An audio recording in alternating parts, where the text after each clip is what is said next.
欲我血誓，以此诅咒。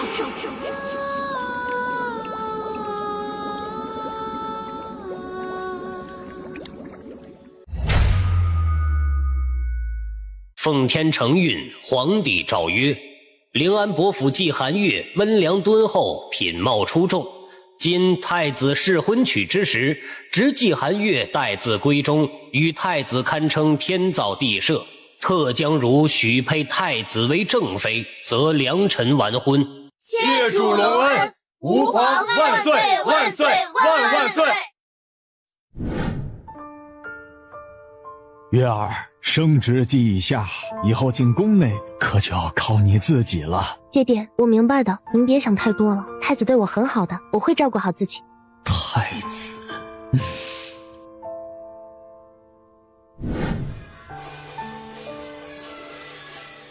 月儿，我定护你一世周全。我终于可以嫁给太子哥哥了。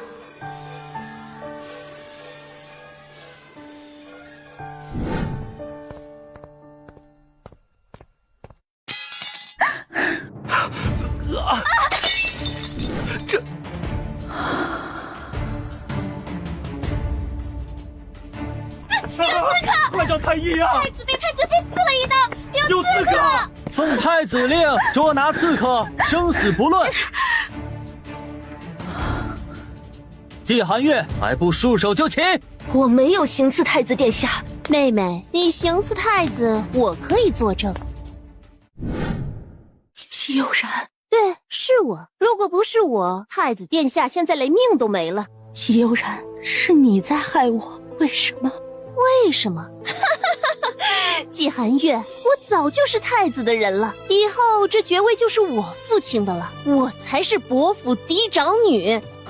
我爹爹呢？你父亲勾结叛逆被乱箭射死，你行刺太子逃跑的时候不小心坠入凌渊阁，你妹妹也在叛逃的路上被杀死了，你们这一房全是谋逆，所以全死了。太子从来不喜欢你，他看重的是你父亲手中的兵权，你父亲不识抬举，不愿意把兵权当成嫁妆给太子，还有何须留着一个没助力的月家？我要见太子。季寒月，你知道吗？你父亲被乱箭射死的命令是太子亲自下的。我拿了太子模仿你的字写的信，把你父亲骗到太子书房的。你父亲也算是强悍的，射成了一只刺猬，居然还没死透，最后砍了首级才死的。为什么？妹妹，你看看这是什么？烟月。这是从你妹妹的手腕上砍下来的，我让人把你妹妹的尸体扔在乱葬岗了，估计这会儿已经被野狗吞食撕碎了。唉，妹妹，今时不同往日，你父亲也没了，太子要你何用？月儿，我定护你一世周全。月儿，以后进宫内万事一定要小心。季悠然。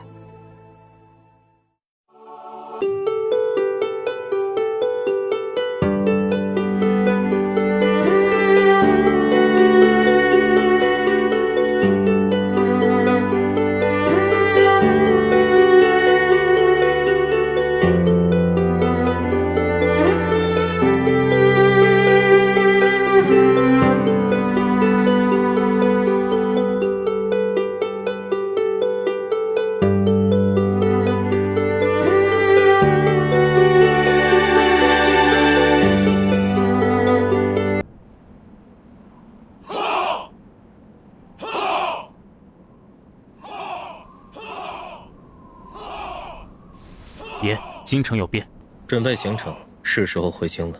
是。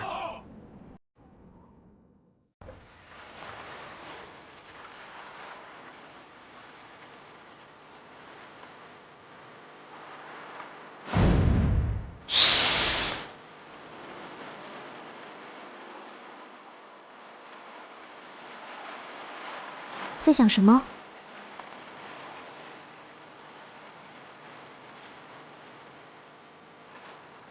我在想，当年若不是大哥和姐姐，只怕我和段郎早已阴阳两隔。想想自己是何其的幸运啊！可这位季姑娘却……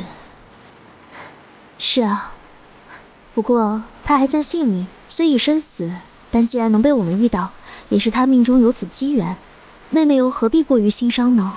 姐姐，尘世间的事，我们还是不要过多介入的好。不管以后如何，也只能靠他自己了。姐姐，我明白了。好啦，我们该走了。再不回去的话，只怕你的断狼要急疯了。好。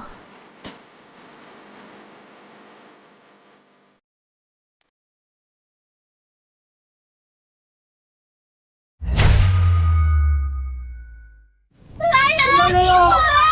快来救我啊！四小姐还在里面！快来人呐！小姐，快走！小姐，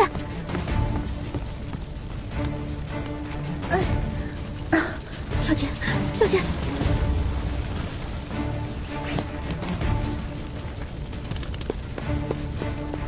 快，拿水浇啊！快呀！快救我呀！快呀！小姐您怎么了？你别吓奴婢啊！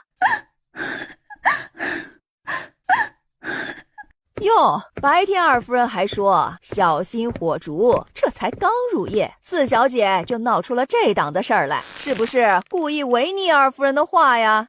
王嬷嬷，你什么意思？我能有什么意思呢？我就是觉得呀，这会儿着火了，大家都没睡呢，烧得死谁呀？我们小姐身体不好，向来睡得早，往日这个时候已经睡了。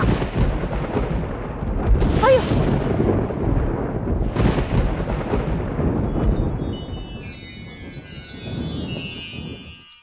欲火血誓，以此诅咒。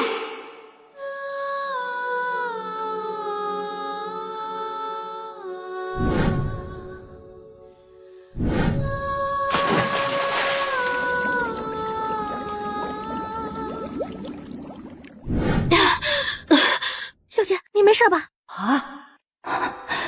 这里是哪里？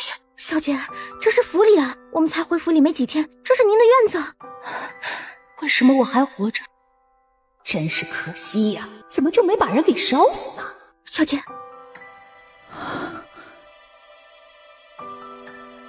为什么会起火？哎呦，四小姐，我还想问问你呢，怎么好生生的就着了火了？王嬷嬷，你别欺人太甚，我们四小姐再不得宠，那也是这府里的主子。主子？瞎了眼睛的主子？这府里谁把他当主子了？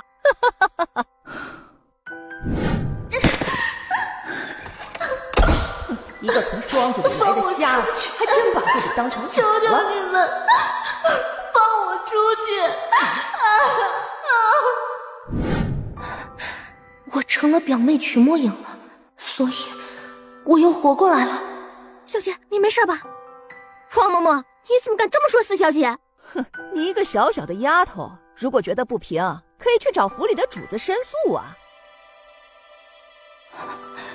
我是曲墨影，眼下我是曲墨影，眼下这个身份很好，我得让自己在最短的时间内在曲府真正的站起来，才能腾出手查继府的事情。哎，四小姐，你干什么呢？小姐，哎，眼前这气势惊人的，真的是往日那不爱跟人说话，一直低着头的四小姐吗？哎呀，你跪下！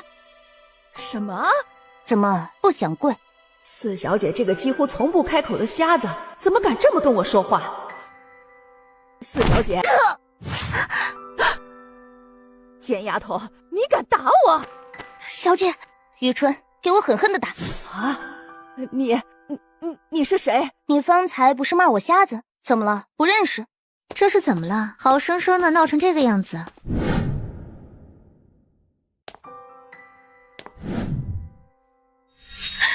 小姐，果然打了王婆子，她身后的主子就坐不住了，来的可不就是正好吗？二夫人，哎呀，二夫人呐，奴婢过来帮着灭火，没想到这四小姐看到奴婢，不但打了奴婢2个巴掌，还踢了奴婢一脚啊！四小姐，怎么跟个奴婢置这么大气呀？有什么委屈的地方跟我说就是了。夫人，这是打算放过这个恶奴了？四小姐，这是什么意思啊？这样的恶奴，夫人莫不是还要留着？难不成方才恶奴所说的话是夫人的意思？小姐她，是这个瞎子没错呀。今天这个瞎子怎么敢这么顶撞我？四小姐别怪我，我这也是怕四小姐对下人过于苛责，会闹得很难看的。这婆子说了什么让四小姐不喜欢的话了？一个婆子开口闭口就是瞎子，我不知道这是哪门的规矩，难不成这样的恶奴我还教训不得了？四小姐冤枉奴婢了，奴婢没有啊！方才后门处早就有人过来救火，比你们还早，一并叫过来做个证，看看你有没有说这样的话啊！后门处早就来人了，我不是太夫人的人啊，四小姐呀，奴婢方才说的瞎子，并不是说您啊，是说奴婢村上的一个人。四小姐是听差了。二夫人要如何惩戒？是要查一下谁让她当着我的面这么说的？既然这奴才惹得四小姐生气，就拉下去杖责5下，让她以后长长记性。哎，夫人不觉得5杖太少吗？四小姐这是什么意思啊？二夫人进门，二话不说维护一个婆子，就不觉得难看？如果二夫人一力的维护这个婆子，那还是去找祖母去说吧。这贱丫头想干什么？小姐，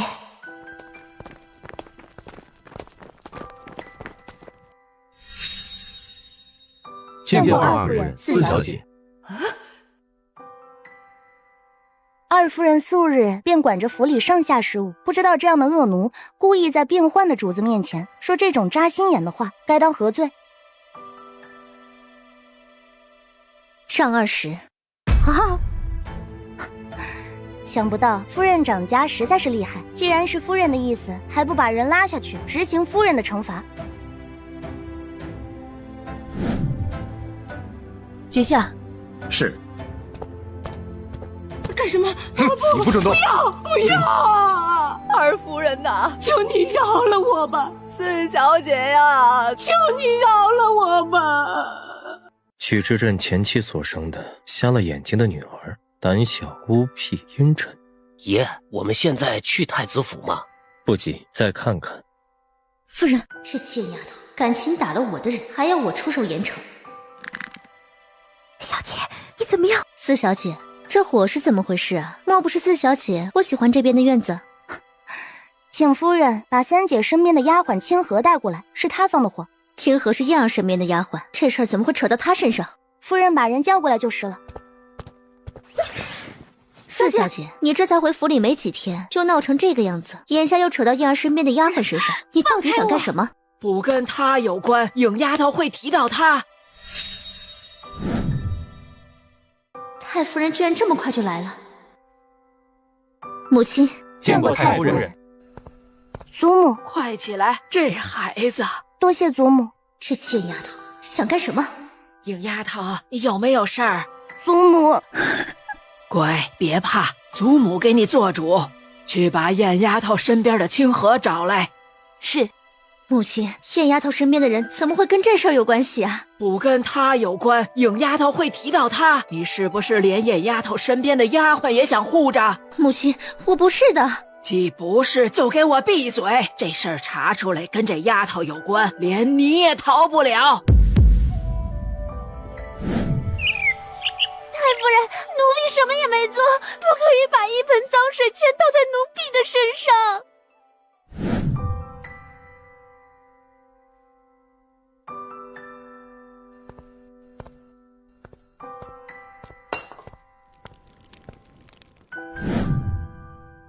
影丫头，你别怕，祖母在这儿，不管是谁也不能欺负了你去的。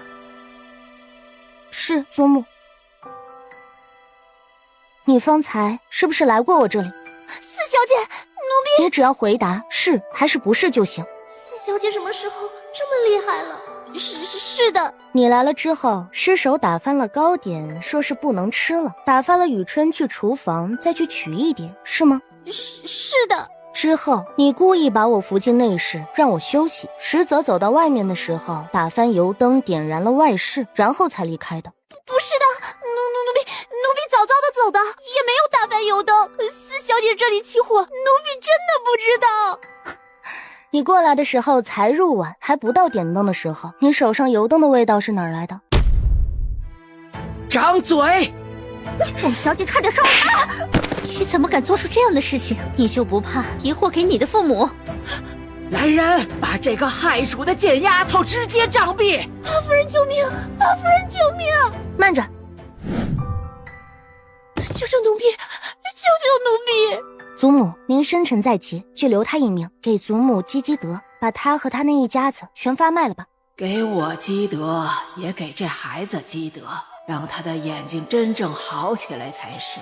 曲墨影这是想留下清河的性命，以后想拿捏清河都不行了，这可是留下隐患了。曲墨影的心机什么时候这么深沉了？就这样吧，清河重打20大板，一家子全部发卖出去。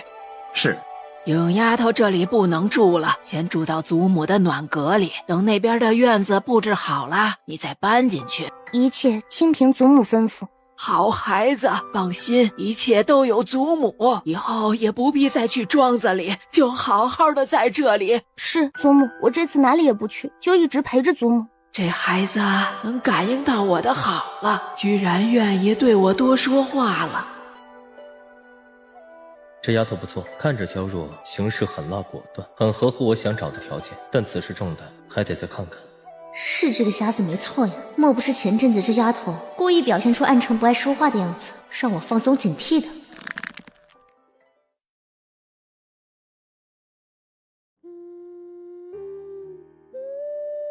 重生，即便是掀起血海地狱，我也要复仇，为此不惜一切代价，只为了当初冤死的真相。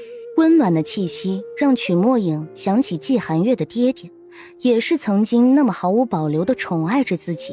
他重生了，还重生在曲墨影的身上。这个姨表妹因为还不善于与人亲近，她也只见过2次，但却时不时地派人送些礼过去，生怕曲府薄待了她。甚至不久之前，她还特意送了一个重要的人过去。如今她成了曲墨影，但她同时也是季寒月。他的眼睛前一阵子得到很好的医治，其实已经好得差不多了。坐在妆台前，看着取下眼纱后的面容，这是一张美得过分的脸，是和谁有些相像呢？别人不知道，他却是知道的。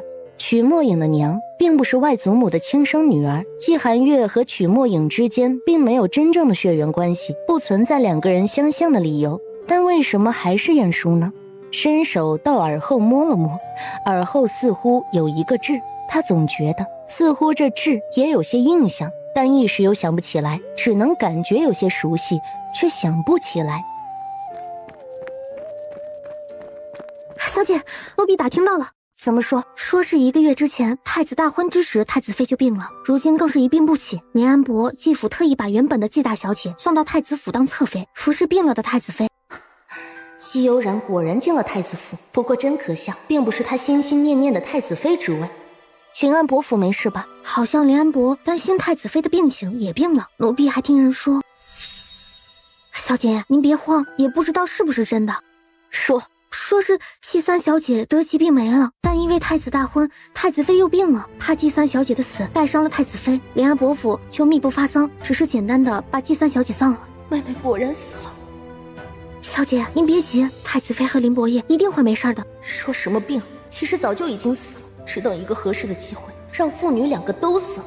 而妹妹死的更是无声无息，连个丧事也没有发。不管这里面是谁的阴谋，我都会让他们偿命。把眼纱给我蒙上。小姐，太夫人让您先休息，有什么事明天再说。我等不了了。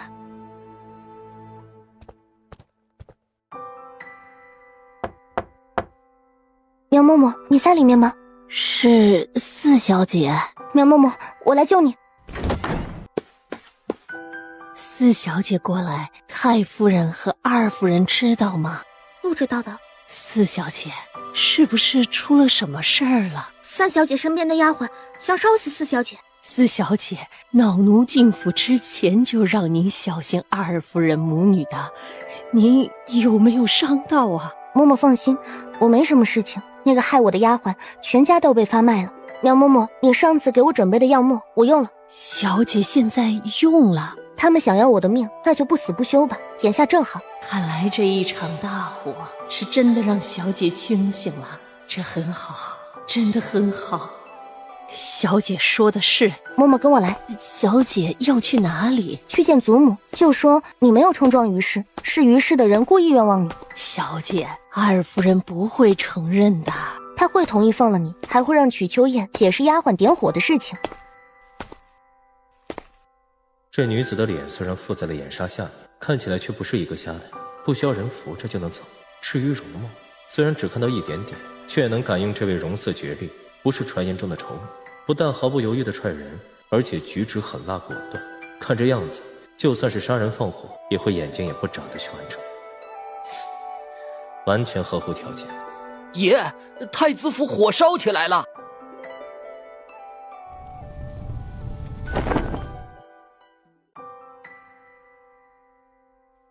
去把于氏给叫过来，他是怎么管的家？是。起来吧。谢太夫人，多谢祖母。应丫头跟祖母不用这么客气的。是，祖母。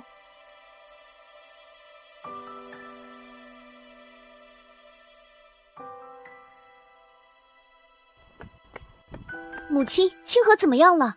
清河事发了，你怎么这么不谨慎啊？不是让你再忍几天，想的再详尽些再动手吗？眼下这个时候就迫不及待的动手，原本就很容易事发的。那怎么办啊？还能怎么办？得把清河处死了，才是一了百了。但这会儿清河落在太夫人的手里，还听了那个瞎丫头的话，要把人全家都发卖出去。这丫头以后落到哪里去都是祸端。母亲，我现在就带人去把清河杖毙了，就说是替那个瞎丫头报仇。事后就算是祖母责罚我，也来不及了。不行，别在府里动手，等清河发卖的时候，找人暗中买下来，再偷偷把人处置了。最近你不要对那个瞎丫头有所动作了，等这些事了了之后再对付她。如果让你祖母看出些端倪来，必然不会让我们两个好过的。祖母会不会问我清河的事情？应当会的。那如果问起来，我要怎么说啊？解释清楚，这事儿跟你没关系。明天早上去向太夫人请安的时候，就主动请罪，绝对不能推卸责任。这事儿啊，现在就是一个丫鬟谋害其他主子的事情，而你这个主子是不知情的，你到时候认自己一个管教不严、识人不清的罪名。凭什么让我担这个罪名啊？燕儿，你这么说了，那瞎丫头就算再委屈，也不能说你什么，还得表示宽容大度。你这个当姐姐的都这么说了，她如果再扯着这事儿不放，倒显得小气，又不顾姐妹的情谊。毕竟这事儿你看起来也是无辜的。这样真的会没事？自然没事。夫人，太夫人喊您现在过去。母亲放心。于是你是怎么管着府里的事务的？如果管不了，你以后就别管了。母亲，四小姐院子里起火的事情，我方才问过燕丫头了，她是真不知情啊，而且她也很生气。清河这丫头平日里装的倒是一个和善，谁知道居然这么恶毒。祖母，清河的事情我真的不知道。四妹妹，我没有管教好清河，是我的错。四妹妹若是有气，就朝我来吧。这事儿跟母亲真的是没有关系的，是我没有教好丫鬟。幸好眼下四妹妹没事，否则我万死难辞其咎。颖丫头啊，千错万错都是你三姐的错，是她大意了。就算你今天打了你姐姐，也是应当的。既然夫人都这么认为，那我就不客气了。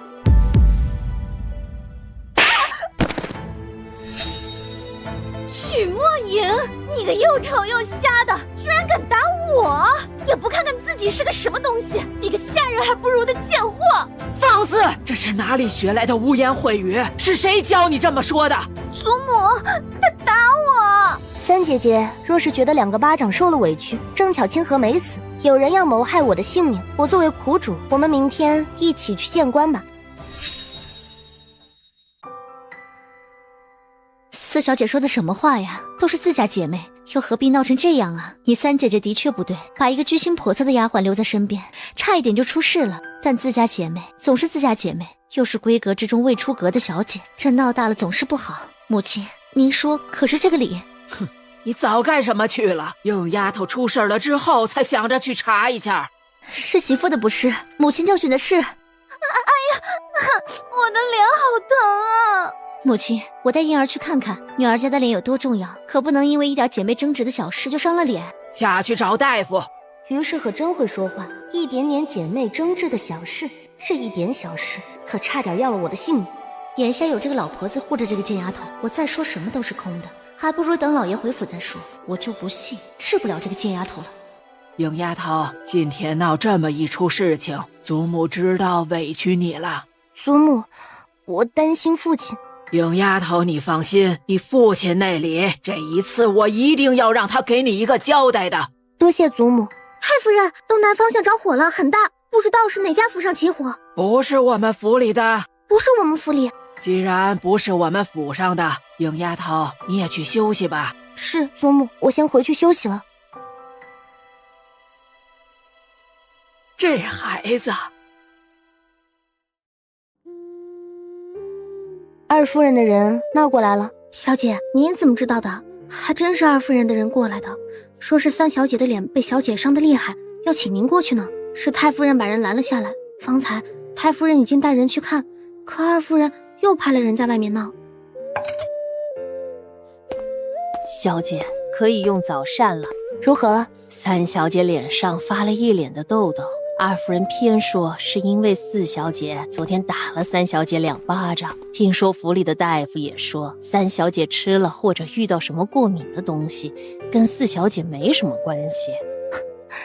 把这话取下来。小姐，这是太夫人最喜欢的。无碍。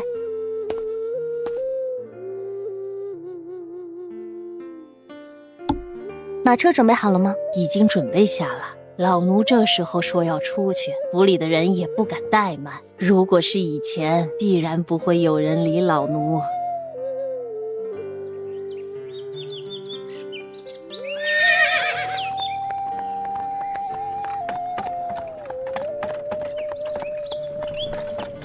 月儿，以后进宫内，万事一定要小心。如果我那时候在意一些，是不是结果就不一样了？小姐，你没事吧？没什么。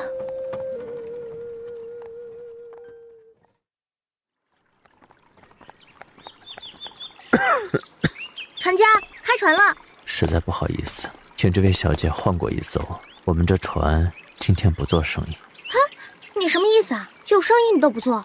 实在是有心无力啊。船家，可是有什么事？没有什么事儿，就是病了。既是病了，看病去就是。我认识一位姓季的大夫。啊，我也认识一位姓季的大夫，却不知道是不是小姐说的这一位。应当是同一位吧，来自江南，初到京城。你是？雨春，去帮忙把一个舵。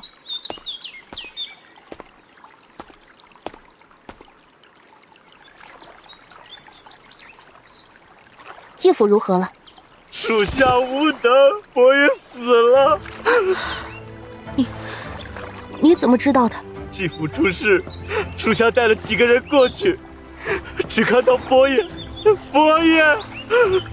所以说，父亲不是死在太子府，而是在临安伯府。季悠然说了假话。你们还有多少人？只有10几个。我是太子妃的表妹，曲侍郎府的4小姐。太子妃遇难之前，曾经派人告诉我你们的事情。啊，太子妃娘娘难道也？对，太子妃娘娘出事了。你们以往都有军职，能不能再回到军中？可以的，当初伯爷就为我们背下了军职。看你们那天露面，已经让人怀疑了。你们先分散，等以后我再找你们。曲四小姐，属下是周安，有刑部衙门的小吏的军职。以后曲四小姐若有用得着属下的地方，必定肝脑涂地。起来吧。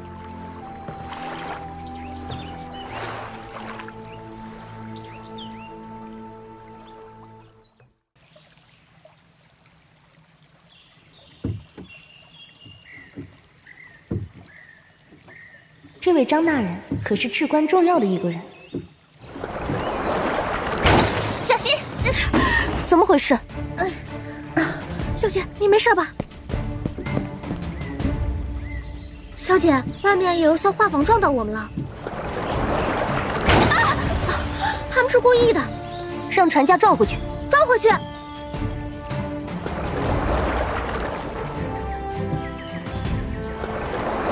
不好！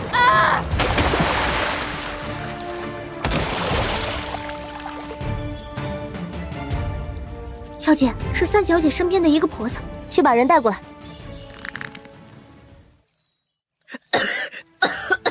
你们想干什么？你是哪个主子身边的人？什么时候四小姐气势这么惊人了？我不是真的撞错人了？奴婢是三小姐身边的婆子，方才从外面回来，要撞翻我的画舫，害我落水，是谁的主意？奴婢，把他推下去。你怎么敢？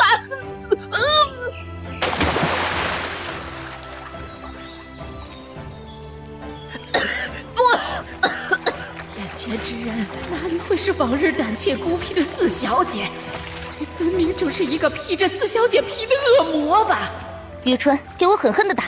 四小姐，奴婢是三小姐让奴婢来的。是三小姐要让你害我们小姐，为什么？把他拉起来。三姐要害我落水，为什么？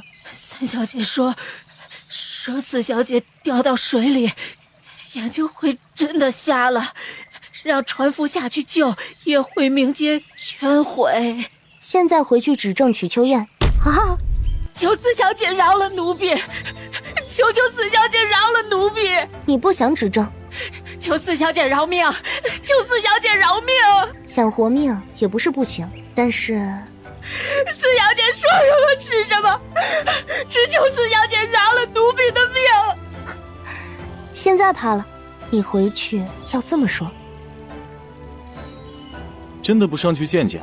这可是你未婚妻啊！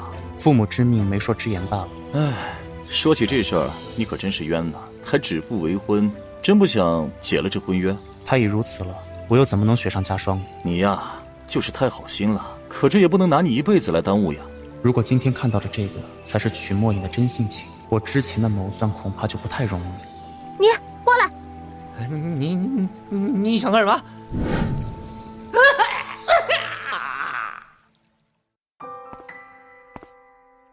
哎，你们找谁？请问张大人在家吗？张大人不在这里，要找我们大人就去张府，这里只是一个小医馆。能不能麻烦这位小哥把这幅画给张大人看看？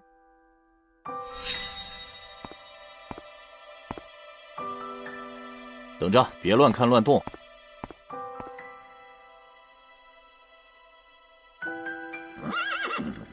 小姐，您终于来了。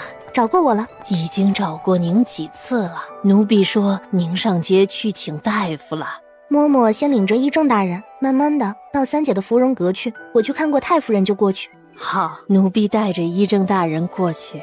大人，请。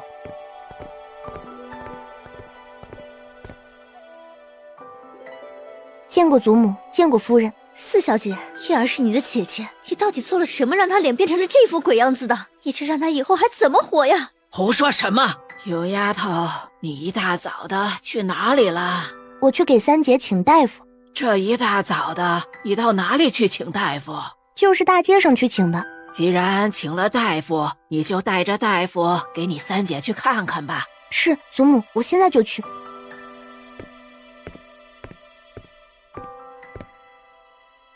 夫人要一起去吗？我暂时就不去了，我怕看到燕儿，我忍不住会哭的。方才有几个大夫说她情绪过于激动，怕是会犯心急的。夫人不去看着点，我怕三姐看到我会更激动，就像夫人方才一样，误会是我害了她的脸。不会的，之前是我不对，误会你了。也三姐之前一直在解释说事情跟你没关系，是我方才想差了。云丫头，先去看看燕丫头吧。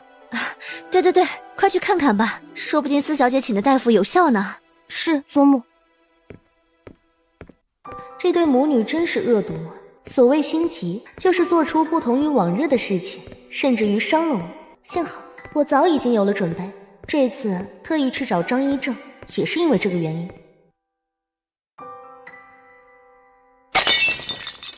曲墨影，你这个贱人，你居然还有脸躲！三姐，我好心带了大夫来看你，你这是何意？你会有什么好心啊？你这个下贱的贱人，被你害成了这个样子，你居然还假惺惺的过来看好戏！我要打断你的腿，划破你的脸，然后把你扔到荷塘里，看你以后还敢不敢！三姐，张大夫的医术很好的，三姐姐还是看看吧。曲墨影，你能找来什么好大夫啊？不会是随意捡来的破烂货吧？你今天把谁请过来都没有用，我的脸好不了，你的脸也别打算好。来人，这个贱丫头拉到荷塘里清醒清醒。昨天就有恶奴害主的事情，今天又来。曲三小姐既然不愿意看病，那就别看了。本官宫里面还有事情呢，就和四小姐别过了。张一正，先别忙，既然来了，总得给三姐看看的吧。曲三小姐好得很呐，气势这么的足，还需要干什么？你是宫里的医正？本官正是。你不会是骗人的吧？曲三小姐这是不相信本官了。本官一会儿要去太医院轮值，曲三小姐一起啊。小女实在是不知道是医正大人，方才多有得罪了。不敢，不过是一个乡野大夫罢了。医正大人，三姐脸上发了许多痘，可能是因此才失了礼数，还望医正原谅。方才是我有眼不识泰山，之前和四妹妹说的话也是闹着玩的，还望医正原谅小女的失礼。曲三小姐这是过敏了，跟我脸上这2道伤痕没有关系。三小姐，你脸上的伤就是过敏，可我以前从来都没有过敏过啊。曲三小姐不相信我，那又何须请我过来呢？三姐姐，张一正于这种过敏上面极有心得的，你若不治，这脸可就要毁了。张一正，我刚才是急得口不择言了，还望张一正原谅。张一正，三姐的过敏不知道是什么过敏源，要如何治？哎呀，这个初春时间呢，各种花都开得鲜艳，最易过敏。这过敏的源头，因为不知道三小姐接触了什么，一时还查不出来。但是我可以给三小姐开一张药方，三小姐用过之后啊，自当会好起来。有劳医正。随我来。三姐姐，这是真的过敏了。哼，曲墨影，你别以为请来了医正，这事儿就完了。三姐，你可知道张一正和景王的关系？你今天如果再闹事，会传到谁的耳中？他们是什么关系啊？三姐，张一正是贵妃娘娘的表弟，听说和当年的元后还有些关系。若是张一正去贵妃娘娘面前说了什么话，张一正会说什么？三姐，这事儿我就不知道了。三姐若是想补救，就自己想法子吧。祖母还在等着我，我就先回去了。哎，快走快走！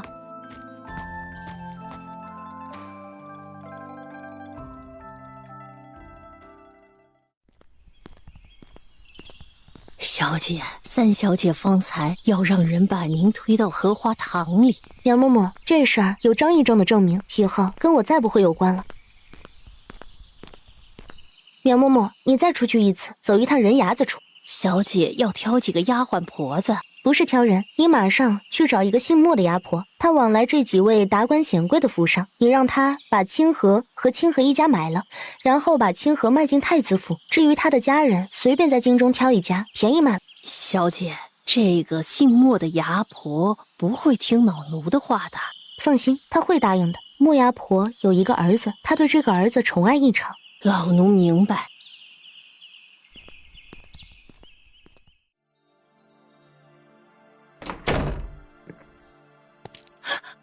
四小姐，曲秋燕给了你多少好处，让你甘心把一家子的命全都卖了？是什么？你觉得你被发卖出去，二夫人会放过你和你全家？四小姐，奴婢没想害你，救救奴婢！你如果还有用，就能留下你的命，甚至你一家。四小姐，奴婢要如何做？只要你以后听我的话就好。四小姐，奴婢放心，你的家人我会替你照顾的。不管是为了家人，还是为了我能活命，我以后一定会唯四小姐之命是从的。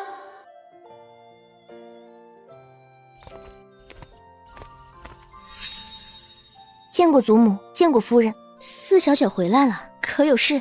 只是去看看三姐姐，怎么会有事？大夫怎么说？只是过敏，大夫开了一些药，三姐还在问大夫一些注意的事情。我先回来了。燕儿怎么会问这些事情？三姐为什么不关注这种事情？难不成这个时候还应当关心其他的事情啊？我是担心燕儿的伤势，怕她分了心。那这结果如何？具体怎么样我也不清楚。二夫人若是不放心，可以去问问三姐姐。啊，好，那我去看看。怎么就让曲墨影好生生的回来了呢？燕儿果然是心太软，我会办事。太夫人有宁侯世子求见，快有请。好请，原本就想找他，居然就来了。见过太夫人。世子客气了。母亲听闻四小姐回府了，特意差我来问候一声。有劳永宁侯夫人了，请坐。太夫人，我就不做了。过几日便是太夫人的寿诞之日了，母亲怕四小姐身边的衣物带得少，想请四小姐去华医院去选一些。柳丫头，华医院的医生不错，既然世子有空，你就跟着走一趟吧。是，祖母。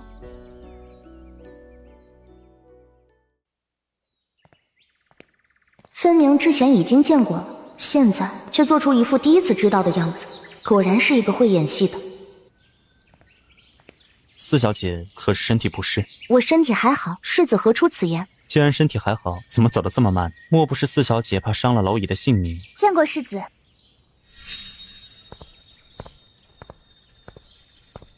于小姐，世子要去哪里？和四小姐有事出去一下。正好我也想上街，能不能跟你们一起啊？于小姐，我带着四小姐去挑几身衣裳，是家母的意思。那正巧了呀，太夫人寿诞，我还没有几套能穿出来的衣裳呢，我也想去挑几身衣裳。四小姐，那我就跟你们一起去吧。于小姐，能不能跟着我们一起去？还是世子说了算？毕竟这事儿还是世子向祖母提起的。许世子，你看。那好吧。太好了。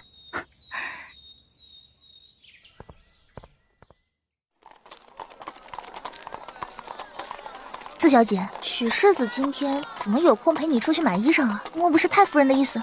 和你有关系吗？四小姐，这里是京城，你这个样子跟人说话，实在是有失礼数，会让人觉得四小姐没什么教养，甚至还会带坏曲府的名声。锅子！四小姐方才说的什么话？难不成是在斥责我？于小姐耳朵聋了，没听清楚。你怎么敢说？于小姐不就是窥探别人未婚夫的女人，是不是过于高看自己了？难不成于小姐想当许世子的妾室？你怎么能说这样的话？于小姐做的却不让人说的吗？和恋姑一样，先当个贵妾，然后占据别人家正室夫人之位。你曲墨影，你敢这么说姑姑？我要去告诉姑姑。于小姐自辩就是。停车，停车！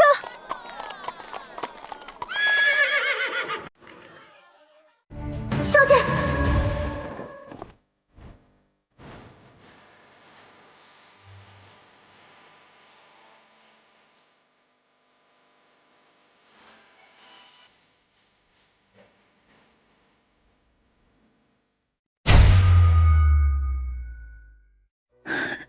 许世子，发生什么事了？四小姐她羞辱我，既然不喜欢我还是自己走吧。四小姐，这是怎么回事？许世子觉得是什么就是什么。于小姐，先上马车吧，有什么事情一会儿说。世子，许四小姐这么不喜欢我还是自己走吧，免得打扰你们。先上去再说吧。世子，上车。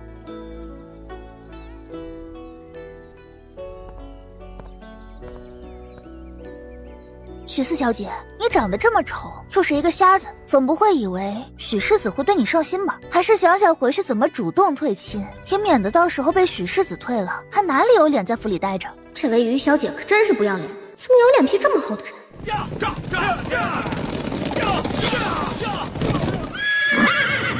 小心！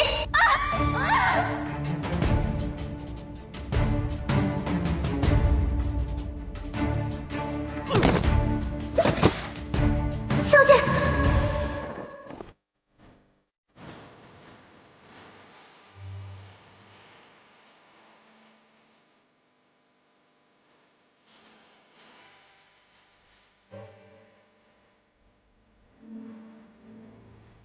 四小姐，世子，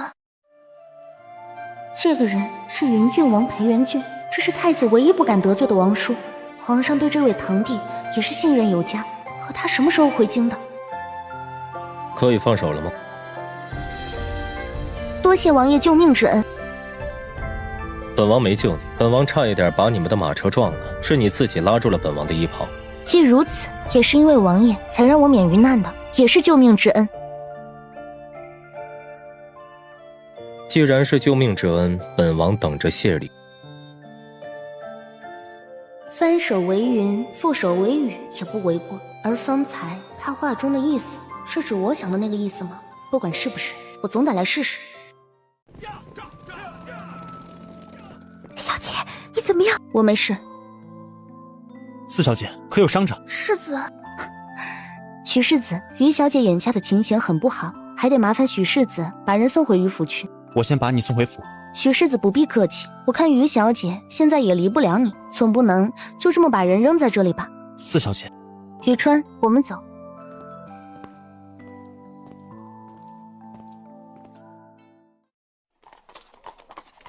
徐小姐的脸皮真厚，怪不得于青梦。小姐不怪她怪谁？您难道没有看到许世子方才特别不愿意拉着她，可她偏偏还拉着？如果许世子真的不愿意，推开就是，又何必一直被他拉着？小姐，您的意思是说许世子和于小姐两个之间早有些暧昧了？不然你以为许世子为什么没推开？推不开吗？真是太可恨了！怪不得上次看到小姐的时候，许世子在陪着于小姐说说笑笑，对小姐却是不理不睬。没什么可恨的，这么多年永宁侯也没拿我当回事，早就有意断了这门亲了。他这么做也是无可厚非，毕竟谁都想找一个既温柔又可人的妙人。小姐，一会儿回府之后，你重点就说于清梦和许离鹏这一段。这门别有用心的亲事，我是必推的。原本还以为要慢慢想法子，想不到这法子就送到我面前了。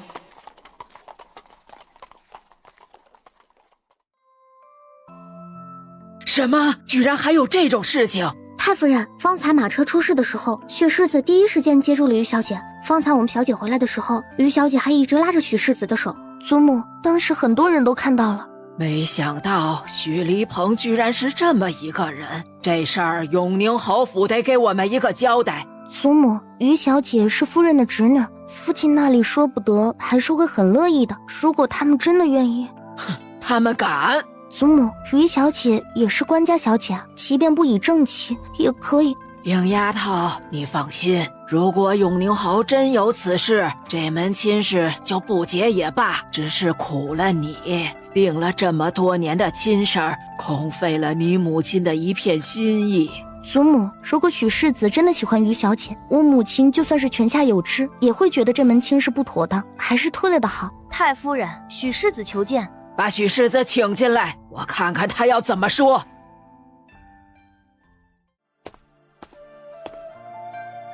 见过太夫人。许世子，于小姐回去了吗？于小姐自己回去的，我并不清楚。方才于小姐不是一直拉着你的手吗？怎么会一个人回去了？许世子，你今日所为可是何意？太夫人，当时事发突然，于小姐撞到我面前，如果我不伸手，于小姐必然会摔伤的。我们小姐走的时候，于小姐还紧紧地拉着世子。许世子若是想娶于小姐，我们府里二话不说退亲便是，又何须找其他的理由？太夫人，当时事发意外，我也是没办法。许世子，请回吧。四小姐，当时何种情况，四小姐最清楚了，还望四小姐能向太夫人解释清楚。许世子还是先请回吧，祖母看到我回来，心疼于我，这时候并不是说话的好时机。果然是养在庄子里的丫头，没什么教养。什么样的丫头，什么样的主子？如果不是怕坏了我的名声，我何须这么委屈自己？鹰丫头，今天闹这么一出事情，祖母知道委屈你了。祖母，您别生气，我不在意的。被弃养在乡下，不得亲人的关注，阴沉孤僻，不爱说话的丑女。是，王爷，资料上的确是这么说的。不觉得和资料上说的完全是两个人吗？王爷，的确是同一个人。有趣，很有趣。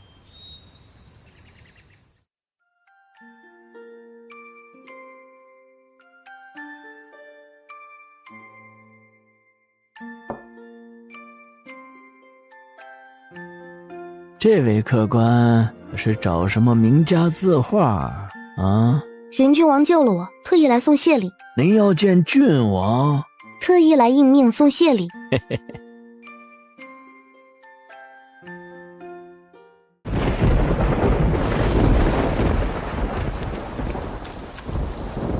小姐，你没事吧？无碍。玄君王裴元君居然会在这种地方见我。小姐，玉春，你怕什么？奴婢听说这里全是鬼，有的人从这里走过，年轻一点的也会大病一场。是你害了他们吗？小姐，奴婢都不认识他们。傻丫头，起来吧。既然不认识他们又凭什么找你？这世上其实最可怕的不是死了的鬼，而是人心。小姐，我就是看不透人心，才落得到这么一个下场的。鬼吗？其实真不算什么，我其实也算起来就是一个鬼吧。可是我没想过要害人。的确，人心最难看透。二夫人和三小姐就是这样的人。以前的小姐是孤僻的，除了季大小姐和太夫人，又有谁会逢年过节的时候想起小姐？我是小姐身边的大丫鬟，我要护着小姐。小姐，小姐，快走！别怕。小姐，请。多谢这位小哥了。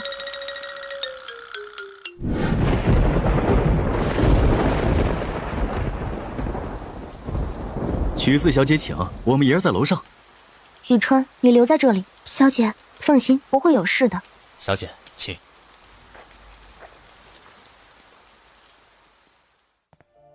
见过云郡王。听说你是来谢本王的，不知道你拿什么来谢本王？王爷缺什么？哼，本王缺什么，你就可以谢什么。小女不敢。今日王爷救了小女，又暗示了小女，必然是从小女身上是有什么东西能让王爷看中的，还请王爷明示。本王看中的都可以。愿为王爷肝脑涂地，以谢王爷今日相救之恩。会扮将门之女吗？什么？将门的盲女。将门的盲女？你眼睛虽然没盲，但至少是个半瞎吧？若是你来当这个盲女，应该不会有人认出来吧？如果真的是我想的这位，那可实在是太好了。这个机会我一定会牢牢地把握住的。一切但凭王爷吩咐。如果让人认出来，那可是欺君之罪，你不怕？王爷既然让我扮演将军的盲女，必然是已经打算好了的。我只需听王爷吩咐，努力不露怯就行。哼，你这样卖力，是报本王的救命之恩。还请王爷助我在曲府立足。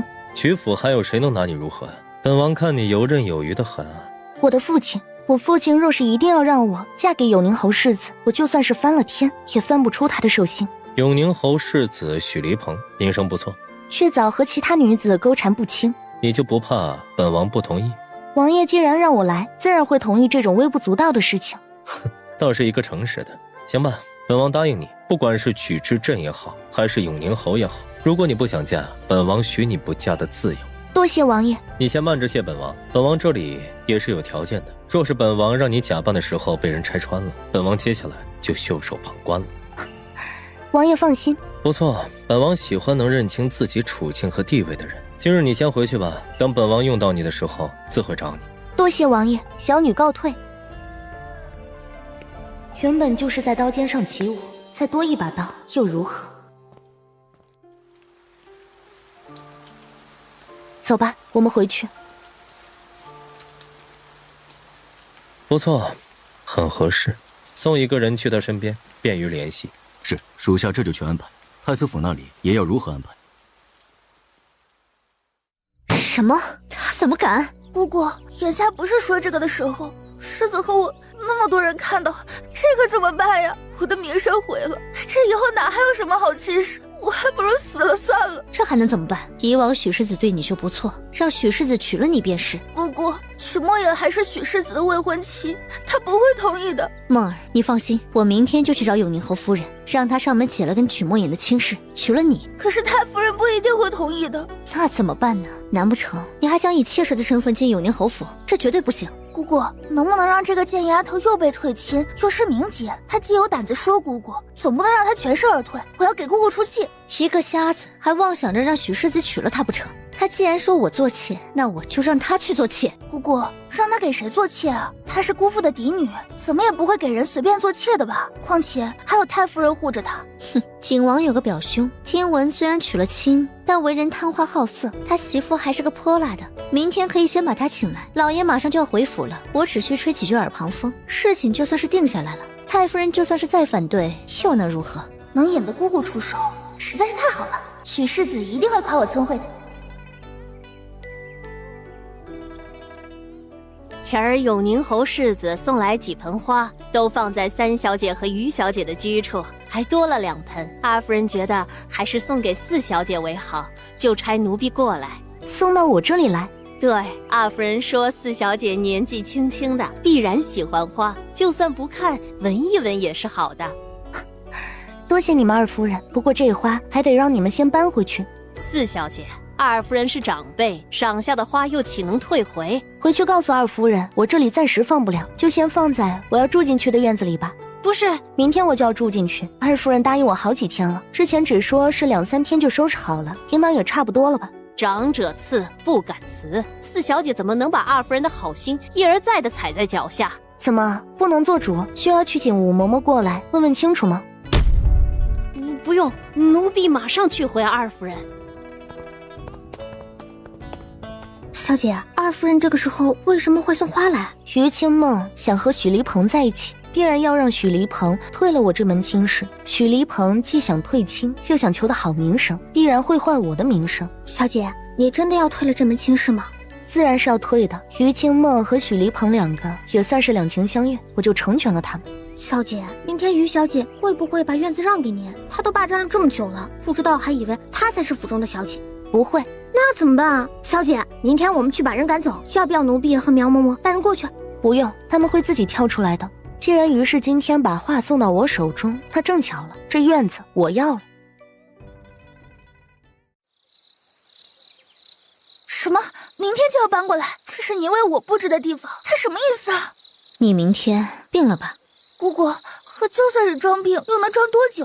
总不能一直装着吧？不用多久，这门亲事一退，给人当妾身败名裂，还有脸住这府里最好的院子吗？到时候一顶小轿给人送去府里就行。好，姑姑，我明白。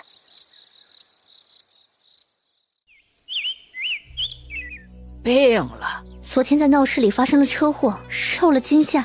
如果不是许世子，恐怕他回不来了。影丫头也受了惊吓，这孩子的身体向来是最弱的，今天还特意的一大早来给我请安。太夫人，青梦向来胆子小，又多思多想的，所以才会病着的。他这院子原本就是给影丫头准备的，眼下影丫头已经回来了，于小姐就到客院去吧。母亲，青梦还病着呢。她是客，一直占据着主院算什么？还是说你中意你娘家的侄女儿，有意让她嫁进来？母亲，您说的这是什么话呀？明成比青梦还小呢，如今正是要上学准备科考的时候，怎么能想这种事呢？既然你没打算让于小姐嫁进来，却又一直在府里给她留着院子，别人家也会误会。母亲，就算青梦现在搬到客房去，可院子里还有许多她的东西，一时间也没办法整理掉啊。当日回府的时候，二夫人不是说已经在清理了，怎么现在还有许多？我当时以为不多，想不到东西还是挺多的。院子里摆放的都是我们府里准备的家具吧？于小姐还从于府带了什么过来不成？于小姐到底是我们曲府的小姐，还是我们曲府的主人？母亲，我现在就去让青梦搬到客房去。那最好，你现在就去忙这事儿吧。是，母亲。于青梦这么委屈的时候，许离鹏怎么可以不在呢？影丫头，你告诉祖母，是真的不喜欢这门亲事儿了吗？祖母，许世子纵有千般好，那也是对别人的，对于我，恐怕不是扔在一边，就是为了给将来新生的女子让位。我娘她……好，我们退亲，我一会儿就去请永宁侯夫人。多谢祖母。再回去休息一会儿，祖母这里不用起这么早来请安的。祖母，我不累，我想去看看前院阁，听说那里很美，之前就听府里的下人们偷偷说过的。去吧，这以后是你的院子了，如果缺什么就跟吴嬷嬷说，让她到我的库房里去搬一些布置。谢谢祖母。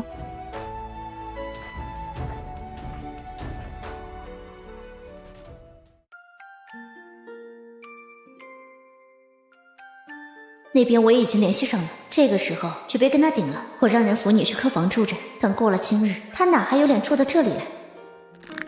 这里既然是曲府，我们小姐才是你们的主子，还不让开！四小姐，徐墨影，你来干什么？来看于小姐搬了没有。你什么意思？没什么意思，只是怕于小姐离开这里的时候顺手带走些什么，这里的一切都是我们府上的吧，于小姐带走哪一件都不合适。瞎子，你胡说什么？于小姐心虚什么？我说错了吗？这些都是我的。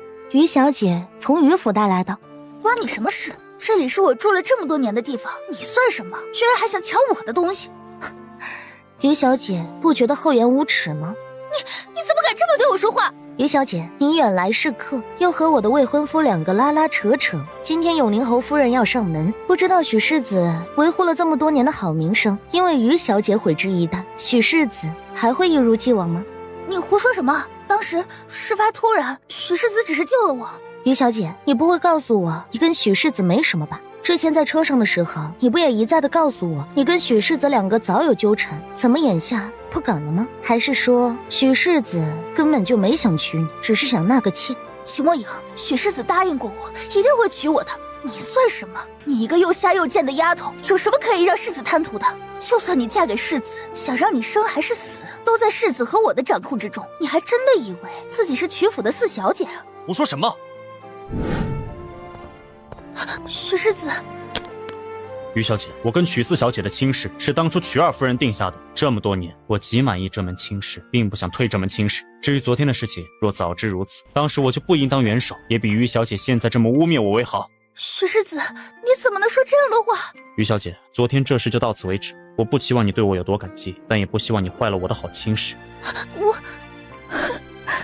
姑姑，小姐，到底我身上有何可图的？居然让许离鹏这么坚定，有什么秘密在这里面不成？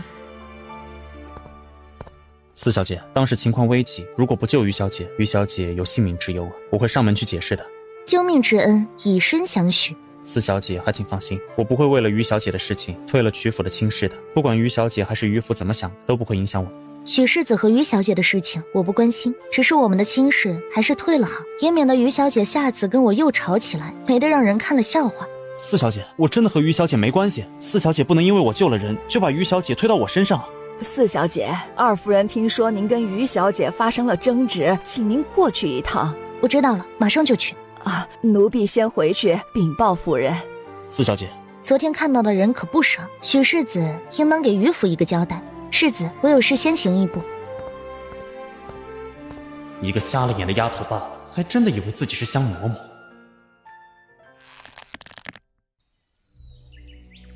何公子，何贵妃娘家大哥生的大公子，和景王有关系？对，说是想请他来说说太夫人生辰时景王是否来过之事。和达庞贪花好色，于是这又是冲着我来的。小姐，要不要老奴再去打听一番，您再去？不用，你跟着我一起去就行。好，老奴跟着您也放心。四小姐，于小姐还在哭闹，二夫人让您先去那边的院子里等一下。好的，我知道了。奴婢告退。雨春，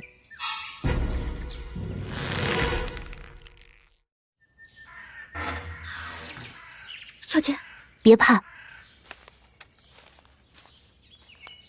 姑姑说了，何公子过来的时候，身边带了2个小厮，对付一个丫鬟和一个老弱的婆子，不在话下。怎么一点动静都没有？好安静啊！小姐，您别去，我就去门口看看。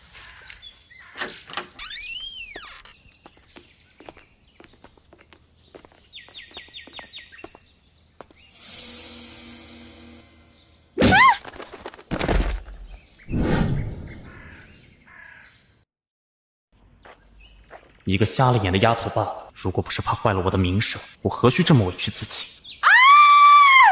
怎么回事？世子，他是谁？这是怎么回事？发生了什么？贱人，不是你说仰慕爷要跟爷在一起的吗？怎么眼下翻脸不认人了？我没有，我不认识你。你不认识我？方才你自己投怀送抱的时候可不是这么说的，怎么现在看到其他男人又忍不住了？何公子，请自重。许世子，这位不会是你的未婚妻吧？看着倒还不错，眼睛也是睁的，不像是又瞎又丑，难道是传说有误？这里是曲府，还请何公子注意些。又去了，听景王说，许离鹏跟曲三小姐的表妹关系很亲近，莫不是眼前这位？曲府怎么了？曲府的三小姐就要进我表弟的府上了，倒是许世子还需自重一些，跟个不瞎的女人拉拉扯扯，还抱在一处，许世子真正的未婚妻看到了会如何？不知道何公子说什么？许世子，这位是于小姐吧？听说还是许世子的红颜知己。如果许世子要娶这位于小姐，其实我可以帮你一下的。啊！你们这是成何体统？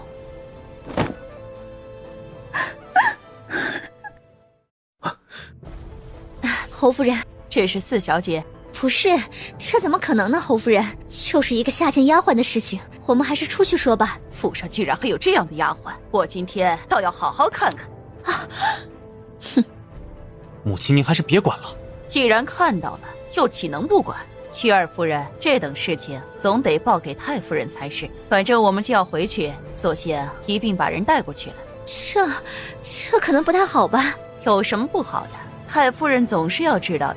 母亲，这不是曲四小姐，是于小姐。什么？清梦？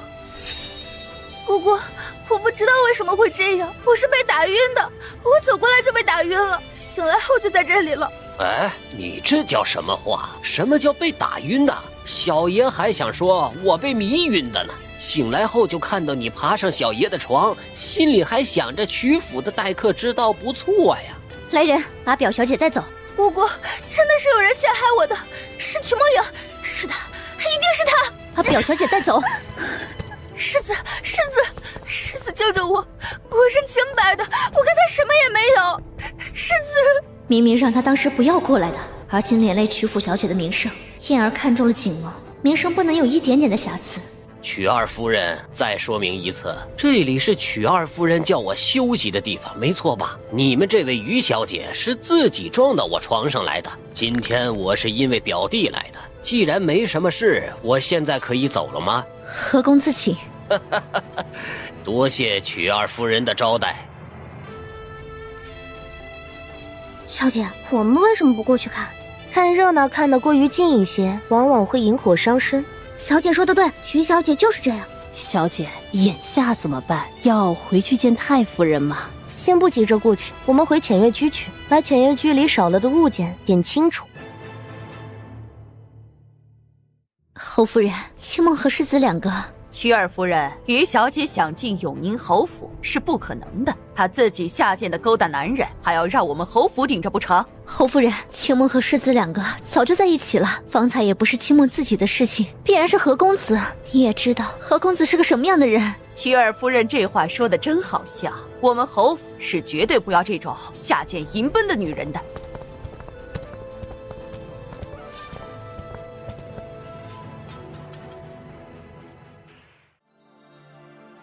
小姐，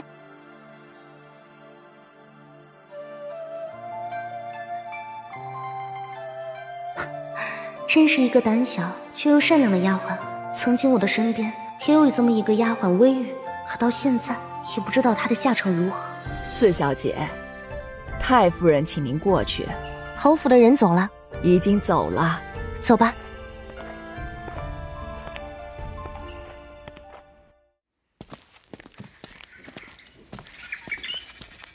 见过二夫人。太夫人居然这么看重这个瞎丫头，连换个人都派出她身边的心腹嬷嬷。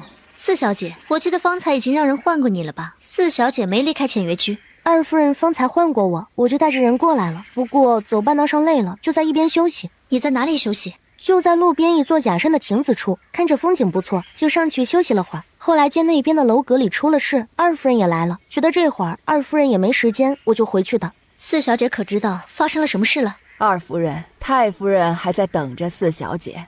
所以说，当时曲梦莹也看到阁楼处的闹剧了。既然太夫人还在等着，四小姐就先去吧。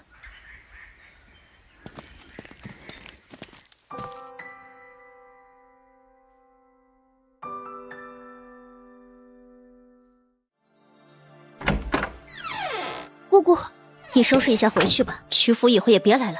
姑姑，为什么？他跟你的事儿一点关系都没有，他当时就在不远处的假山上。姑姑，我过去就被人打晕了，再醒来就在那个人的床上，我我怎么会做出这样的事呢？你要相信我。我知道你是被害的，我之前问过永宁侯夫人了，她说不让你进门。永宁侯夫人不想推亲，也不知道他们看中那瞎丫头什么了。姑姑，求求你帮我想想法子，我真的没有对不住世子。你先起来，这事儿你还得找世子说，他和你毕竟不同，只要许世子松了口，永宁侯夫人就算再说什么也没关系了。可是他很生气，他真的很生气。你先别着急，我再想想。什么？是个外男？怎么进来的？你怎么离开的浅月居？二夫人叫我过去的，方才二夫人还拦住我，还很生气地问了我的路径。好个于氏，好，真好。祖母，您别生气，我不在意的。可是眼下的事情，鹰丫头，永宁侯世子的确不是凉拌，但眼下他们不退亲，许离鹏也没有什么实际上失德的事情，我们一时也退不了亲。果然，这亲事没有我想象中的好退。鹰丫头，方才你庄子里过来一个人，说是服侍你的，你一会儿去看看。庄子上还有服侍我的人过来吗？我怎么不知道？鹰丫头，你是曲府的四小姐，身边伺候的人太少，明天我再叫牙婆子进来挑几个新的。祖母，你可得找个名声好的牙婆子过来。好，去吧。是，祖母。太夫人，您别生气，四小姐以后还得您照顾呢。唉，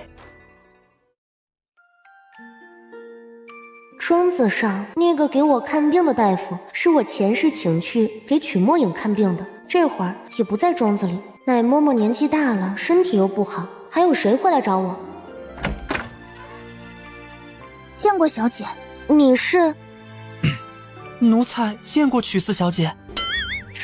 这居然是个内侍。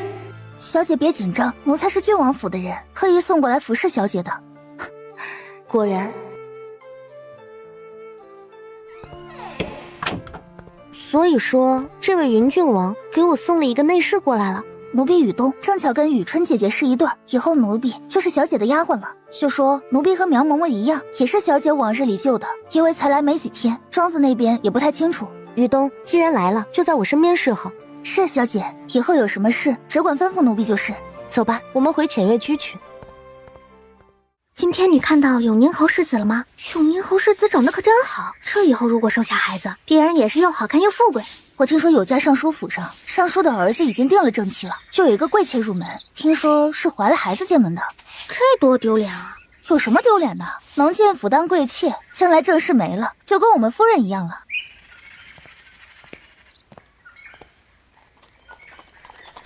有没有孩子？应该是没有的吧。可我现在想有了，我要进永宁侯府，不要去何府，去永宁侯府。小姐，现在还去永宁侯府，世子不会欠你的。我已经是他的人了，如果他不要我，我就撞死在他面前。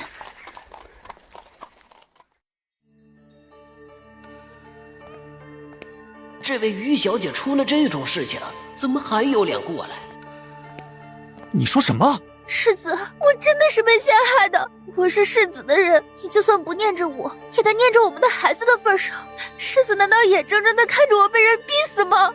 这个时候怎么有孩子了？这个孩子怎么就来了呢？你怎么会有孩子？我昨天就想告诉你的，可是你让我自己回去，之后找大夫看了看，幸好没事，否则孩子也没了。来，先起来。世子，今天你怎么会去那里的？是曲墨影让我过去的，说你和他的事情，我就过去了。没想到，看不出这个瞎丫头居然这么恶毒。世子，你别怪他，都是我不好，是我不顾你已有了婚约，都是我的错。如果现在这些算是他对我的惩罚，我认了，以后我会臣服于他的。好了，别哭了，我不会委屈你的。就算你进府，那也是以良妾之位进门的。良妾之位？世子，你放心，我什么都不会跟曲墨影争的，只要这个孩子有一个好一点的出身就好。放心，这是我的孩子，我定不会委屈他的。如果没有这个孩子，许离鹏是不是连个良妾都不给我？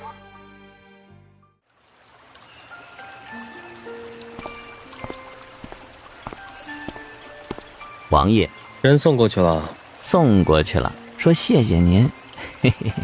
就说了这个，送了一个小内饰过去，这主意我自己都觉得满意。但丫头看着也不像是逆来顺受的，就这么点表示。别说笑了，能说什么呀？而且孩子挺好啊，比起那些丫鬟得用的多了。行吧。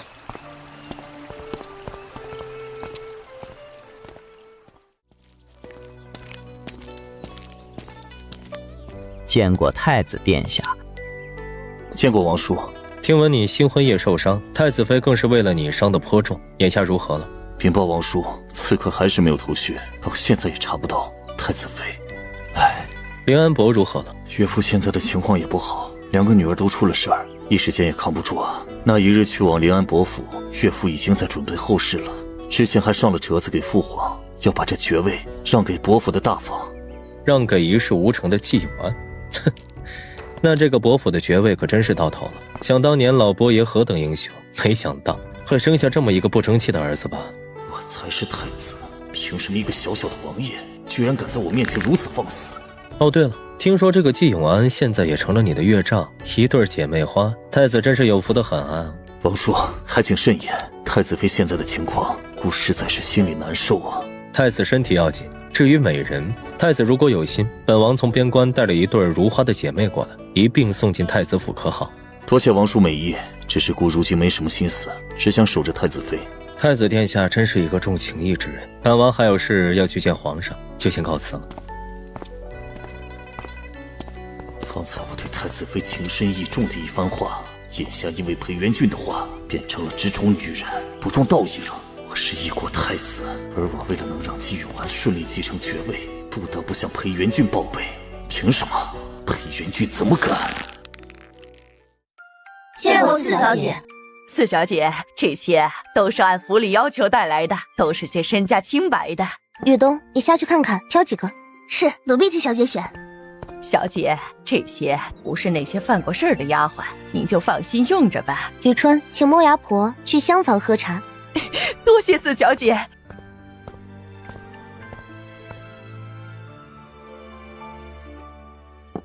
麻烦这位姐姐了，多谢。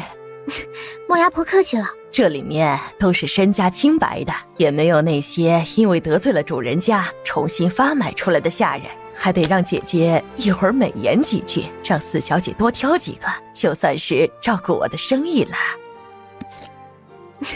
那是一定的。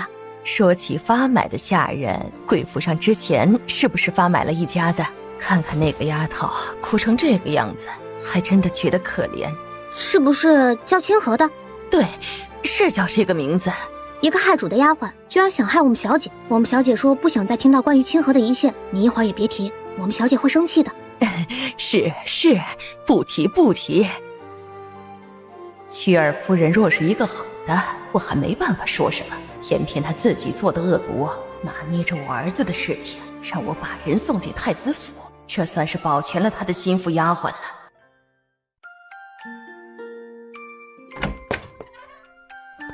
小姐，怎么样了？选出来的人都跟着武嬷嬷去登记了。小姐，您猜的不错，莫牙婆果然问起清河的事情，奴婢照您的话回了她，这是莫牙婆给奴婢的。既然是给你的，收下就是。小姐怎么不让奴婢多说几句清河的事情，也可以提提三小姐和二夫人的事情。过犹不及，收拾一下，我们去祖母处谢谢祖母。选的人可满意？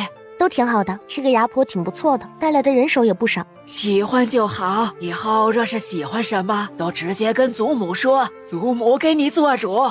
多谢祖母。祖母，昨天晚上于小姐回去之后可有事？谁知道，于府的事情跟我们没有关系。可是又发生了什么事情？没什么事情，就是你来说。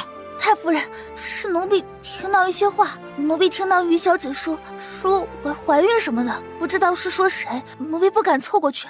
祖母，雨东就是听到一点点，可能是于小姐说别人家的事情。这种没有根据的话，也是刻意对自家小姐混说的吗？到门外跪着去。是。祖母，雨东也是为了我好才对我说的。这种话是你一个未出阁的小姐该听的吗？可是如果不听，我就算是被人害了，也不知道是谁。祖母，既如此，梁府的这门亲事，难道还要再继续吗？好了，祖母知道，但这事儿得从长计议。我知道，多谢祖母。太夫人，永宁侯世子求见。祖母，我先回去了。去吧。祖母，雨东，一起走吧。多谢祖母。于是就是一个不贤的，我当时就不应当心软，把人扶正了，眼下却闹出这么多的是是非非来。见过太夫人。世子客气了，请坐。太夫人，我今天来是说于小姐的事情的。至于那天奔马出事时的事情，我也向于府去说明了情况。于府怎么说？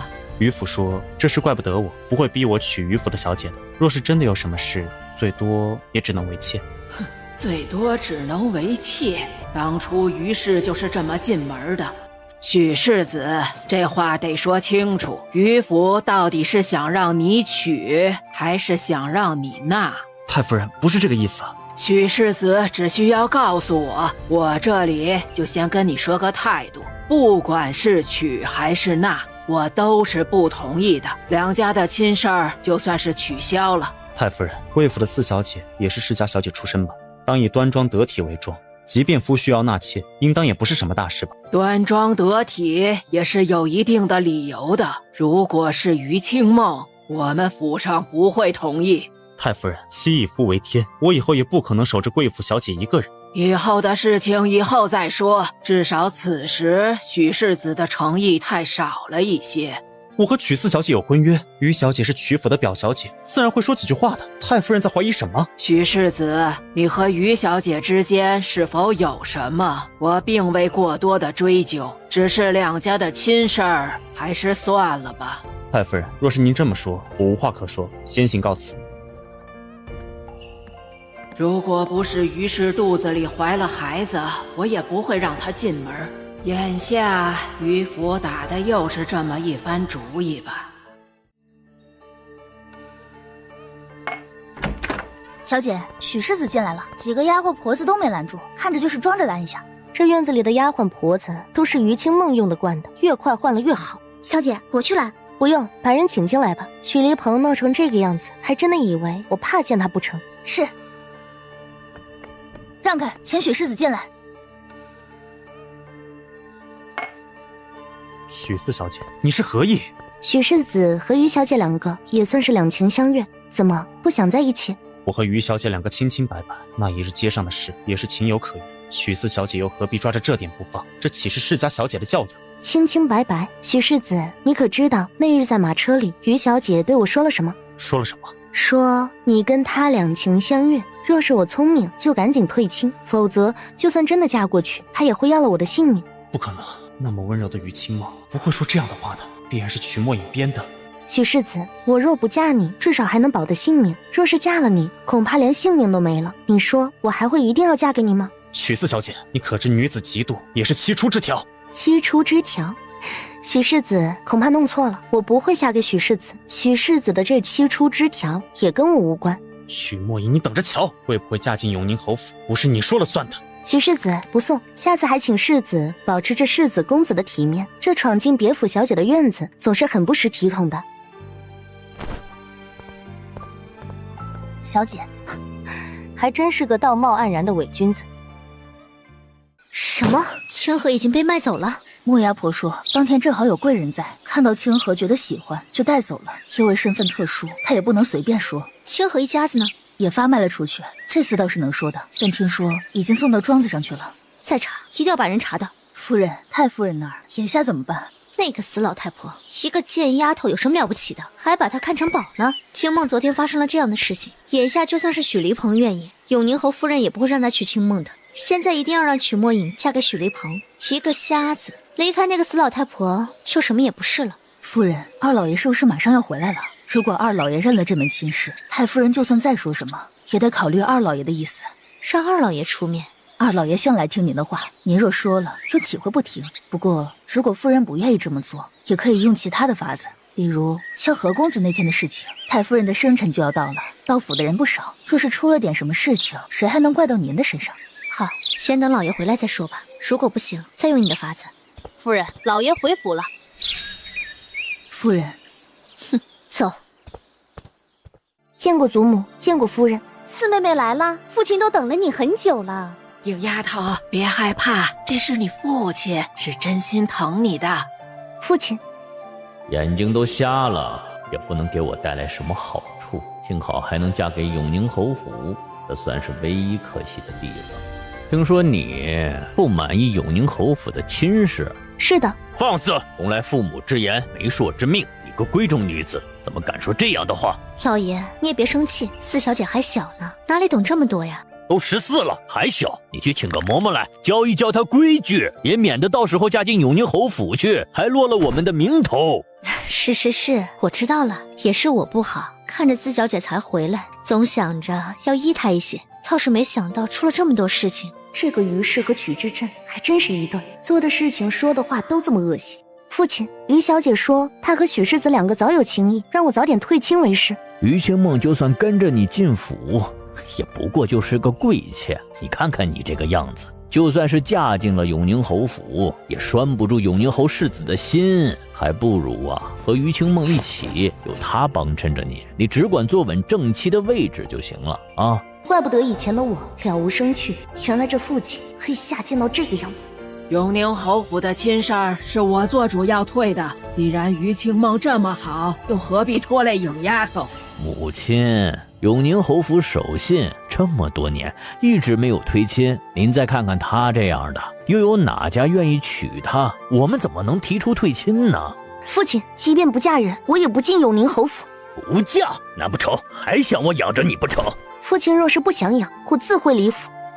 反了，居然敢这么顶撞！放开我！放肆！住手！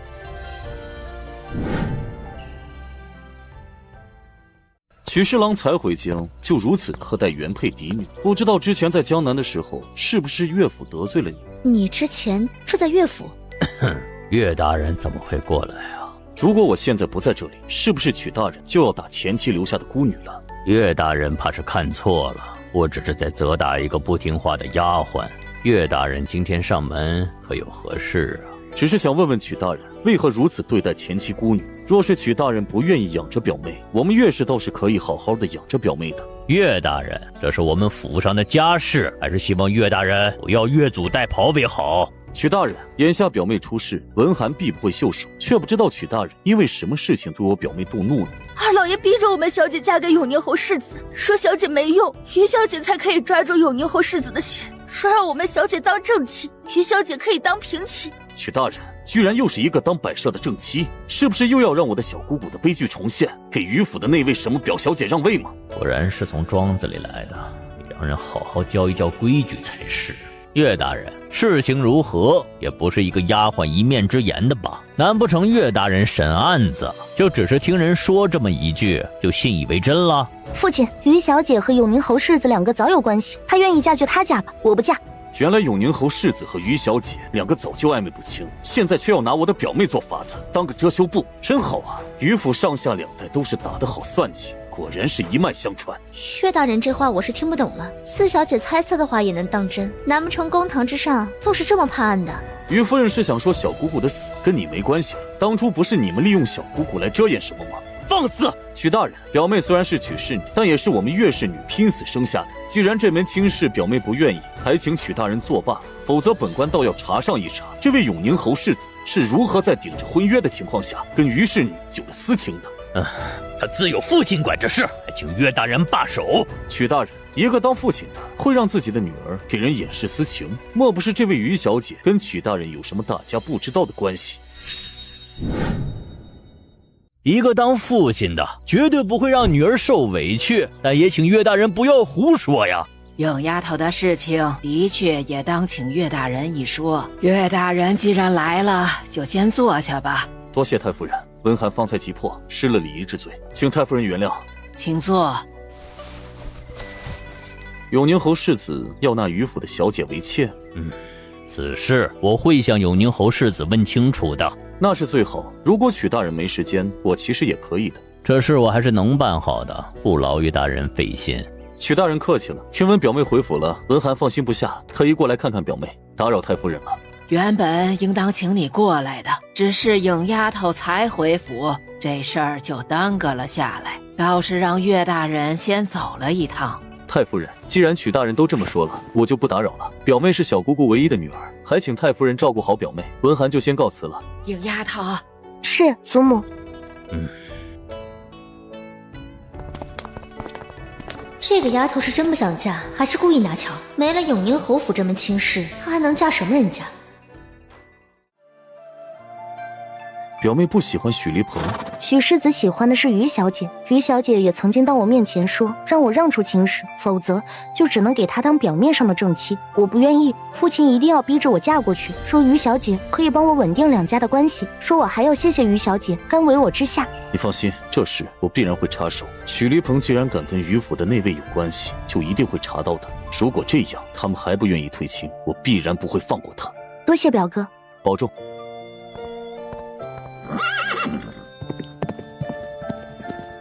前世无论我还是曲墨影，和他都没什么联系，没想到。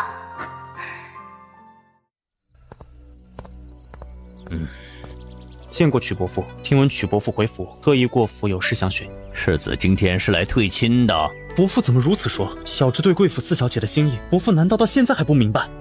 世子既然有心于氏女，又何须对曲氏女再加以言辞？两府的亲事就这么断了吧。以往永宁侯府给的礼，我们会一分不少的找出来送回永宁侯府。曲伯父，这话是怎么说的？我的正妻必然是曲四小姐，曲伯父不必存疑。永宁侯府的亲事，我们高攀不起。世子既然心仪于氏女，而且还在曲府跟于氏女两个不必嫌疑的暧昧，就直接娶了就是了，跟我们曲府无关。曲府的女儿纵然不好，也不能给人顶了名声。许伯父，世子，你跟于清梦的事情就这样吧，退亲。许伯父，男子有一红颜知己，也无碍的吧？许伯父又何必闹到退亲？岳文涵说不退亲就要查个一清二楚，许世子退亲吧。岳文涵插手了。许世子回去之后就把当初的庚帖回过来，我相信许世子也是一个聪明的吧。许伯父，来人，请许世子出去。世子，请吧。看起来这门亲事的确是退了，一个又丑又瞎的女人也要退我的亲，凭什么？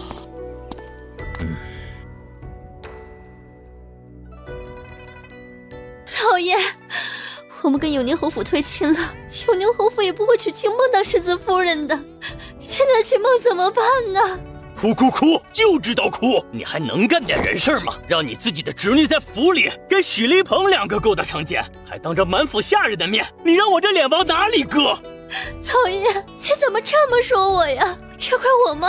我也不知道会有这种事情啊！我不管你打的什么心思，但有一点你要知道，影丫头才是我的女儿。影丫头小的时候，就是你没让人照顾好她，还让她的眼睛成了半瞎子。眼下你居然又闹出这么一出来，你不会真的当我是个蠢的吧？哼！老爷去哪里？去书房。老爷，完了，怎么办？他居然一定要退亲，清梦怎么办呢？二夫人，这件事现在闹成这个样子，老爷也是铁了心的要退亲，就退了吧。不行，我不能让清梦这么可怜，她现在只能跟许离鹏了。如果没有一个软弱的正妻，这以后还怎么活呀？那怎么办？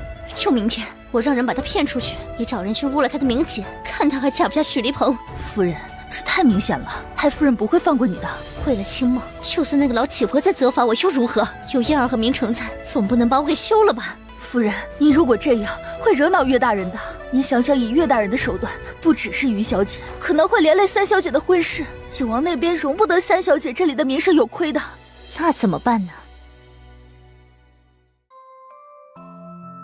吵了？是的，听说吵得特别的厉害。二夫人在院子里哭得呼天抢地的，哭。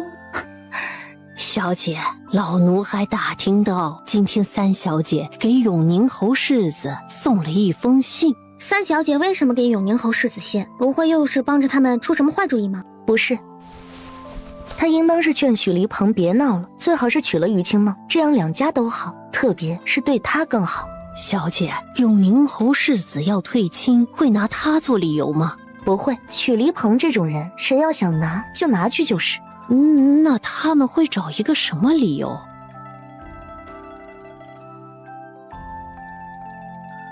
马上就要我寿诞之时了，说是等过了这寿诞再说，总不能突然之间就有了退亲之事。两家好聚好散，也做了这么多年的亲戚了，我寿诞的时候他们还会过来，还是以我未婚夫的名头会来参加祖母的寿诞。对，你放心，这婚事儿是必然退了的，就算拖延也没用。原本还在感叹我的无力可能会害了另一位生性温和弱智谦谦的女孩子，没想到居然又打算到自家头上来了，这心可真够黑的。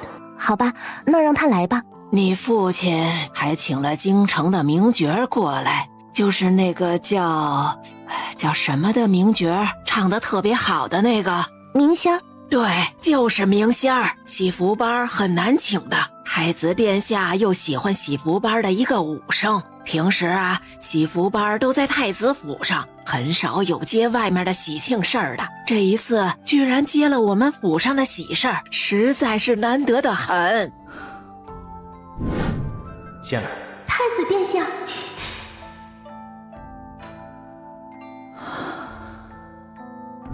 影丫头，影丫头，祖母，我方才在想于小姐的事情。这事儿就过去了。永宁侯世子这么样的一个人，实在不是良配，以后祖母会给你找更好的。祖母放心，我没事，我不在意永宁侯世子，就怕永宁侯府退亲的理由是我不好。他敢？祖母，我就是这么一想，应当不会的。不过你寿诞的时候也小心一些。你放心，我会的。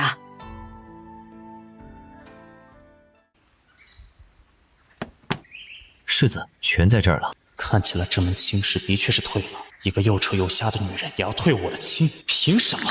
世子有礼了。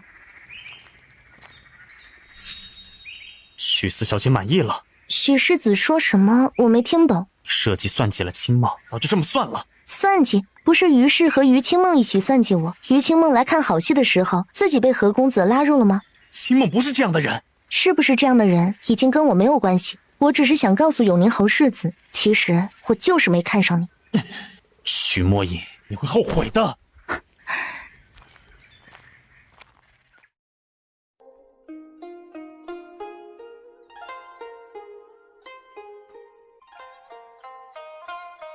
王爷，曲府的太夫人要过生辰了，没往我们府上送帖子。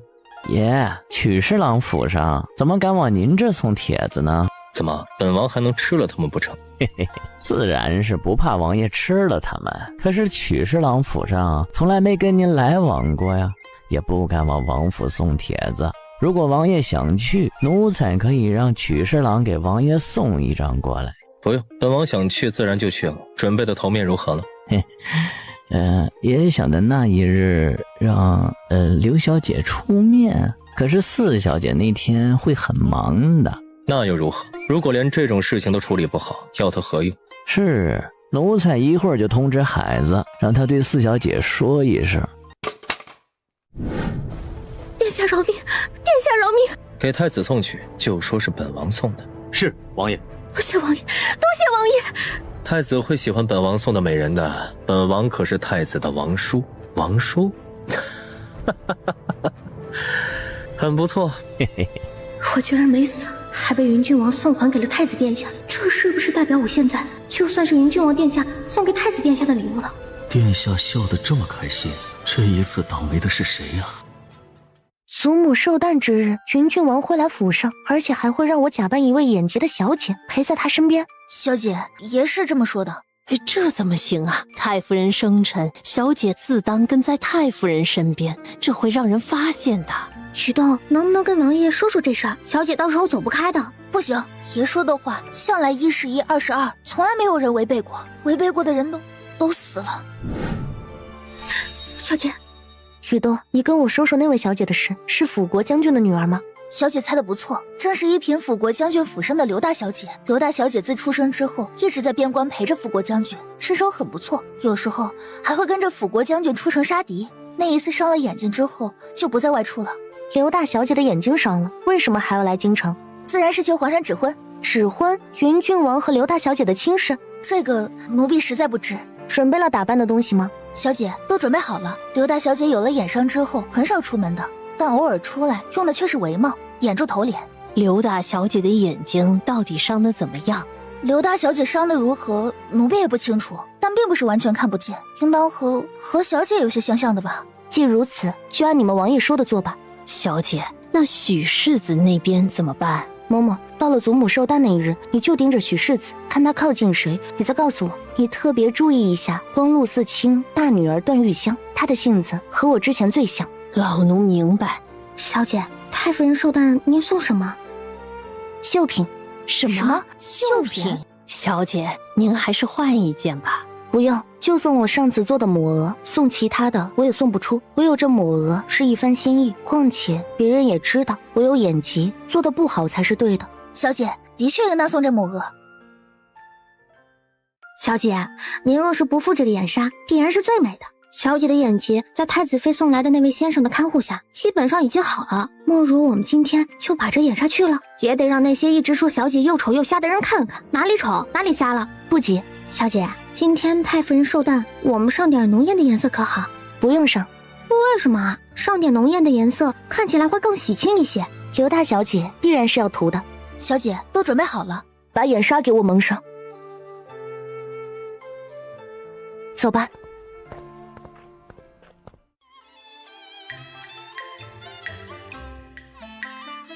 真没想到，今日太夫人寿宴，曲大人还请来了喜服班。听说这喜服班很难请到的。这都是托殿下的福啊！若不是听说殿下会来，下官可能也请不到他们呀。本王给三小姐准备的礼物送去了吗？回殿下，已经送去了。你们看，陪在屈太夫人身边的女子，她就是屈府的四小姐。真的假的？怎么好像跟传闻的不太一样？我看那些有关这位屈四小姐的传闻啊，多半是假的。刚才过来的时候，我还看见四小姐送给屈太夫人的生辰礼物是一件绣品。什么绣品？不是说因为自小养在庄子里，性子古怪暗沉，长得又难看，眼睛几乎不能视物吗？看她一直戴着眼纱，可能是有些眼疾，但也应该不是很严重，不然怎么可能做得了刺绣呢？至于说她长得难看嘛，肌肤白嫩如雪，我可不觉得像是丑的。杨丫头，如果身体不适，你也不用一直陪着祖母，可以回去休息的。是，祖母，我先回去休息了。去吧。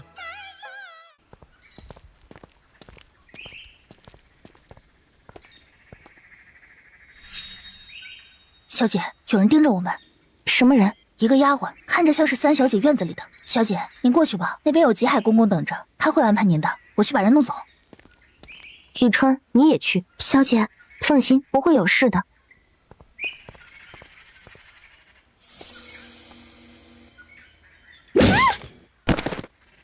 会不会让人发现？发现又怎么样？今天的宾客这么多，至于他被谁打晕的，谁知道呢？我们先回去，小姐吩咐我们的事情，可别忘记了。你也别伤心了，许离鹏不是说会给你找一个暗弱的主母的吗？先度过这个时机，到时候再把人给处理了就是。当个妾室，父亲很生气。再生气又如何？难不成还不当了？现在的名声难听一些，过一段时间你成了永宁侯世子夫人，谁还会记得这样的事情？我怕永宁侯夫人不会同意。只要你生出许离鹏的长子，永宁侯夫人会同意的。况且你的身份又不低，也是官宦之女，如果不是那场意外，谁给他们家做妾啊？小姐，景王方才问起您。问我什么？怎么问的？景王请您收下。真漂亮。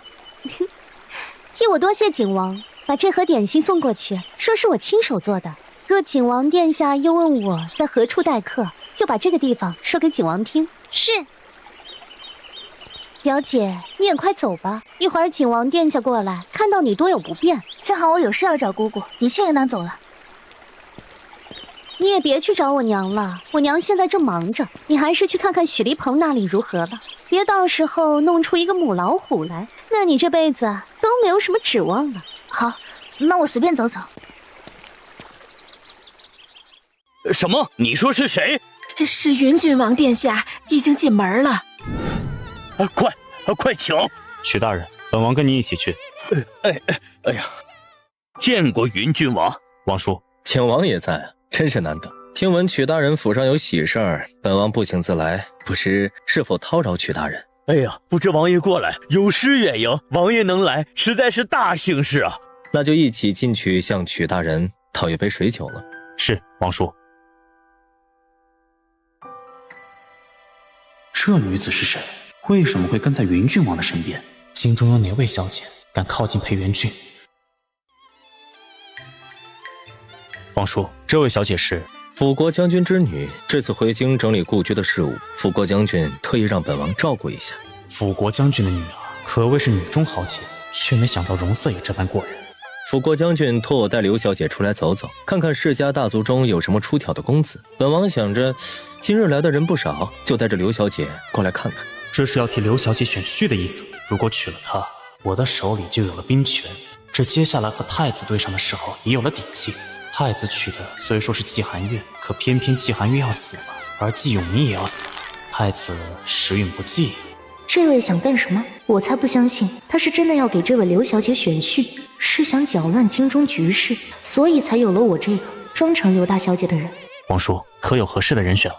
还没选好，先看看吧。本王这次也不急着回去，打算在京城住上一段时间。刘大将军为国效力，眼下又只有这么一个女儿，王叔一定要找配得上她的青年才俊才是。我上一世可真是蠢，太子对我殷勤不已，不过是因为父亲手中的兵权罢了。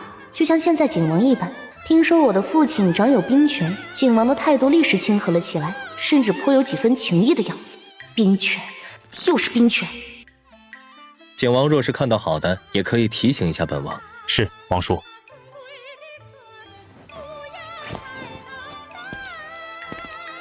听闻这位云郡王和这位刘大小姐之间颇有情分，可以想象得到，装成刘大小姐的我其实并不安全，但有我在面前挡着，那位刘大小姐必然是真安全的。这世上居然有这么俊美的男子，这人是谁啊？快去请二老爷过来说话。是。这不会就是那个煞星吧？他来干什么？抄家灭门？儿子在外面干了什么不好的事情？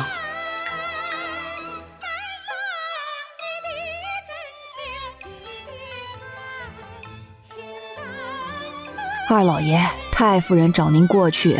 去告诉母亲，云郡王殿下来了，让于氏多准备一席，单独一席。是，老奴明白。曲大人不必客气，本王稍稍坐坐就走，皇上还有事情找本王商议。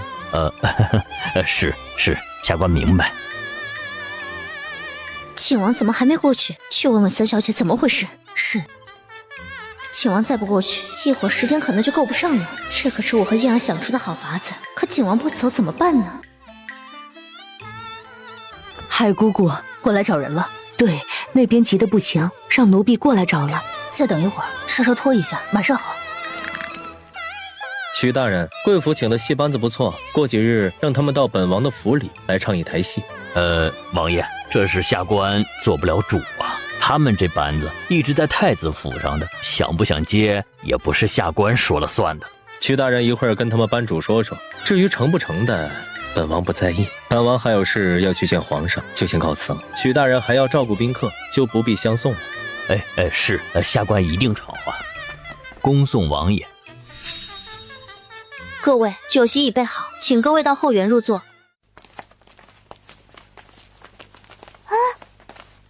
段大小姐可是丢了什么东西？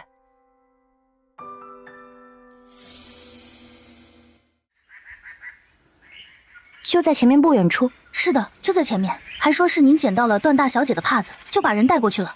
过去看看。大姐跟着一个婆子走了，没听说过曲侍郎府里有谁跟大姐交好。走，我也去看看。二小姐，这里是曲侍郎府，您还是别跟去了。这么无聊，去看看也好。我的这位好大姐可不是什么安分的，母亲让她嫁给我的表哥，看她的意思是不愿意了，也不看看自己的身份，一个破落户还能要求什么？二小姐，还是不要了吧。你是我的丫鬟还是段玉香的丫鬟？吃里扒外的东西！如果再让我听到你这样的话，我杖毙了你！二小姐，早听说这位段二小姐是个凶悍的，现在到了别家府上，居然还不知道收敛。这若是哪家娶了这一位，还真是家宅不宁啊！段大小姐，奴婢现在就去把四小姐身边的雨春叫过来，您自己问她。四小姐这会儿在休息，恐怕不能打扰。有劳嬷嬷了。段大小姐可别走开呀。好。来，你跟我过来。什么事儿？你看到前面那处院子没有？那里是放点心和茶水的地方。你去取一些过来给段大小姐，若是怠慢了你们小姐，夫人会斥责我等的。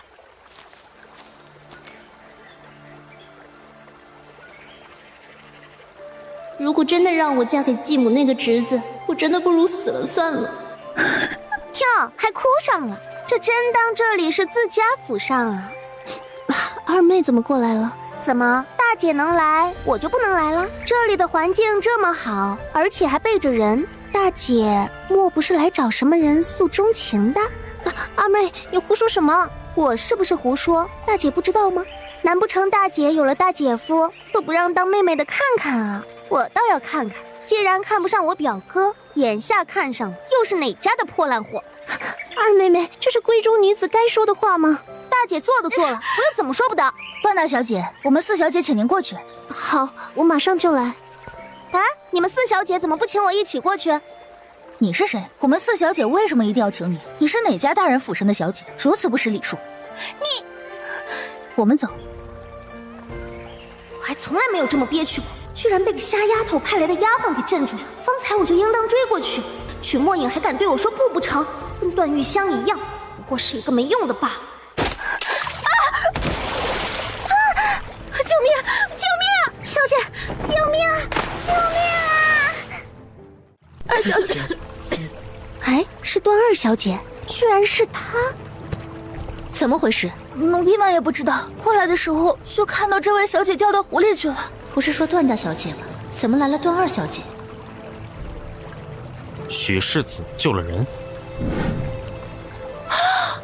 这莫不是景王要选这位许小姐为正妃了？听到丫鬟呼救的声音，才跳了下去，幸好人没事。许世子，这位就是名声极好的许世子，那可真是太好了，让曲墨影不请我。现在好了，他的这个未婚夫就是我的了。许世子青年才俊，今日可谓是英雄救美啊！哼，景王竟然带着秋燕出现在众人面前，至少这件事上面没有出纰漏。女儿进景王府成为景王妃是肯定的了。至于清梦的事情，有女儿这个未来景王妃在里面，段府上这个继妻生的女儿，就算泼辣一些，也翻不出什么浪花来。以后我多帮衬着侄女就是了。快把段二小姐和许世子请过去换衣裳，这天气虽然转暖，总是不能太耽误了。段小姐，世子，请跟奴婢来吧。殿下，我们回去吧。好。果然，最近让女儿吊着景王是没错的，以前景王可没这么直白过。二妹妹，你怎么掉湖里去了？你没事吧？幸好我不小心掉下湖去，不然哪里会有这么好的亲事？许墨影，这位是曲四小姐，不是说眼睛瞎了吗？居然也能看着走路过来。之前母亲让人给她看过眼睛，已经好了一些了，但眼睛还是伤得很厉害，样子看起来，所以眼纱一直附着。刘大小姐那里又是什么情况？莫如明天打发太医去刘府帮着看看。辅国将军为国为民，他唯一的女儿出了这样的事情，让宫里的太医看看也是正常。这旦角的扮相可真是漂亮啊！洛大夫人，能不能让这个旦角明仙过来呀？她唱得很好，我们这里想赏她一下。好啊，去把人请来。是。太子东宫的人，原本还想着找机会在外面去拦明仙儿，眼下在这里也可以。之前的布置可以撤了。见过诸位夫人小姐。你就是明仙儿？正是。听闻明仙儿是喜福班的台柱子了，喜福班又不愿意多接戏，不知道贵班子是拿什么养活自家班子里的人的？喜福班也接戏的，只是太子殿下有时候会让班子里的人排戏，少了外面接戏的时间。太子妃身体不适，太子殿下极爱重太子妃娘娘，又哪有那么多的时间一直让你们排戏？唉，太子妃的身体不知道怎么样了。以前看到太子妃的时候，她的身体一向是不错的。可不是，太子妃怎么一下子就病了？而且还听说病得很重。听说季大小姐也进东宫去了？不是季大小姐，现在是季侧妃。季侧妃可真是去的好时候啊！宁仙儿，你也在东宫，可知太子妃的身体如何了？奴只是暂居在东宫边上，并不知东宫之事。你没见过太子殿下？只远远的见过殿下。其实太子是看中了这一位吧？西府般有底气，不接许多世家的生意。原来后台是太子啊！听闻一会儿还有一场戏，能不能再唱一场？许多夫人都觉得听不过瘾。眼下我什么也不是，当然不能明面上拒了这些夫人，等以后也得让这些高高在上的夫人跪在我面前。是，来人，上！宁老板，请等一下。何事？宁老板，请，我们小姐有话问你。你们小姐是？宁老板，请。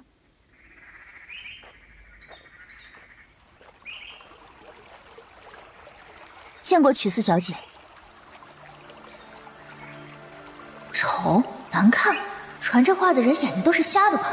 这位曲四小姐跟这2个字是绝对合不上的。你可见过我表姐？太子妃的身体很不好，恐怕时日不多了。掌嘴！曲四小姐，你这是何意？一个戏子居然敢咒我表姐，你觉得是何意？曲四小姐可知道我是太子府的人？是太子府的人还是太子的人，跟我有什么关系？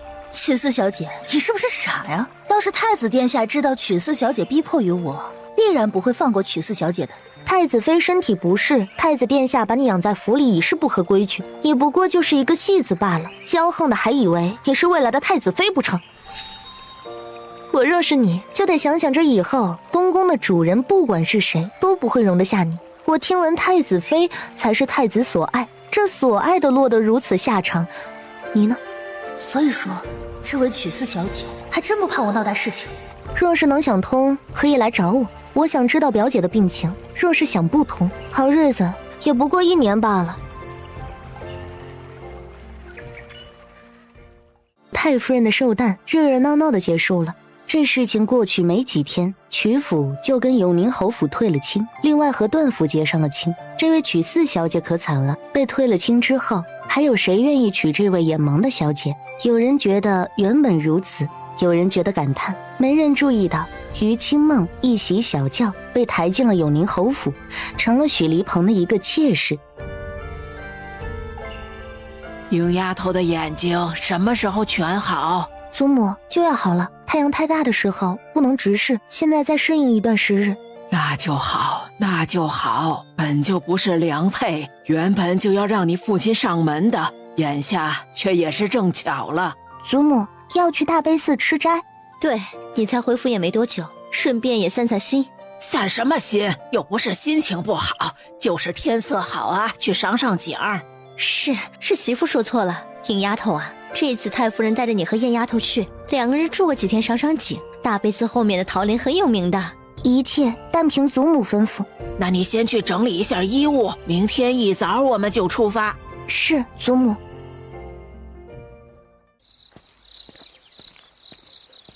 四妹妹，等等我。三姐有事？的确有一点小事，想让四妹妹帮帮忙。我的行李太多了，怕祖母会说我。能不能麻烦四妹妹替我拿一个小包裹，一件穿的衣裳？衣裳？对，就是一件衣裳，但再放又放不进去。四妹妹帮我拿一下，可好？三姐的衣裳若是放在我这里，被祖母知道，我也会被责罚的。你怎么这个样子啊？不过是带一件衣裳而已嘛。三姐，请回吧，有东西让祖母带就是了。真是给脸不要脸！如果不是母亲让我压制着脾气，我眼下哪里会把曲墨影放在眼中？走。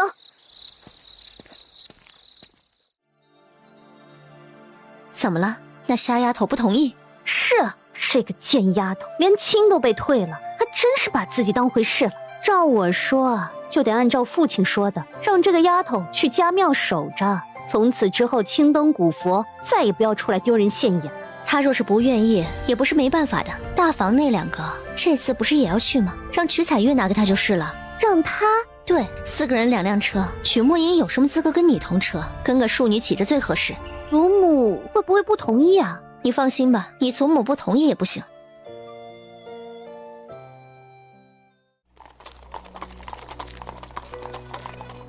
太夫人，要不要叫四小姐过来？不用了，我病了，也别把病气传给他。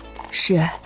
四妹妹有去看过大悲寺的桃林吗？没有。大悲寺的桃花出了名的好，等过段时间结的桃也很香甜，但却是不卖的，只会送于进香的香客。等秋日了，我们再求着祖母带我们一回，到时候就可以吃到香甜的桃子了。祖母怎么了？祖母这是老毛病呢，休息几天就好了。祖母这是什么老毛病？好像是说心悸不能急，不能动怒生气。可能祖母是因为你的事情生气了，好生生的亲事就这么没了。这以后上哪里去找这么好的亲事啊？祖母的身体一直不好。祖母的身体一向还算好，不过这次是真的气狠了。这以后让你怎么办啊？还有哪家会娶你？居然还是老毛病，心悸的毛病可大可小，偏忙给祖母配几贴舒缓心悸的药物才是。四妹妹，许世子跟你的亲事实在是可惜了。京中谁不知道许世子是不可多得的青年才俊，又一直守着一个不平等的婚约，却也没有想过要退亲，眼下倒是让段锦香捡了便宜。四妹妹，二小姐，我们小姐累了，想休息会儿。哈，你这丫头怎么说话的？我跟你们四小姐是姐妹，一路上说说话怎么了？四妹妹，你这个丫鬟可厉害了，竟然敢管主子的闲事儿。护主心切，二姐若是想说，可去前面的车子。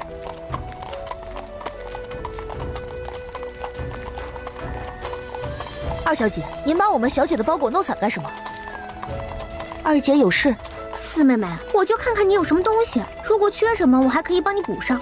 多谢二姐的好意，我不缺什么。怎么会不缺？听说我们这次住的时间不少，你这几件衣裳怎么够啊？正巧我多带了几件，就好心送给你一件吧。多谢二姐，这事儿果然简单。二婶还特意吩咐了几次，不就是送她一件衣裳。二姐，我累了，想休息一会儿。好，那四妹妹休息吧，路还很长，我也靠着睡会儿。到了大悲寺的时候，已经快午膳了。马车停进了大悲寺的山门外的停车处，吴嬷嬷急忙先安排入住。住的院子是早早的定下的，知客僧把他们引了过去。午膳已经准备好，太夫人稍稍用了一些，便让他们几个散去。她要先休息一会儿。原本以为问题不大，但没想到居然这么不舒服。曲墨影服侍太夫人睡下，然后才回到安排给自己的院子。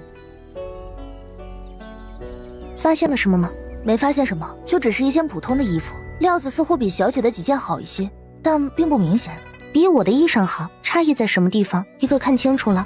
哦，还有针脚和绣纹，这样的针脚和绣纹不像是我们府里的针线坊做出来的。何以见得？府里的针脚和绣纹，奴婢是见过的，都没有绣得那么精致的，倒像是奴婢以前见到过的华医院的衣裳的绣纹和针脚。你怎么知道的这么清楚？我们也有些衣裳就是那边制的，奴才以前跟着济海公公去过好几次，见得多了就知道了。所以说这衣裳是华医院的，看这样子还是时下的新的款式。曲彩月往我包裹里塞干什么？就算是他，恐怕也难得有这么一件吧？怎么就自己不留着，一定要塞给我？若说这里面没猫腻，还真的不可能。或者说于是和曲秋燕想干什么？小姐，不管那边想干什么，这衣裳是还给了曲儿小姐。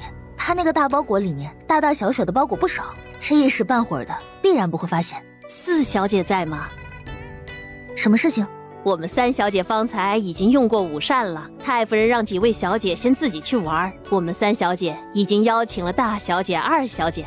听说啊，大悲寺前面有一条街特别的繁华，要不要一起去看看？也好，雨春，你留在这里。小姐，放心，不会有事的。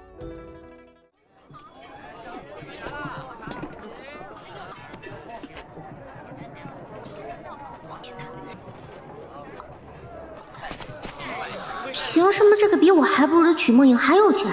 一定是太夫人私下给了曲墨影。大家都是孙女，太夫人太偏心了。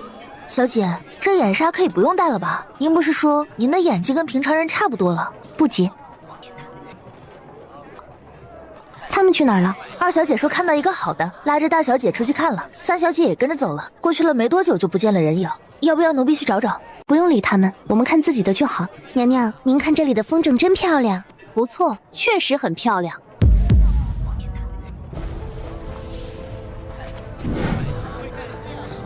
戚有然，小姐，小姐，小姐，你怎么了？我没事。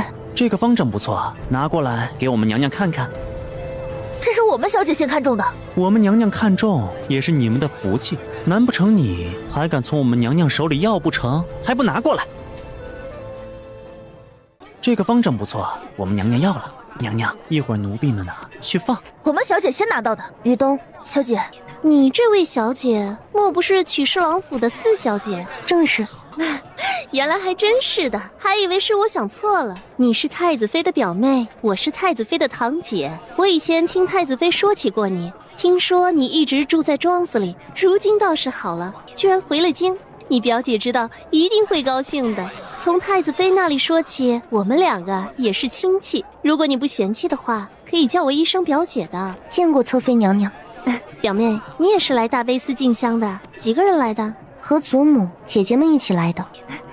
表姐也住在那里，如果有时间啊，就过来玩。我这会儿还有事，先走了。曲4小姐，原本我还在想着怎么靠近姬悠然，没想到姬悠然自己撞上门来了，那可正好。哎呦呦呦，这位小娘子看起来是在等人呐，却不知道是在等谁呢。哎呦呦呦，这位小娘子看起来是在等人呐，却不知道是在等谁呢。必然是私会情郎，也不知道是哪家的情郎。你们想干什么？小娘子长得不错，不是一个瞎子。瞎子怕什么？长得还算可以就行了。放肆！居然敢当街调戏良家妇女，还不快滚！曲4小姐，有礼了。你是？方才这位姑娘和曲4小姐说话的时候，我正巧听了，也因此知道了曲4小姐的身份。曲4小姐，能不能借一步说话？有什么事吗？能否借一步？是永宁侯府的一些事情，在下跟永宁侯世子，我好心好意跟他说事，而且方才还救了他一次，没得到他的感激也就算了，居然还把我这么一个救命恩人给落下了。看着这般柔弱，居然心性这么恶毒，害得于小姐不得不为妾，还害得许离鹏竟然是以这样的结果收场，娶了那么一个母夜叉，实在是亏呀。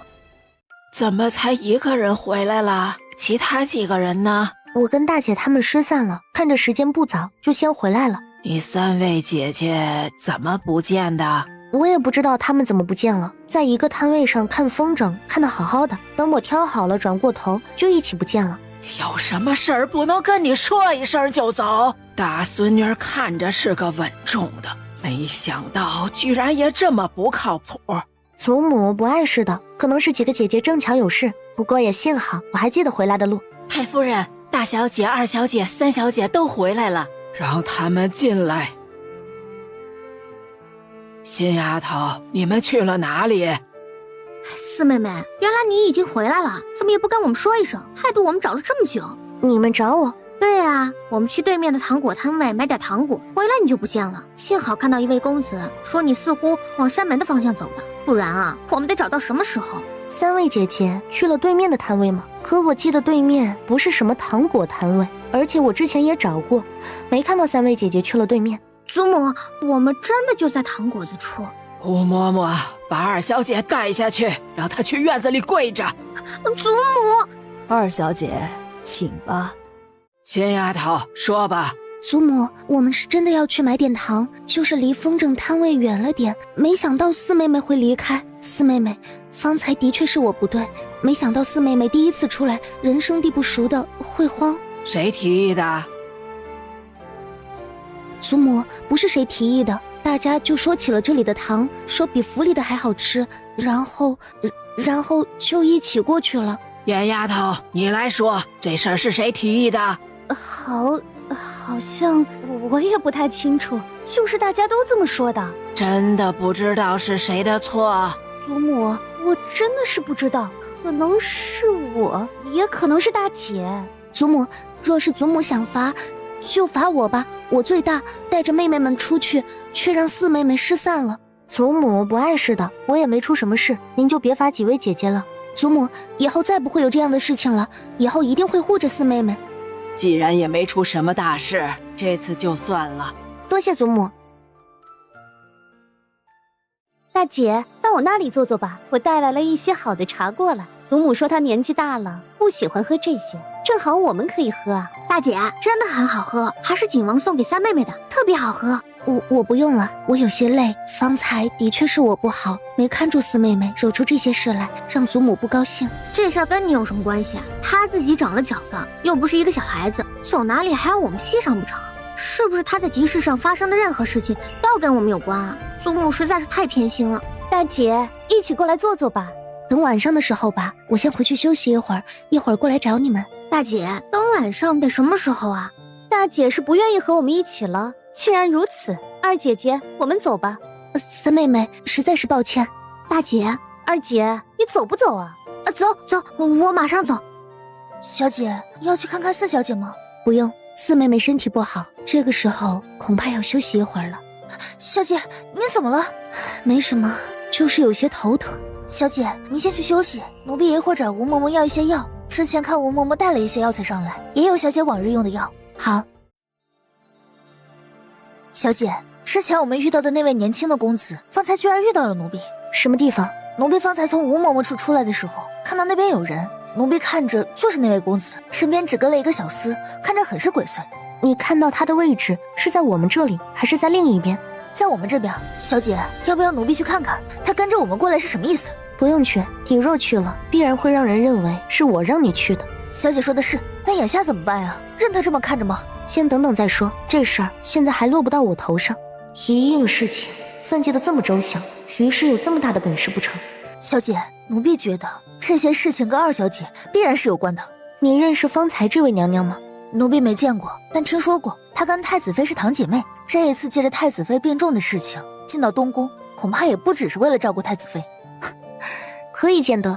听说太子妃娘娘变得很重，这时候的确需要有人照顾，但身边那么多人，难道照顾不过来，还偏偏要一个堂姐进府去照顾？看这位侧妃娘娘的样子，也不像是真心会照顾人的，否则这个时候哪里还会跑这么远？你觉得她到大悲寺来干什么？奴婢觉得必然是借着给太子妃祈福什么的由头，上山来游玩来了。所以太子也会来？应当会来的吧，否则这位侧妃娘娘也不敢出来。再怎么着，她也是以照顾太子妃娘娘的身份进东宫的。听说当时的何贵妃以前也是为了照顾生病的元后才进的宫的，后来元后没了，何贵妃倒是生下了景王。你去门口看着，一会儿如果有人闹过来，就把他们带过来。是，奴婢知道。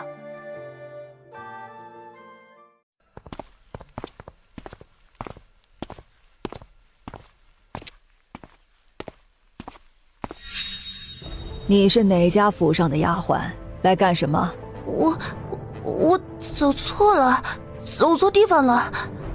抓住他！你们放开我！我就是走错地方了，我以为这是我们公子的院子。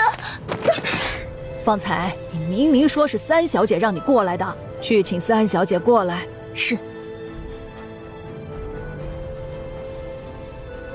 三小姐，这丫头说是您派来的，您看看认不认识？吴嬷嬷，我身边的丫鬟带来的就那么几个，都是吴嬷嬷认识的。眼前这个，我不知道是谁，也不知道她为什么要冒用我的名字。你说是我们三小姐派你来的？我是我们三小姐，我是你们家的三小姐。方才你说的是你们公子，怎么一会儿又变成了你们三小姐了？你到底是哪家府上的？一会儿是公子，一会儿是小姐的。禀曲太夫人，奴婢是来找你们府上的四小姐的，没想到走错了院子，还请太夫人原谅。你知道我们是曲府的？你是哪家府上的？居然盯上了我们府上！太夫人，奴婢是我们二公子的丫鬟，我们二公子有事想问许四小姐。你们二公子是哪一位？就是凤阳伯府的二公子，那个专门勾搭世家千金的田二公子。祖母，他这是什么意思？难不成他看上了四妹妹？胡说什么？你四妹妹都没见过外男。可他怎么说是严二公子？难道还是胡说？祖母一定要把这个丫头送官，让她不好好说实话。奴婢没有胡说，是真的。我们二公子跟曲四小姐情投意合，方才还送了礼物给曲四小姐，就在集市上。太夫人若是不信，可以去曲四小姐那里找我们公子的礼物。集市上就是方才了。是什么东西啊？是我们公子送给曲四小姐的一件衣裳，还有一对耳坠。真是岂有此理！祖母，我现在就去找四妹，让她把这个东西还给严二公子。这怎么……哎呀，怎么能这个样子呢？祖母，我去看看三妹妹，别让他们两个吵起来。走，我们去看看。太夫人，您的身子……我没事儿，走慢点就行。四妹妹，我们有事找你，进去说话可好？三姐姐，你有什么话就在这里说吧，我事无不可对人言，若是进去说了，怕是会让人觉得心虚的。四妹妹，你怎么可以收人东西啊？而且还是一个别的人的。二姐姐，我不知道你说的是什么话。你不知羞耻。二姐，你说说看，我有什么地方不知羞耻，让你跟三姐姐怒冲冲的来找我了？四妹妹，可敢让二姐姐查查看，你带来的东西里有什么东西是不属于你的吗？好，那就请二姐姐进去看吧，三姐姐和我一起等在门外，可好？正当如此，四妹能自证清白是最好的了。二小姐，请吧。哎，景王真的属于这位曲三小姐啊？这看着也不像是个好的呀。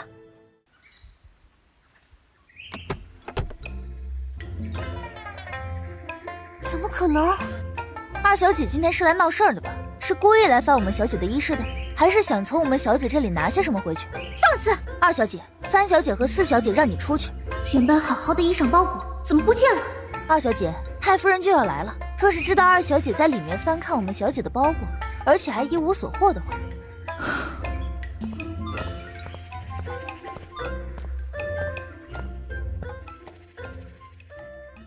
影丫头，跟你没关系。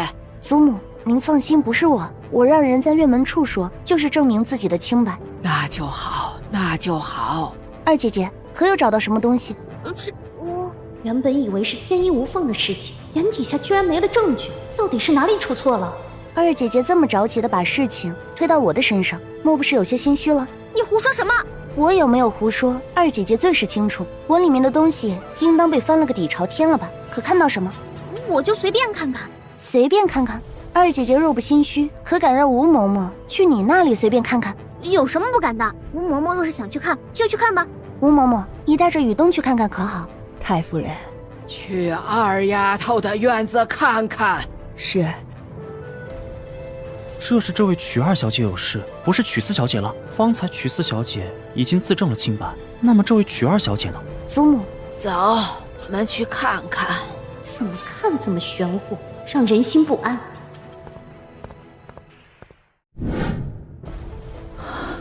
怎么可能？说，这些东西是哪儿来的？我不知道，祖母，我不知道这是哪儿来的。为什么会这样？这衣裳难道不应当在曲墨影的包裹里吗？跪下！祖母，这是华医院的衣裳吧？我不记得你最近有什么衣裳是从华医院买的，那就是你自己买的。祖母，是我自己的。这耳坠呢？这我不知道是哪儿来的。之前我跟四妹妹坐同一辆马车，四妹妹。你胡说什么？祖母，真的是四妹妹的，我真的不知道四妹妹什么时候塞进我衣裳的包裹里来的。二姐，你说这耳坠是我的？自然是四妹妹的，我自己没有这样的耳坠。到这个时候居然还在污蔑我。祖母，华医院的新衣裳上市的时候，售出的衣裳都是有记录的，查一下这衣裳和耳坠的由来吧，相信都是有标志的东西，查一下就知道是谁买的。去，把严二公子请过来。是。见过曲太夫人。严二公子。正是，不知道太夫人找在下可有什么事情？你就是严二公子是吧？这些东西是严二公子的吗？的确是我的。严二公子把这些东西送给二姐干什么？二姐往日都不出府门，严二公子什么时候送的？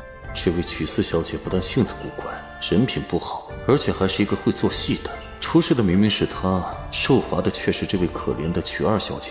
这位曲太夫人实在是过分了一些，果然如于青梦说的样子。曲四小姐说什么？严二公子，我们以前见过。就今天见过。那多谢今天严二公子集市上升了元赏。曲四小姐客气了，举手之劳罢了。即便是严二公子与我有恩，但我还是要问一声，你什么时候给二姐送的礼？还请严二公子说清楚，否则我们府上总得找贵妇说个明白。什么叫我送给曲彩月的？分明就是要送到曲墨影的手中，难不成这事办砸了？如果办砸了，我可不能再照着事先的事情说了，否则父亲那里会打断我的腿的。这事儿我真的不知道，可能是下人误会了。误会了是什么意思？这衣裳和耳坠的确是我的，可我也没有让人送给贵府的二小姐呀，就是送给了其他的小姐，下人送错了。送给其他小姐了？为什么贵府的下人到祖母的院子说是找我的？哎呀，这事可是尴尬了，想害的没害上，倒是落到了曲彩月的身上。就曲彩月这样的，就算是个妾，我也是亏的好吧？原本严二公子的事情跟我们府上也没什么关系，但眼下却偏偏跟二姐扯上了关系，还请严二公子明言。另外有丫鬟看到严二公子之前带着人在祖母的院外盘旋，这又是何意？严二公子说说吧。这事儿太夫人还真不好说呀，原本跟人约好了的，也让人送了东西过来，说是住进了这里就特意过来看看，后来又说是曲府的，分明和之前的不一样，就让小丫鬟随意的打了一位小姐的名号进来看看是不是弄错了，没想到居然用到了曲四小姐的名号，实在是抱歉啊。至于这些礼物具体要送给谁，还请太夫人明鉴，我真的不能坏了人家小姐的名声啊。既然是严二公子送错了礼，还请严二公子带回去，这以后也请严二公子离二丫头远一些。是，太夫人，等我回去之后一定备厚礼致歉。不必麻烦严二公子了，就到这里为止吧。严二公子请吧。曲四小姐，严二公子请。于清梦和曲秋燕说的都是真的吗？曲墨影看着不像是一个恶毒的人，倒是曲秋燕今天不发一言，这事儿明明是他和于清梦两个挑起的，莫不是我受了蒙蔽？把东西拿好，下次不要再弄错了。是，二公子，以后不会了。月丫头就先跪在这里，好好清醒清醒。影丫头也累了，早点回去休息。是，祖母，我先回去休息了。你跟我过来。小姐。燕丫头，你说说这事儿是怎么回事儿？祖母，我不知道今天的事情。好啊，好一个姐妹情深，于是真是交的好女儿。祖母，我不知道哪里错了，惹得祖母动怒。你是不是觉得我什么都不知道？府里上上下下主事儿的是你娘，如果还有谁可以把衣裳偷偷送进来，除了你娘还有谁？祖母，二姐姐自己行为不检点，这难道也要怪我娘和我吗？彩月向来跟着你，对你也是言听计从。你大伯母平日里虽然也管事儿，但是绝不可能放任她如此。她的名声坏了，同为曲氏女，你的名声就很好吗？祖母，曲彩月那个跟我有什么关系啊？今天的事情她在东府发生的，我在西府，又怎么会知道啊？我更没有想到二姐姐会把事情推到四妹的身上，如果早知道，必然会制止二姐姐的。难道我错怪你和你娘了吗？祖母，我娘对二姐也一向很好的，就算二姐是大伯的女儿，我娘对她也一直很好的。你娘对二丫头这么好，祖母若是不信，就去问问二姐姐，我母亲是不是对她特别的好？就算不是当亲生女儿，也不会去害了她呀。秋燕，不管你母亲是怎么想的，你跟影丫头是亲姐妹，以后两个人相互扶持才是，不要跟你母亲那么短视，连个女孩子都容不下。是，祖母，四妹妹在庄子里吃了不少的苦，我一定会对她好的。祖母，那我先去看看四妹妹。去吧，姐妹原本就要相和一些。记住，四丫头是你的亲妹妹，她才是你父亲的嫡长女。是，祖母。我成为景王妃的时候，就是踩这个老东西脸的时候。这么多年，为了一个死人，一直压着母亲。曲墨影这次能够逃脱，下一次可就没那么好的运气了。太夫人，要不要画一颗药丸呢？不用，我已经没什么大碍了。小姐要去四小姐的院子？去啊，为什么不去？太夫人还等着看我们姐妹相和呢。上去敲门。三妹妹是要进来吗？正巧我也有事要出去，听说出了事，你可知道出了什么事情？没什么事，就是二姐姐那里要人去问候一下。二妹妹，她出了什么事？谁知道呢？大姐不放心就去看看吧。我去看看四妹妹。真是一个没用的。你们小姐出去了，去哪儿了？小姐就去外面随便走走，散散心。什么时候走的？就是方才回来的时候，小姐走到院门口没进门就离开的。去哪个方向了？奴婢也没看清楚。传消息给母亲，跟她说失败了，这事儿落到了曲彩月那个没用的蠢货身上，让她再想想办法联系于清梦。是，奴婢一会儿就找人去传信。真是一个没用的贱丫头。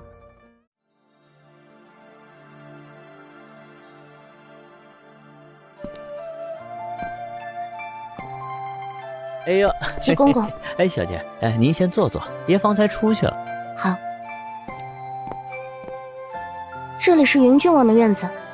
是，这老王爷说我们爷煞气重，就在大悲寺这里啊，给建了一间院子。爷小的时候就经常会过来，所以这里其实不是大悲寺了，是在大悲寺里的，紧靠着大悲寺的一边。这老王爷怕别人打扰到我们爷的安静，特意在院外不远处建了一道门。你们王爷去了哪里？是景王殿下有事请我们爷过去了。景王他怎么也在这里？是来找我们王爷打听您的事情的。找刘大小姐的？对，找的是刘大小姐，说是啊，上门数次都以刘大小姐不便见人为由拒了。王爷是想让刘大小姐见见景王？也是这个意思。刘大小姐自进京之后，这平日里呀，不管是谁的帖子都不接，但景王上门数次了，想着让小姐再见个一次，也免得让人怀疑刘大小姐。季公公，刘大小姐会不会进京？四小姐放心，刘大小姐暂时不会进京，京中也没有熟悉的亲友，平日里在府里不愿意见就可以不见人。只是景王不同，王爷的意思是想四小姐稍稍对景王好一些。好，我明白了。四小姐真的明白了？我明白了。既然明白了，那小姐请进去换一套衣裳。小姐，请跟奴婢来。四小姐，这是春秀，以后啊就是您的丫鬟了，会帮您处理您不在时的一切事务。也就是说，这位是我不能以刘大小姐见人时的全权代理人了。那就好，至少不用我时时偷偷溜出去装这位刘大小姐。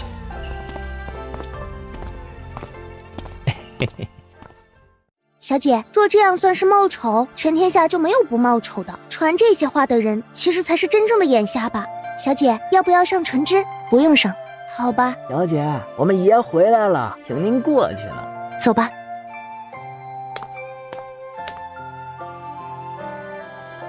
见过云郡王。不错。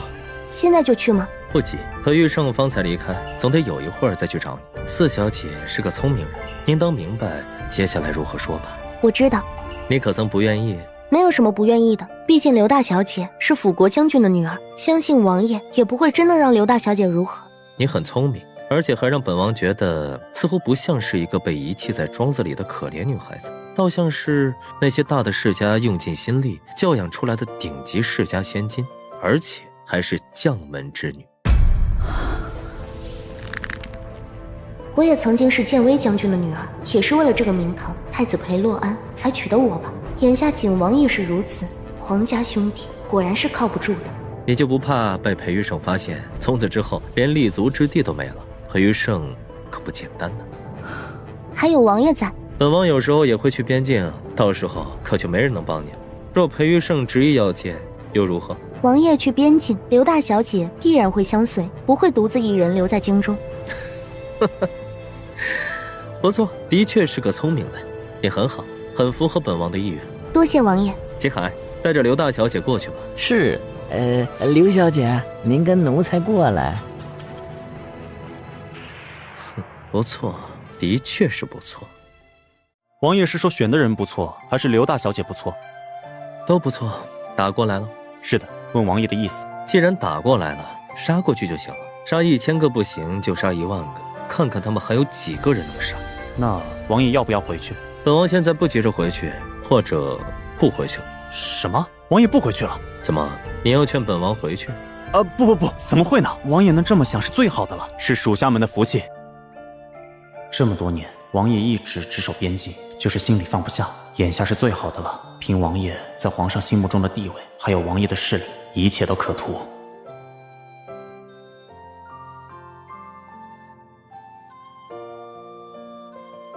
刘小姐，这是为令尊祈福。父亲在沙场之上，难免刀兵相见，我在这里祈福，希望他以后可以好。刘小姐真是孝顺呢，你放心，辅国将军一定不会有事的。多谢殿下吉言。大丈夫当出生入死，投笔从戎。若本王不是王爷，也会去往边境。本王实在是暗弱了一些呀，刘小姐当以辅国将军自豪才是。王爷已经是很好的了，王爷实在是过谦了。本王对辅国将军很是敬仰，这次听闻刘小姐来京，本王实在激动，难免想见见刘小姐。我代父亲多谢王爷的厚爱啊，刘小姐客气了。辅国将军是我平日里最尊敬的人，只是可惜啊，辅国将军又不回京，错失了本王见辅国将军的心思啊。多谢王爷，父亲会回京的。什么时候？不清楚，只是父亲说会回的。那可真是太好了。若刘小姐什么时候得到辅国将军回京的消息，就先通知本王。本王想到城外的10里长堤去迎接辅国将军。看着还真像是那么回事。好，自当奉告。刘小姐，小姐该上香了。这位刘小姐就是一位容色绝艳的女子，这才敢用这样的丫鬟吧？否则就这么一个丫鬟，足以让京中许多世家小姐羞愧不已。景王殿下，什么事？是我们王爷有事儿，想请您过去商议。我们走。敬佩百战的将军，这话说的好像是真的一样。今晚景王不会再来了，小姐可安心回去休息。好，走吧，我们回去。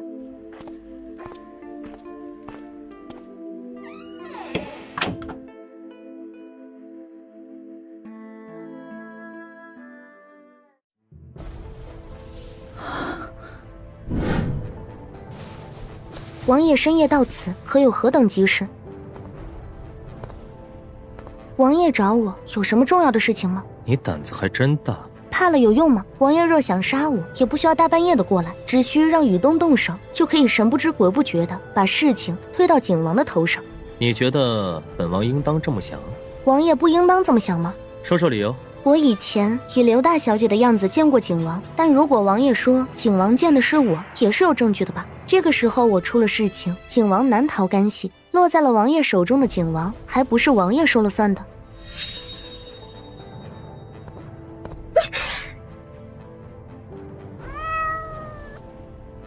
你在害怕呀？王爷，莫影只是一个弱女子，这种时候我难道不应当怕吗？你很不错，想法也不错。谢谢。你应当生在将门，而不是取之朕那个软货。多谢王爷夸奖。真的很不错。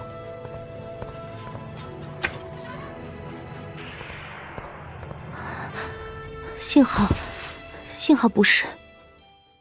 祖母，哭有什么用？早知现在，何必当初？祖母，二妹妹往日也还算好，怎么就出了这事？幸好昨天严二公子也没说什么，还请祖母饶过他。这段时间你也别出去了，就在院子里静修。是，祖母。祖母，既然严二公子没说什么，只是误会，如果让二姐姐在屋子里清修，倒是坐实了二姐姐和严二公子的事情了。祖母，那就依三妹妹吧。若二妹妹关起来，三妹妹一个人也是无聊的。影丫头觉得呢？大姐、三姐说的是，二姐其实还应当跟原来一样，若是真的拘了，倒是让人说闲话的。你先起来吧。是。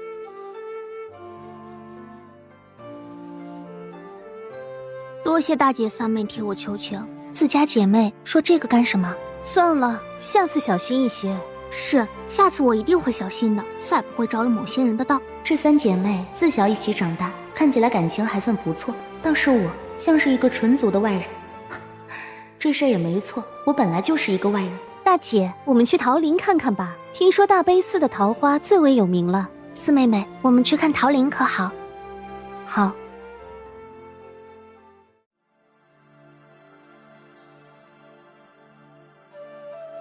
大姐，那是景玉县君吗？好像是的。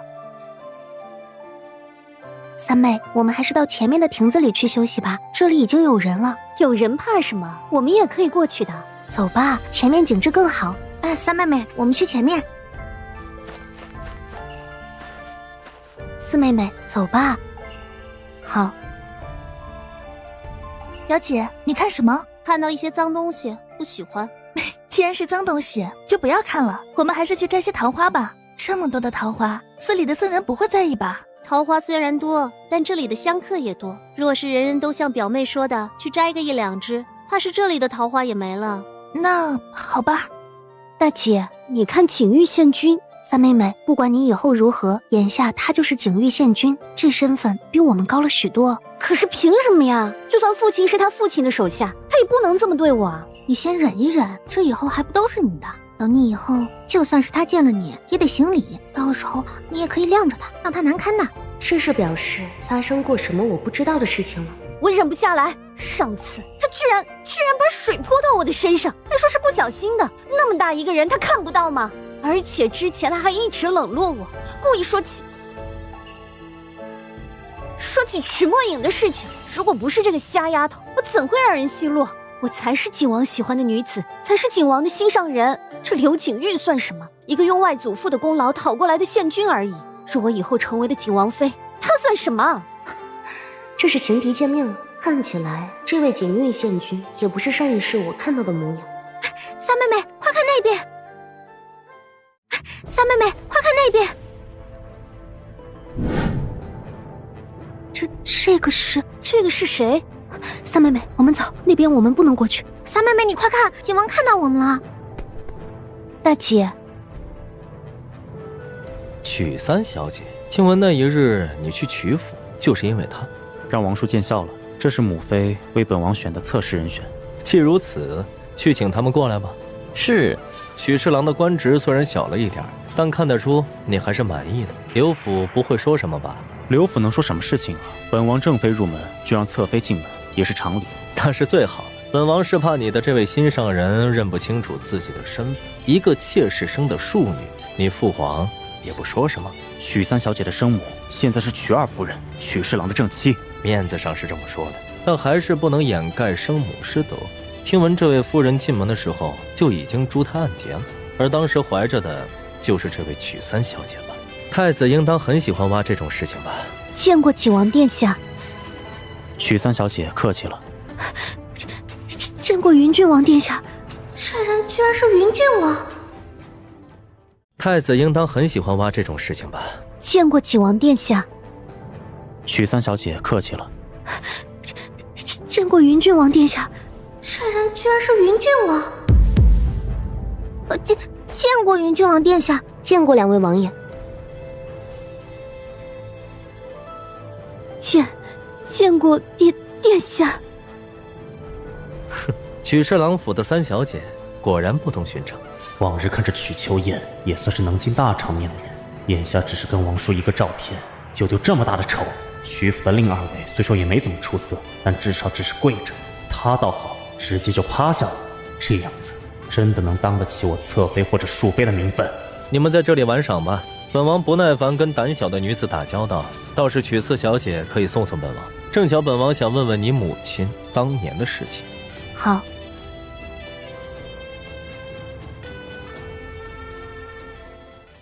四妹妹会不会有事啊？跟我们有什么相关的？是她自己愿意走的。就算是祖母问起来，我们也可以这么说啊。如果不是曲墨影站着，我也不会觉得眼下难堪的紧。王爷，曲三小姐还是先下去吧，若让人看到，好说不好听。殿下，曲三小姐，请吧。这臣女告退。小姐，三妹妹，你等等我们。三妹妹，可能今天因为亭子高了一些，景王殿下怕人看到对你不好，所以才让你先走的。大姐，真的是这样的吗？当然是真的。你想想，当日是在府里看到的人都是交好的宾客，不会说什么难听的话。但眼下不同，这里有许多人，就像景玉县君那样的小姐也在。景王是我的，刘景玉长得没有我好看，就算出身好一些有什么用？曲墨影那个没用的瞎子的表姐都能够当太子妃，我当个景王妃怎么了？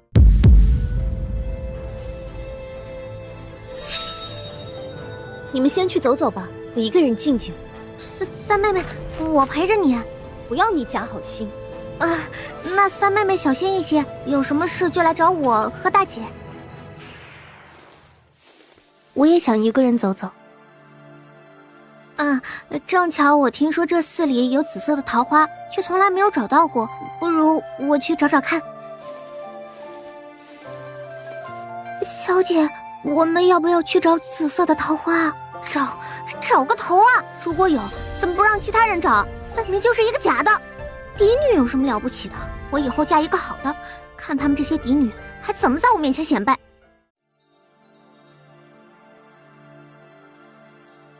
这里是紫桃林。这里如何？紫色的桃花极美。王爷的紫色桃花是哪里来的？外族的品种不太好养活，当用人血灌溉，幸好养在本王这儿，不算什么。王爷说笑了。本王没说笑。你没听说过本王身边都是冤魂，死在本王手上的人挫骨扬灰不说，连魂魄都逃不脱。王爷，这世上鬼魂并不可怕，可怕的从来就是人心。说得不错，本王就把这株桃花赐予你了。多谢王爷。严二公子找我有什么事情吗？曲三小姐，昨天的事情。昨天的事情是说严二公子跟二姐姐的事吗？祖母现在很生气，还请严二公子以后切莫再如此了。若是真的看中了我二姐，就上门提亲啊。这意思是他一无所知了。曲秋燕既然是这样的一个人品，那于清梦呢？甚至我一向相信的最无辜的好友呢？曲三小姐若是这么说，那我无话可说，就先告辞了。严二公子，请等一下。曲三小姐什么也不知道，又说什么？严二公子的事情，我其实是知道一点点的，但是现在却不明白了。严二公子到底是钟情于我二姐，还是四妹？曲三小姐觉得是谁就是谁。我觉得是四妹妹，毕竟四妹妹是父亲的嫡女，二姐姐却是伯父的庶女。况且四妹妹虽然是在庄子上长大的，但除了眼睛，其他的什么都不差，长得也比二姐姐好。曲四小姐真的有这么好？永宁侯世子会退亲吗？那是许世子错过了，许世子会后悔的。或许眼下世子就已经后悔了。那天的事情，四妹妹当时也在场的。三小姐的意思是说，这事是曲四小姐设计的，她为什么要这么做？可能是四妹妹也看不上许世子吧。不过严二公子若是看上四妹妹，就先要得到她的心，否则就算是定下了婚事都没有用的。你看看许世子这么多年，不依旧娶了旁人，别人只会觉得四妹妹可怜。唉，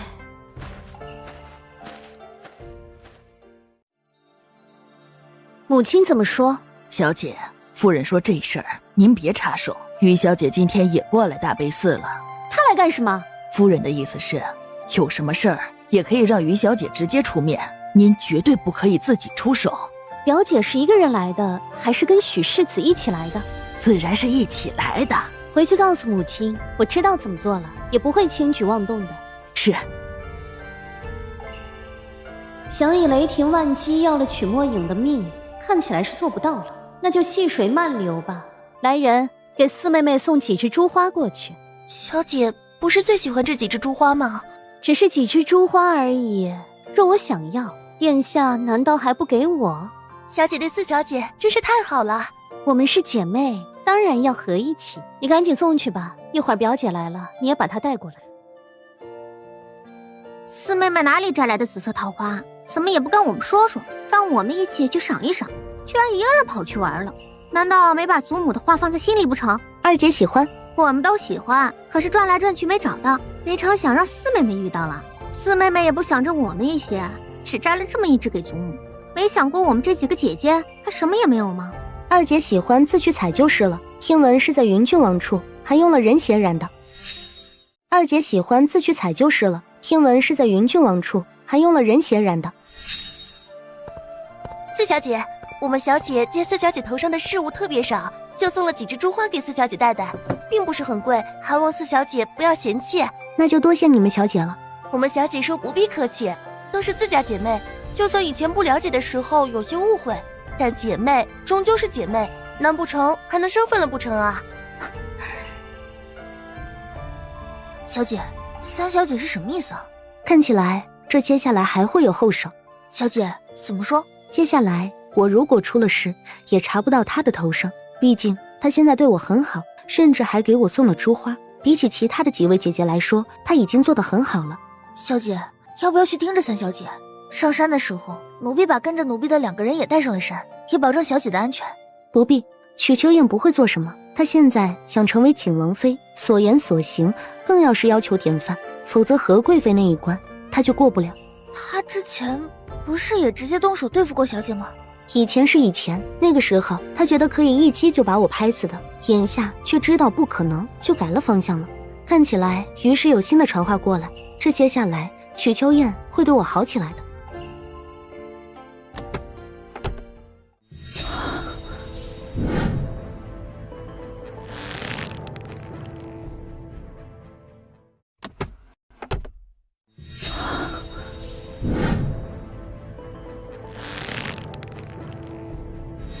寒月，这珠花是姑特意找了一位上工艺的女子做成的，上面的花瓣还是姑自己剪的，做得不好，希望你不要嫌弃。多谢太子殿下，不过以后不要了。太子万城之躯，又岂能做这些事情？若是让人看到，就不好了。自来红袖有天香，眼下姑做了这朵珠花也没什么。等以后你嫁进东宫，姑会自己给你设计更多的饰品。太子哥哥，月儿，我定护你一世周全。小姐，小姐，小姐，你没事吧？我没事。小姐，这株花有什么不对啊？没什么不对，就是觉得眼熟。眼熟？小姐以往也得过这种宫里的花？这宫花是最近进起来的。对，听说是宫里的一个宫女想出来的，宫里的许多娘娘都很喜欢，一时间盛行的很。多久时间？就在1个多月前吧。太子大婚前后。对对，就是那个时候。大婚前还是大婚后？应当是在大婚前没几天吧。小姐，你怎么了？大婚前的没几天，这所谓的为我独自一个人做的宫花已经传开，而我却什么都不知道。我上一世该多瞎，才会被裴洛安所骗。原来上一世的死局是在那个时候已经落了端详，而我却偏偏一无所知。小姐，听说这个宫女还是何贵妃身边的宫女，眼下三小姐的这几枝珠花，应当也是景王送给她的。这株花是何贵妃宫里的人想出来的。对，就是何贵妃宫里的。那一次，奴婢跟着我们爷进宫，听到何贵妃宫里的几个宫人在一旁说闲话，说起过的。何贵妃、太子裴洛安，这2个人不是对手吗？难不成当日裴洛安为了我扎珠花讨我欢心，特意去找了何贵妃？这是不可能的事情。那么这里面有什么其他缘由呢？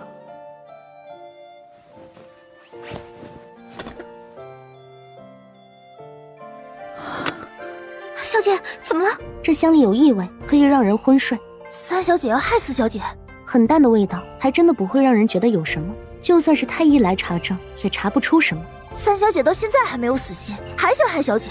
我若不死，她和于氏都不会甘心的。小姐，既然不能带，就收起来吧。不必了，放在妆台前明显的地方，关在盒子里不打紧的。许四小姐，许四小姐，我今天是代替夫人来向曲四小姐表示歉意的。曲四小姐现在满意了。于姨娘何出此言？你要退亲就退亲，又何必拿着我的事情说事儿？最后还陷害世子，居然让世子娶了那么一个恶名昭著的女人，你怎么这么恶毒？于姨娘，你好歹也是大家小姐出身，和许世子勾搭在前，那个时候许世子还没有退亲，你觉得这个样子，许世子还会娶你为正妻吗？曲墨瑶，你果然算计了我，算计了段儿小姐。谁算计了谁？于小姐难道不清楚？若许世子真的对于于小姐一往而情深，当初就应当早早的退亲，迎娶于小姐了。曲梦影，于清梦，你是不是还没看清楚自己的身份？一个妾室姨娘，居然敢打侍郎府的千金，哪来那么大的脸？于姨娘请吧，你一个妾室姨娘来找我们小姐，总是不太合适。永宁侯世子会觉得丢人的。你这个贱丫头，怎么敢这么说？一个小小的妾室，这样总是不太好。眼下还是请于姨娘回去吧。于姨娘，请慢走。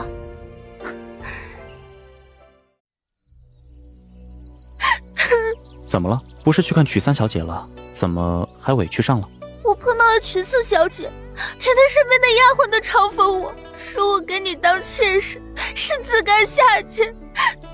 好了好了，别哭了。曲墨影欺负你，我知道，以后啊，总有帮你出气的时候。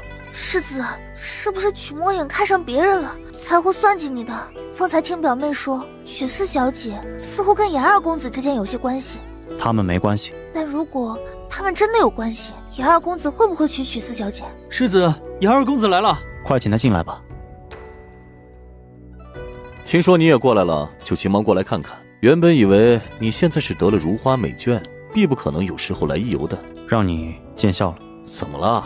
这和曲府的亲事已经退了，还有什么可愁的呀？那一日真的是个意外，曲四小姐是个可怜的，落到现在的这个地步，都是我的错。唉，这事儿也怪不到你，谁知道这位段二小姐会是这么一个人？如果不是曲墨影一定要闹着退亲，我才不会动心思到段府小姐的身上。但我原本要的是懦弱的段大小姐，眼下却不得不把一个泼辣货娶进来。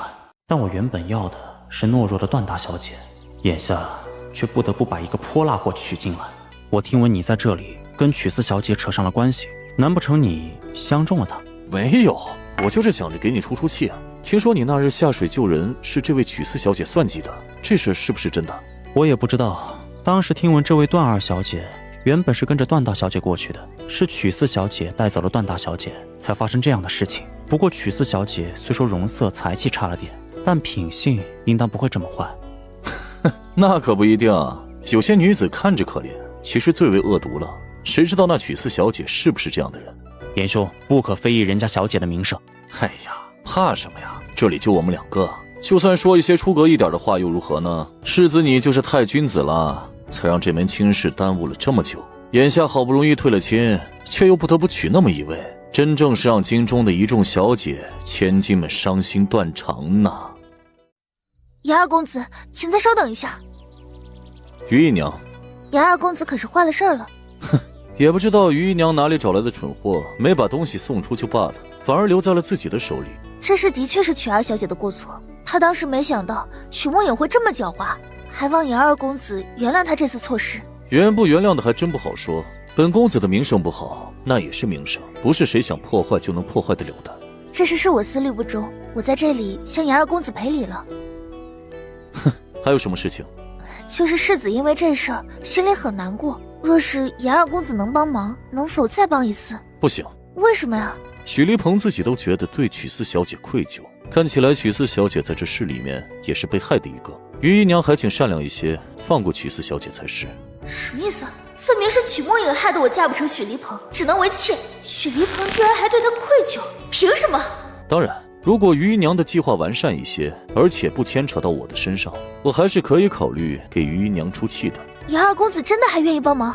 谁让本公子是世子的好朋友呢？但是别再出这次的纰漏了。二公子放心，再也不会了。既如此，严某告辞了。这一次我会跟表妹好好商量一番，再也不会让曲墨影脱身。小姐，也请您过去。现在？对，就以小姐您现在的样子过去。小姐，走吧。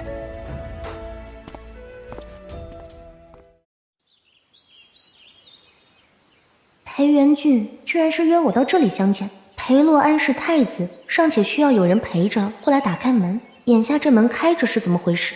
这事对裴元俊没有任何影响不成？雨洞，这上面可以随便进去吗？小姐，请。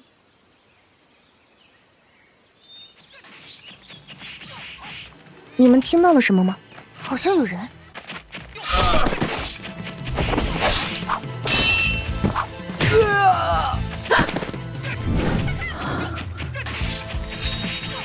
小姐，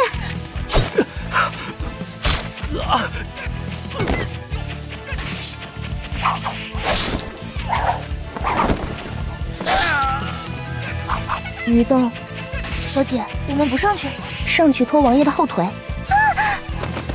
他还没有死。小姐，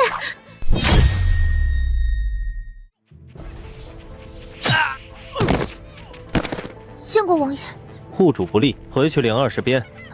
多谢王爷，爷这是看在小姐的份上，留我一条命了。不怕？怕。既然怕，为什么不叫呢？叫了也还是怕，刺客不会因为我害怕就不杀我的。现在可以叫了。现在？对，现在。好。有刺客！快来人啊！救命啊！有刺客！倒是一个聪明的丫头。王爷留了一个活口。杀！方才叫嚷的是哪位小姐？是我。你是哪家府上的？我们小姐是曲侍郎府的4小姐。曲4小姐，本王多谢了，一会儿自有谢礼过来。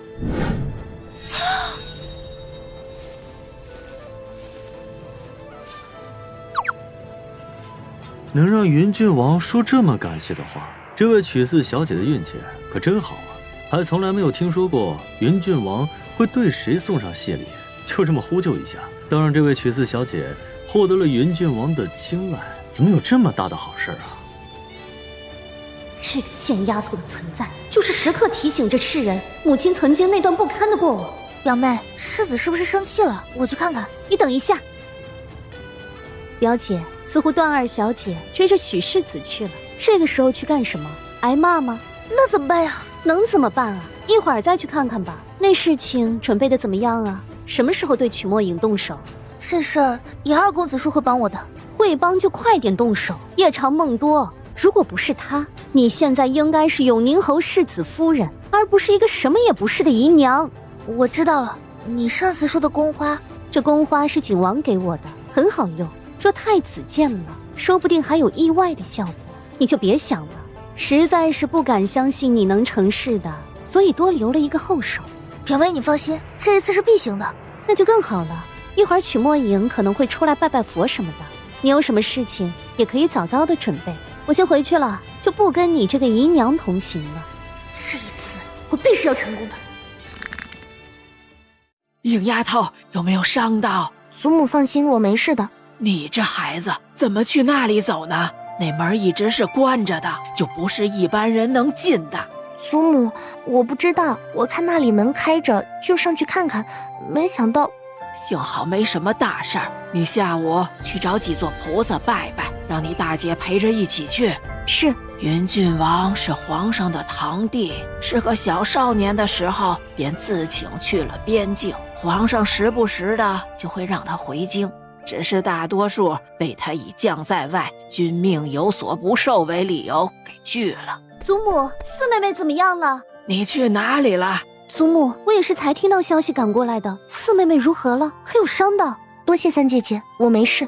真的没事吗？我看看，听说死了好多人呢。那是有人行刺云郡王，和云郡王的侍卫打了起来，我就是远远的看了一眼，就害怕的跑了。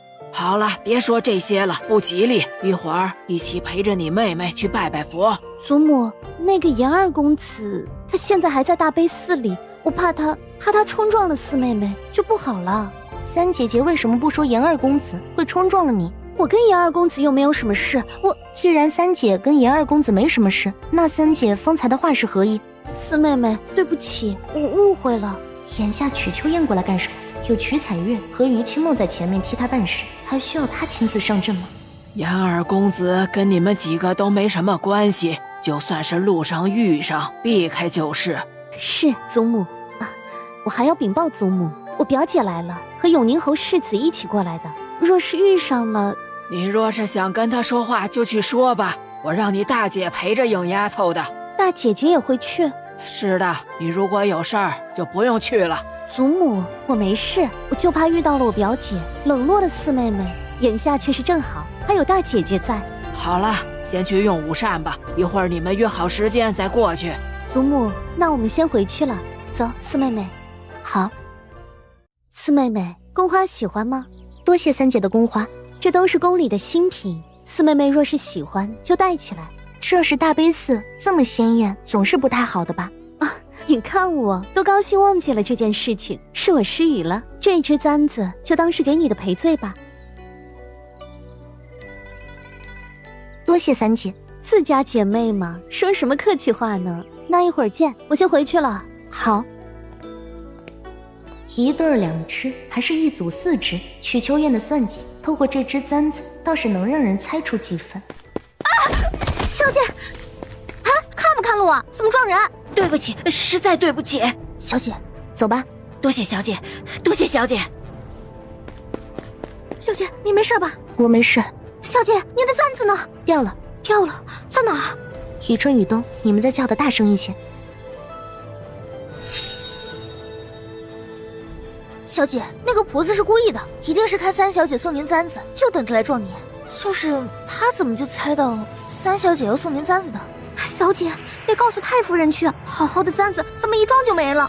对，马上去，说不定是有人想害小姐。小事儿，等一会儿看到三姐再说这事儿吧。小姐，这种事儿怎么会小啊？你可不能拖呀。好，一会儿就跟三姐说，走吧。大姐的身体又不太好了。是的，现在还躺在床上。原本是想陪着小姐去的，也去不成了。大小姐的身体怎么这么弱？比起太夫人还不如。大小姐是个聪明人，聪明人当然知道在什么时候生病最好。小姐是说她在装病？自然是装的。上次跟着二小姐、三小姐离开，害得四小姐被人怀疑。之后二小姐出事的时候，她就病了。这位大小姐看起来是个聪明人，明知道三小姐要暗算我们小姐，就躲开了。这样不管发生了什么事情，都跟她无关，明哲保身。大小姐怎么可以这样？她是大小姐啊！府里以二府为主，大伯父虽然也有官职，但比不得父亲。大姐向来聪慧，怎么会得罪曲秋燕？没踩我就不错了，说不定什么时候还会为了曲秋燕踩我几脚。小姐，三小姐问您能不能动身了？我们这里已经准备妥当了，就等三小姐。啊，大小姐那边四小姐去请了吗？大小姐说她病了，一时半会儿起不来。大小姐又病了，大小姐的身体向来不好，还请四小姐原谅。无碍，我的身体也不好，难得这次上山的时候还算健康，倒是要麻烦你们小姐了。啊，四小姐说什么客套话呢？我们小姐是您的姐姐，不照顾着您，谁照顾您呢？那好，一刻后在祖母院门外的大树下相见。好。春秀那边安排了吗？小姐放心，都安排好了。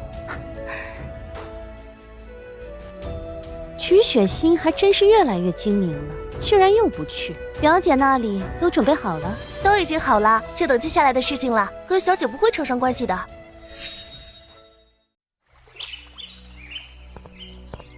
小姐，把簪子给姓高的。小姐，曲三小姐会不会生气啊？我以后会跟表妹解释的。反正一举把曲墨言解决了，这个姓高的还有什么用？是小姐。菊香姐姐，这样不太好吧？不管成不成事，这银票就是你的了。那就多谢菊香姐姐了。四妹妹，我送你的簪子呢，怎么没有带起来？方才走的时候被一个婆子撞没了。四妹妹，这种簪子是能丢的吗？女孩子家的东西，若是丢了，那可就出了大事了。莫如我们现在就去找。那我们一边走一边看，若是再看到那个婆子，我必然会认出来的。那就好。四妹妹，大悲寺的佛殿不少，莫如我们找几个香火最盛的佛殿去拜，那里的佛祖最灵了。去香火最盛的佛殿？对，我带你过去看看，还可以抽签问问吉凶。若是上午你早知道出行不及，还可以避过的。好，走，四妹妹。实在对不住，我不习惯跟人牵手。那好吧，我们走。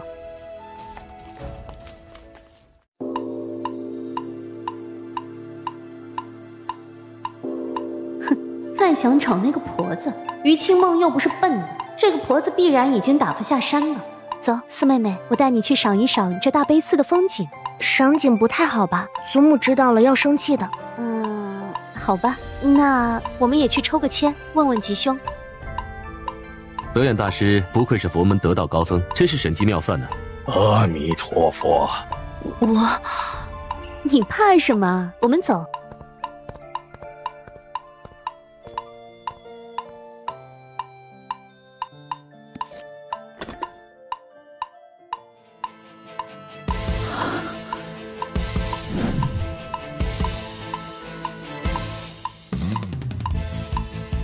水中往，火中生，说的不就是我的重生吗？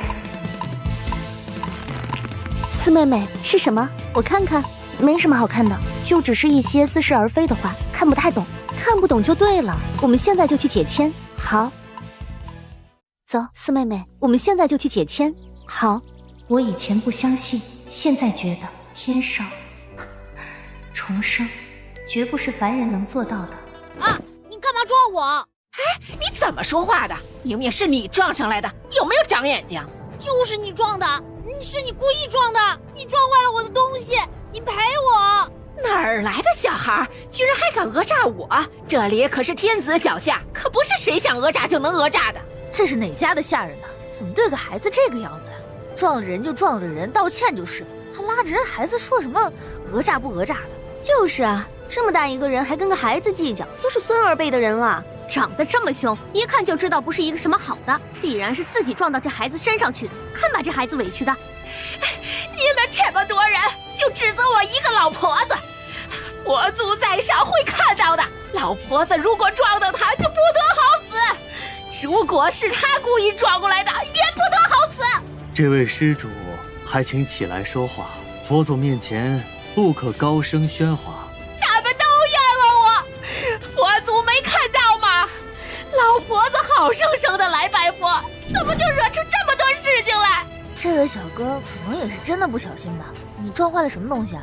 也不是什么重要的。什么东西？拿出来看看！别光在这里说什么我撞到了啊！这是我家公子的东西，不能随便看。怎么害怕了？也别说我撞你，还是你撞了我的，倒出来让我们看看。如果真的碎了，我赔你就是。对，拿出来看看吧。哎，对，拿出来。曲思小姐，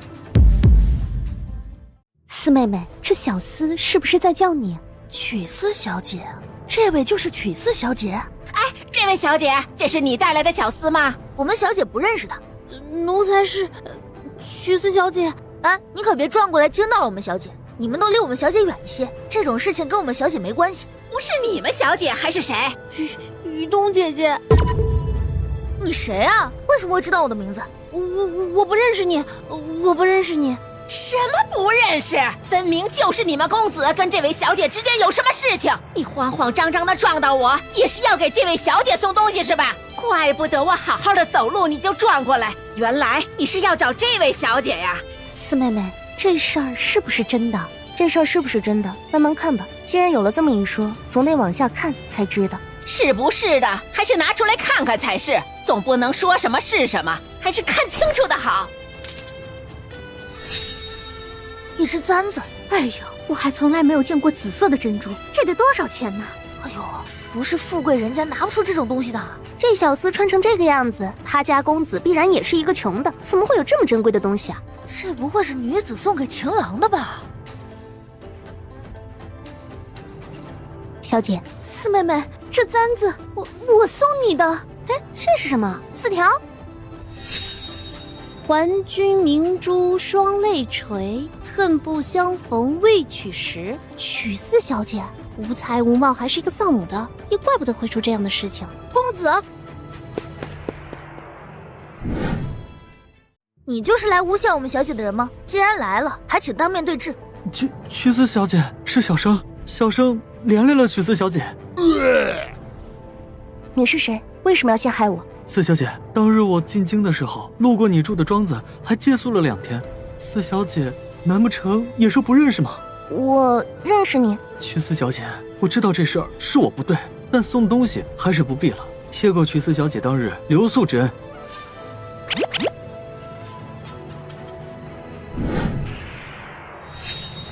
你说这簪子是我送你的，什么时候送的？就今天午膳前的时候。我知道小姐可能觉得我穷，特意好心的资助我，但我即便是穷，也不能随意的收受东西，还望四小姐海涵。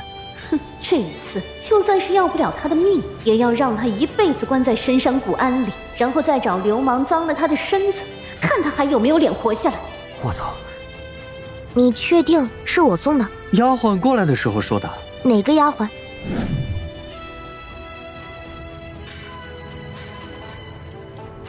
有眼疾，又无才无貌，孤僻胆小，真的是曲府的那位四小姐吗？真的是曲府的那位四小姐吗？这簪子是我的，这珍珠簪子有些眼熟啊。这个说是曲四小姐的。这簪子是宫里的贡品。四妹妹，这簪子不是我之前送给你的吗？三姐送我的不是另一只簪子吗？我什么时候看到三姐送给我这只簪子了？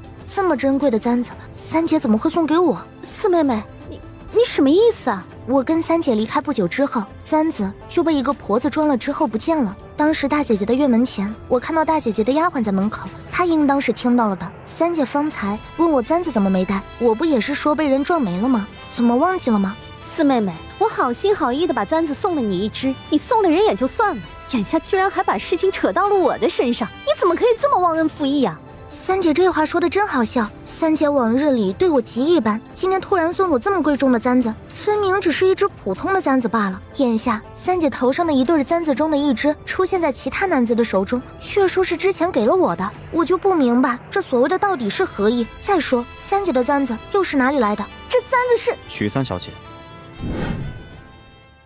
见过景王，见过景王殿下。曲三小姐，之前本王府上遭贼，这簪子是本王丢了的，却不知道曲三小姐是从哪里购得的。我哪里购得的？对，曲三小姐是从哪里购得这么一对簪子的？还请曲三小姐告知，事后本王必然有重刑。是路上遇上的人，我看着漂亮，我就买下来了。好，那就多谢曲三小姐了。只是听人说是曲四小姐的，就以为是曲四小姐送的，分明曲四小姐没有这样的簪子，又怎么可能是她呢？你这个读书人也是一个识人不清的，还不快滚！曲四小姐实在对不住，当日在庄子里借宿的时候，其实并没有见过小姐，只是今天丫鬟送来簪子的时候，说是曲四小姐的，心里不喜，故意说见过四小姐。现在知道有人想算计四小姐，倒是高某的不是，高某在这里向四小姐赔罪了。这个男子倒是一个心黑手辣的，把事情全推到了曲秋燕的身上。回去之后，倒是要让人查一下这个人。景王殿下，学生有错，自当闭门自罚，还请殿下见谅。不要走，帮我说清楚，到底是谁把簪子送给你的？曲三小姐，这簪子说不定是有人故意陷害你们的，回去让曲侍郎查一下吧。到底发生什么事了？怎么景王对曲三小姐这么维护？哎呀，不知道啊，看他们两个的样子，的确好像有点关系，可能是景王殿下看上这位曲三小姐吧。景王殿下帮着曲三小姐。好了，这事就先到这里吧。两位小姐也请回去请曲侍郎查问此事吧。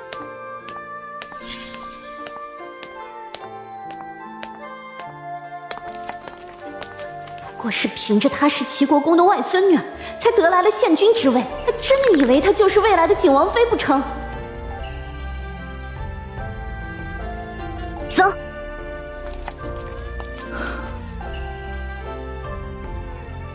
小姐，你没事吧？我没事，走吧，我们回去。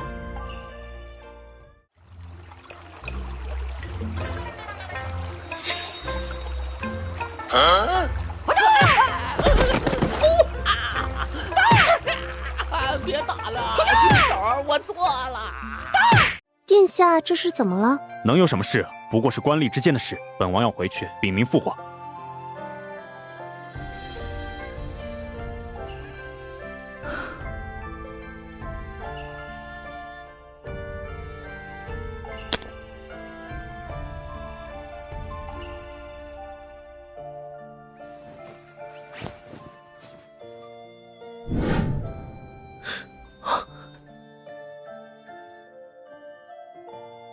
哎，小姐，您的那支签呢？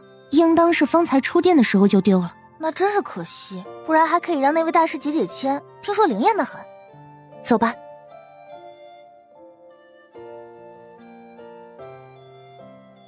眼丫头，说说你簪子的事情。祖母，我真的把簪子给了四妹妹的，我不知道给了四妹妹的簪子为什么会出现在男人的手中，更不明白那个男人到底是怎么回事。一会儿说是四妹妹派人送去的，一会儿又说不知道。三小姐，方才大小姐身边的丫鬟过来说，的确看到四小姐的簪子被人撞了之后给顺走了。四小姐带着2个丫鬟还找了会儿的。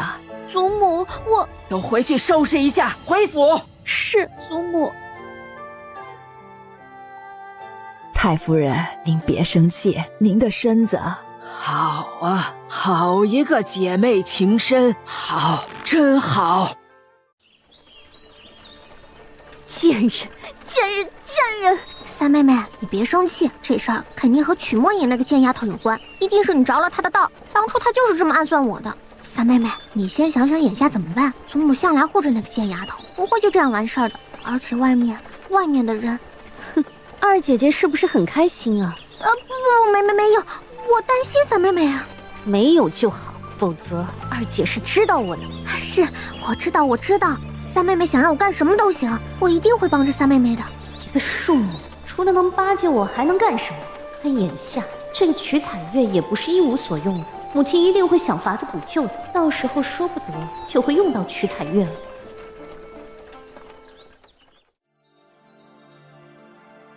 母亲，我真的不知道这事儿是青梦做的。枉我这么多年一直对她不错，她居然这么对我。围魏救赵，很好。这事儿真的是于青梦算计的。母亲，这事儿真的是青梦算计的。这事儿是青梦不对，但她毕竟养在我膝下这么久，我总不能就这么看着她这个样子不管吧？你要如何？母亲，这事儿就到这里算了，好不好？她现在是永宁侯世子的一个妾，说是再闹大一些，永宁侯夫人动怒，她哪里还有活路呀？求太夫人给她一条生路吧。给她一条生路？她想害影丫头的时候，怎么不打算给影丫头一条生路？让一个男人还影丫头的簪子，还说是影丫头给的她，这不是把影丫头往死路上逼吗？太夫人虽然好，这毕竟是曲秋燕的亲祖母，再没有一个人能像爹爹那样维护我了。大丫头、二丫头、四丫头，你们也累了，都先回去休息。是，祖母。哼，四妹妹，你没事吧？我没事，大姐的身体可好一些了。我能有什么事？跟祖母一样，也是老毛病了。这事儿也怪我。如果当时我身体好，一定陪着2位妹妹出去，必然也可以在当时就把事情说清楚了。四妹妹真的没事，莫如我现在陪你，反正我也不急着回去。多谢大姐的好意，大姐先回去休息，我没什么事的。那好吧，你自己小心一些哦。若是不开心就来寻我，我陪你说说话。好。小姐，二小姐看起来很害怕。她是要怕的，于青梦还是于氏的亲侄女，眼下于氏连于青梦都推出来了，更何况是她。二小姐这是怕以后二夫人也把她推出来给三小姐当挡箭牌。小姐，这事情分明就是三小姐要害您，太夫人相信二夫人的话吗？太夫人自然会相信。这太假了吧！三小姐那么恶毒，当时就想烧死小姐，一计不成又是2计，太夫人怎么看不出来？太夫人看得出也好，看不出也好，眼下这样是最好的。重生的那一刻，我就该知道，这接下来的一切都该是我主动去谋求的。爹爹没了，还有谁再可以让我全心全意的依靠？如果我还存着这种依靠的心理，那么软弱的我又怎么报仇呢？于是于青梦若是说这事儿非他所为，又如何？母亲，之前在大悲寺的时候，景王殿下也在，他很生气这件事情。青梦现在不过是个妾，他暗算燕丫头在先，又谋害尹丫头在后，这个侄女儿我也不想认了。你向来不喜影丫头，但不管如何，影丫头才是二郎的亲生女儿，同为曲氏女，一荣俱荣，一损俱损。母亲，我没有不喜欢尹丫头，只是一看到尹丫头就想起了姐姐。尹丫头长得跟姐姐极相似，越看我越觉得对不起姐姐，这才是这么多年一直不敢见她的原因，却并不是不喜欢她。娘，你以后好自为之，下去吧。是，母亲，我以后一定会把尹丫头当成亲生女儿。母亲，永宁侯世子不会甘休的。哼，不甘休又如何？他的确是和青梦2个早有首尾，许离鹏他自己也干净不了，他敢计较。可是舅舅那边一个给人当妾，基本上不可能成为正妻的女儿，和一个将来能让她飞黄腾达的外甥女，哪一个可以让她得到好处？你舅舅想得明白的。那就好，幸好有母亲，否则我这次可真的要出事了。母亲一定是曲墨影那个贱丫头在里面动了手脚，否则这事儿怎么会成这个样子？你别急，我有法子对付那个贱丫头。母亲，你想怎么办？你不用管，这几日好好在屋子里绣花看书，不还有你父亲吗？好，等父亲回来之后，一定要唆使父亲好好的整治曲墨影。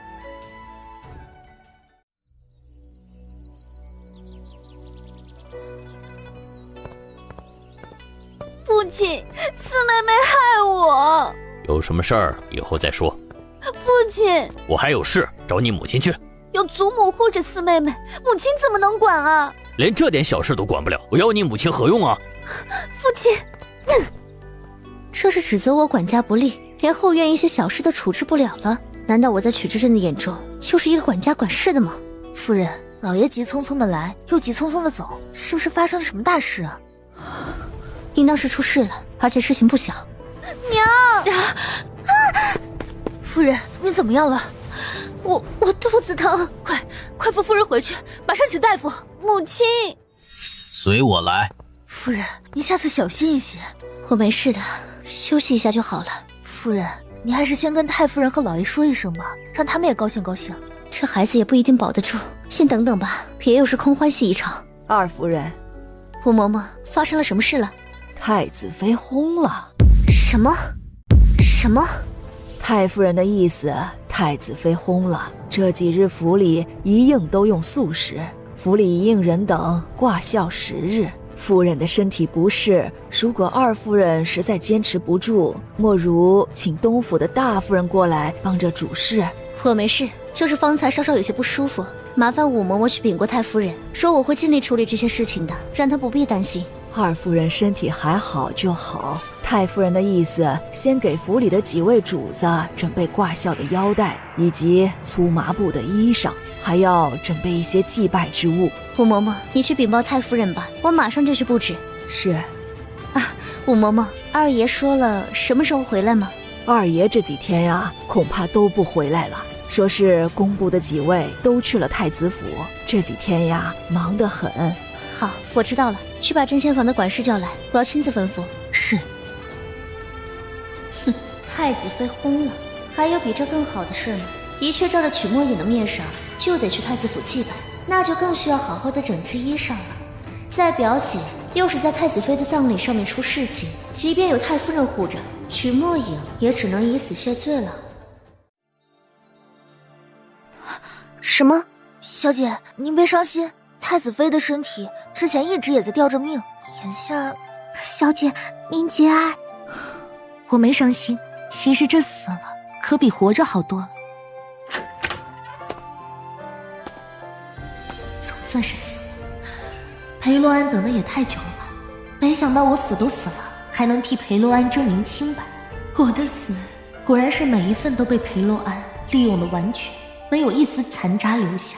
小姐，我为太子妃的亲表妹，应该可以亲自祭拜太子妃的吧？是可以的，不但小姐要去，曲府满门上下都应当去。小姐，我替您准备麻衣。好。小姐，这粗布麻衣难道府里不能制，还要小姐自己织？府里自然会制，但我们还是自己制几件的好。小姐是说那边的母女会对小姐不利？雨冬，你一会儿出去大理寺少卿府上问问表哥什么时候去祭拜，能不能跟继父一起去祭拜太子妃？是。裴洛安，季悠然，既然我重生，就是血债血还的时候。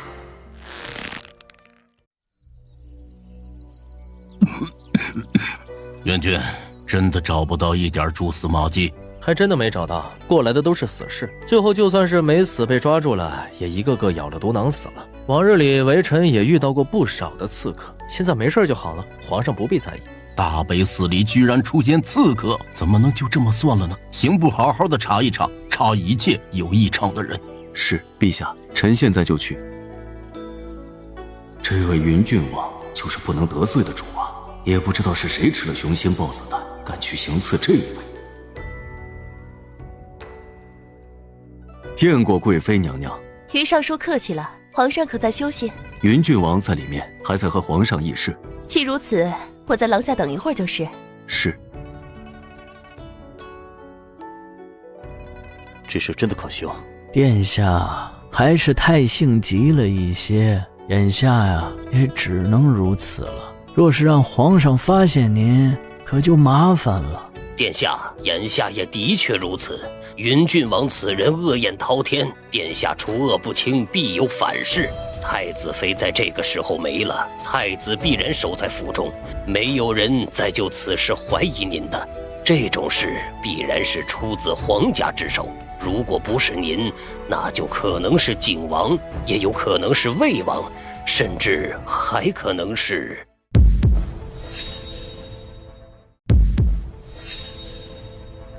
太子妃出事了，那么凌安伯府呢？太子妃既然出了事，凌安伯也差不多时候了，就近的时间吧，免得夜长梦多。这以后的凌安伯啊，可以让继父的二房承继了。有侧妃娘娘在，这事以后啊，就算是过去了。殿下，系侧妃娘娘替殿下送来一碗她亲手做的点心。顾不饿，先下去吧。既然殿下在忙，我就不打扰殿下了。一会儿殿下若是肚子饿了，你就把点心端进去。季悠然果然还是那个识大体的女子，极合我的心意。就按几位先生说的，让凌安伯在最近一段时间也去了吧。然后请旨定下侧妃的父亲季永安为新的凌安伯。对，就这样。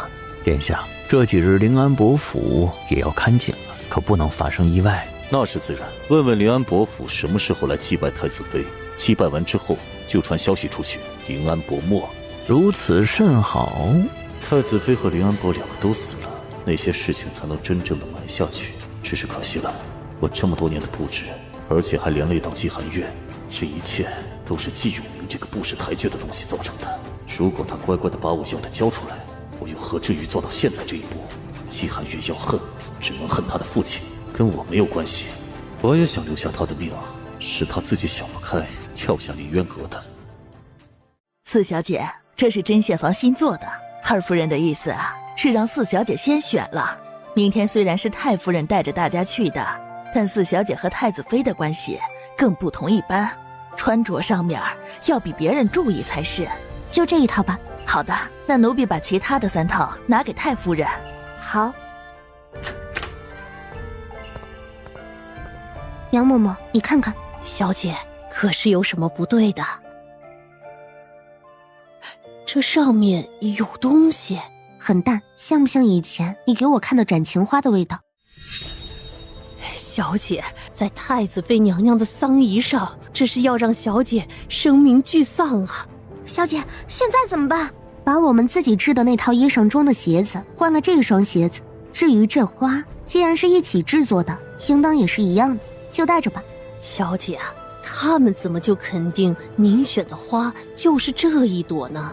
不管我挑哪一套，都一样。嬷嬷，这衣裳就用这一套里面的衣裳，上面熏上准备的药味，抹上药汁。小姐，我知道，没事的。有了明天的事情，这以后还是之前曲秋燕发生什么事情，都扯不到我身上来。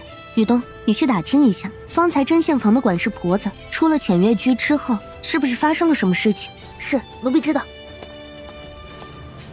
小姐。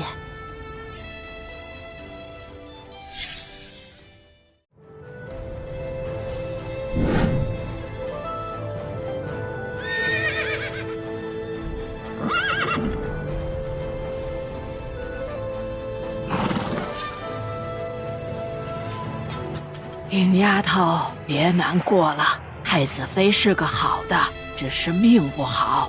祖母，我没怎么见过表姐，但表姐送给我的礼物，还有替我看眼睛的先生，也是表姐送过来的。原本还想着要去谢谢表姐，可是……好孩子，这以后你还有祖母，别怕。太夫人，现在人太多了，我们可能还要等一会儿。走，我们去看看。马车里可是曲侍郎府上的人，正是我们家太夫人和几位夫人小姐。几位夫人小姐还请往这边走。我们侧妃娘娘听说曲四小姐来了，早就已经等在里面了。咱们有劳娘娘守候。曲四小姐是太子妃的表妹，我们娘娘是太子妃的堂姐。说起来，曲四小姐也是我们娘娘的表妹了，几位都是曲四小姐的长辈，那就是我们娘娘的长辈。多谢这位管事嬷嬷，请跟奴婢来。戚悠然果然还是这么会给自己造势。好孩子，别怕，走。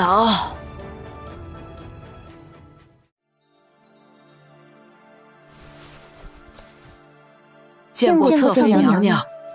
四妹妹，我们没姐妹了。侧妃娘娘不必伤心，太子妃姐姐如果在九泉之下知道你这么伤心，一定会更难过的。果然是个养在庄子上的村姑，居然还拿袖子给人抹眼泪，这衣裳的料子也太差了一些，也不知道是什么。一个凶手把人害了，却又做出这么一副情意绵绵、为情所伤的样子给天下人看。裴洛安，你可真是什么都想得到。既如此，那就一并扒开。太夫人请，四妹妹请。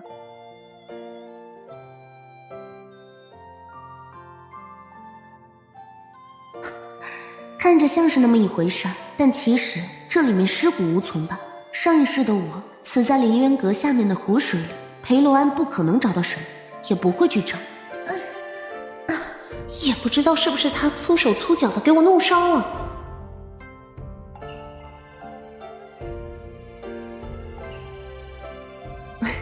表妹，太子妃妹妹年纪小，所以也没有适合为她守灵的人。你是太子妃的表妹，能不能……表姐轰了，我为太子妃的亲表妹，为表姐守灵也是应当的。尹丫头啊，让三小姐陪着你去，你们俩姐妹在一起也有个照应。那就谢谢四妹妹了。严丫头，你就陪着尹丫头。是祖母，麻烦三姐了。自家姐妹嘛，说什么客气话呢？我们走。太夫人请。多谢娘娘。季侧妃的母亲也会来。是，说是和季太夫人一起。好的，我知道了，多谢表哥。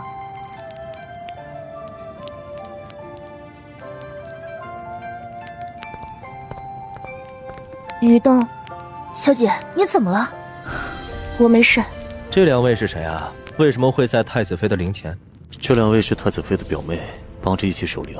太子妃她九泉之下看到也会放心的。裴洛安，见过两位王爷，见过太子殿下。太子妃放心什么？哈，太子妃在的时候，往往说起曲四小姐就含悲不已，总觉得曲四小姐可怜。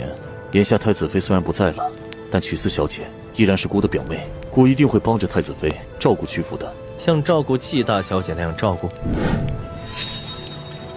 王叔说笑了，季侧妃跟曲四小姐自然是不同的。哪里不同？是因为季侧妃长得要漂亮，还是说太子对季侧妃颇有情？王叔，这是太子妃的灵前，还请慎言。太子妃的灵前，太子妃的灵前，哼，忘记太子妃是怎么没的了。太子妃的确可怜，对殿下情深一片，最后却落得这么个下场。倒是季侧妃挺好的，眼下太子妃没了，殿下这东宫唯一的女主子。我才是东宫太子，却被一个臣子招抚。总有一日，我要让这个逆臣贼子知道，让他知道我才是君。为何今天觉得她这么美？太子妃可惜了。殿下伤心如此，就不必再出来迎客了，留在这儿陪陪太子妃吧。你把岳少卿陪本王，外面的事情本王替你安排就是。麻烦王叔了，太子妃都如此了，姑又怎么能不尽心呢？裴洛安还真的表现得这么情深意重。如果我不是亲身经历了那样的惨事，怕是连我自己也要信这一对狗男女要了我的性命不说，连父亲和妹妹都惨死在他们手上，而到今居然一个个又想靠着我博一个重情重义的美名。这个身子实在是太虚弱了，但我还可以忍忍，连这条命都是捡来的，还有什么不能忍呢？太子就先在这里休息一下吧，本王先行一步。二弟，帮我招待一下王叔。是。小姐，你怎么了？怎么回事？奴婢不知道是怎么回事啊！小姐方才就不舒服，一直在颤抖。奴婢以为是小姐累了，没想到小姐……扶你们小姐去边上的厢房。手上都肿了一片一片的。先扶过去。母亲说了，一会儿曲墨影会出事，让我装作什么也不知道就行。眼下曲墨影这是出事儿了。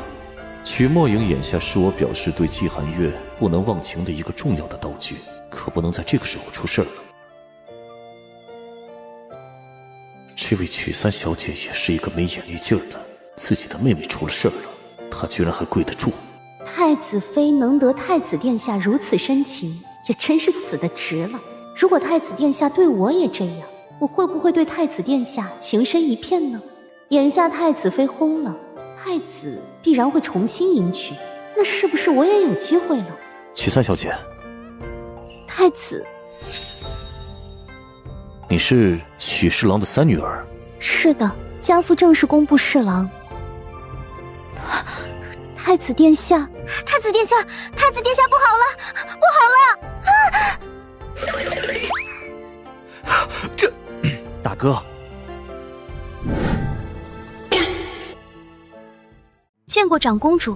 许秋燕和我的事情，大多数人都知道。眼下裴洛安是什么意思？太子殿下可是发现烧的纸少了。曲四小姐方才突然之间晕过去了，姑想让曲三小姐去看看。曲四小姐晕了，可要紧？臣女一直在灵堂，还没有时间去问问四妹妹的事情。曲三小姐一直在灵堂陪着太子，连自己的亲妹妹的事情都顾不上管，真是可敬可佩呀。长公主，不是臣女不去，实在是那边还没有消息传来。没传来消息，曲三小姐就不必去看了。还有什么比太子妃更重要的呢？长公主，臣女放肆！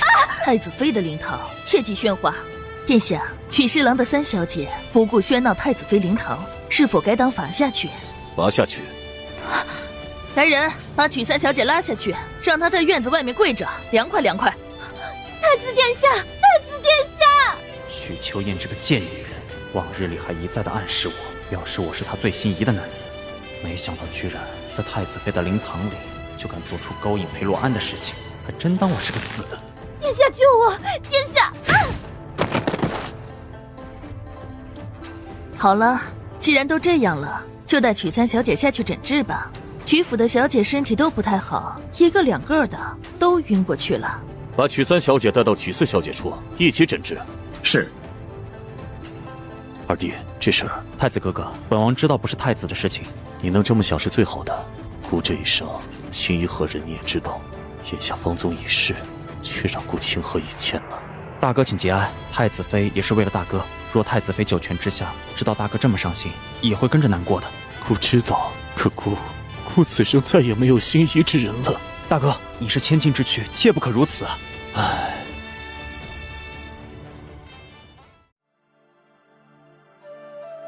见过长公主。这是怎么了？突然之间肿了起来，也不知道是不是撞到了什么。还不请太医看看？看过了，说是过敏了，说是一种草的汁水。我也不知道得罪了谁，可今天往我脸上抹过的就只有曲侍郎府的四小姐。我过来就是问问她是怎么回事的。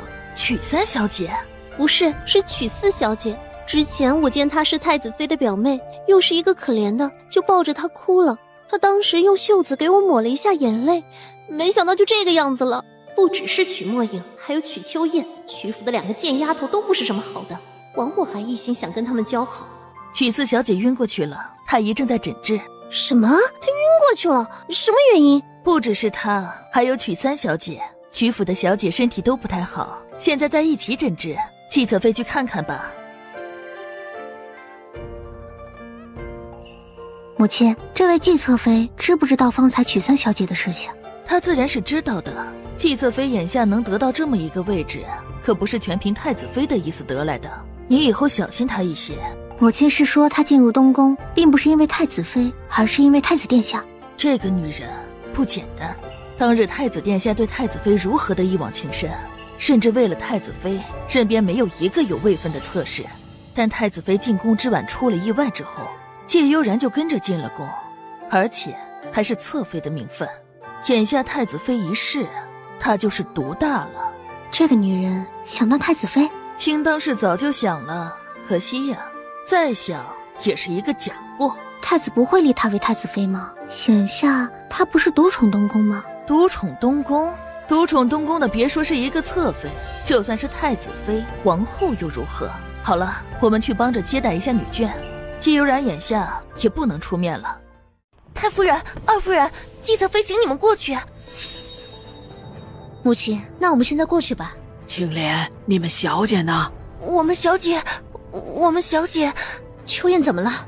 小姐她……先过去再说。见过侧妃娘娘。太夫人客气了，请坐。娘娘，您的脸。娘啊！你们这是……季侧妃，这是发生了什么事情啊？可是谁欺负了燕儿？瞿二夫人怕是不知道吧？方才你府上的这位三小姐，打扮得貌美如花，趁着四小姐晕倒的时间，和太子殿下在太子妃的灵前说了好一阵话，连常玉长公主和景王进去了都不知道。什么？影丫头怎么了？这不可能！季侧妃是不是弄错人了？我们燕儿向来规矩得很，和四小姐是不同的。四小姐的衣裳上面被人用一些草汁浸过，穿久了会起红肿。不只是四小姐被害得全身红肿，就连我之前因为四小姐替我擦过脸上的眼泪，脸也肿了起来。听闻府上的丧衣都是瞿二夫人准备的，瞿二夫人真是好手段。于是怎么回事？母亲，我不知道。瞿二夫人还请把解药拿出来。季侧妃，我不知道啊。太夫人，我不知道贵府是如何教养小姐的，只是在太子妃的灵堂里如此行事，实在是让人恶心了一些。太子也觉得贵府的三小姐要好好教导一番。至于你们府上的瞿二夫人，这心性可真是要不得。我还有事情要处理，就不送太夫人了。瞿四小姐还在里面休息，全身是伤，这时候也不宜搬动，先让她在太子府住2天，待得好一些再送回去。娘娘，能不能留下一个丫头陪着影丫头？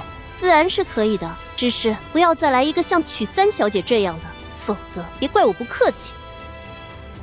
母亲，到底怎么回事啊？快去看看影丫头。祖母，影丫头，你先在这里休养2日，若好些了，就让人到曲府传话，祖母派人来接你。祖母，我知道。你大姐留下来陪你，她在这里2个人也有个照应，也不会传出什么不好的话来。麻烦大姐了。不麻烦，我留下来照顾四妹妹，原是应当的。唉，母亲，都回去收拾一下，回府。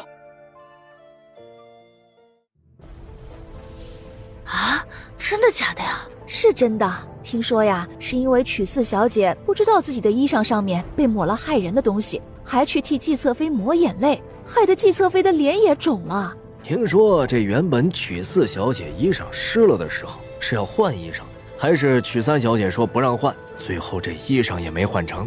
于是分明就不是一个好人，他害曲四小姐也不是1天2天了。眼下这个时候更是说明了事实，居然连季侧妃都被连累了。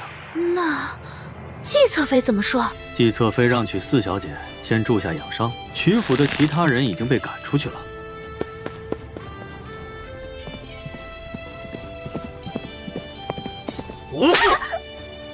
娘，好了，有什么话回去再说。曲之镇，老爷，大夫怎么说？大夫说只是扭伤了腿，没什么大碍，休息几天就会好了。先说说燕丫头的事儿吧。她今天在太子妃灵堂前失礼，这事儿怎么办？母亲，这事儿啊，让燕丫头自己找景王解释。让她去解释，她还是一个未出阁的小姐，怎么去说？哎呀，母亲，这事儿啊，我看起来就像是个误会，燕丫头不会这么糊涂的。待得和景王解释清楚了，就不是什么大事儿。这事儿还不是什么大事儿。母亲，这事您就不用管了，景王我也会派人去请的。若景王不在意啊，外面也不会有人传言。好，这事儿我不管，你自己管。母亲，您别生气啊，我现在也是没办法啊。若得到景王的谅解，燕丫头的事情就不是事情。若是景王不谅解，那就随意的找个人嫁出去吧。哎，可我毕竟是燕丫头的父亲，总不能真的看她就这么毁了吧。母亲，这事就依二弟吧。好，这事儿就依了你。那于氏的事情呢？于氏的确是有心要害影丫头的。岳氏虽然一直在江南，但眼下岳文涵就在京中，明天一定会有御史参你的。必然是会参的。参二弟一个治家不严，参于氏恶毒，妾家为正妻。参二弟和于氏早有勾搭，自身不正。岳文涵甚至还可以说岳氏当年之死有冤屈，说岳氏是于氏害死的，说二弟宠妾灭妻。那怎么办？不如把于氏休了。不能休啊！为什么不能休？这么一个毒妇，你还要留着不成？母亲，我膝下现在只有明成一个儿子，若是我现在休了于氏，明成就成了一个庶生子了。让他在家庙里清修吧。好，就说他回来后病重的起不了身了，然后就在府里的家庙清修。这以后府里的事情啊，可能还得麻烦母亲和大嫂了。好，我会让骆氏帮着母亲管好西府的内务。哎，二爷，有人给您送了一封信过来。进来。二爷，把信放好，别让人看到。去取纸笔来，再送一封信出去。是，奴才明白。二夫人起不来了。方才我母亲传过来的消息，说一进门，二叔就和二婶吵架了，然后二叔打了二婶2个巴掌，说要休了她，二婶就晕过去了。大夫过来一通施救，二婶虽然醒了，却全身无力，连话都说不出来，眼下还在施救。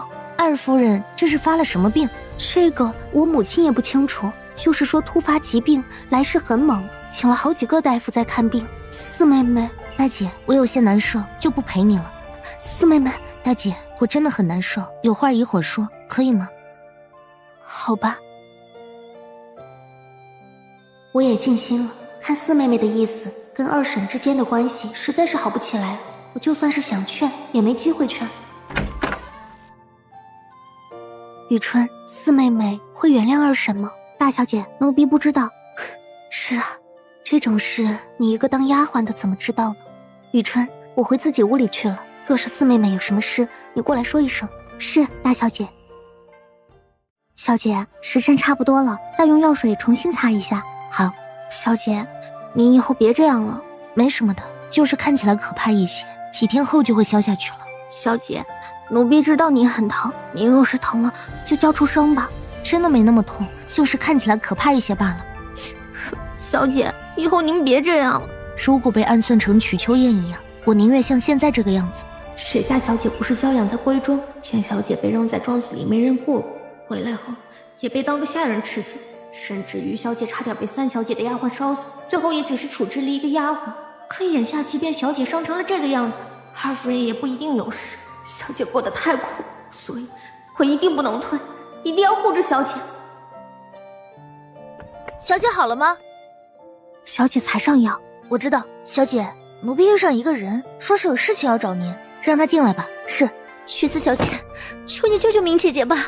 明仙儿，对，明姐姐被侧妃娘娘打了一顿，说明姐姐藐视太子妃娘娘，还要翻卖了明姐姐，说说是怎么回事？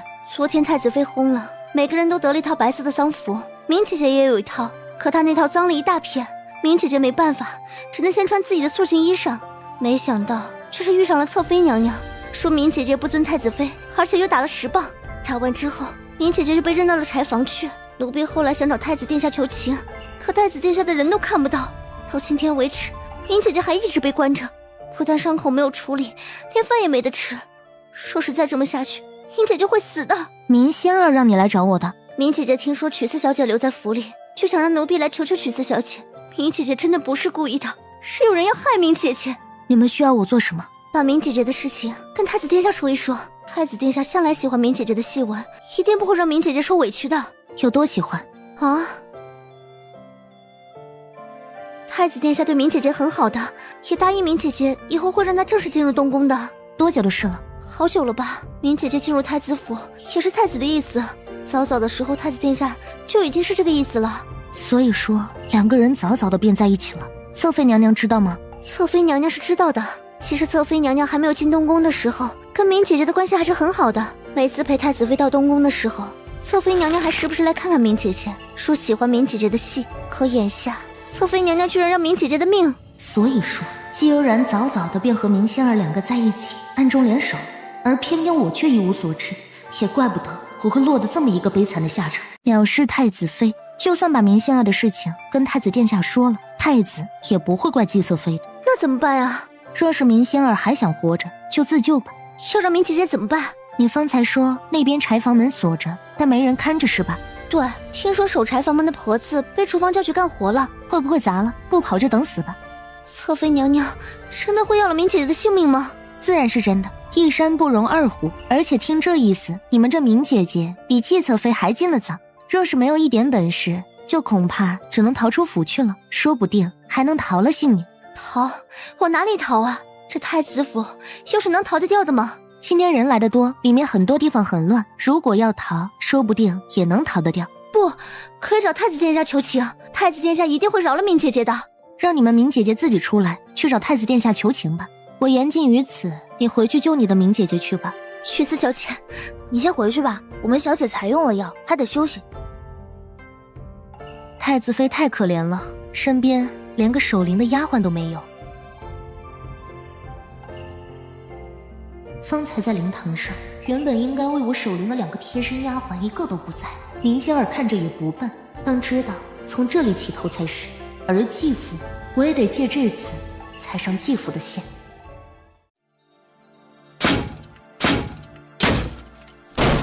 明姐姐，怎么样了？曲思小姐让您逃，说再不逃出去，季侧妃会要了你的命的。季悠然想要我的命，太子知道吗？太子就算是知道了，也不会觉得季侧妃有错的。明姐姐，你快逃吧，逃晚了就没命了。就算季悠然是侧妃，我也绝不会就这么算了的。我不能逃跑，而且逃也逃不掉。他还说了什么其他的没有？曲思小姐还说什么太子妃可怜，身边没有贴身丫鬟，这跟明姐姐有什么关系呀？我听不懂。扶我去见太子。明姐姐，太子殿下可能知道你被打的事情，况且这个时候也找不到太子殿下呀。太子殿下必然会在灵堂，我们去那里。我昨天分到的那件孝衣还在不在？在的，我昨天收起来了。现在去拿来，随便洗一洗，哪一块湿了也没关系。我马上去。季悠然想害死我，又想博个好名声，想也别想。太子殿下救命！太子殿下救命！侧妃娘娘要奴的性命！怎么回事？殿下，明姑娘在外面哭诉，说侧妃娘娘要害她。明仙儿这个贱人，居然敢跑到这里来闹！是谁把明仙儿这个贱人放出来的？待我查清楚之后，一定要杖毙了。发生了什么事情？殿下，臣妾不知道发生了什么事，臣妾去看看。不必了，过去看看。殿下，明仙儿的事情，臣妾昨天已经跟您说过了。她不尊太子妃，没穿发下的校服乱跑，藐视太子妃。臣妾昨天让人打了她10杖了。你不会连一个小小的妾室都容不下吗？殿下，臣妾不知道您说什么。哼，你不知道吗？容不下比你厉害的就算了，现在连个明仙也容不下吗？娘娘，这个时候我不能退，只能往前。我不能在一个贱人面前落了势，让人非议我的所为。扶我出去。这是闹的哪一出啊？这个女人是谁啊？太子殿下的侍妾？这种时候怎么能让一个侍妾冲到这里来呢？而且季侧妃要她的命是怎么说呀？殿下，殿下救救奴！什么事？殿下，奴昨日分到了一件脏的衣裳，原本是要去针线房换的，没有想到半路上遇到侧妃娘娘，说奴藐视太子妃，狠狠地打了一顿不说，还让人把奴关了起来，到现在都没有伤药，也没有饭。如果不是我偷听到2个守门婆子的话，恐怕这时候都死了。求太子殿下救命！不给药不给饭，怎么可能？我之前吩咐过守门的婆子给你拿过去的，而且已经说明关到晚膳的时候把你放出来。2个婆子说了什么？2个婆子说了，要故意放跑我，然后在外面害死我，是说我是自己要跑出去的，死了也怪不得谁。居然有人趁着我跟殿下在给太子妃守灵的时候闹出这样的事情来，我必不会轻饶。你先回去休息吧，一会儿我就会把2个婆子找出来跟你对质。殿下没事了，是一场误会罢了。既然是误会，姑相信季侧妃不会让你受委屈的。这里是太子妃的灵堂，别再自喧闹了。多谢侧妃娘娘。禀殿下和侧妃娘娘，当日太子妃良善，曾救奴性命，奴请为太子妃守灵。请太子殿下和侧妃娘娘恩准，若没有太子妃，奴今日性命早丧，愿为太子妃守灵3年。你愿意为太子妃守灵3年？是，奴愿意。太子妃娘娘自身的2个丫鬟都不在了，奴愿意替2个丫鬟守灵。这个时候先出来，莫不是明希儿知道什么？太子妃的2个贴身丫鬟，这话听起来很奇怪。什么叫不在了？你既然如此忠义，又心怀感恩，自然是好的。只是你非太子妃娘娘的下人，就守半年吧。妹妹先起来去换身衣裳吧。即便是给太子妃娘娘守灵，也不能弄得这么狼狈。太子妃向来良善，最见不得人如此了。多谢侧妃娘娘，侧妃娘娘这般仁厚，是奴之前想差了。待得给太子妃娘娘守完灵，一定到侧妃娘娘面前请罪。好了，快去换身衣裳吧。是，多谢侧妃娘娘。你既然承认了我是你妹妹，那我也承认你良善。居然没有一个是太子妃的丫鬟，这是何意？刚才那个侍妾说了什么？太子妃身边的丫鬟没了？为什么没了的？莫不是这里面另有玄妙不成？难不成这太子妃的死另有蹊跷？否则太子妃的灵前连个贴身的丫鬟都没有。不是说季侧妃为人最大度端庄，听闻她进东宫是为了照顾太子妃的，对太子并无男女之间的情谊。可眼下这是怎么回事啊？处置得宠的妾室的问题，给这个妾室1万个胆子，也不敢轻慢太子妃啊！莫不是太子妃之死跟这个女人有关系，并不是表面上的病死的？岳大人，徐表妹的丫鬟，奴婢正是曲四小姐的丫鬟雨冬，我们小姐请岳大人过去一次，可好？前面带路。表哥，快请坐。徐表妹客气了，表妹身子可还好？需要什么药材，只管跟我说，也不必都麻烦这太子府上。多谢表哥。听闻方才太子妃的灵堂前又出了事情，还是一位侍妾跟季侧妃2个争风吃醋闹出来的事情，到底怎么了？可有惊扰到太子妃？争风吃醋，争风吃醋。表哥，对不起，我只是太气愤了。太子妃尸骨未寒，他们居然就在这里争风吃醋，是不是往日里也在太子妃的病榻前这么做的？这还让太子妃怎么好好的养病？莫非太子妃的死真的和季有然有关？表哥，你怎么了？我想再去看看。表哥，你现在别去，你就算是去也查不到什么，甚至还可能被人诬陷。我之前在守灵的时候就觉得那位季侧妃不简单。诬陷？表哥，若是太子妃之死真的跟季侧妃有关，你觉得这事儿会那么容易的查清楚吗？而且你不觉得，如果太子妃之死真的有意，那太子是什么意思？他不是对太子妃一向情深的吗？发生在太子府的事，他会不知道？他若知道，还是眼睁睁的看着太子妃死，这说明了什么？表妹也觉得太子妃的事情有意。我觉得是有意，但我们也不能轻举妄动。如果真的有事，那就不只是季侧妃的事情了。太子妃贴身的丫鬟一个也没守在灵前。表哥若是想查，就从这里查比较好。至于表妹若想说就说吧，我是你表哥，也是太子妃的表哥。表妹若想说就说吧，我是你表哥，也是太子妃的表哥。表哥今天是陪着太子殿下的，那不如一会儿查一下2个丫鬟的去处。还有一事，季府的人之前祭拜过，来的是季太夫人，能不能让我一会儿见见这位季太夫人？有些事情表哥出面也不适合。你现在还好吗？表哥放心，我身上已经上了药膏，就好好将养几天就没事了，眼下已经好多了。你真的没事儿？要不要叫太医再来看看？不用了，不是什么大事。以后若是有什么事情，你可以让人来找我。方才我追上你父亲的超马了。表哥可是跟父亲有了争执，伤到了吗？拉扯了2下，不小心把他拉下了马，崴了脚了。多谢表哥。这原本就是我应当做的，况且闹到这个样子，许侍郎原本就难以脱身。但若没有表哥追出去，怕是这事儿闹得没那么大。好，我去查一下丫鬟的事情，再问问季太夫人可有时间见我们。有劳表哥了。太子妃不是病死的吗？难不成这里面还有其他的缘由？这事若是真的，他又是一番血雨腥风了。连太子妃都敢害，这是不要命了吗？小姐，我们接下来怎么办呀？准备厚礼，一会儿去见季太夫人。小姐，我们到这里来原本就是意外，没什么厚礼。有一份厚礼，我早早的备下了的。小姐，您说的是那件东西？表哥，可是查出了什么事情？太子妃嫁进东宫的时候，有2个贴身的丫鬟，但是一个丫鬟在当日东宫进了刺客的晚上，于混乱之中不知去了哪里，是生是死也不知道。另一个丫鬟因为一直帮着姬侧妃侍候太子妃，眼下太子妃去了，说是愿意跟着姬侧妃。哪一个死了？是叫微雨的那个丫鬟。当日东宫大乱，刺客趁太子大婚之日进门，连太子也受了伤，太子妃更是为了护着太子殿下，身受重伤。一个丫鬟在那种时候是生是死，的确是不会有人在乎。又有人说那天晚上她是掉到河里淹死的。掉到河里淹死的？从凌渊阁上掉落到水里死的是我，难道微雨也在当日死在那里？对，但也有说是被刺客杀死的，还有说死在府外的，各有说法，谁也没有弄清楚。另一个叫邪雨的去服侍姬侧妃，换了主子了。对，是这么说。怪不得当日我莫名其妙的会被带到凌渊阁下，会被姬悠然堵了个正着，原来都是因为这个丫鬟。曲表妹，怎么了？没什么，我只是为表姐不平。一个丫鬟居然在表姐才死之后就换了主子，这难道真的没什么事吗？小姐怎么知道太子妃丫鬟的名字？表哥，季太夫人处怎么说？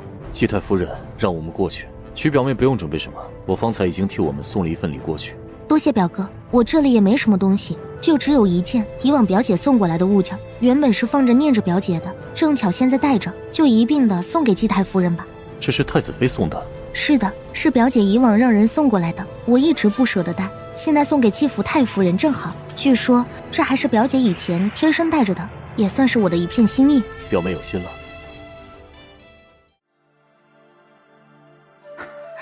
东宫最好的院子，这里以前是我每次来东宫的时候歇脚的地方。季悠然居然把这里安排给了季太夫人，看来我的这个亲祖母最疼爱的孙女果然是季悠然。这位就是曲四小姐吧？果然长得秀美，和太子妃也有几分相像。嬷嬷客气了。叶大人，曲四小姐，快请进吧。走。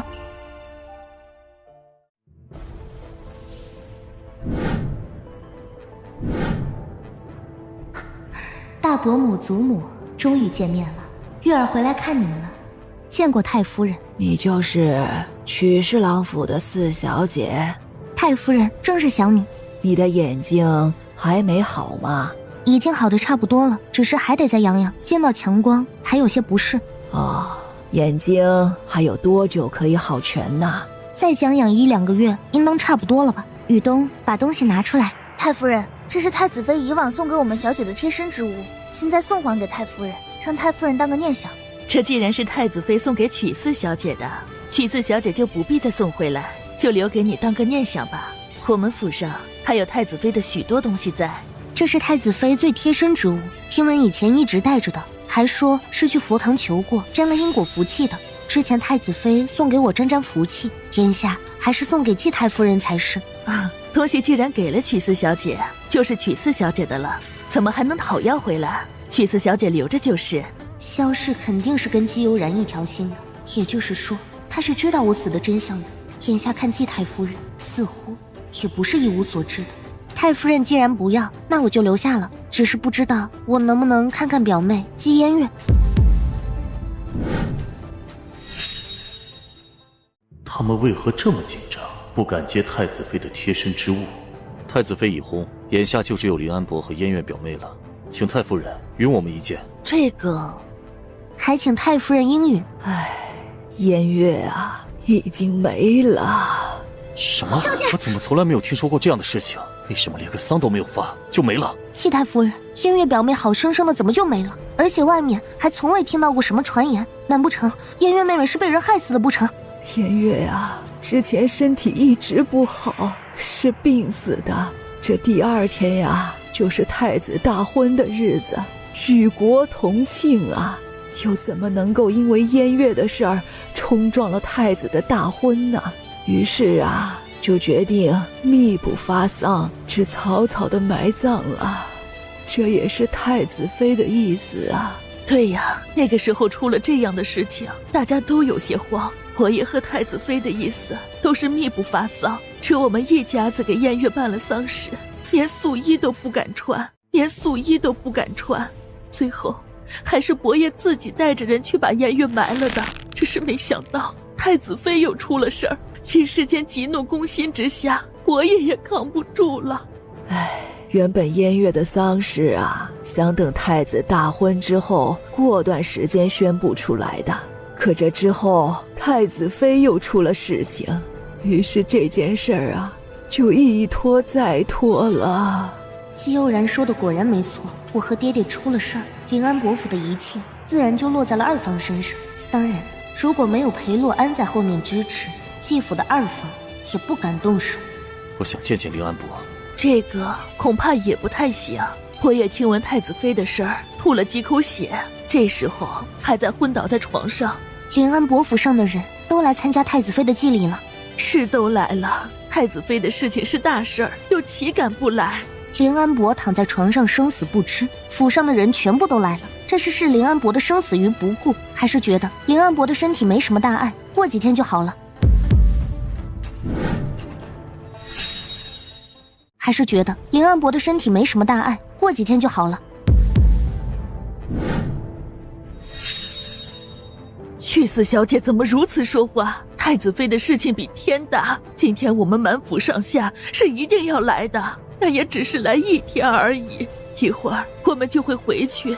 伯爷的身体也是最重要的。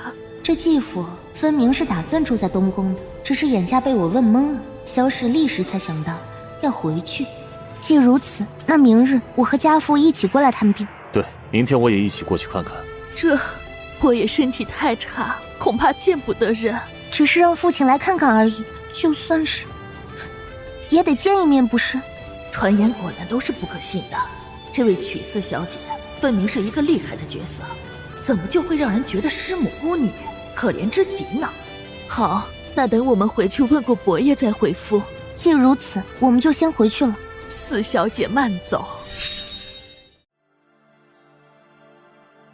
你们都下去。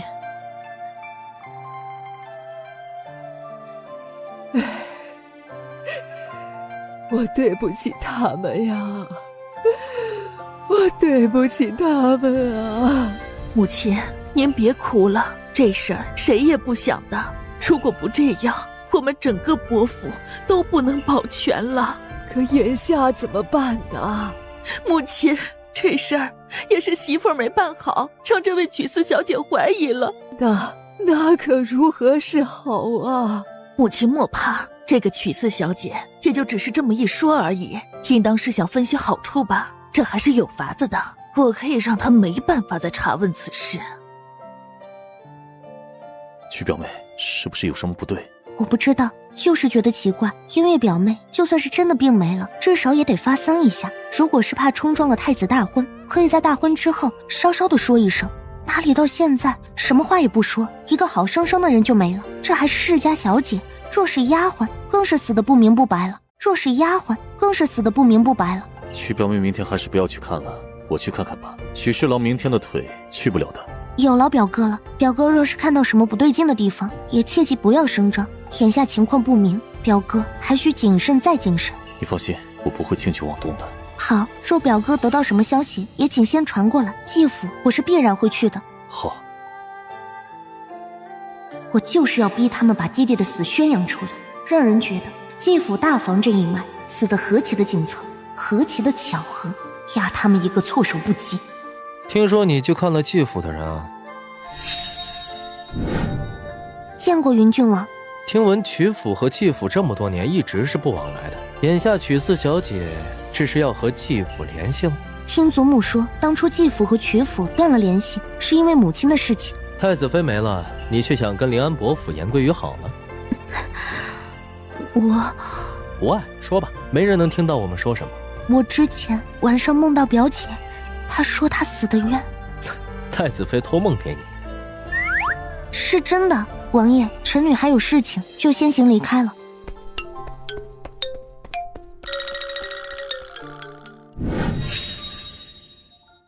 王叔和曲四小姐说了一会儿话，而且还笑了。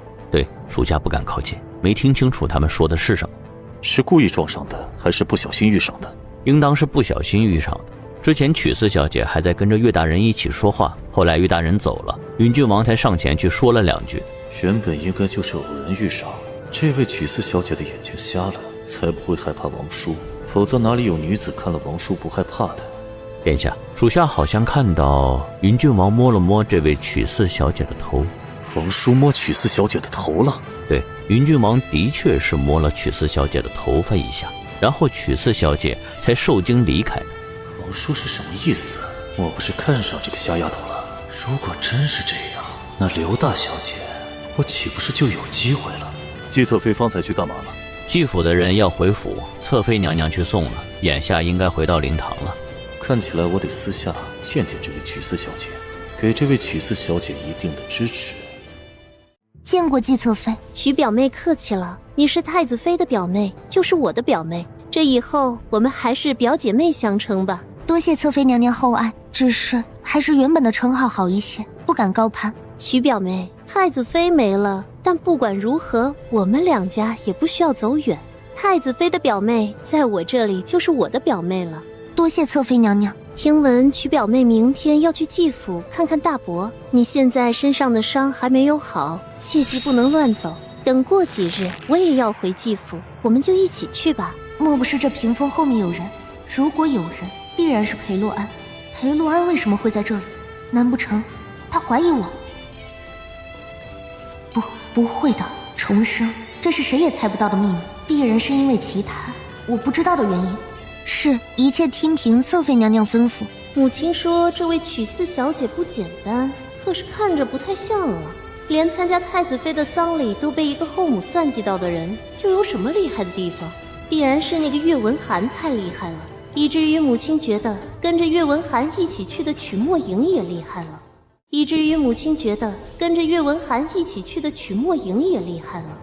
曲表妹，听闻曲府和永宁侯府已经断了亲，可有此事？是，永宁侯府做的实在不地道，2家亲事早早的便已经议下了的，怎么能因为这种事情就退了亲呢？曲表妹，放心，我自会替你主持公道。多谢季侧妃，这事儿已经过去了。怎么能就这么算了呢？女孩子家的名声有多重要？你放心，即便太子妃娘娘不在了，有我在，也不会让你这么吃亏。季侧妃，这事儿都过去了，2家以往关系还不错，不必为了这种事情再闹起来，这样于大家都不好。可这太便宜永宁侯府了。曲表妹，你放心，我一定不会让你吃亏的。季侧妃，表姐才婚，我跟侧妃的关系又是从表姐处才算起的。若这个时候季侧妃插手永宁侯府的亲事，这恐怕会连累季侧妃的名声。一个小小的侍郎之女，居然也敢这么对我说话，不但一再的撕扯开和我的关系，还隐隐的表示我不应当插手这事儿。果然是没什么教养的丫头，表妹既然这么说，那我就先不过问此事了。不过曲府的2夫人还真是恶毒，不但把表妹害成了这样，连我也被她害得脸肿了起来。表妹放心，以后有我在，绝不会让她再伤害你的。多谢侧妃娘娘，如果没有其他的事，我想回去休息了，可以吗？好，那表妹先回去休息吧。臣女告退。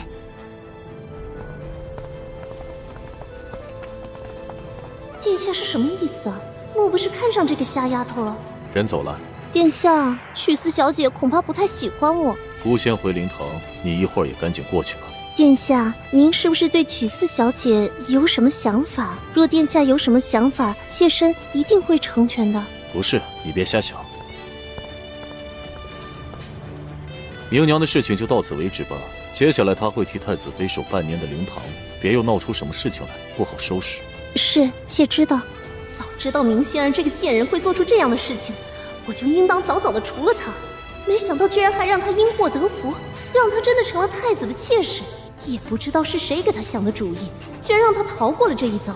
娘娘，现在怎么办？传信给母亲，就说按她的意思办。病重昏迷不醒，于是这个时候倒是病得很是时候啊。东宫昨天有侍妾闹到了太子妃的灵堂前面，是听说有这么一回事，闹得还挺大的，逼得侧妃也出手。这侧妃还没有圆房，的确有些名不正言不顺的，总不能一直这么耗着吧。太子对太子妃虽然情深一片，但绝不能真这么守着吧。荒唐，他堂堂一个太子，难不成要当情种不成啊？皇上其实也不必为难，待得太子妃大葬之后，就送几个美人，再挑东宫太子妃。之前太子妃病重不便送，眼下却是可送的。太子妃以位若一直空着，与东宫不利。是啊，的确应当如此啊。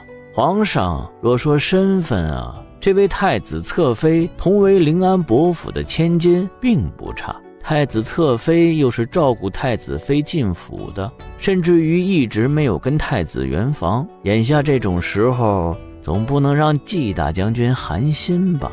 皇上，听闻当时太子妃要让这位侧妃进东宫的时候，也知道这位侧妃不愿意，也曾说若是将来她不在了，会让季侧妃为正妃的。难不成本朝的东宫太子妃只能出自季府？听闻季大将军因为2个女儿的事情已经快不行了，眼下这时候让侄女儿顶了自己亲生女儿的位置，这是想真的要了季大将军的命了呀！这是想真的要了季大将军的命了呀！太子妃只是令尹，这位季侧妃和一个侍妾都能闹起来，而且还闹到太子妃的灵间，就难当太子妃之人。你们都下去吧，朕有点私事，要单独和云郡王谈谈。臣等告退。太子都要娶继妃了，你如何了？皇上，臣的亲事不急的。你这个岁数也不小了，怎么可能不急呀？听闻你跟刘向山的女儿关系极好，莫如朕就替你赐婚了吧？皇上，臣的亲事真的不急。再说刘小姐并不是臣心之所系。你们不是在边境的时候一起长大的吗？这次进京还带着她呢，不是想向朕求赐婚？臣带她进京是为了替她选一门合适的亲事，至于一起长大，那就更不可能。臣比她大了好几岁，往日即便在边境，大家也是不见面的，又何来一起长大之说？你真的对她无意？真的无意。既无意，那就是有中意的女子了。对朕说说是哪一家的，朕替你赐婚。对朕说说是哪一家的，朕替你赐婚。皇上，您知道微臣素来不亲近女子，况且眼下微臣的年纪也不是最大的。不孝有三，无后为大呀。眼下你还不急，朕就先放一下，待得景王、魏王他们定亲之后，你必然也是要成亲的。皇上，微臣自会找到心仪之人的，就不劳皇上费心。你这话呀，跟朕说了许多年了，总也不见到你相中别人。往日里一直在边境，朕还以为你相中的是刘向山的女儿呢。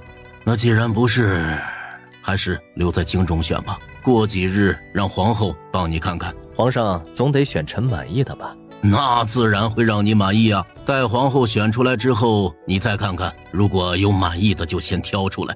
景王和魏王还没有正式选妃，眼下太子也得选妃，总不能让他们都先别选吧？反正微臣的年纪最小，放最后吧。微臣想起府里还有一些公务，就先告退了。他这个年纪也不小了，为何就是不肯亲近女子呢？皇上，王爷以往在边境见到的世家千金不多，如今才在京中住了一段时间，您得让王爷多选选才是。那就让他再选选吧，只要他喜欢就好。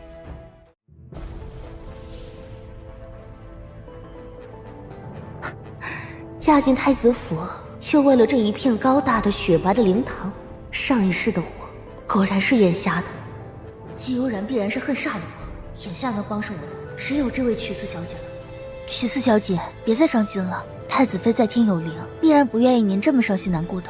若我有能力，这灵堂早已被我摧毁，又何来祭拜之说？这所谓的太子妃的名头，压伤了我一家子的鲜血和生命。只是眼下，我现在的身份根本不能让裴洛安入河，即便是舍了这条新生的命，也不过是多一个冤死的亡魂罢了。曲四小姐，可要看看太子妃留下的东西。是何物？曲四小姐，请随婢妾过来。走。太子妃身边的丫鬟是被季侧妃身边的丫鬟害死了？对，就是被季侧妃身边的丫鬟给推下梨园阁死的。你当时也在？对，东宫有刺客，婢妾想着太子妃今天才嫁进东宫，那一处的侍卫必然多，就跑了过来。没想到才刚躲好，就看到女子跑了进来，有点远，婢妾看得不是很清楚，但是可以看到红衣裳。当天梨园阁上面分明有人说了什么的，婢妾隔得远，没有听清楚。但肯定有一个丫鬟就在当天晚上出事的，就死在梨园阁下面的湖里，就死在梨园阁下面的湖里。死在凌渊阁湖水里的是我。明仙儿因为离得远看不清楚，就误以为是微雨。那微雨会不会还活着？你是说，大婚当日，太子妃身边的一个贴身丫鬟被季侧妃害死了，才有了太子妃重伤的事情？对，甚至太子妃重伤之后，一直没有把伤口养好，最后还轰了，可能都跟季侧妃有关。你有证据？徐四小姐，婢妾没有证据，但婢妾知道，季侧妃根本就不是用心侍候太子妃的，而太子妃的2个丫鬟，一个在大婚当日就失踪了，还有一个跟着季侧妃。四小姐若是不信，可以去打听。你的意思是说，季侧妃害了太子妃？必然是的。你想要怎么样？我只是一个侍郎之女，就算知道这一点，又如何？徐四小姐，您可以的。季侧妃是以太子妃堂姐的身份进的东宫，徐四小姐也可以。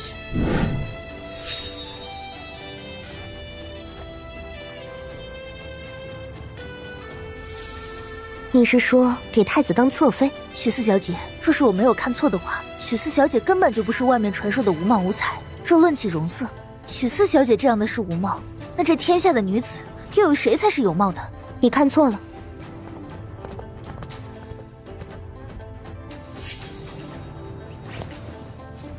皇后娘娘马上就会亲选世家贵女为正妃。四妹妹，你去哪里了？我去祭拜太子妃。怎么不叫上我？方才走的时候看大姐的屋门关着，就自己出去了。若是大姐也想祭拜太子妃，现在可以过去。那还是算了，我一个人总是不太好。明日走的时候，四妹妹和我一起再去拜祭一次吧。好。四妹妹，方才季侧妃送了一些礼过来，我见你不在，就先帮你收了，就在我屋里。送礼过来了？对，是一些料子和衣饰，还有几件宫花之类的物品，没有特别贵重的珍品。我看了一下，就先替你收了下来。大姐，我们住在太子府是养伤的，这个时候不能收季侧妃的礼。太子府在办丧事，我们带着这些出府，这让别人怎么看我们？可这已经收下了，难不成还退回去吗？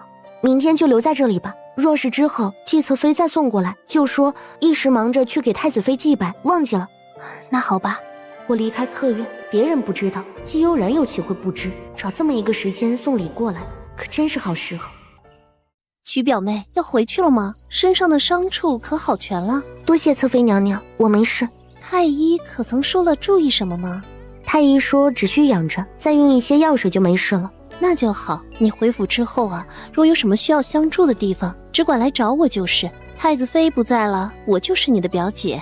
季悠然的心机果然深，听了侍女传来的话，居然还在表示要和我亲密无间，也怪不得以往我没发现。表姐是表姐，侧妃是侧妃，不敢有劳侧妃。娘娘，臣女告辞了。那好吧，我还有事情要处理，就不送曲表妹了。哼，我不会给曲墨影机会嫁进太子的。想进东宫，正巧母亲那边的提议更合我的心意。曲府，母亲已经去探过口信了，应当就在这段时间。女儿见过父亲。起吧。是，父亲。这真的是我一直扔在庄子里完全没作用的小女儿，完全没作用的小女儿。你学过宫规？以往表姐曾经把她身边的一个嬷嬷送过来一个，学过一段时间。你的眼睛能看到吗？能看到，就是还不能见强光。什么时候能好完全啊？大约再过几个月吧，应当能好全了。是表姐派了人过来，已经治了许久，很有效果。那日你身上一下子发了许多的红肿，真的是因为于氏的原因吗？父亲，事情是如何发生的我并不知道，只知道突然之间身上很痒，后来又很疼。虽然一直想忍住，但最后实在忍不下去了。你的衣裳有谁碰过？送来的时候就放置在一边，第二天一早就穿上了。如果说还有谁碰过，除了我，当然就2个丫鬟碰过。若父亲觉得还是很有可疑，可以让表哥来查。表哥之前就跟我说过，这种事儿他查起来很在行。这种内院之事，又岂能让大理寺少卿来查问此事？真是胡闹。那父亲可知道是谁要害我？好了，这事都过去了，应当是于氏身边的一个婆子干的，却让于氏担了这次的责任。这些事情啊，外面也说不清楚，只要你心里明白就好。父亲的意思是说，针线房的婆子要陷害我了？这事原本就是针线房管事婆子的错，也已经惩治过了。于是现在还躺在床上，府里也乱成了一团。总这么样，对我们府里都没好处。硬丫头啊，我知道这么多年忽略了你，你的亲事又被永宁侯府退了，但以后再不会忽略你了。毕竟啊，我们才是一家人，可以让于氏帮你找一门好亲事，不会比永宁侯府的差啊。这个当父亲的果然不是什么好东西，枉为人父。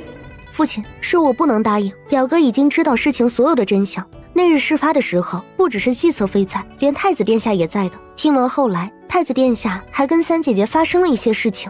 哎，好了好了，你也累了，先回去休息吧。这个便宜父亲似乎有些不简单，不像是会被于氏蒙蔽的样子。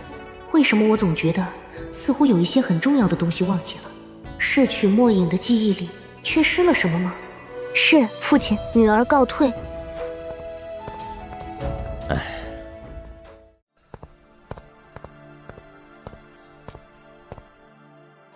之前的种种都是我们小看了这个四妹妹，这个时候也不宜和曲墨影顶上。景王那边终于传来了消息，待有了实力之后再说其他，否则眼下说什么都是妄看。四妹妹回来了，身上的伤好些了吗？好多了。三姐有事？我没事，就是听说四妹妹回来了，过来看看你。多谢三姐，我没事。那就好，那四妹妹回去好好休息，我就先走了。小姐，三小姐的脾气今天怎么这么好啊？她现在事情很忙，没时间对付我。小姐，三小姐是不是还会对付你啊？一直都在对付，又何来还会？二夫人和三小姐对小姐从来都是陷害，我又怎么会设想他们不陷害小姐呢？小姐，二夫人这次一定不会出来了吗？不一定，二夫人在府里经营这么久，又有二公子和三小姐在手上，又岂是这么简单就能对付得了的？那怎么办？还能怎么办？走一步算一步。我的存在早已经是于氏母女的眼中钉、肉中刺。那一日的大火，要的就是曲墨影的性命，而他们也做到了。若不是我阴差阳错的重生，这世上早就没有了曲墨影。什么继父？对，来的是季二夫人身边的一个婆子和2个丫鬟。表哥那边怎么说？岳大人说，他到季府的时候，林安伯房里有好几个大夫在施救，等了1个下午也没见到林安伯，然后就回来了。见过祖母。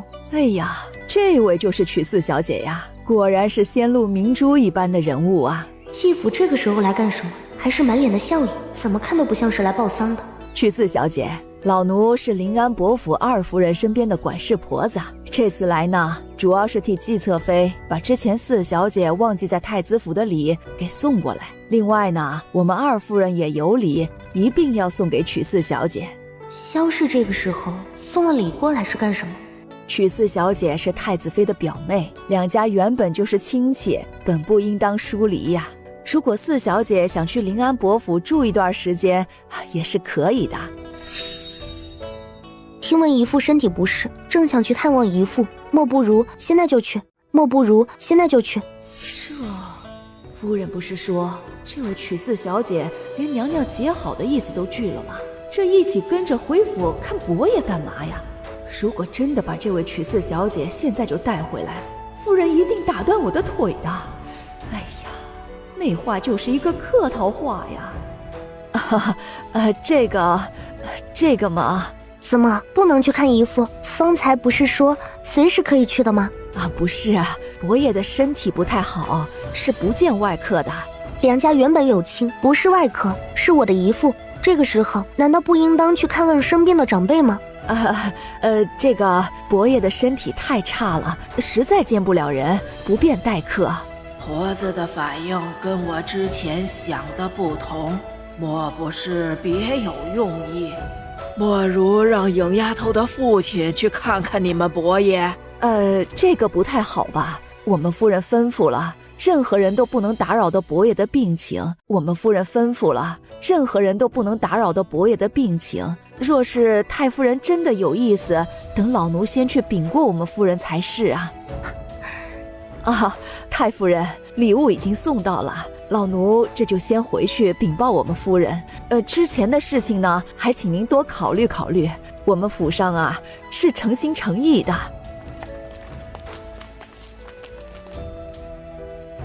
祖母，临安伯府是不是还说了什么事情？鹰丫头，临安伯府是来提亲的。什么？原本我以为这事儿是真心的，眼下看起来，临安伯府分明不愿意跟我们亲近，却提出与你结亲，到底是什么意思？萧氏居然打的是这个主意，怪不得季悠然也一再的示好，这是觉得我可能察觉了什么，想特意的拉拢我，或者可以说拉拢岳文涵，免得岳文涵步步紧逼，或者可以说拉拢岳文涵，免得岳文涵步步紧逼。祖母怎么说？我原本就说这事儿还得先问问你的意思，如果你真的不喜欢，再好也没用。多谢祖母。祖母，之前和永宁侯的亲事才退，我们这会儿就马上定亲，实在不好，我的事不急，反正前面的几个姐姐都没嫁呢。你大姐其实也是被误了的，你在庄子上不知道，她之前也是定了亲的，只是那个居然跟她的表妹两个好上了，而后又退了你大姐的亲，你大姐难过得很，这亲事儿就一拖再拖，拖了下来。你大姐的亲事儿没着落，你二姐自然也不会马上定亲，但你和燕丫头是西府的，其实关系不大，燕丫头若是嫁了，你这里也就不用再等了。那就先等三姐的事情了了再说。话虽然这么说，如果能定下，还是定下的好。世家公子中也不全是跟许黎鹏一般会掩饰的，挑一个老实一些的就是。祖母不求你大富大贵，只求你能过得幸福就行。这事儿凭祖母的意思就是，但眼下临安伯府却是不行的。我怀疑临安伯府是不是有事？为什么不让我们去看临安伯？之前表哥去的时候也没让他见姨父。你放心，祖母知道，不会随意的让你结亲的，必然会好好相看一番，而且还让你自己也同意才是。多谢祖母。病丫头于是最近病了，我的意思，这内院的事务你跟燕丫头一起掌可好？真的病了？是真的病了，还请了宫里的太医过来，也说很棘手。居然还请了太医？他就是真的病了，太医可不是那么好收买的，只是这病来的也太巧了吧，这实在是让人不太能相信，太不对劲了。那有没有说能不能好？这个还不好说，宫里的太医也来了2位了，一时间也说不出什么好或者不好，只说要好好的养着，如果不好的话，恐怕就真的要。祖母，是谁想出让我跟三姐一起掌家的？你三姐说想学着掌家，我想着你也老大不小了，以后出去也得掌家，倒不如一起跟着你伯母学学，有你跟燕丫头一起掌着府里的事情，可好？可是我的身体不太好，而且我在庄子里以前虽然跟着表姐派来的人学过一些，却只是一般的才学罢了。那你有时间的话，就跟着看看吧，先看看他们是怎么处理事情的，如何啊？多谢祖母，我知道了。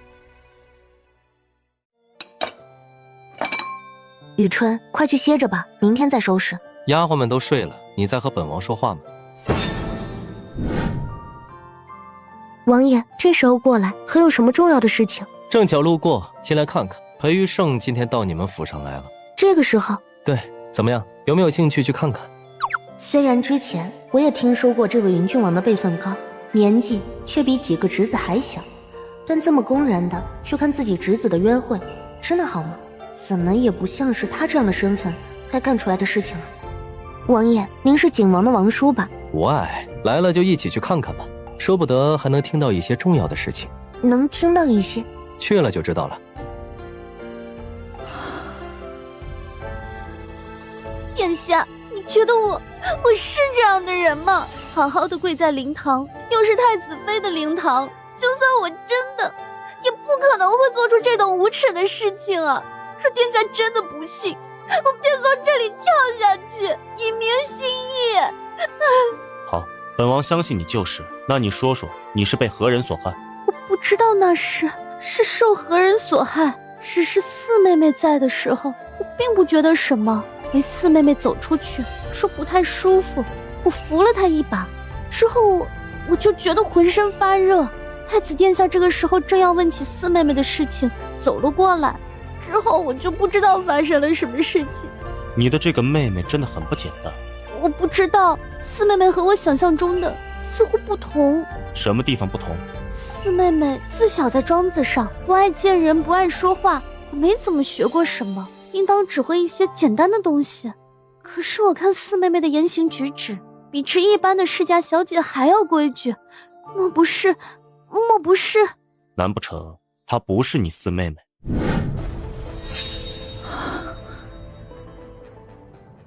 隔这么远，你能听到他们说什么？听不到，属下是看到的。看到的。本王的这个侍卫懂唇语，只看唇形就知道他们说了什么。杀人1000，自伤800。不是自伤800，最多自伤300。眼下这位曲三小姐说你是假冒的，其实本王也好奇得紧，你到底是不是曲府的四小姐？王爷觉得还有谁要去扮演一位默默无能，甚至于随时可以死于非命的曲四小姐？而且一扮还这么多年。听闻传闻中的曲四小姐不爱说话，性子孤僻，自小生母早逝，生父又是极疼爱的是另一对儿女，对我生死都不在意，认识谁都会觉得我孤僻不爱说话。传闻曲四小姐无才无貌，这才华一说可不是一天就可以学成的。至于其他的规矩，我观曲四小姐一点也不差，却不知道曲四小姐是从哪儿学来的。传闻曲四小姐无才无貌，王爷看我的貌如何？自然是容色清丽，世所罕见。这就与传闻不符吧。至于这才学，我自问也是爱学之人，祖母对我的学习也关注，也请了女先生教我，之后表姐也派了人过来教习于我。你不怕本王查到什么？王爷自管去查就是了。你不怕吗？我怕什么？看这位曲三小姐的意思，是想说动裴玉胜出手了。裴玉胜对你们府上的曲三小姐还是不错的，到时候你还如何自处？不能自处，唯一步步的向前，即便什么也不作为，他们也不会留下我的性命。他强也罢，我自踩着血路向前。见过祖母。四妹妹可是来晚了，我已经和祖母说了许久了。昨天累了，睡过头了，还望祖母原谅。先坐下吧。四妹妹，你的眼睛听说就要好了，就是眼下还经不得强光是吧？是的。四妹妹，现在是在屋子里，又没有什么强光，你取下了眼纱，让我和祖母看看行不行？你一直养在庄子里，我跟祖母都不知道你现在长什么样子了。这就迫不及待了。影丫头，你的眼纱能在这里解下来吗？祖母，我的眼睛还不是很好，现在毕竟还是白天。四妹妹取了眼纱看人，还是有些疼吗？是有些疼，但不是很厉害，可能会酸涩落眼泪，还睁不开眼睛。这不是跟原来一样吗？难不成一点都没有看好？那可不行。祖母，我一会儿就去禀报父亲，让他给四妹妹请个大夫过来。祖母，我无碍的，真的好起来了。眼下这种感觉不是很强烈，但大夫说还是要多保养为主，所以暂时不能取下眼纱，还望祖母见谅。影丫头，讳疾忌医可不好，这事儿就这么说定了。祖母，四妹妹就这么说定了。太夫人。什么？祖母，出什么事了？凌安伯过世了。小姐，快，影丫头啊，影丫头！祖母，我没事，真的没事儿。祖母，我没事的，就只是突然之间吓到了。之前原本就要说去看姨父的，就是怕姨父没撑过去，没想到表姐没了才几日，姨父就这么……姨父也是一品将军，身体怎么这么差？居然因为表姐的事情伤心到如此了呢？季府的其他人都没事，为什么独独身体最好的姨父有事呢？这也是啊，季大将军是武将出身，眼下季府其他人都没什么事儿，倒是季大将军因为伤心过度，就这么没扛住，实在是……祖母，这次姨父没了，我想早些去祭拜。明天应当是第一天，明天去吧。祖母，我要今天去。今天祭府还没有正式开始祭拜，这样不太好吧？是祭府的人来府里报丧了吗？哦，不是，祭府还没有来人，是外面传的消息。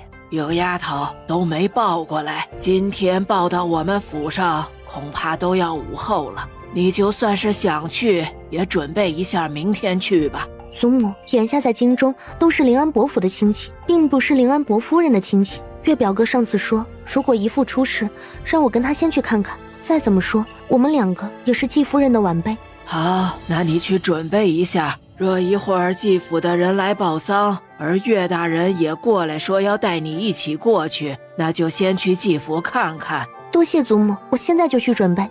四妹妹，祖母，你先回去帮着准备一些香烛，眼下府里的事情你先顶着，你大伯母那里也会来指导你的。是，祖母。母亲，你还好吗？我没事，可是有什么事情？林安伯也死了。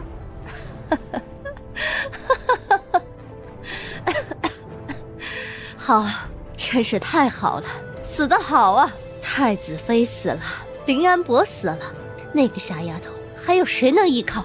母亲，眼下不是这个问题，最主要的还是曲墨影这个假货，怎么撕开他真面目的问题。不是假的，是真的，是真的。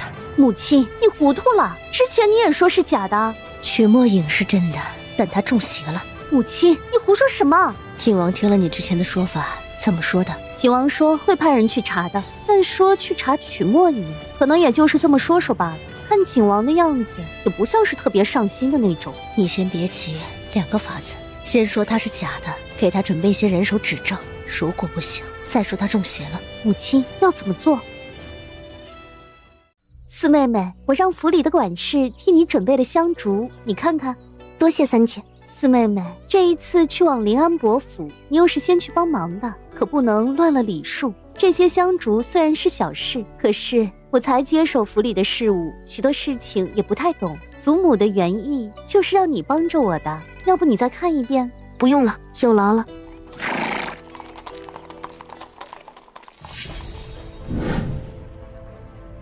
小姐，您别难过，四小姐一直住在庄子里，跟您不亲近罢了。四妹妹不是跟我不亲近，是跟府里所有的人都不亲近，即便是祖母和父亲，不是说血浓于水吗？怎么就对我们一点也没有在意的？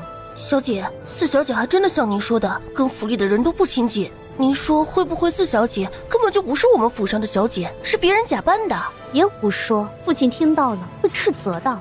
是，奴婢不乱说。可是，怎么了？有话说话，别弄得这么鬼祟的样子。不知道的人还以为你要说什么见不得人的事情，小姐，那日奴婢在后门处看到有一对夫妻样子的等在后面，然后四小姐身边的丫鬟，那个叫雨东的，和那人说了一会儿话，似乎还有些争执。而后雨东就给了人一个包裹，然后把人推走了。等雨东走了，奴婢过去问守后门的婆子，说这2天这一对夫妻来过数次了，而且什么？而且听着像是雨东让这对夫妻离远点，以后不要再来了。似乎这对夫妻是来找女儿的。那是不是雨东家的父母找来了？如果是雨东家的父母，又不是见不得人的，而且雨东一个小小的丫鬟，哪来那么多的东西给人？这不会吧？小姐，您别说不会的，您不觉得四小姐很奇怪吗？回府之后和府里的一个人也不亲近，还会陷害二夫人和您，和二老爷也不像是父女，说不定……好了，别胡说，这种事情父亲又岂会不清楚？走了。是，小姐。四小姐可能不是真的四小姐，可这是太过于震撼了吧？小姐，方才侧门连着外院的地方有人。我知道，应当是父亲在那里。那您方才怎么不跟三小姐表现的关系好一些？曲秋燕一心向所有人表示我是假的，那就给她机会吧。小姐，如果二老爷真的觉得小姐不是真的，会不会对付小姐啊？即便他不信曲秋燕的话，也不会护着我，还会看着于氏母女作践我。但如果我还有用，就算我不是他的亲生女儿，又如何？小姐，我们接下来怎么办？慢慢来，看他们接下来怎么给我安一个假的身份。小姐，您之前让奴婢给那对夫妻银两的事情，可是这对夫妻就不是什么好的，居然还一直不放手。以后不必理会他们，让人去查一下，是不是他们两个以前还有过一个女儿，后来不见了的那种。小姐是说，难为于是母女早早的为我准备下这么一对恶心人的夫妻。小姐放心，奴婢很快就会把这对夫妻的事情打听清楚的。小姐，慢点。快去禀报，岳某带着人来了。是，岳大人稍等。曾经我以为一心一意对我的家人，其实就只是爹爹和妹妹吧。而如今他们都已经不在，这里也就不会再成为我的家了。再回来，我是曲四小姐，早已经不是当初的那位姬二小姐，曾经的太子妃了。表妹，我们稍等一下。多谢表哥。岳大人。季永安，方才接了府上的校报，说姑父突然之间就病故了，特意先来看看，需不需要帮忙。岳大人真是客气了。表妹也想一起过来帮忙，就跟表妹先过来看看。之前表妹和我原本就想见见姑父的，只是没想到姑父生前最后一面也没见到，不知道现在能不能去看看。看？怎么看？哪有什么可以让岳文涵看的？抱歉，岳大人，大哥眼下并不方便见人，还在替他清理。大哥病了这么久，之前也说如果他有事之后，不愿意别人再去看他。难道临安伯府不打算让人再看到姑父？大哥一生勇猛英雄，眼下这种地步是他最不愿意看到。岳大人，人死为大，我们还是满足他的心愿吧。既如此，我今日和表妹过来就是帮忙的，也带了一部分的香烛过来。若是临安伯府有需要，可以直接用上。多谢岳大人，多谢。曲四小姐先请去内院休息一下。有劳了。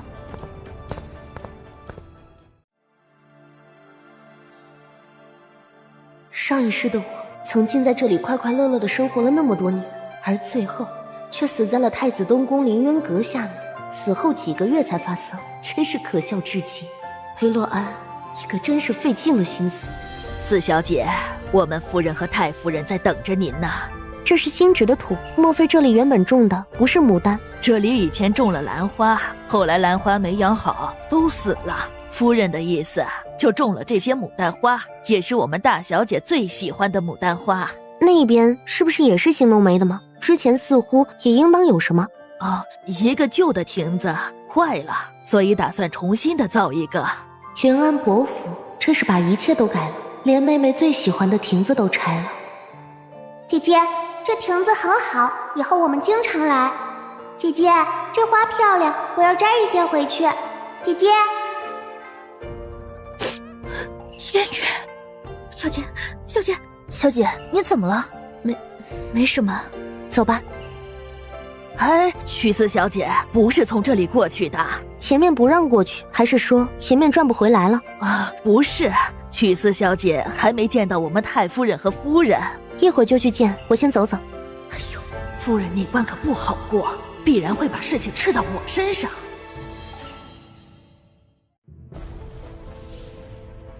钟嬷嬷是曲墨影出生那年娘亲从曲府带回来的，娘亲过世后，她也一直守在这里，不知道她现在怎么样了。这是谁的院子？怎么这么多杂草？曲四小姐，这里是我们已故的大夫人的住所。这是姨母的院子，听表姐说，姨母的院子里是一直留有人的，怎么照应成这个样子了？的确是有人照应着的，都是钟嬷嬷在处理的，岁数有些大了，可能一时间照应不过来。听表姐说，这里面照应的人不少，怎么会只有一个？其他人呢？其他的人也帮忙的，只是他说他一个人就可以的，就一个人了。看起来应当没什么事儿，应当还在。进去看看。曲四小姐，这里不能随便进，要由夫人的手谕才可以进去。我就只是稍微看一看，或者你现在去禀报你家夫人。曲四小姐，奴婢……好了，我们小姐只是去看一眼，又不会有什么事儿的。你若是去禀报你们夫人，我们小姐也看完了。这真的是内院的一个丫鬟的目光吗？怎么生生的让我生出无边的血腥的感觉？这是周嬷嬷，你……这是曲侍郎府上的四小姐，还不上前见礼？曲四小姐，是是曲儿夫人生的四小姐吗？对，我们小姐就是曲四小姐，是曲侍郎的原配夫人生的。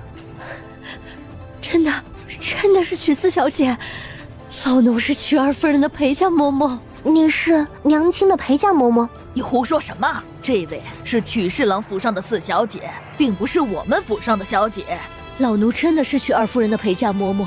曲儿夫人生下四小姐之后就没了，伯夫人上门去跟曲府吵了一架之后，就把老奴带走了。伯夫人为什么要带你走？曲府说老奴对二夫人照顾不周，才让二夫人难产的。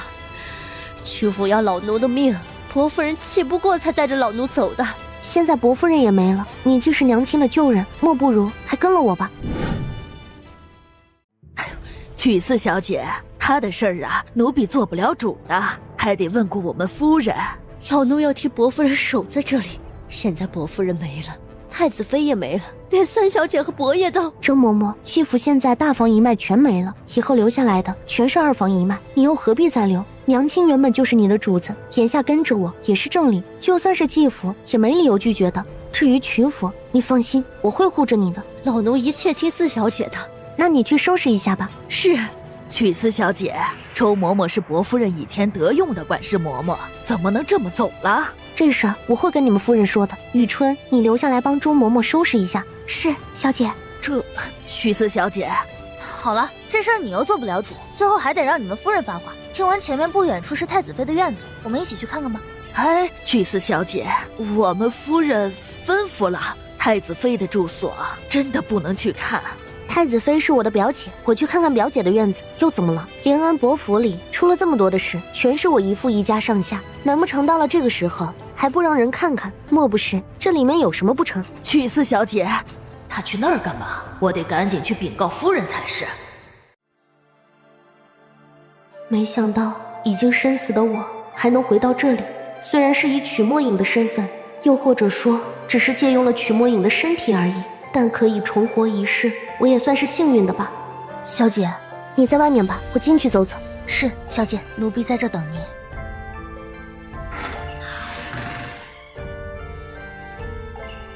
这里居然还保持着我离开时的模样，没有丝毫变化。可爹爹和妹妹都不在了，现在看起来更像是一座死宅。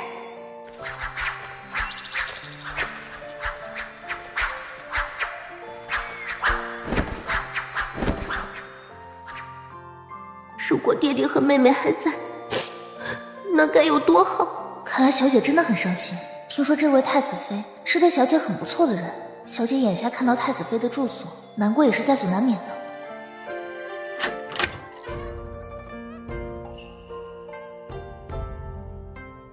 姐姐，你回来啦！姐姐，我今天漂亮吗？姐姐，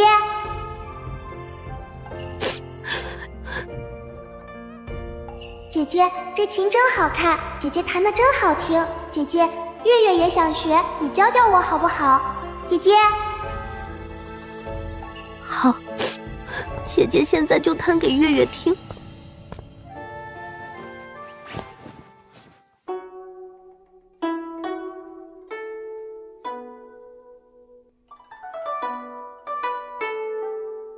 你是谁？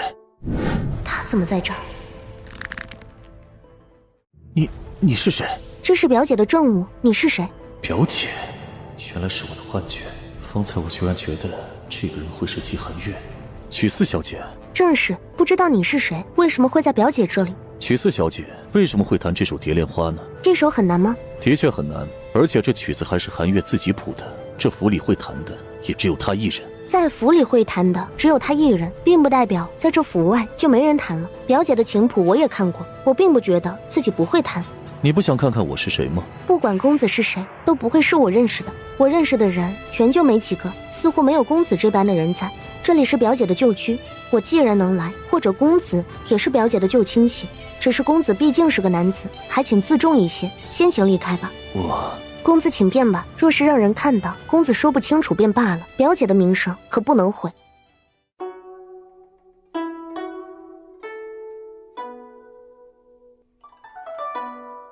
情深似海，表现的还真是很到位。到这个时候了，还表现成这个样子，裴洛安的演技果然是高。你们小姐呢？我们小姐在里面。这是太子妃的旧所，不让人随意的进来。姬儿夫人，我来看看表姐的旧居，哪里不可以了？曲四小姐是第一次出门做客吧？既然是客人，当然要遵循主家的举止，又怎么能在主家自行其事呢？姬儿夫人是在责怪我？不敢。既然是不敢，那是最好的了。往日里表姐对我极好，大婚之前还说要送几件东西给我，说放在这里也没什么用。之后表姐出了事情，这事儿就耽误下来了。眼下我想拿走那几件东西，可好？这是什么？自是表姐的信，请姬儿夫人过目。这是什么时候的信？就在太子妃嫁入东宫之前。既然是太子妃生前的意思，曲四小姐取这几件旧物就是。那就多谢夫人了，不知道我现在能不能进去自己拿。曲四小姐，即便是太子妃答应你的，你这时候也是在做客。那就有劳姬儿夫人了。按着信上写的，把东西搬出来。是。姬儿夫人，就这些了。店铺的事情，太子妃嫁到东宫去，自然也归于东宫。眼下我们也不便索取。表姐才嫁入东宫就出了事情，眼下也没有子女，难不成她的嫁妆太子还想留着不成？曲四小姐，这事儿是临安伯府的私事，跟曲四小姐无关吧？原本是无关的，只是这里面如果有2个是我的铺子，那可就不太好了。我此来还有一事，就是向姬儿夫人讨要一个旧仆。谁？周嬷嬷。不行，这是我府内的旧人，是大嫂的人。眼下大嫂不在了，她身边的人自当留在府里好好容养，又岂能把她送人？姬儿夫人错了，周嬷嬷原本就是我家的旧仆，是我娘亲的陪嫁丫鬟。当时因为姨母跟父亲起了争执，姨母为了护住周嬷嬷，才暂时把周嬷嬷带回来，但本质上面还是我们曲府的人。这位真的就是无能的曲四小姐，让她嫁给我的儿子。既然是曲府的人，曲四小姐带走就是，只是走的时候要查一下包裹，免得带走府里的一些其他物件。贵府的其他物件是指姨母那里吗？姨母的那个院子破败的不行，姨父因为身体不好不管这事儿，姬儿夫人也不管的吗？听表姐说，之前姨母的院子一直是干干净净，就跟姨母没走的时候一个样子，眼下却是一片荒芜，不知道是何意。哼，曲四小姐还是多关心自家府里的事儿吧。听闻曲二夫人病得很重，曲四小姐不在床前侍候，却跑别人家的府上指手画脚，不知是何意呀？姬二夫人说什么？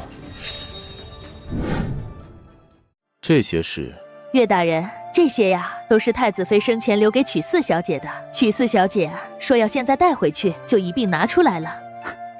多谢姬二夫人，只是表姐给的铺子，姬二夫人真的不愿意给我吗？什么铺子？就是表姐在大婚前答应给我的2个铺子，姬二夫人同意把表姐的这些旧物给我，但却不同意那2家铺子，说铺子已经给了表姐，在太子殿下的手中。既然是太子妃答应了的，太子妃现在没了，临安伯府难道不打算把嫁妆取回去吗？这事儿还得缓缓再说，眼下府里这么多事儿，大哥又……表哥，这事儿我们以后再提吧，等姨父的身后事了了再说。这里就是太子妃的院子，能进去看看吗？看当然是能看，但里面的东西却是不能动的。太子殿下吩咐过，这里的所有东西都要维持旧样。他如果有事来府里的时候，都会来这里坐坐。太子殿下真是情深一片呢。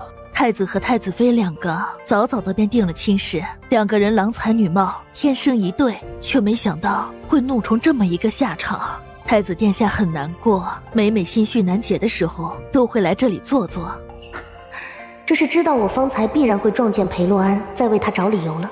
2位放心，我和表妹就进去看看，什么也不碰就是。而且今日天色也不早了，待我们看过之后，便先回府了。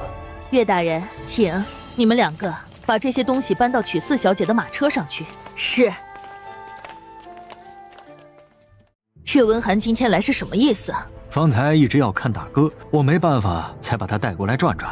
你不知道太子殿下在这里吗？如果让他撞到太子殿下，总是不好。太子殿下也就稍稍坐一会儿，往日都会去悠然的院子的。你带曲四小姐来这里干什么？难不成她一个柔弱的闺中小姐，你也应付不了，要把她带过来？我哪里是把她带过来的，她是自己过来的，还撞到了太子殿下，甚至还取出一封信向我讨要季寒月的东西。你不会不承认吗？我倒是想不承认，可是太子妃的笔记认识的人不少，甚至真的闹出去，我们有什么好的？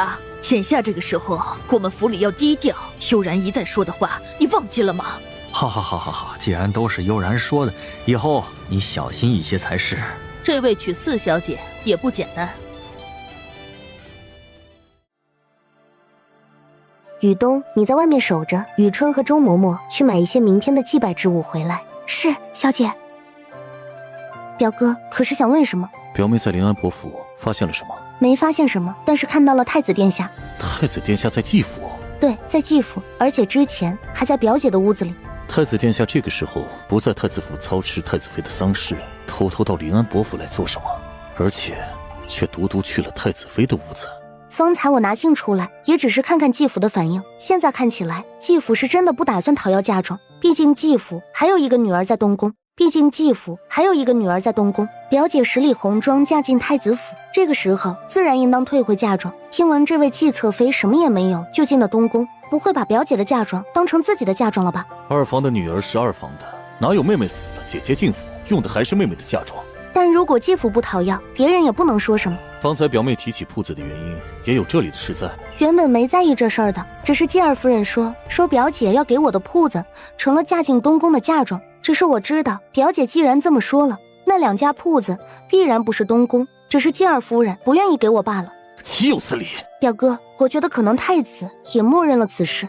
太子对太子妃的情谊向来是世人称道的，但如果太子不是别人表面看到的样子呢？表哥，姨父没了，表姐和表妹也都不在了，以后临安伯必然会落到继父二爷的身上，整个临安伯府以后就是二房的天下了。表姐的嫁妆讨要或者不讨要，其实也没有那么大的关系了。表妹，这些事情你不用多想，我会处理。可是表姐他们太可怜了。徐表妹，这些事情不是你一个女孩子家可以管的，我会慢慢的查探。我知道，表哥，一切不能轻举妄动，否则可能会引来大祸。表妹放心，我不会轻举妄动的。我府里还有些公务要处理，就先回去了。等丫鬟和周嬷嬷回来，你也赶紧回府去，不要在外时间太久了。表哥放心，保重。小姐，主子请您去最里面的那一间包间。现在？对，就是现在，主子一会儿就来。居然又遇到裴元俊了，怎么总觉得总能遇到他似的？走吧。吉公公，四小姐先请。四小姐爷马上就到，但在爷来之前，还得麻烦四小姐见一个人。景王。对，景王之前一直求见刘大小姐，但一直被拒。难得看到四小姐出门，又正巧啊，景王就在对面街上不远处，就请四小姐见一见景王。雨冬，你回原来的包厢去守着周嬷嬷，我一会儿再过来。是，奴婢明白。小姐，奴婢带您去换衣服。好。小姐，景王殿下听说您在这里，特意来求见。见过景王殿下。刘小姐客气了，本王听说刘小姐在此处来得匆忙，若是有不到之处，还望刘小姐见谅。景王客气了。之前登门几次，每一次本王都是无功而返。我一个人在京中，许多地方有不便，还请殿下海涵。其实也不是什么大事，就是想问刘小姐几句话，关乎辅国将军的事情。是何事？辅国将军年纪也不小了，可有意思回京？殿下有心了，只是家父的心思，我也不清楚。那就麻烦刘小姐去观问可好？若辅国将军归京，本王还想着请辅国将军教习兵马的学识，一解多年的遗憾。这些事情我不太懂，家父也不会让我管这种事情的。听闻刘小姐也是巾帼英雄，以前还在边境的时候救过王叔，现在怎么推脱起来了？莫不是觉得本王诚意不够？殿下听的都是传言，当不得真。既然刘小姐不愿意问这样的话，那替本王向辅国将军问问他常看的兵法战策是哪些。本王想知道辅国将军往日里最喜欢看的是哪几本，如果能得到一本由辅国将军注册的兵法就最好了。好，自当问过家父。那本王就多谢刘小姐了。听闻辅国将军字写的不错，本王这里有一幅字，也麻烦刘小姐送到辅国将军的手里。我替家父谢过景王殿下。本王就不打搅刘小姐了，先行告退。小姐，是否要打开看看？不用，打开看看吧。浅王还真不错，知道辅国将军喜欢这种遒劲有力的，只是没想到他马车里居然就一直带着这样的字。才从临安伯府回来。是。临安伯季永明过世了。是的。想做何事？王爷想做什么？本王无所谓，不过你嘛，你看起来似乎很不好，想要什么？表姐和姨父之死似乎另有悬疑。太子妃为救太子受伤，如今伤重难医而死。至于林安博，听闻当天晚上也受了伤，后来又听说太子妃伤重昏迷，可能不好了之后也吐血昏了过去。自此扯到太子妃大去之后才去，也算不得什么意外。裴洛安还真是什么都想到，这些解释出来，又有谁还会怀疑呢？那表妹呢？怎么会好生生的突然就没了？又一声不响的，居然连落丧都没有进行。说冲撞，真的是冲撞了表姐的亲事吗？继府的那位三小姐，对，那位三小姐恐怕并没有死。什么？表妹她没出事吗？那她现在在哪里？林安伯府的最小的这位三小姐，自然不是真的病死的，也不是什么怕冲撞，只是这位季三小姐是个不守规训的，居然和人私奔跑了。继父怕这种丑事外传，就把这事掩下了，只说这位季三小姐死了，2个女儿都出了事儿，林安伯又受了伤，能撑下来就怪了。所以说，这才是妹妹死了的真相。我是不是可以理解妹妹还活着？我是不是可以理解妹妹还活着？难道这又是对外的传言吗？她只有10岁，那又如何？以前也不是没发生过年少的女子与人私奔的，当然被骗的也多。这么说，妹妹就是以这么不名誉的罪名没了的。妹妹果然是回不来了。裴洛安和齐悠然不但害死了她，而且还给她戴上这么污垢的帽子，这样的理由不是外面大家说的理由，这才说得过去。真毒，不可能的，我不相信。是或不是，都是这么说的。我会查清楚的。您很不错，多谢王爷。景王如何？不知道王爷所问何意？若是让你嫁给裴玉胜如何？不愿。为什么不愿？说不得还能为正妃，这以后前途更是不可限量。那也跟我无关。如果你想当刘大小姐，也不是不可以。我不是刘大小姐，我是曲侍郎府的4小姐。你不愿意就不愿意吧。我去换衣服回府了。殿下，没事儿，去吧。是。曲4小姐嫁给景王不好。王爷，曲4小姐不喜欢景王。喜欢？皇家的亲事能用喜欢来评论吗？哼，如果让这位曲4小姐嫁给景王，其实也是一件挺有趣的事情吧。都办妥当了吗？都办妥当了。以前太夫人对老奴就很好，这次回来，太夫人很开心的。那以后这院子里的事务，你就和苗嬷嬷一起管。是，小姐。雨春、雨冬，你们先带着周嬷嬷去休息，苗嬷嬷你留下。是，小姐。小姐，今天二老爷出去了，您要小心一些啊。嬷嬷放心，我知道的。如果那对夫妻再上门，就说如果再来就送官了。是，小姐还有何事啊？这是我刚写好的信，你把它撕碎了，再丢掉一些，然后用帕子包好，去偷偷埋了。老奴明白。四妹妹，母亲心胸狭窄，做事不对，我在这里向四妹妹赔罪。二哥，事情都过去了，又何必再提？多谢四妹妹，母亲现在还病着，待等母亲的身体好了，我一定请母亲过来，向四妹妹亲自道歉的。这其实也是我的错，往日里少跟母亲说家和万事兴的道理了。这跟二哥有什么关系？纵然这事儿是于夫人做的，也怪不到二哥身上。这事总是能怪到我和父亲的身上，待母亲稍稍好一些，必然会给四妹妹一个交代。多谢二哥。四妹妹，先上马车吧。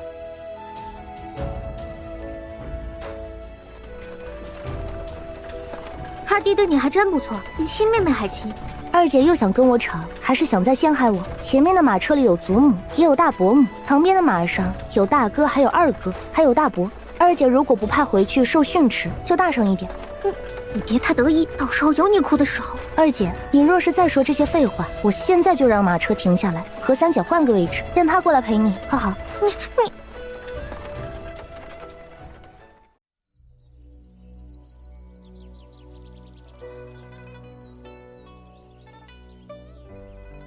这装的还真像是那么一回事似的。如果不是我真切的知道爹爹已死，这个时候他也会是觉得爹爹是真的才出的事情。曲太夫人，我们太夫人在偏房等你。好，我们这就过去。四妹妹，你身子弱，别太伤心了。我没伤心，其实这死了可比活着好多了。曲4小姐，我是萧二夫人的娘家侄女儿，曲4小姐恐怕没见过我吧？我之前一直在庄子里的。我知道，听闻曲4小姐自小身体便不好，一直养在深闺，眼下身体可好一些了？现在还好吧？时辰还早，几位小姐随我出去走走可好？那就有劳萧小姐了。我行动有些不便，就不跟姐姐们一起出去了，还是陪着祖母才是。无碍的，我们就只是随便走走，若是累了就坐下来休息。灵丫头，去吧，我在这里也没什么事情，就是跟季太夫人说说话。你跟着你几位姐姐出去走走，累了就先回来。曲四小姐就一起去看看吧。昨天曲四小姐过来的时候，也没陪着四小姐好好走走，眼下正可以去看看。那好吧。曲四小姐可是累了，要去那边休息一会儿吗？不用了，萧小姐你们就只管自己走吧，我走得慢，若是累了就自己休息。那怎么好意思呢？不如这样吧，曲三小姐以往也来过我们府上，不如曲三小姐陪着大小姐、二小姐走走，我陪着曲四小姐落在后面，可好？好，那我们就在前面等着你们过来。好的。曲四小姐，回廊处风景不错，我们去那里坐坐。方才一路过来，我其实也有些累了。那就走吧。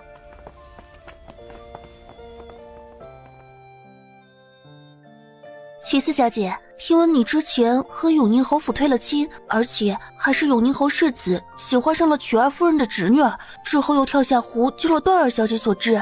我其实不清楚，永宁侯世子以前也觉得很是不错的，现在似乎人品不佳，曲四小姐真是受委屈了。这以后必然会有一个好的良缘的。多谢萧小姐好意。这是表哥知道我爱吃点心，往日里会带一些新的不同的品种过来，曲四小姐尝尝看好不好吃。萧小姐实在太客气了，季大公子对萧小姐很是亲和。这其实也不算什么，毕竟是从小一起长大的表兄妹，感情自然是不同的。怪不得他要拉着我出来，原来是知道了萧氏的想法，想让我知难而退呀，恭喜萧小姐。这有什么可恭喜的？表哥人的确很好。这怎么闻起来这么香？这是桃花花饼，不但香，食用起来也极美味。上面的是洗干净的桃花花瓣，但又不同于一般的桃花，听说不是京城的花种，你尝尝。所以说，这的确是母亲之前院子里种着的桃花树了。裴洛安和姬悠然两个要了我的性命，又心安理得的霸占了我的嫁妆。这就是桃花花饼，是按方子做的吗？听闻桃花花瓣入糕饼，若是处理不当，会适得其反的。这有什么适得其反的？我也不知道是不是对的，也是听人说的，说有些异种的桃花其实并不适合食，特别是一些什么？特别是一些异种，可能还是从海外一带移过来的那种，和我们中土的不同。花瓣入糕点要细细的处理过，否则会引起一些其他的并发症状，类似于发热之类的吧。哦，不过若贵府的不是异种的桃树，是不会有事的。异种的桃花吗？听说就是海外的，这事儿曲木影不可能会知道，他说的就是真的了。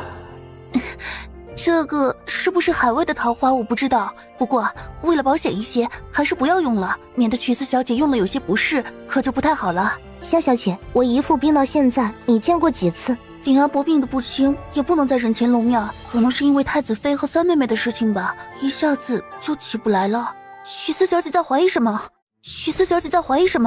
没怀疑什么，只是觉得姨父临终之前，我和表哥都没有见到，实在是遗憾。不知道今天能不能去灵前去见一见姨父的最后一面。曲四小姐，虽然说你是林安伯的晚辈，但林安伯的意思不想让人看到他最后不再威武的容颜。曲四小姐若是再这么说，似乎是我们府里不让你看似的。这是姨父的意思？自然是林安伯的意思。这几天说的。曲四小姐，这有什么不对的地方吗？听闻姨父早几天已经不能说话了，京中历来会在第一天的时候可以认亲友上去看一眼的规矩，难不成姨父是早早的便说了不许看的吗？曲四小姐的意思是和姨父极致亲，那当日姨父在的时候，曲四小姐为什么不过来看？眼下这个时候却又提出一定要看，是何用意？萧小姐，若我不能看，至少表哥是能看的吧？为什么临安伯府就是不让看？莫不是有什么见不得人的吗？曲四小姐，你太过分了！萧小姐，我只是想见见姨父的最后一面罢了，你们为什么不同意？难不成姨父之死另有悬疑？你真是欺人太甚！我欺人太甚，还是临安伯府欺人太甚？伯府现在就只有二房一脉，大房的人都没了，现在我们连看一眼姨父的机会也没有吗？你，即便是姑姑让我再盯着这个曲墨影，我也待不下去了。不但不识礼数，而且还是一个让人讨厌至极的。姑姑居然还想让表哥娶这样的女人进门，这还不得闹得家宅不宁？真是不可理喻！我们走。是，小姐。小姐，这个香姨娘是什么人啊？为什么会被关在家庙里？她本来是姨母的陪嫁丫鬟，后来还是姨母的意思，把她抬成了姨父的妾室。但即便如此，他最忠心的人还是姨母，一直帮着姨母打理着府里的事务。姨母病重的时候，他写信通知正在边关的姨父，可姨父没有收到他的信，因此姨父连姨母的最后一面也没见到。季太夫人很生气，她也因为自责就被关在这里了。你们2个在外面等我。是，奴婢知道。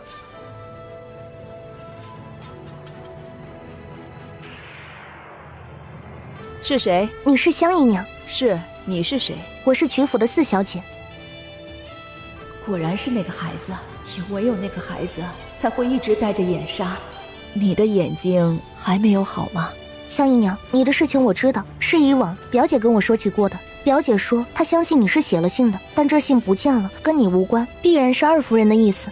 她若是扣下了这封信，这府里必然不会有人知道，你无需自责。是2夫人的意思啊？对，表姐说是她查到了这些，原本说还要查下去的，但她才嫁进东宫就出了事，之后说是姨父和表妹也出了事情。什么？3小姐也出事了？香姨娘不知道吗？那香姨娘可知道昨天姨父没了，之前太子妃也轰了的事情？太子妃和伯爷的事情我知道，可是3小姐我不知道啊。3小姐什么时候出的事情？出什么事儿了？出什么事儿了？我也不清楚，外面传的是表妹病重而故，但世家大族中有另外的传言，说表妹是跟人私奔的，可表妹只有10岁啊！不可能，他们说会好好照顾3小姐的，不可能的。他们是谁？是太夫人和2夫人。我为夫人守佛堂3年，可是太夫人和2夫人的意思，如果我现在出去，必然需要帮着2夫人管家。一个姨娘管着家，总是不太好听，还不如安安心心的在这里守着夫人。至于3小姐，2夫人说会好好的照顾她的。这就是你一再拒绝表姐的好意，让你离开佛堂的原因。我只是一个姨娘，而且还是一个有过失的姨娘。若我出来，有我这个妾室管事，对3小姐的名声不好啊。所以说2房对我一脉赶尽杀绝，都是早早的就准备下的。香姨娘，我怀疑表妹的事情不对，而且我还怀疑姨父的死也有缘由。可眼下，不管是我还是表哥，都没有能力让继父开棺查验。他们还敢谋害伯爷？表妹出事的时间和姨父出事的时间相仿，而现在表姐一出事，姨父就马上没了，继父又急忙盖棺定论，不敢让人看，实在是让人怀疑的很。如果这事真的有意，我不会让他们害了伯爷和3小姐的。我现在就去灵堂看看。香姨娘，你先别急，我先过去祭拜你再进去。好。真不知道姑姑怎么想的，居然告诉我不管曲墨影说什么难听的话都让我忍着。萧小姐回来了。4小姐赏的怎么样？可以走了吗？原本已经赏完了，是在这里等着萧小姐回来。实在不好意思啊，方才有些事情耽误了一会儿，否则早早的便回来了。萧海棠不是应该把她当情敌吗？怎么对她这么客气？哪里出错了？萧小姐，能不能再去灵堂祭拜一下？我现在也无心赏玩。方才已经祭拜过了，曲四小姐若是再去，还得再重新被付嘱一番。无碍的，我原本来的时候就多带了一些，我想再去看看，顺便找一找表哥。听闻表哥就在灵堂那边，我有事想问表哥。这个，那就一起过去吧。那就走吧。表妹，你怎么来了？曲四小姐想再祭拜一下伯爷，顺便再找一下他表哥，可能有什么事儿吧。脸上蒙着长长的眼纱的这位就是曲府的4小姐。姐姐和母亲替我相中了她，这身形容貌果然不像传闻中的那么糟糕啊，应当长得还行。纪元海，我这个只有11岁的叔弟，和妹妹的关系一直很好，眼睛都哭成这样了，以前没怎么太关注过他，看样子整个伯府也只有他是真的哭过。现在想想，他的母亲也是被萧氏所害吧。给曲四小姐准备香烛。多谢纪大公子，香烛我自己带来了。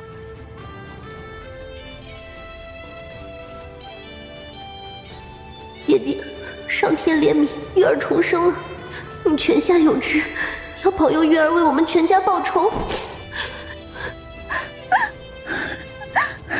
表妹，劝劝曲四小姐，再哭下去就伤身了。表哥怎么可以对曲墨影表现得如此亲厚？难不成表哥真的有心要娶曲墨影？曲四小姐，先起来吧，这么哭会伤身体的。曲四小姐，都给我让开！我看谁敢动我！香姨娘，大公子，为什么拦着我，不让我进来见伯爷最后一面？莫不是伯爷死得另有蹊跷？香姨娘，你怎么如此说话？大伯是病死的，所有人都知道你一直在佛堂，眼下是受了何人的挑唆，跑来这里的？大公子，我不是被人挑唆出来的，我只是想看看伯爷，我是他的妾室，眼下也只有我能为他送灵。香姨娘，这事儿我做不了主。那谁能做主？自然是尤祖母的意思。我没有见到伯爷最后一面，现在看一面不算过分吧？大公子，这3年来，我一心在佛堂为伯爷祈福，想着伯爷和太子妃、3小姐都能平平安安的。没想到眼下不但都出了事儿，我还不能见到伯爷最后一面了。大房现在都没了，所有的都是2房的了，难不成现在连最后一面都不让我看吗？香姨娘，你胡说什么呢？大伯已经入了棺椁，又是他临终前自己说的。他向来威武见人，不愿意让人看到这么一副面容。大伯的另外2位妾室也是没见到。不让大房的任何一个人看，2房这是心虚吗？说今天一直不让我看，我就去府衙告继父2房，谋夺大房房产，害死伯爷。即便是拼了我这条命，我也在所不惜。这孩子倒不是一个冲动的性子，虽然年纪小，行色之间自有思量，是个有主意的，是个有主意的。你是继府的2公子？徐府的4小姐是大伯的亲人吗？你大伯是我姨父，我是你堂姐的表妹。藏好，别被人看到了。这孩子是真心对爹爹的，这孩子不错。如果最后是我错了，我就撞死在伯爷的灵前，也告慰伯爷在天之灵。香姨娘，你怎么在这里？不是说在佛堂守着的吗？眼下是何意？2夫人问我是何意？我是大房的人，大房现在都没人了，我在佛堂又为谁守着？2夫人还请开棺椁，让我见伯爷最后一面。那么即便是死了，我也安心了。不行，香姨娘这是豁出去了，我得留下香姨娘的性命，不能让香姨娘以命相撞。这位姨娘莫不是姨父凌安伯的妾室？是，婢妾的确是伯爷的妾室，是大夫人在的时候就上了家谱的。香姨娘，你既是姨父的妾室，这个时候更不应当闹事。姨父才没了，表姐也没了，现在连表妹也不明不白的没了。如果表妹的事情另有蹊跷呢？你难道不想查清表妹的事情吗？婢妾自然是想的，可是婢妾连伯爷最后一面也见不到，又何谈3小姐的事情啊？香姨娘，你是姨父的妾室，也是现在继府大房唯一能当家的人了。说你都出了事儿，又有谁去查表妹的事情？许4小姐的话是何意？燕月已经死了，这事儿就不必再提，也不需要查什么。 2夫人不让香姨娘见姨父最后一面的事情暂且不说，那2夫人可不可以明说表妹的事情，也让我明白表妹是得了什么病死的，请了什么大夫，大夫怎么说？四妹妹，这是凌安伯府的事情，你怎么可以插手呢？这是我表妹的事情，我表妹不明不白的不见了，堂堂凌安伯府的一位嫡小姐，太子妃的亲妹妹，居然就这么不见了。3姐姐觉得正常吗？我作为表姐，不该问问吗？如果于府出了事情，3姐姐会不问吗？ 曲4小姐这话说的可真有意思。燕月出事儿，所有人都知道，曲4小姐又何必明知，却故意说出这样的话来，让我们继府丢脸？曲4小姐难不成就觉得好了吗？2夫人，表妹真的是与人私奔吗？你2夫人，我表妹还这么小，才一个10岁的孩子，一直处在深闺。您倒是说说，她是如何不见了的？还是说，凌安伯府松散到这种地步，谁想进后院都可以？乱说什么！ 几位堂伯，这么多人聚在灵堂，成何体统啊！没事的都走开，伯爷还停灵在此处呢，闹腾什么？继府的事情与外人并无干系，继府的事情与外人并无干系。继室之事我自不会管，但如果表妹的事情真的有冤，我也不会放过。 这位公子，你就算是和府里有亲，这所谓的事情也不是你能管的，自有衙门上前查事。本官大理寺少卿的确是主管这种事情。岳大人，我们没有苦主。苦主？岳大人，婢妾是建威将军的妾室，可以为苦主。3小姐死得不明不白，还请大人还3小姐一个清白的名声啊！ 香姨娘，你只是一个妾室，怎么敢自称苦主？婢妾的确只是一个妾室，而且还是大房现在唯一说得上话的妾室。如果婢妾都不为3小姐明言，三小姐就死得冤枉了。难不成二夫人不愿意查清楚三小姐之事？对，他说的有理，济世女不会做出出格的事情的。岳大人，还请为济世女明示，还我们济世女一个清白。好，好，好，你们查就是，我们走。好，好，好，你们查就是，我们走。香姨娘，姨父没有子嗣，姬二公子不错。几位族叔，你们都是济世的老人，并且就在这里替我们伯爷求一求几位老叔祖。何事？我们伯爷一片戎马，忠心为国，膝下唯有二女，现在太子妃已经薨了，三小姐应当也是没了命了。可怜我家老爷，到最后连个守灵上坟的人都没有啊！香姨娘，你这是何话？玄心和元海不都是伯爷的后代，还会不给伯爷上香不成？请族老们为我们伯爷过继一个儿子。香姨娘，你胡说八道什么？莫不是在佛堂里中了什么魔怔？怎么敢说这样的话？二夫人，伯爷不在了，膝下没有一儿半女，难道不应当继承一个承继香火吗？难不成二夫人就是觉得大房该断了香火不成？既然林安伯的妾室觉得应当过继一位子嗣给林安伯，本官自当上奏折给皇上。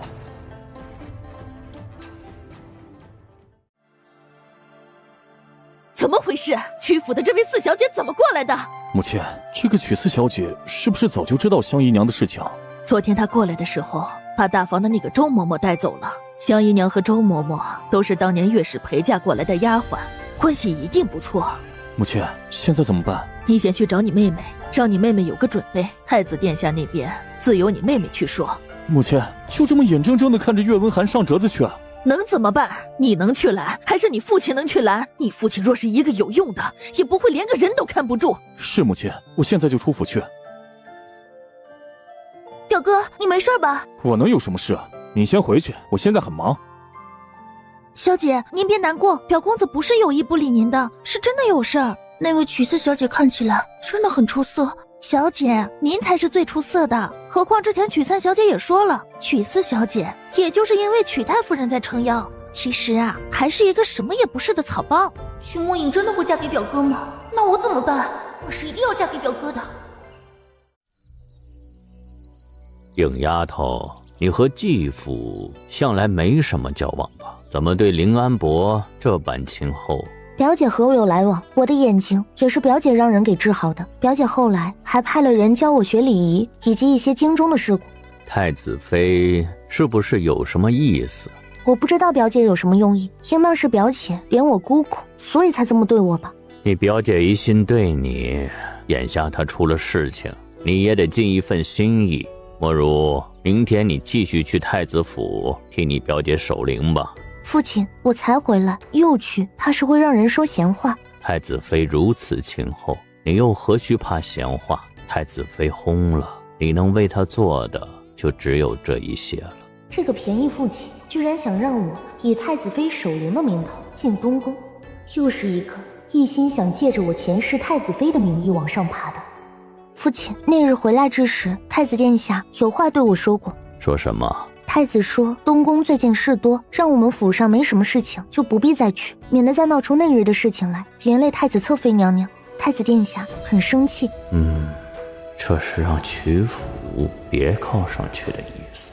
好了，你先回去吧。继父的事情你最好不要掺和，你只是一个闺中弱女子，眼下连门亲事也没了，更加好说不好听。是，父亲。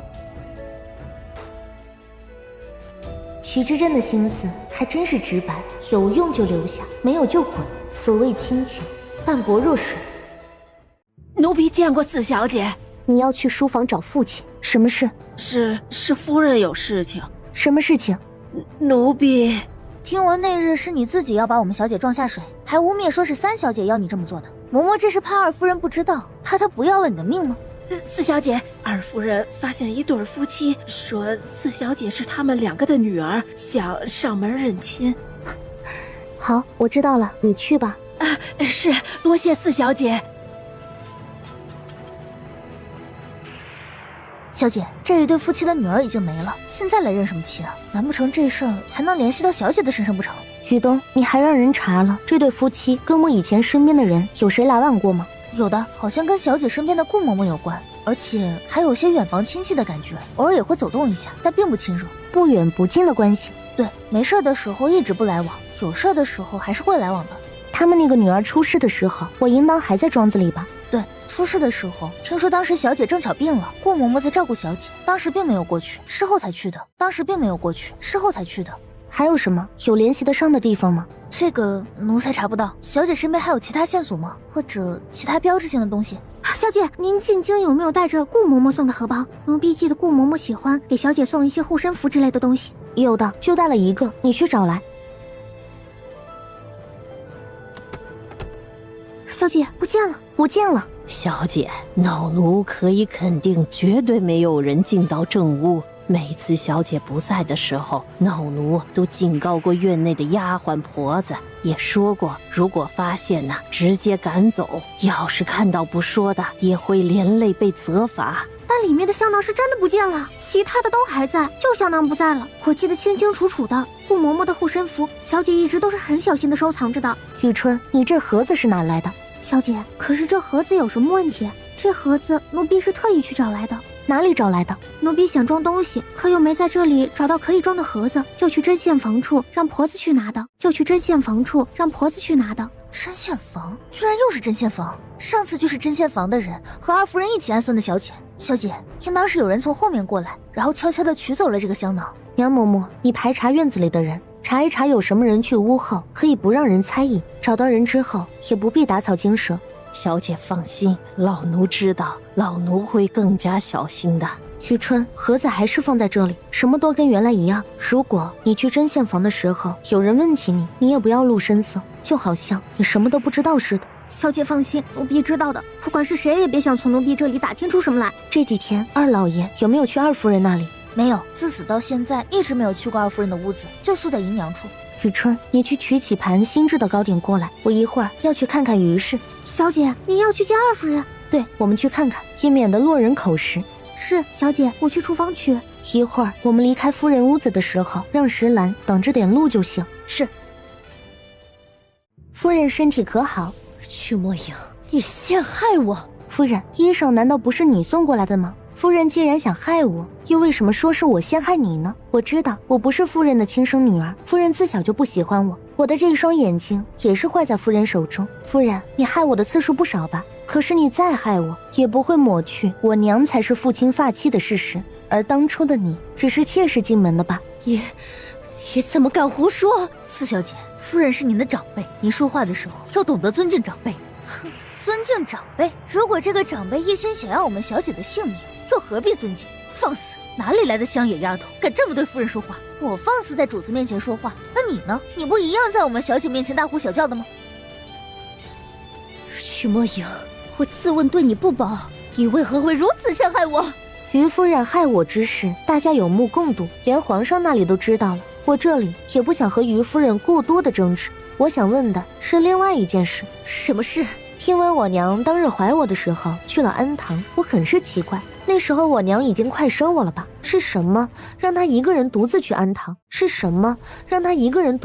堂？谁家好好的怀着孩子的女子，会突然一个人去住冷僻的安堂？难不成也是于夫人害得不成？四小姐，放肆！你一个下人又能解说什么？莫不是当年的事情你也参与了？难不成我娘的所谓难产而亡另有缘故不成？四小姐，您胡说什么？奴婢只是帮夫人解释一下。让你主子自己说，当年之事跟我无关，你如果想查，就自己去查就是了。听闻当年三姐姐和二哥还是早产的，说是于夫人摔了一跤，以至于双胞胎早产，差点一尸三命。那又如何？于夫人当年那么凶险，却还能生下一对儿女，好生生的什么事也没有。为什么我娘只生我一个，却没了性命？而且我娘去安堂也是被诬陷要害于夫人，但结果呢？于夫人好生生的，我娘却没了性命，而我也自幼失了照顾，被于夫人照顾成了眼疾。你胡说什么？我是不是胡说？于夫人难道不清楚这些事情最得力的不就是于夫人吗？当年的事情是这样，现在的事情也是这样。如果查到我在太子妃灵柩前面施了礼数，那最后必然会是我获罪，于夫人，这又是容不下我了。你别胡说，我没有，是你。于夫人，娘亲当年的事情跟你有关，听说你一再的表示当时摔倒跟娘亲有关，娘亲才不得不退让出去，去了安堂。只是我听闻双胞胎早产也是一件很正常的事情，你提前的也没几天，又怎么会因为摔倒？而今也一样，于夫人一再的要害我们母女于非命，到底是为了什么？我想不通。我只是一个女子，对二哥也没什么影响，于夫人就这么容不下我吗？你胡说！我是不是胡说？你心里明白。你说你到底是什么原因要这么害我？或者说不只是害我，想害了整个曲府，害祖母，害父亲。于是要害我没有，夫人，怎么回事？父亲，你怎么在这里？我来看看二夫人。二老爷，四小姐把夫人气晕了。你来看她，我把她气成这个样子。父亲，我只想问问真相。这事儿我已经知晓了，你回去吧，以后没事也不必过来。是，父亲。是，父亲。二老爷，我真的没有陷害他。于是事到如今你还狡辩，不过不是看在一双儿女的份上，我还能容忍你吗？二老爷，我对天发誓，那衣裳真的不是我动的手，是曲墨影自己，一定是他自己要害我，所以才会闹出这样的事情来。蠢，自己蠢就算了，也连累了燕儿和成儿。二老爷，二老爷，晚膳已经备下了，二老爷用了晚膳再走吧。气饱了，用什么？他怀疑我，我这么多年一心一意对他，他居然怀疑我。二夫人，你先别哭，你现在还是曲府的二夫人，不会有事的。海兰，我不能就这么算了，一个小贱丫头，居然摆了我一道，我。夫人，三小姐那边应当马上可以了，这个时候您更应当对四小姐好一些的。之前奴婢不是跟您说过，不管四小姐说什么，您都不动怒，别让四小姐把您的话引了过去。我是被这个贱丫头给气晕了。哼，这个贱丫头，如果不是曲府的四小姐，又算什么呢？夫人能这么想最好了，反正就这几天的事情，四小姐既然是假的，那自然一切都是假的。夫人陷害她的事情也不可能是真的，夫人的冤枉就可以得雪了。燕儿，我实在不放心呀。如果我的身体还算好，我一定会自己去的。但现在，夫人放心，三小姐可以的。退一万步说，这事就算是败了，也怪不得三小姐，不是吗？现在也只能如此了，就怕燕儿她年纪小不经事，证据不够多呀。若是再多一些就好了。海兰，何事？夫人，您看这糕点怎么了？还不去扔了？谁要这个贱丫头的糕点？夫人，这些糕点看起来像是厨房的新式糕点，说不得还有用处。哎，真的进去了，是真的进去了。哎呀，这曲四小姐居然不是曲侍郎亲生的，这看起来是真的了，不然也没胆进曲府啊。听起来啊，像是自家的孩子被抱走了似的。这多年后，父母找到了。曲四小姐，那位听说无才无貌，最近又被退了亲的四小姐。太夫人，二老爷想请四小姐过去。这个时候？对，就是现在。二老爷有很急的事情。到底什么事情？奴婢也不知道，二老爷这么吩咐的。祖母，我陪四妹妹一起去看看。于是和曲秋燕还真是心急，怪不得今天起这么早。祖母，可能是父亲突然之间想到什么重要的事情，想让我过去问问。这些就是你们说的证据？对，大人，四小姐真的是我们的女儿，我们年纪大了，也唯有她这么一个女儿，我们什么也不想要，只要她。哼，你们胡说！大人，我们不是胡说。大人若是不信，可以去庄子里打听。我们女儿不见了的那一年，正是四小姐病重的时候。如果不是被人带走，又怎么会说不见了呢？更不会顶替当时病死的四小姐，成了您的女儿。你们的意思是说，顾嬷嬷当时偷了你们的女儿，顶替了我的女儿，而我的女儿其实当时已经病死了。是的，求大人还我女儿。我们不在意日子过得苦一些，只想一家子骨肉团圆，还请大人成全。你们是什么时候知道是你们的女儿的？最近才知道的。如果不是顾嬷嬷说话中漏了消息，我们还一直不知道。我们私下里来找女儿，可她不认我们，只是送了我们一些衣物，还有才送来的糕点。见过父亲，见过父亲。女儿，父亲，可是发生了什么事了？他们是谁啊？你们先坐下。父亲，您找我来是因为他们吗？他们说是你的父母想把你带走。女儿啊，你给我们送了糕点，还送了盘缠让我们离京，可我们是你的亲生父母啊，怎么舍得把你留下？你放心，你回来之后，我们两个不管如何也不会亏待你的。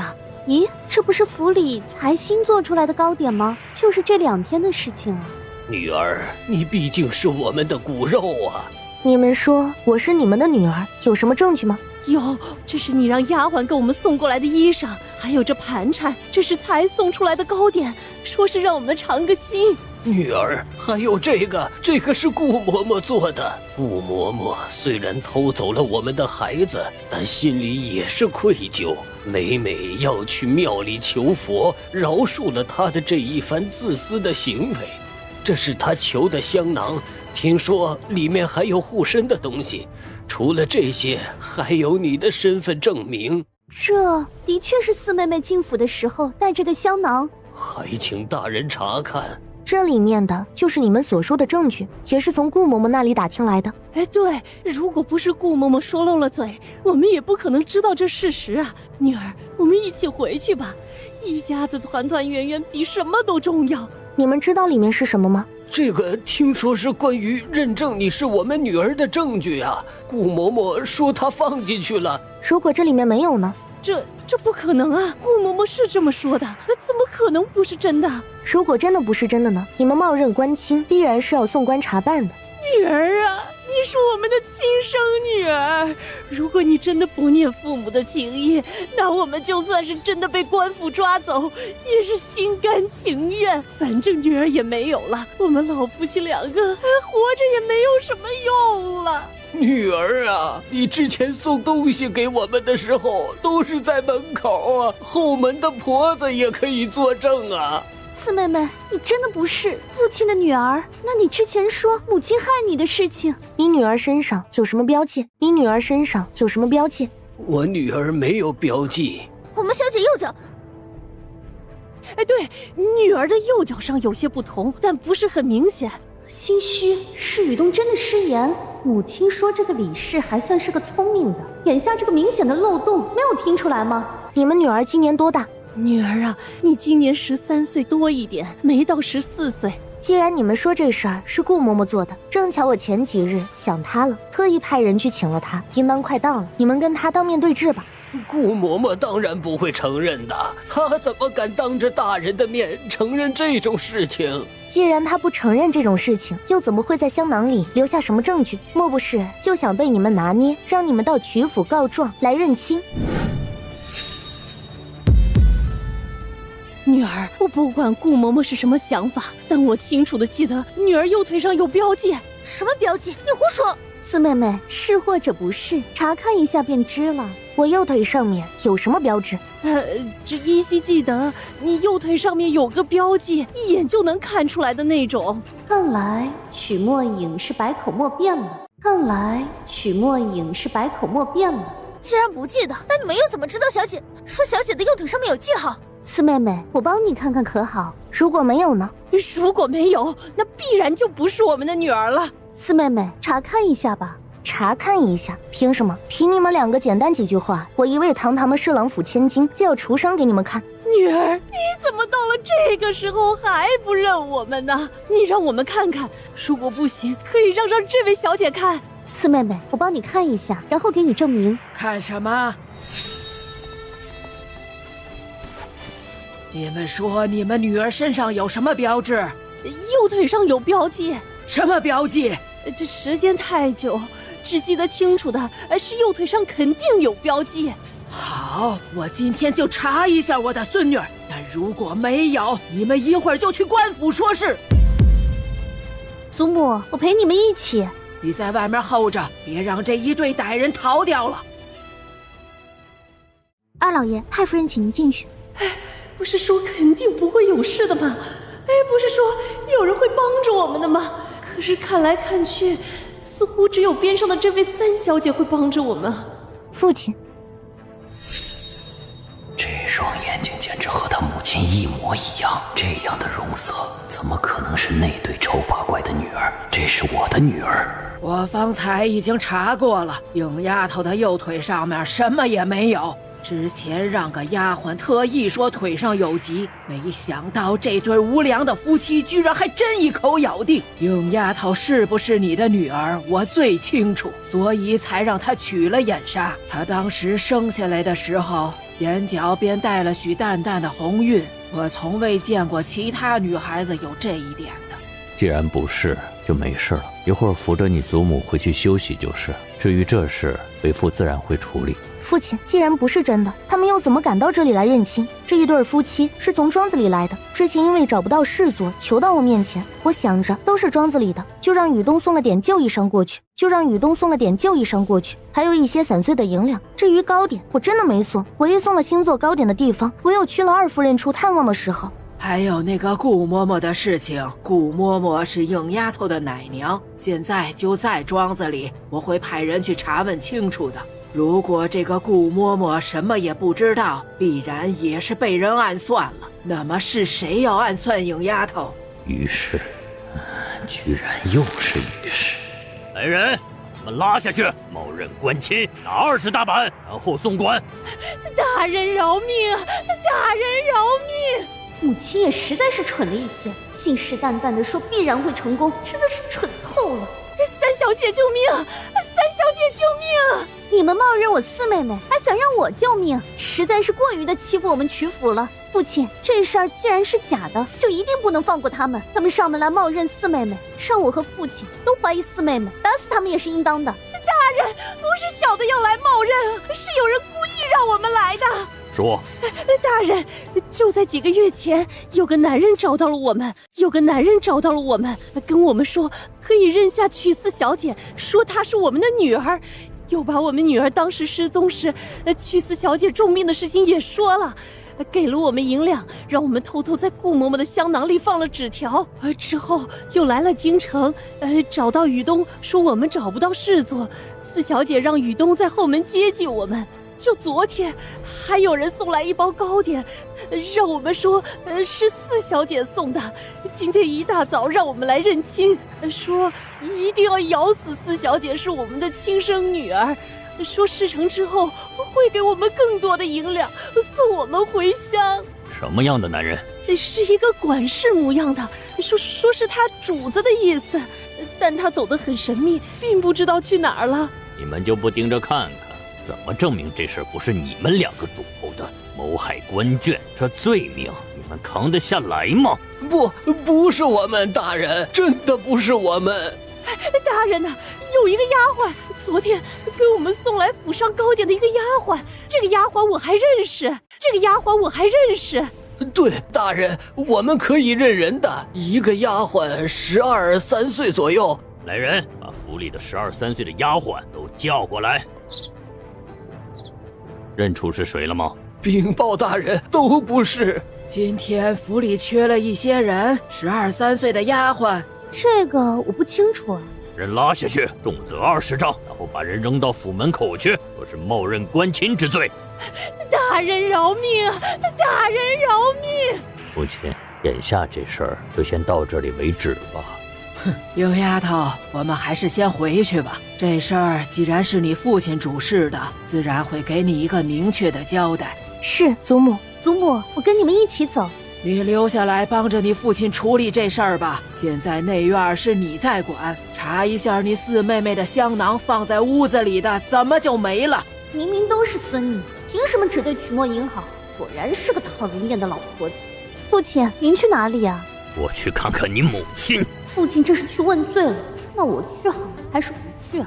我要不要过去看看？小姐，夫人和二老爷的事情，您这个当女儿的也没办法，先把这里的事情处理了，一会儿再去看夫人吧。对，这里的事情我先处理完，再去看母亲。周嬷嬷，这些是娘亲留给我的。小姐，其实也不是夫人留给您的，就是老奴当初带走的时候，原本也是想当个念想，如今都还给小姐。当初这些没用，这襁褓是用过一下的，银饰这些都还没来得及用呢。老奴当时只想着带着夫人和小姐的东西走，就把这些东西带走了。多谢周嬷嬷帮我收着这些东西。小姐，这是夫人的遗愿，原本老奴也会把这些东西送到您这里来的，只是小姐之前一直在庄子里，老奴多有不便。周嬷嬷，你上次说的那位香姨娘想要给姨父过继这位继二公子，可能性大吗？如果能过继继二公子，那实在太好了。继二公子必然会查三小姐的事情的，可是恐怕不太可能。继大小姐现在是东宫侧妃，听府里的丫鬟们私下里说，大小姐以后还很有可能是东宫的太子妃。如果姬悠然自顾不暇呢？如果能让侧妃不插手此事，那么此事是可行的。我明白了，周嬷嬷，你可知道娘亲有一对陪嫁的镯子的事情？老奴知道，不只是夫人有一对，林安伯夫人也有一对，林安伯夫人也有一对，都是当初未嫁之时岳父的太夫人给的。4只镯子是2对，分别给了夫人和林安伯夫人。这2对镯子看似相同，但其实还是稍稍有些不同的。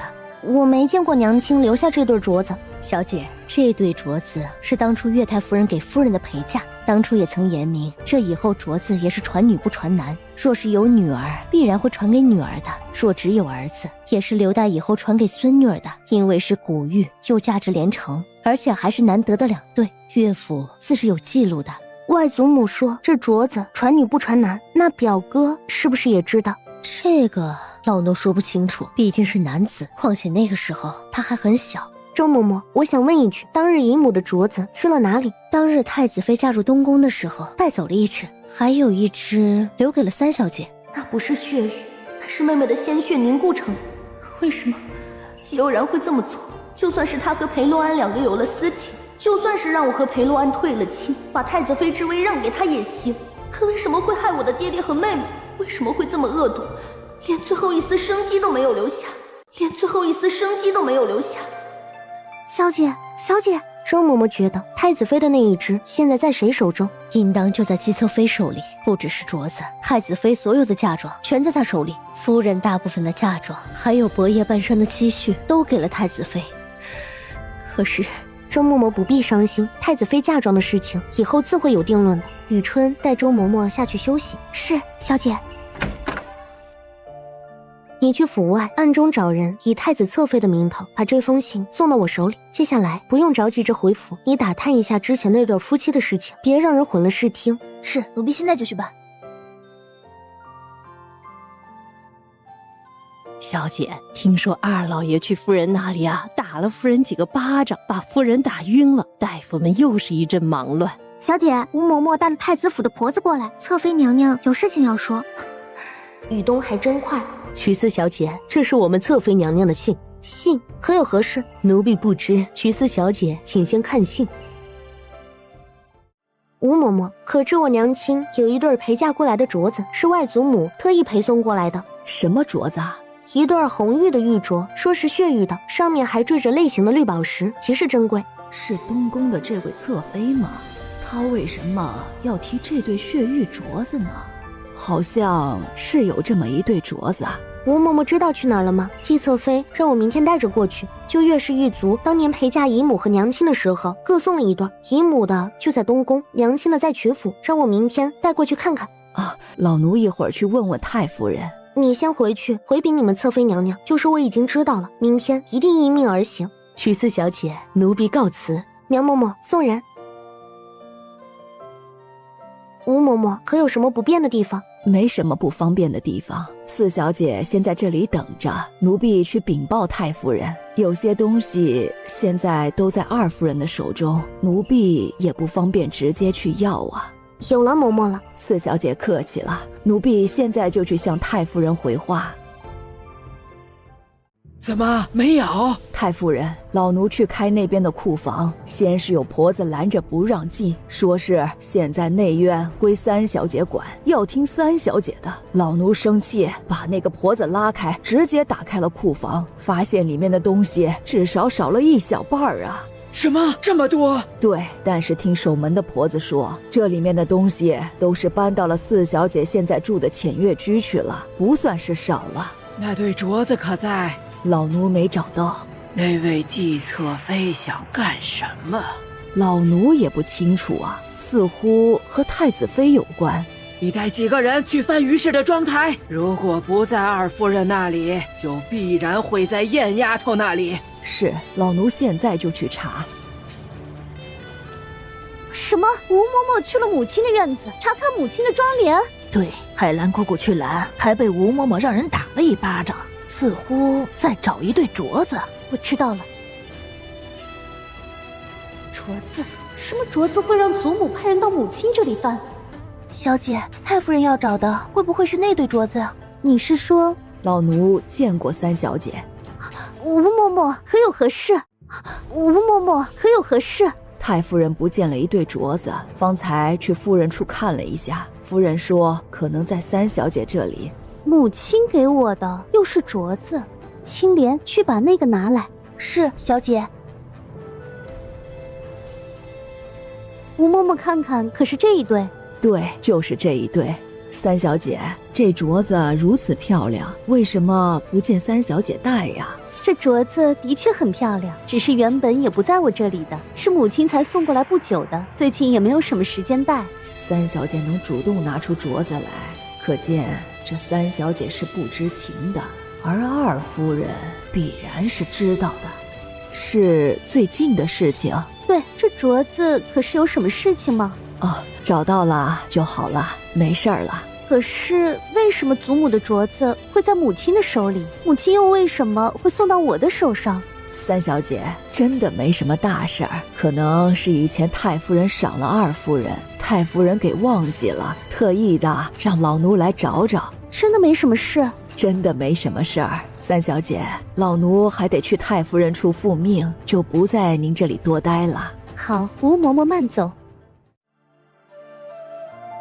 四小姐，这是夫人当年的玉镯。吴嬷嬷，这镯子莫不是不在祖母处？这事儿以后说不得还有后续啊。至于这三小姐，太夫人最不喜欢的就是看到她们姐妹两个争吵起来，也不要扯进来了。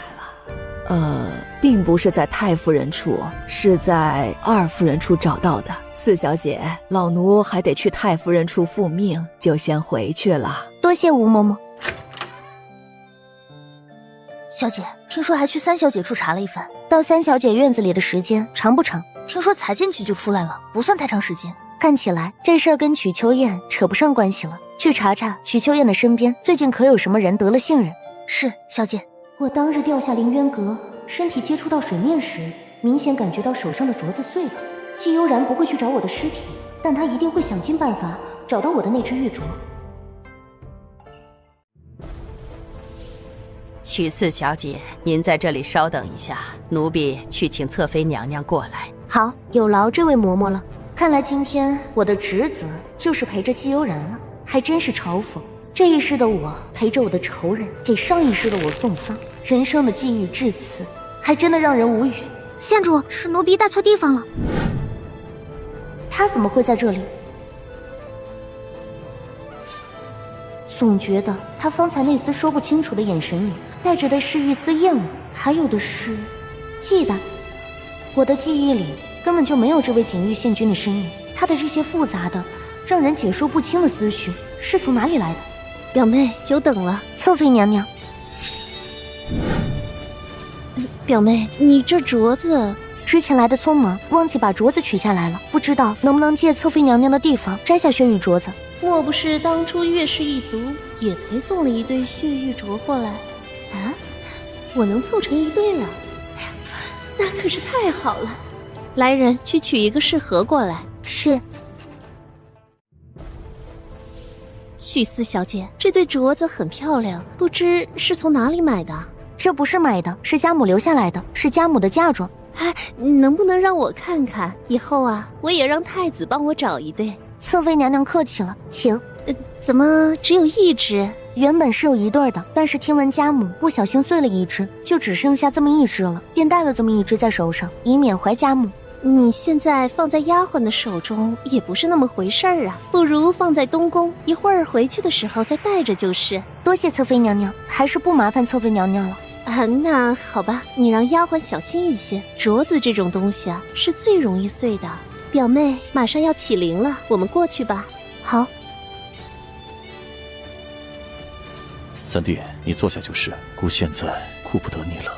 太子，还是节哀顺变吧。太子妃虽然不在了，但她也是为了大哥。若大哥一味的这么伤心，太子妃就算是九泉之下，也心难安呐。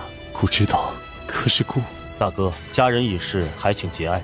哼，季寒月活着的时候不能跟我争，死了又拿什么来跟我争？大哥，事已至此，还是早些让太子妃入土为安才是。姑知道，起灵吧。太子妃娘娘起灵了。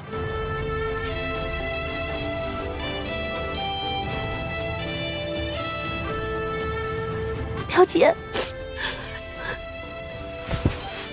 小姐，小姐，怎么了？季侧妃，我们小姐太伤心了，这才晕过去的。怎么了？啊，殿下，许四小姐身体不好，晕了。既然是晕了，扶下去休息就是。她就是曲侍郎府上的四小姐。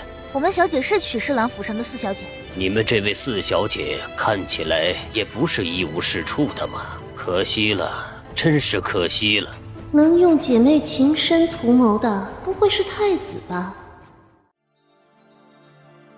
侧妃娘娘，表妹醒了。方才我失礼了，还请侧妃娘娘原谅。啊，这有什么失礼的？原本就是意外。我知道你跟太子妃姐妹情深，既然身体不好，怎么不早早的提出来？我也好安排你去休息。我身体原来就不好，一直在庄子里养身体。如今表姐和姨父双双都没了，现在连表妹都不见了，我伤心的很。原本是想在表姐的灵前再哭诉一番，没想到身子这么没用，居然晕过去了。所以说，方才的晕过去只是一个意外。曲墨影并没有对太子殿下上心，堂妹的事情还请表妹不要插手。侧妃娘娘，莫不是表妹的事情另有缘由？表妹，这事是季氏一族的事情了，跟我这个外嫁女没什么关系，跟你更没有关系。季氏一族族女的名声不能因为堂妹一个人的事情坏了。侧妃娘娘，好了，表妹，我言尽于此。表妹现在是曲府的四小姐，听闻曲府里面的事情也不少，那位二夫人对表妹颇为不善。如果表妹以后有用得着我的地方，我必然会为表妹撑腰。我还有事需要处理，照顾好你们小姐。表姐的棺椁出门了吗？已经出门了。小姐，您再休息一会儿，若是一会儿再支撑不住晕过去，又要麻烦季侧妃了。好。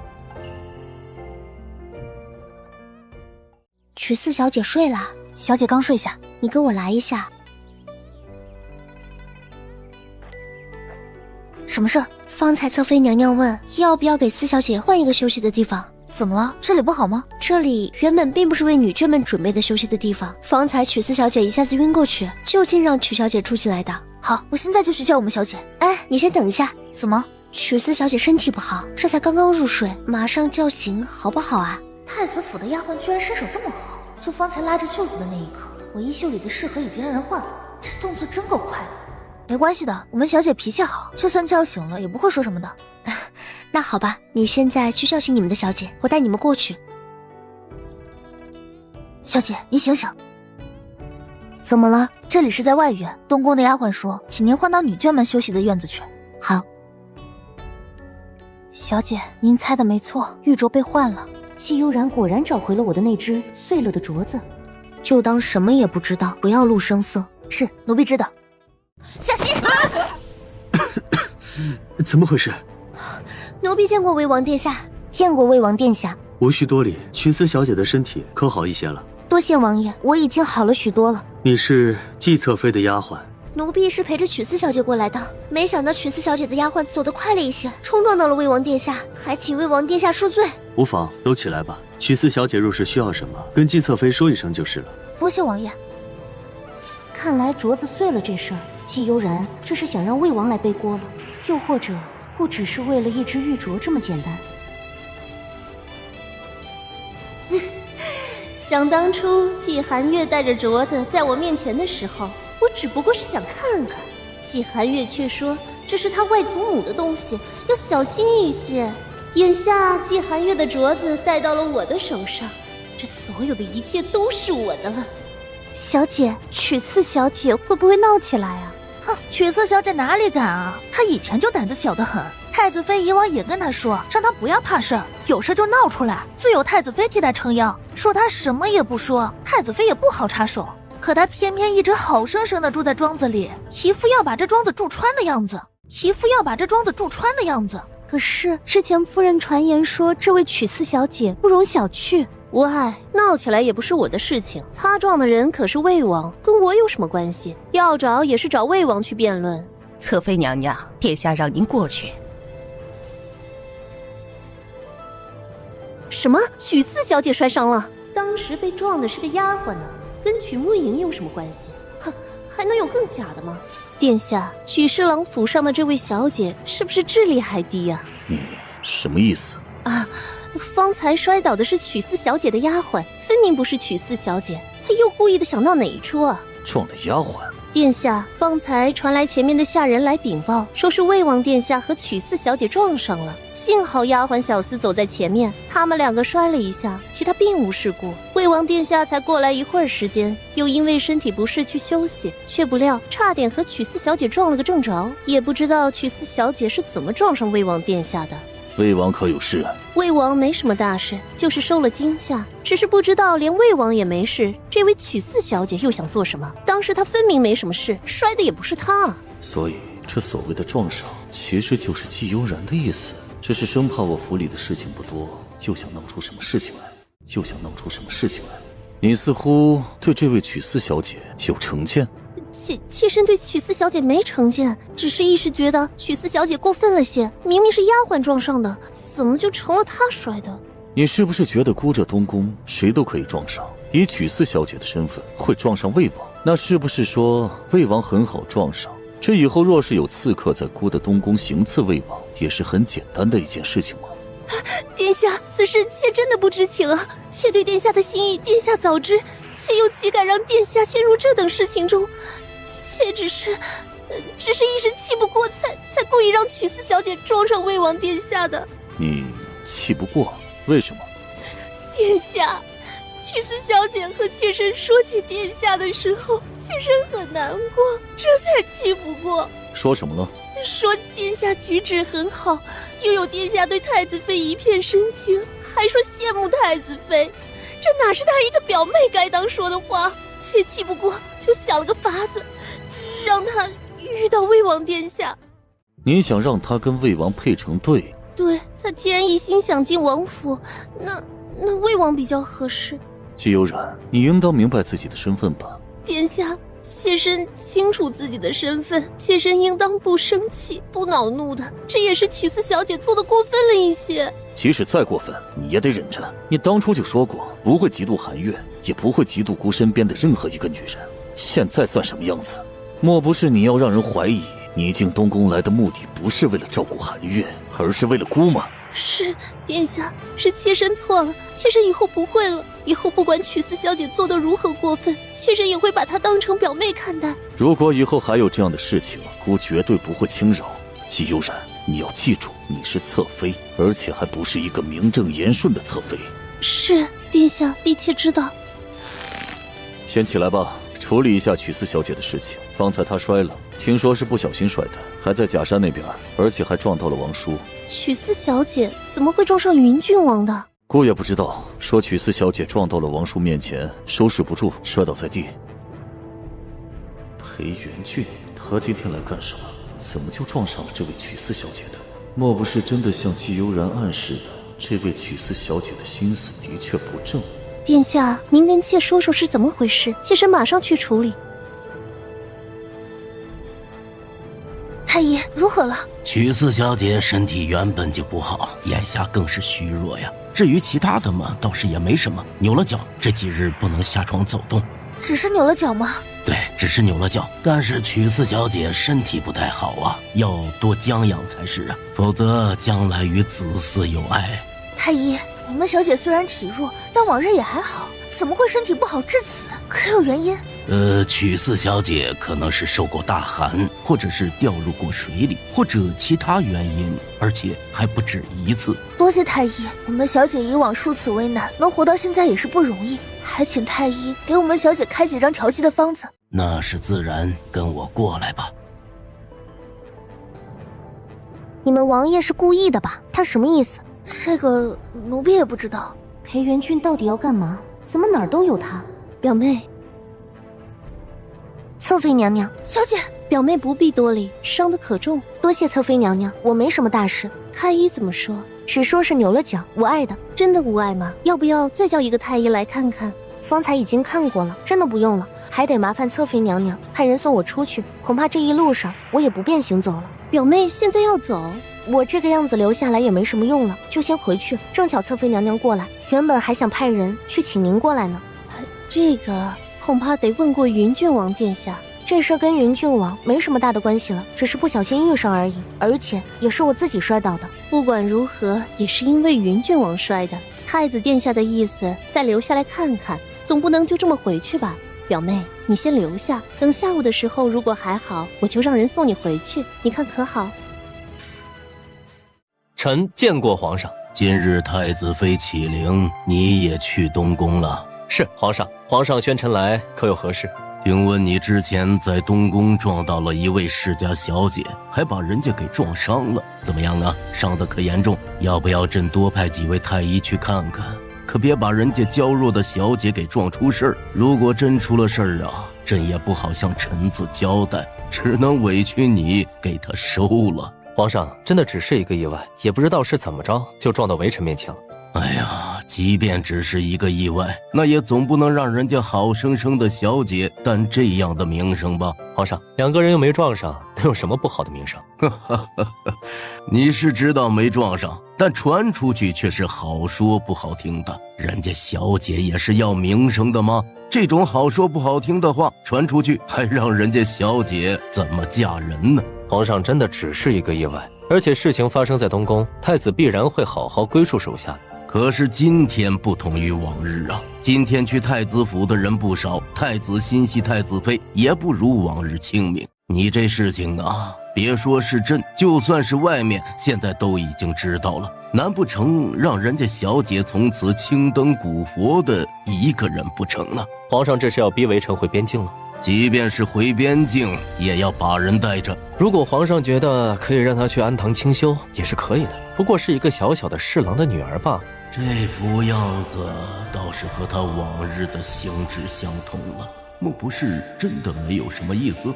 云郡王啊，你也老大不小了，当日王叔离开京城的时候，也一再的托付朕，让朕给你找一门好的亲事，怎么到现在也没看中人呢？朕就不相信这满京城的世家小姐没有一个你看中的。皇上，父王那只是场面话罢了。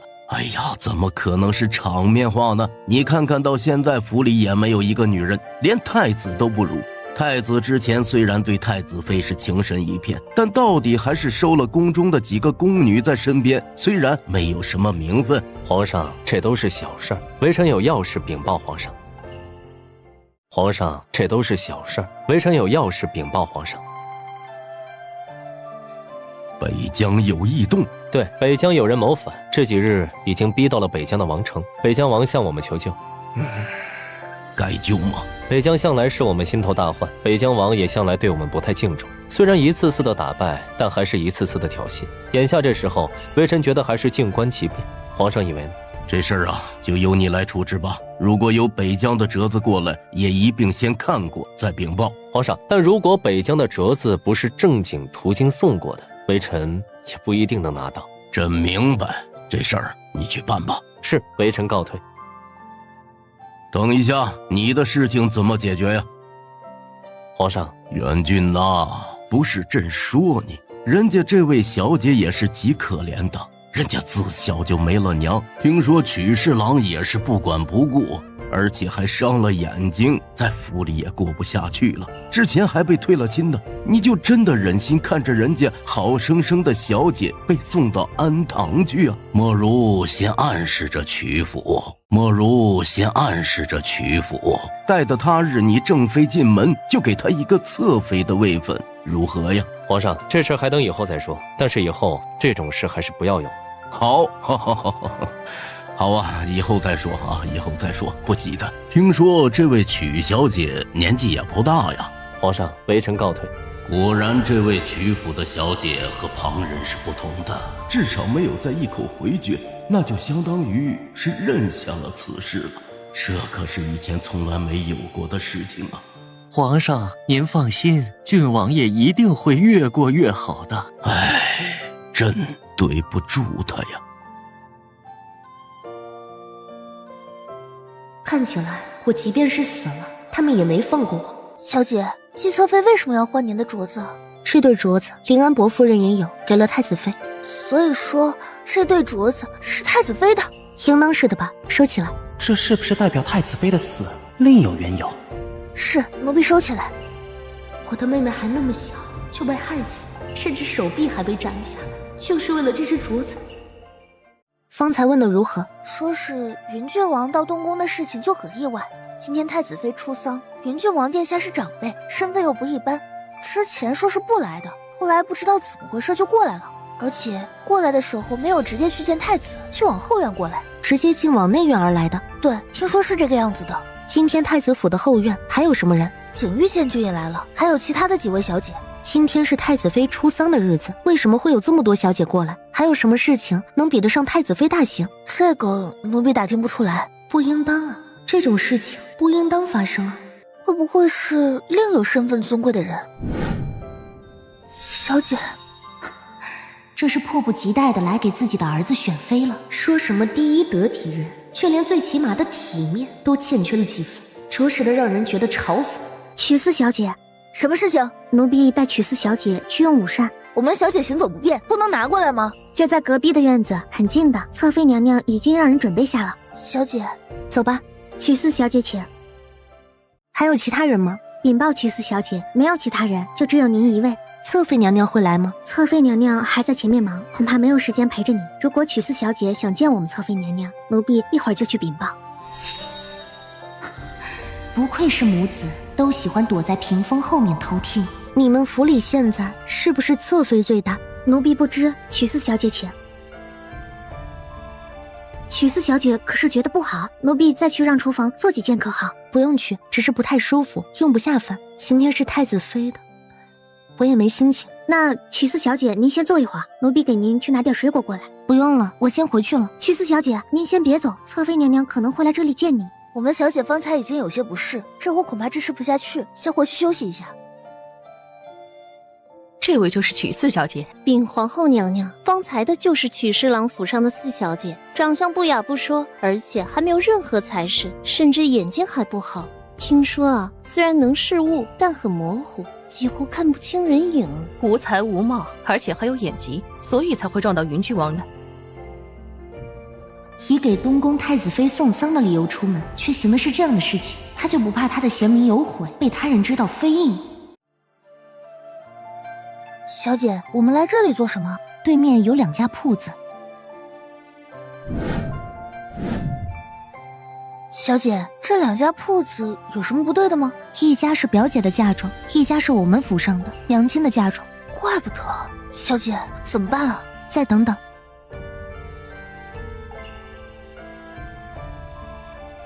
这人是于氏一族的族人，现在处理着这家衣饰店的事情，是这里的掌柜，你让人去查查他的事情。奴婢知道。听说这个人算起来是于氏的堂兄，以往是个不务正业的，生活过得也一般。自打长了这家铺子之后，日子就好了起来。小姐放心，这必然是二夫人的心腹，奴婢明白。脚上的伤好了？见过王爷。见过云郡王。哼，今天本王撞了你，也是事出有因。王爷想说什么？本王的王府缺少一位侧妃，正巧你也被退了亲，不如你到本王的王府来替本王主持内务。王爷需要一位侧妃？对，本王需要一位侧妃。即便王爷需要一位侧妃，我也还小，尚未及其。本王不急，只是先需要一个名头，或者只是暂时有这么一种说法。皇上那里催得紧，本王又正巧冲撞了你，以为本王看中了你，才把你推了出去。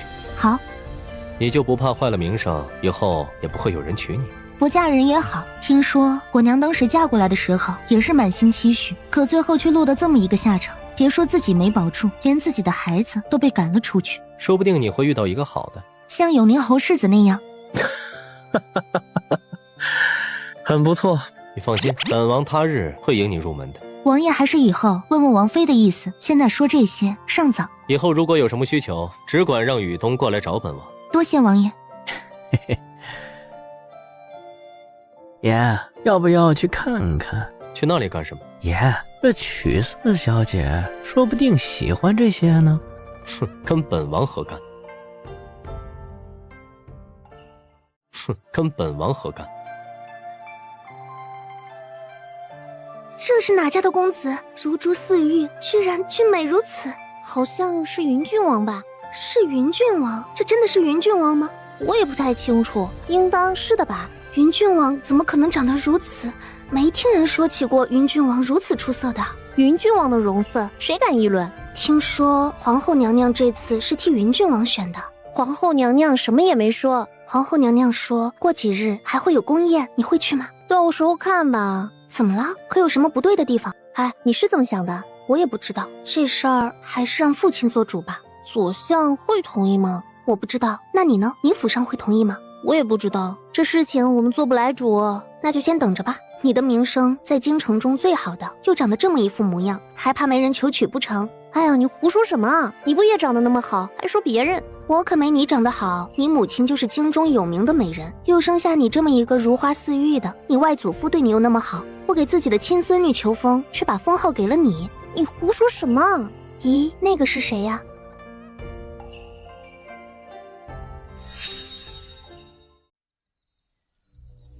四小姐，有没有请大夫看过呀？之前在太子府的时候，已经让太医去看过了，无碍的。怎么会差点撞上人呢？这太子府里的下人都这么没规矩的吗？不是太子府的下人，是云郡王。啊，撞到云郡王了？没撞到，就是差一点点撞到，只有我摔倒了，云郡王没事，其他就没什么事儿。能有什么事？就是我摔了一跤，脚扭伤了。太子府的侧妃一向客气，还要留我再待一会儿。我觉得还是先回府来休息比较好，就先回来了。哦，对，回府来休息才放心一些。那您好好休息，老奴先回去了。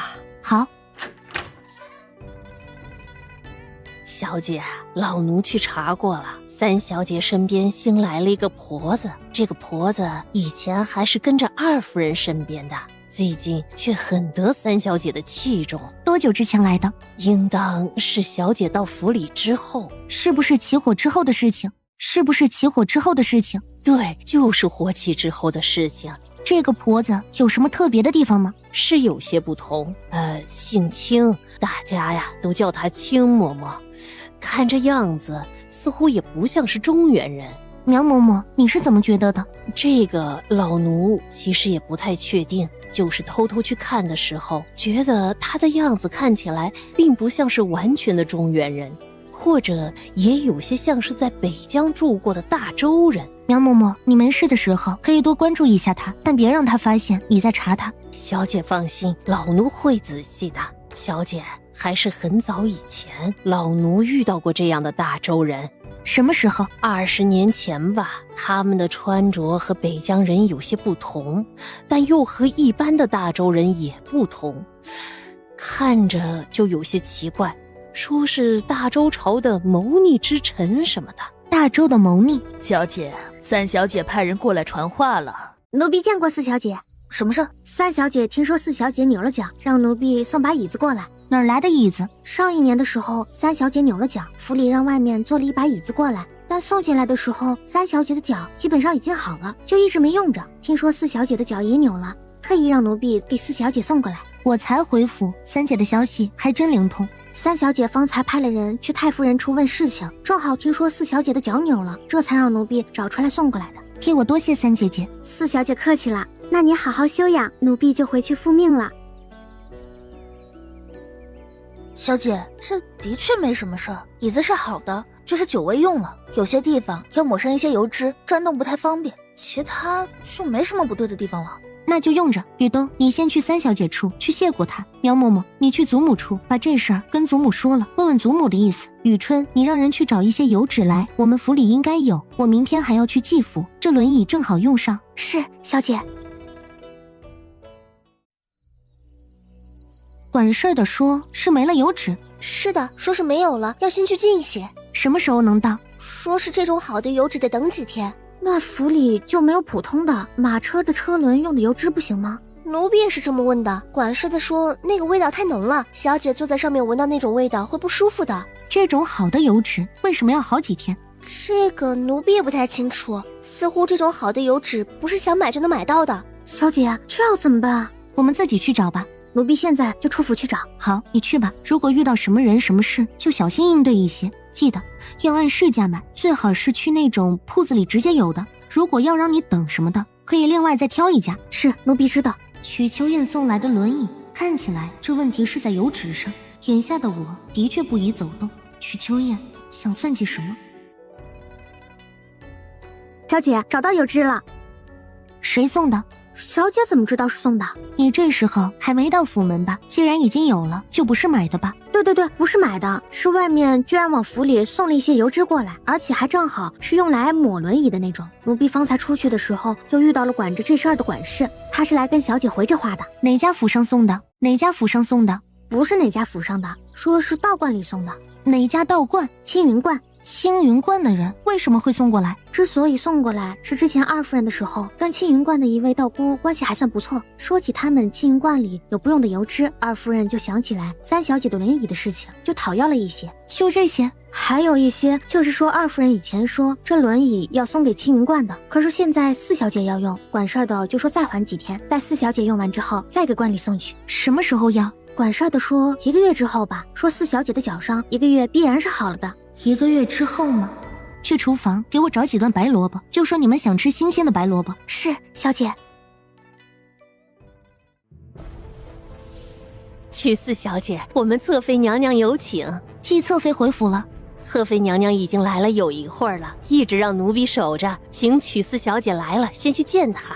你去禀报你们侧妃娘娘，今日是姨父出丧之日，我要先去灵堂看姨父最后一面。曲四小姐，灵堂现在没几个人在的。我爱的。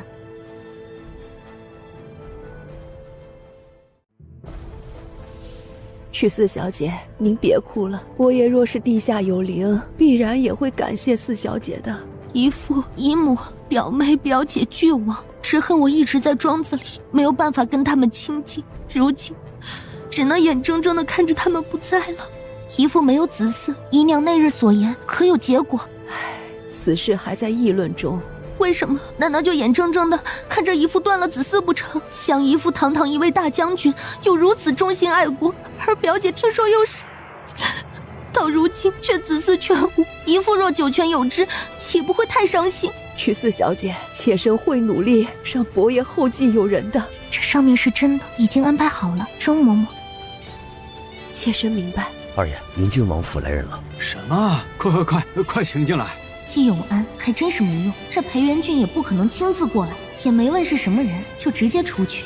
我们王爷吩咐奴才多上3支香，说林安伯一生英雄，我们王爷甚是佩服。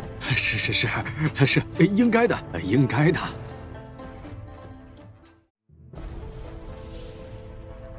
这位云郡王似乎对伯爷真的很敬重。这位公公，妾身求云郡王给伯爷做主啊！来人，把萧姨娘拉下去，免得她胡言乱语，惊扰到了贵客。慢着，你是谁呀？想说什么？求公公看在伯爷一心为国，忠诚不二，请云郡王帮伯爷一把。萧姨娘不可胡言乱语。这位公公，这是大伯的一个妾室，之前一直因为脑子不清楚关起来，这次因为大伯不在了，让他守了2天灵，没想到居然又犯糊涂了，冲撞了公公，实在是我们的不是。来人！季二夫人还请先等等，既然是伯爷留下的意思，还是听听的好。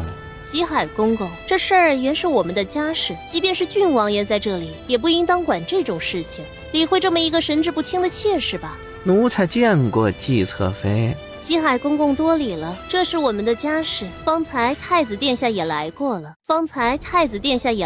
了，只是殿下身体不好，现在在一边休息。季侧妃，这事儿太子殿下已经管了。这事儿原本就是太子殿下的事情。那太子殿下的意思呢？太子殿下是什么意思？自然也不是随便能问的。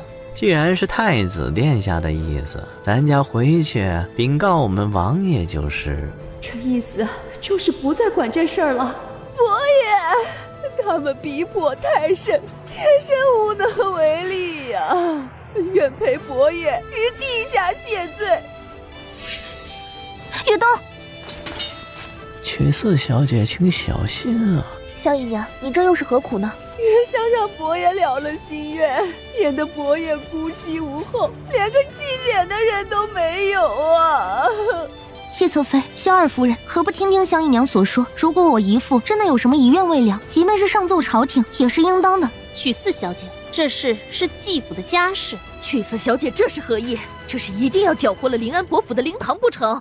季侧妃，季二夫人，我姨父虽然姓季，但我跟临安伯夫人和太子妃也是至亲骨肉。既然这事儿是姨父的遗愿，自然当公之于众。至于是不是这位姨娘胡说，我看她如此样子，连死都不惧了，又怎么会是假的？并且有伯爷留下的证据，是他的遗愿。你胡说！伯爷怎么可能会留下什么遗愿？为什么不能留下遗愿？婢妾是伯爷的妾室，知道伯爷曾经留下一封信给婢妾的。哪里有信？季永明留下了一封信的，什么时候的事情？为什么我们不知道？香姨娘，你胡说什么？你因为当初害得大伯母见不到大伯最后一面，一直被关在佛堂，怎么会有机会见到大伯？又哪来大伯的书信遗留下来？伯爷是留了信的，婢妾之前就接了伯爷的口信，说是伯爷想给自己成一个子嗣，还特意的给婢妾留了一封信。这信就在伯爷住的地方，如果不相信，可以现在就去看。季侧妃，既然有临安伯的遗言，还是去看看的好。侧妃娘娘，小姐，你要不要休息一下？奴婢去把轮椅拿过来。没事儿，我并不太累。雨东，你推一下，感觉一下。小姐让奴婢推一下，要查什么吗？你先推一下。是。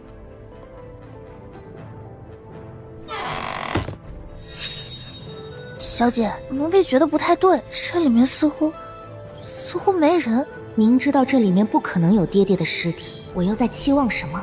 小姐，不是的，可能是里面另外的套关装的比较严实。不是，可能是你弄错了。我们出去吧。是，小姐。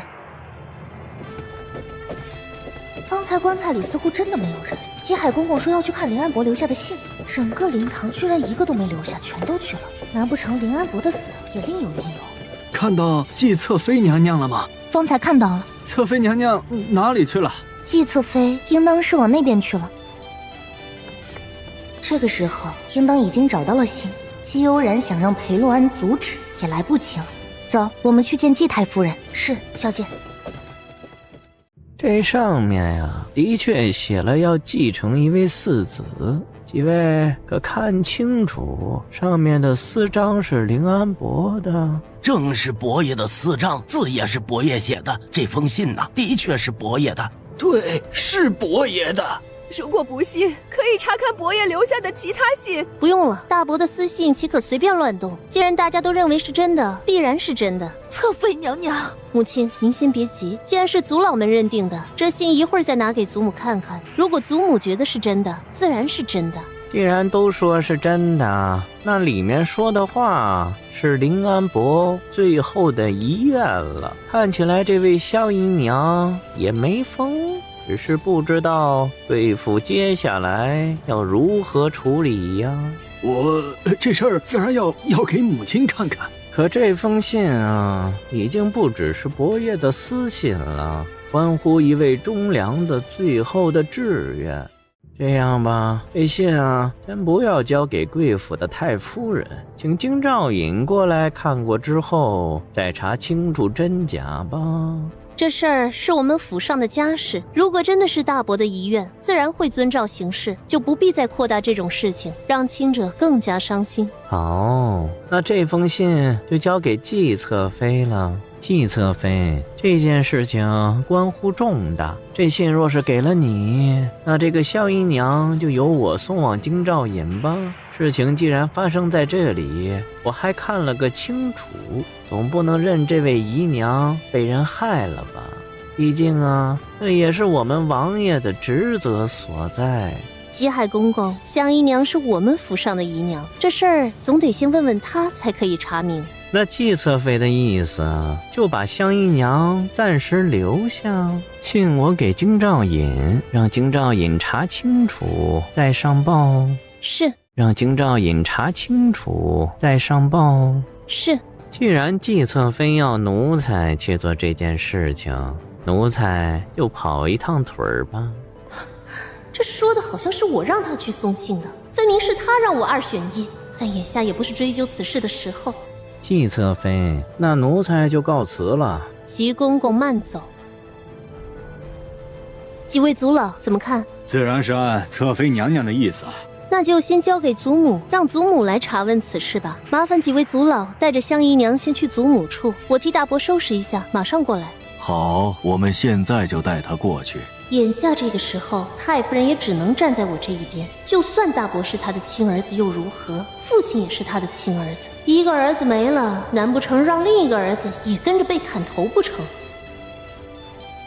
太夫人，听闻姨父要再任意4子，不知道太夫人有什么好的推荐？曲四小姐，这是我们府上的私事儿，就不劳曲四小姐多费心了。季太夫人，方才湘姨娘已经带了云郡王府的公公去了姨父的院子，说有姨父的遗书为证。季太夫人难道不愿意姨父以后有子嗣可以祭拜吗？云郡王府的公公，对，听说还是云郡王的贴身内侍，这事儿应当汇报到云郡王处，可能还会由云郡王接手。姨父的身份不一般，对皇上又一向忠诚，出了这种事情，皇上一定会查清楚，给姨父做主的。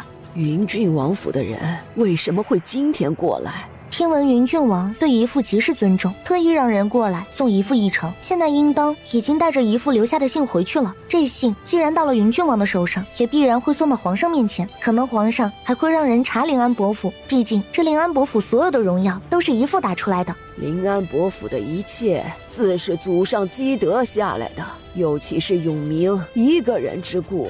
这事儿如果让云郡王查，必然会查得很清楚，以往的一些点点滴滴都会查，可能还会让姨父开棺椁查验。开棺椁查验，大儿子一房全死了，我还能如何？难不成要让整个临安伯府给大儿子陪葬不成？不行，绝不能查验。太夫人，听说季侧妃还有兄弟，给姨父过继一个不就行了？即便是姨父的4子，那也是季侧妃的亲血脉，也是太夫人的亲孙子，其实是一样的。对，二房还有2个孙子，过继一个就是了。曲四小姐，替我谢过你祖母的礼。季太夫人客气了，我祖母说季府和曲府2家是姻亲，现在姨父一脉虽然没了，但总还是亲戚，让我过来多问候季太夫人。方才这些话说的也是咄咄逼人呐，不过是曲府一个自小就被遗弃的4小姐罢了，还真把自己当成了什么？太夫人，几位族老们带着湘姨娘过来了，说有重要的事情要跟太夫人相商。快让他们进来。是。太夫人，伯爷留有信，里面写了要承继一位4子的事情，现在已经送到了云郡王府手里，等云郡王府查证之后，便可以知道婢妾说的是不是真的了。又是等云郡王查清楚，这是能查的事情吗？这种事情是你一个妾室姨娘该管的事情吗？口口声声的子嗣之事，哪来那么大的脸面？太夫人，非是婢妾的意思，是伯爷的意思，而且还会上达天听。信上到底写了什么？太夫人，临安伯上面写了要一个4子，以后也可以传大房的香火，总不能在他死后大房凌乱的没了一个人。此外还提到了季3小姐。颜月怎么了？说当初临安伯夫人进府的嫁妆就给季3小姐，当初太子妃嫁进东宫的时候，就曾经留下了临安伯夫人1半的嫁妆给季3小姐的。颜月，太夫人，表妹到底去了哪里？姨父既然把姨母的嫁妆留了一半给表妹，自然这些都是表妹的了。眼下这种时候，季太夫人还不肯说出她在何处吗？颜月已经死了，再说这些有什么用？可我听说表妹没死，而且还听说似乎明姐有亏。但不管如何，姨父都死了，这个时候表妹都应当出来。表妹如果还在，就是姨父唯一的骨血了。瞿四小姐，这是我们府上的内务，跟你并没有太多的关系吧？季太夫人，我只是担心音乐表妹的安全。姨父堂堂一位一品高官，居然连自己亲生女儿出事了都不知道，这实在是不应当啊！还请太夫人原谅莫影心急之罪。瞿四小姐，颜月是真的突发急症死的。表妹发急症死的，为什么姨父并不知道？他留下的信表示的是表妹还没有出事，那是怕他担心此事才秘而不宣的。不只是他，还有太子妃那里也没有说。表妹葬在何处？我想去祭拜一下她。这事儿是我们季氏一族的事情，还请瞿四小姐不要插手。季三小姐是我的表妹，我难道不应当去祭拜？瞿四小姐，这事儿以后再提，我们先查一下香姨娘的事情，还望瞿四小姐能顾及我们季氏一族的体面。季太夫人，香姨娘的事情其实很好查的，只要让云郡王查，必然能查得清楚。眼下香姨娘认为那信是真的，季二夫人认为是假的，是你们自身有了争议，云郡王才会查的。不就是为大房找一个子嗣吗？找就找吧，反正都是我的孙子，又何必为此事招来云郡王这个修罗王呢？瞿四小姐，继府的事情自有继府会查。香姨娘跟着岳氏进的门，心思良善，既然她说的，自然是真的。太夫人觉得香姨娘说的话是可信的？自然是可信的。季太夫人真的要为姨父找一位嗣子？既然是永明的意思，我自然会按照他的意思去做。难不成他堂堂一位建威将军，还不配拥有子嗣吗？太夫人果然公正，莫影在这里谢过太夫人。瞿四小姐多礼了，这是我儿的遗愿，是我应该做的。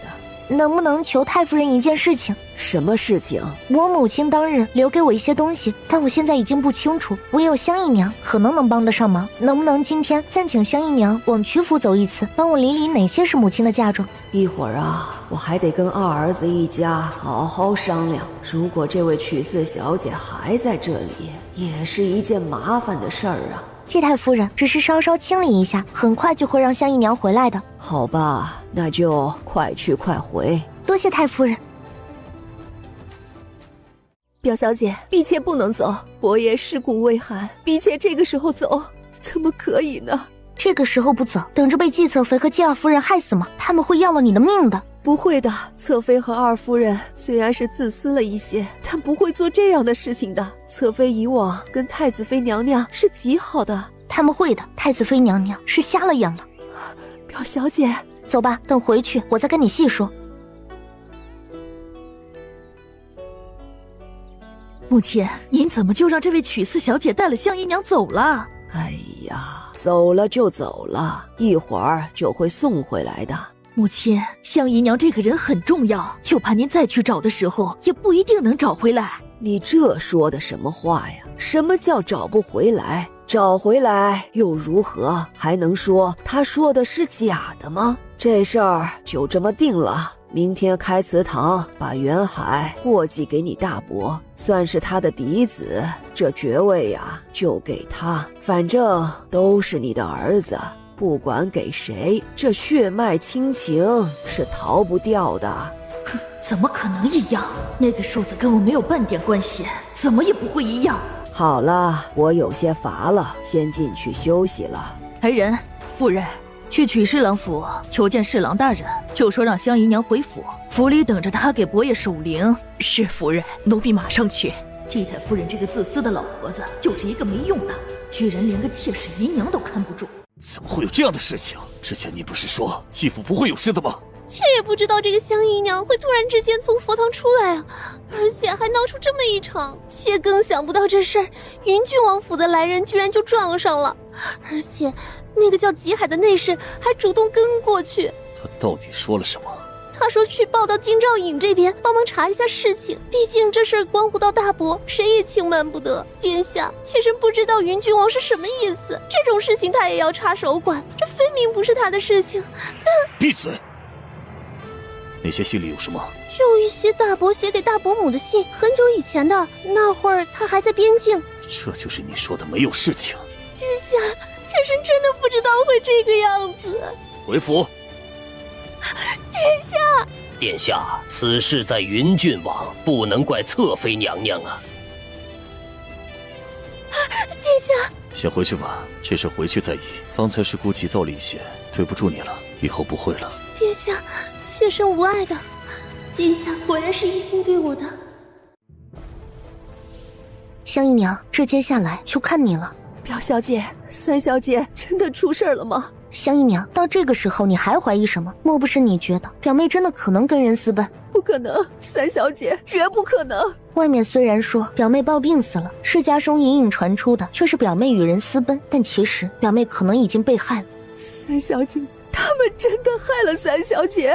香姨娘，姨父和表姐都已经没了，眼下表妹出了什么事儿，也不会有人帮她报仇，除了我们。表小姐，奴婢知道了，奴婢现在就下去了。即便三小姐死了，奴婢也要还她一个清清白白的名声，更加不能让那些害了三小姐的人好好的活着。你小心一些，我会看着你的。小姐还未到及笄的年龄，却能如此冷静地处理事情，如果不是经历过太多磨难，哪一家小姐不是轻柔温和？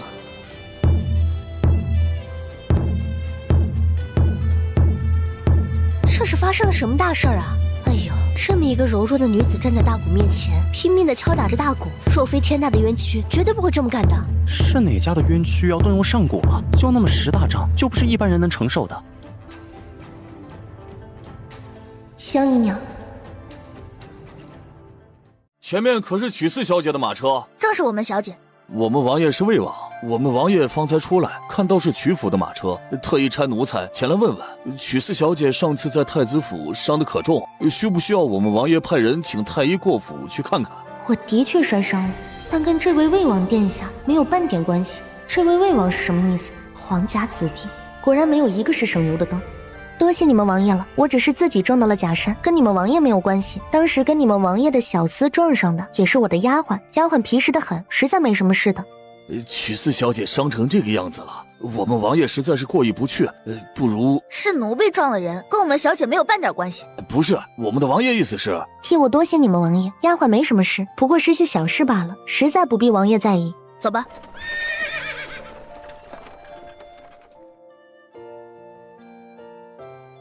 王爷，曲四小姐说撞了的是她的丫鬟，她是自己摔的，跟王爷没有关系。走吧。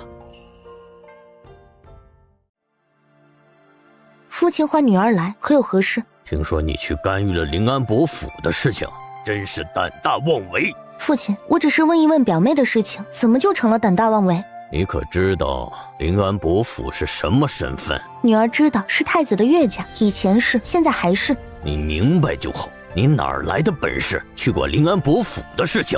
女儿只是想问问表妹的生死，他们说表妹死了，但又暗示表妹死的并不明誉。即便如此，也跟你没什么关系。你有哪儿来的底气，敢伸手管这样的事情？你赶紧把临安伯府的那个姨娘还回去。临安伯还停灵在府里，他的姨娘跟着你过来，算什么意思？你这是把为父往火上烤。父亲，香姨娘已经回去了，走在半道上的时候，她就下了马车说要回去。女儿说想送她回去，她说不用。走了？是的，已经走了，现在应当已经回去了。送回去就好了。你这以后这种事情少管。父亲，继府的三小姐是女儿的表妹。那又如何呀？就算他们府上的这位三小姐的死因另有缘由，也不是你一个小小的侍郎千金可以查的。这事儿为父同样也是无能为力，侍郎比起临安伯府实在是太差了些呀。父亲，好了好了，这事儿啊就算过去了。你的脚伤了，行走也多有不便，先回去休息吧。是，父亲。小姐，这些都是临安伯抽屉里的信，但这里面还有一件东西，老奴也取了过来。爹爹上一世有这么一个东西吗？周嬷嬷，你没有看到钥匙吗？老奴可以肯定是没有的。留下的几封信，老奴也挑了时间最久的，而且还一封一封捏过，绝对没有钥匙。旭东，都收起来。是，小姐。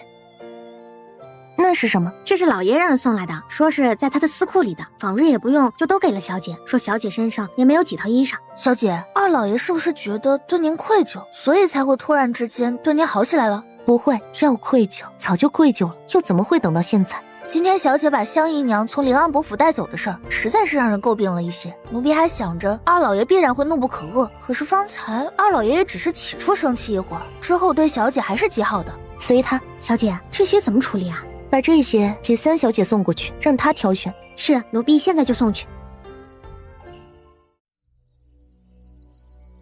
燕儿，这是怎么了？母亲可真是好啊！不是说父亲对那个瞎丫头很不喜欢吗？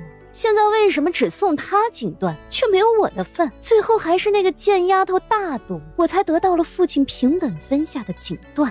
燕儿，你别生气，我会处置这个贱丫头的。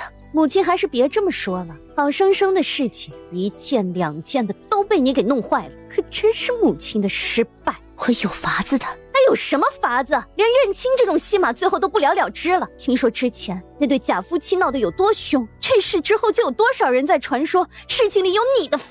这个贱丫头就是运气太好了，居然让她给逃脱了。运气？母亲到现在还相信这只是运气，那她这运气可真是好的没了边儿了。母亲啊，看看你现在办的这些事情，如果当时全听了你的，是不是我现在也跟你一个样子了？你胡说什么？我只是生病了。只是生病了，这病可来得正巧啊！你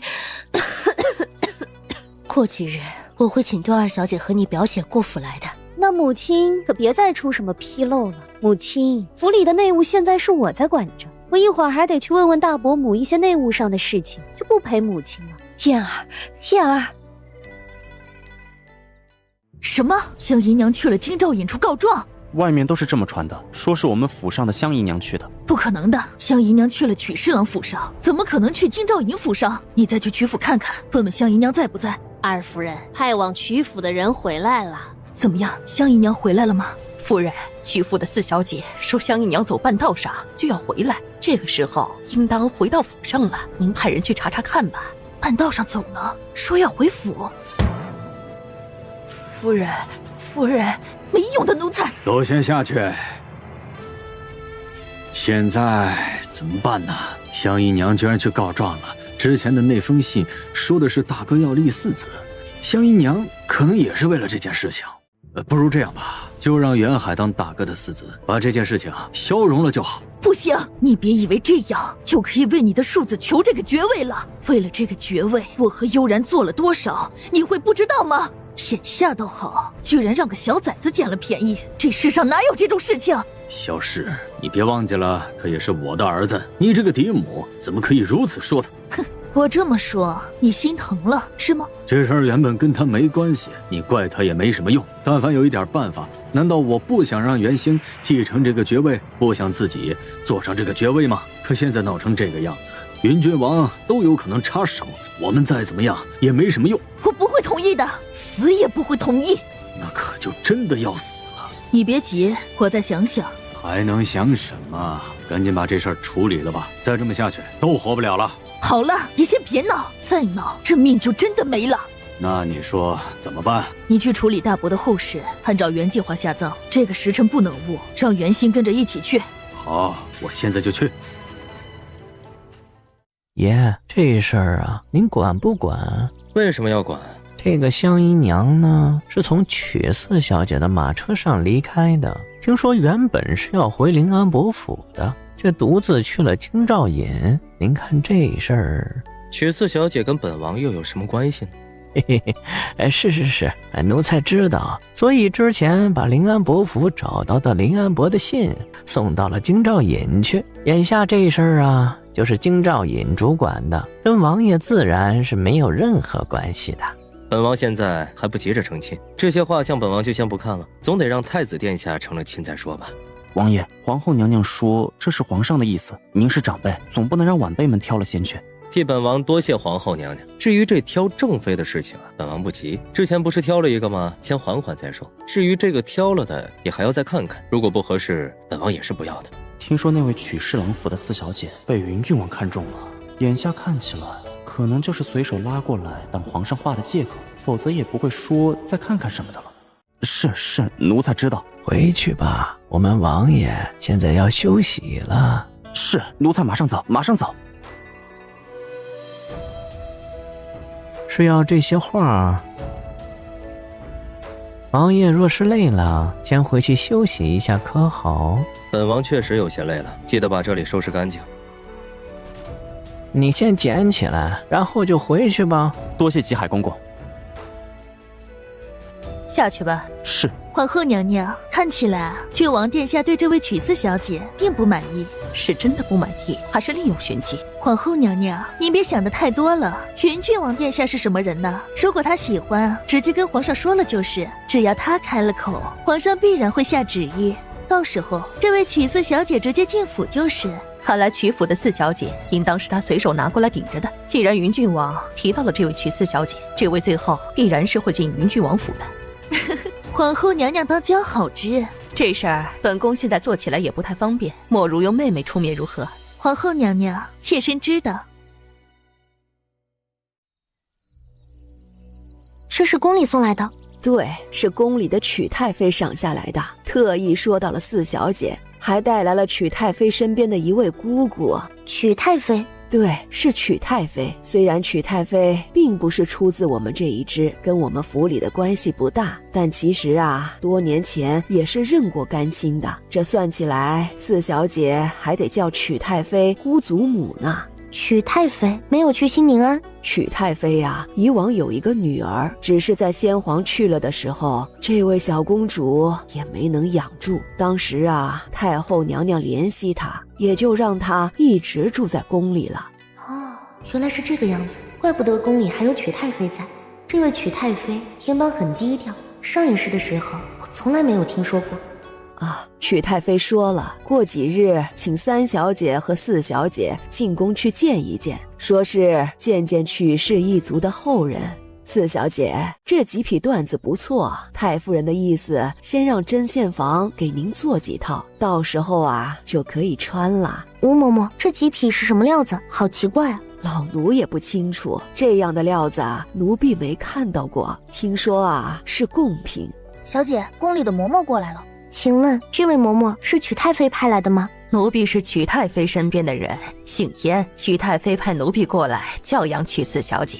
燕嬷嬷，曲太妃派你来教养我？是的，曲太妃很喜欢四小姐，以后还会时不时的请四小姐进宫去。如果不学一些宫规礼仪，到了宫里冲撞了宫里的贵人，就麻烦了。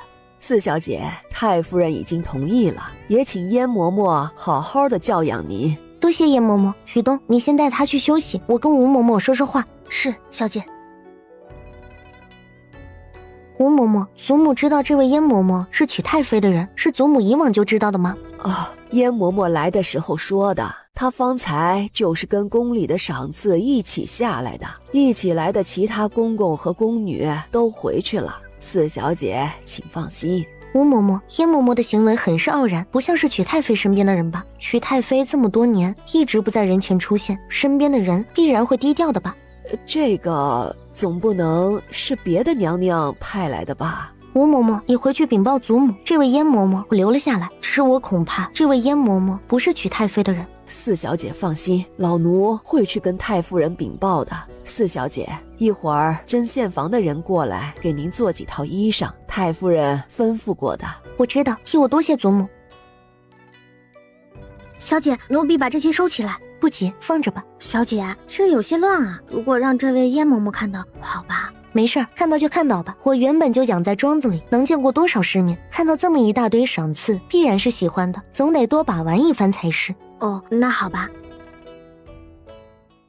可有事？三小姐，奴婢觉得太夫人对四小姐太偏心了。什么意思？奴婢方才从四小姐那里来，太夫人吩咐奴婢的，给四小姐量身子，说要给她做几套衣裳，用的料子全是宫里赏的。四小姐那边的料子堆满了一个桌子。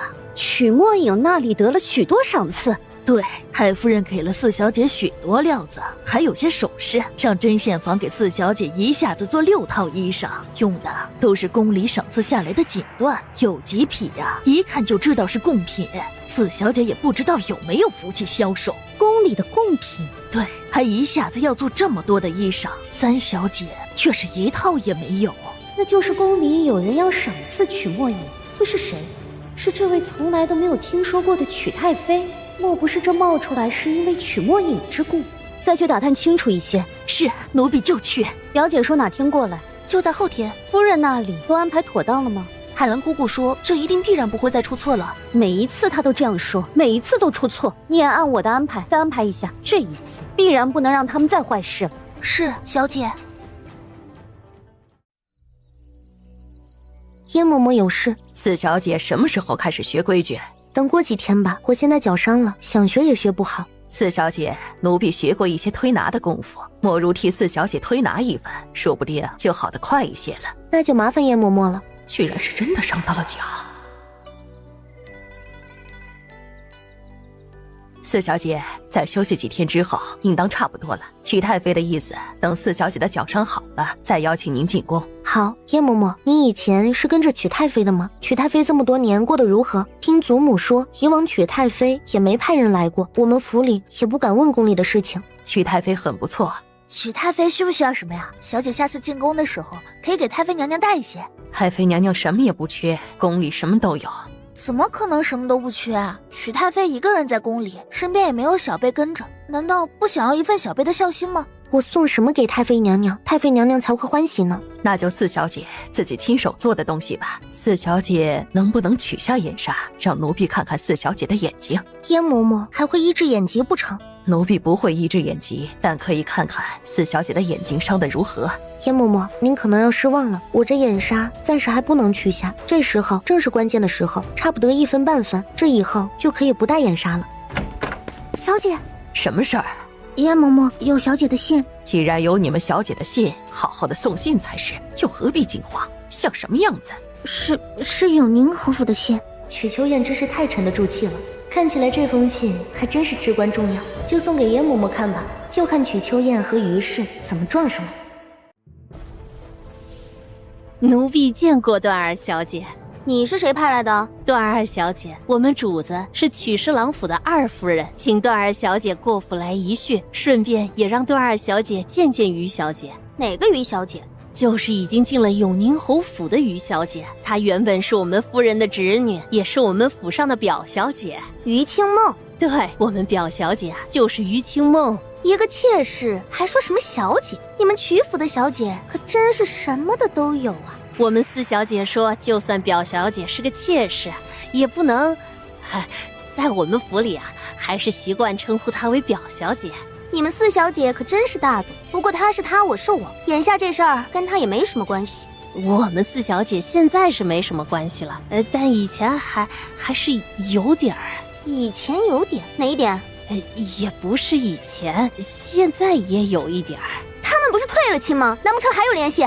没有联系，没有联系，就是世子之前送了我们四小姐一些东西，但其实也没什么，只是觉得我们四小姐可怜罢了。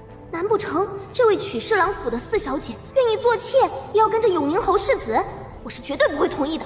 真的送了你们四小姐东西？说送了什么？没什么，就是我们四小姐之前摔了，世子听说四小姐坐的轮椅行动不便，特意去青云观找了油脂过来，其他的真的没什么啦。真是极有资历，一个退亲的居然还跟之前的未婚夫拉拉扯扯，成何体统？二小姐，你先消消气，你们二夫人请我们小姐去见于姨娘。我们二夫人想着以后两家也总要走动，就想让表小姐和段二小姐先见面。永宁侯世子到时候可能出会过来，那明天我们就去见曲二夫人。有一点事儿还得麻烦段二小姐。什么事？我们二夫人最近一直在养伤，段二小姐过来的时候啊，还请说是探病为实。贵夫人病中还这么担心一个妾室，可真是个心善。还请禀报你们二夫人，我们二小姐明天就来探病。那奴婢就回去禀报我们夫人啦。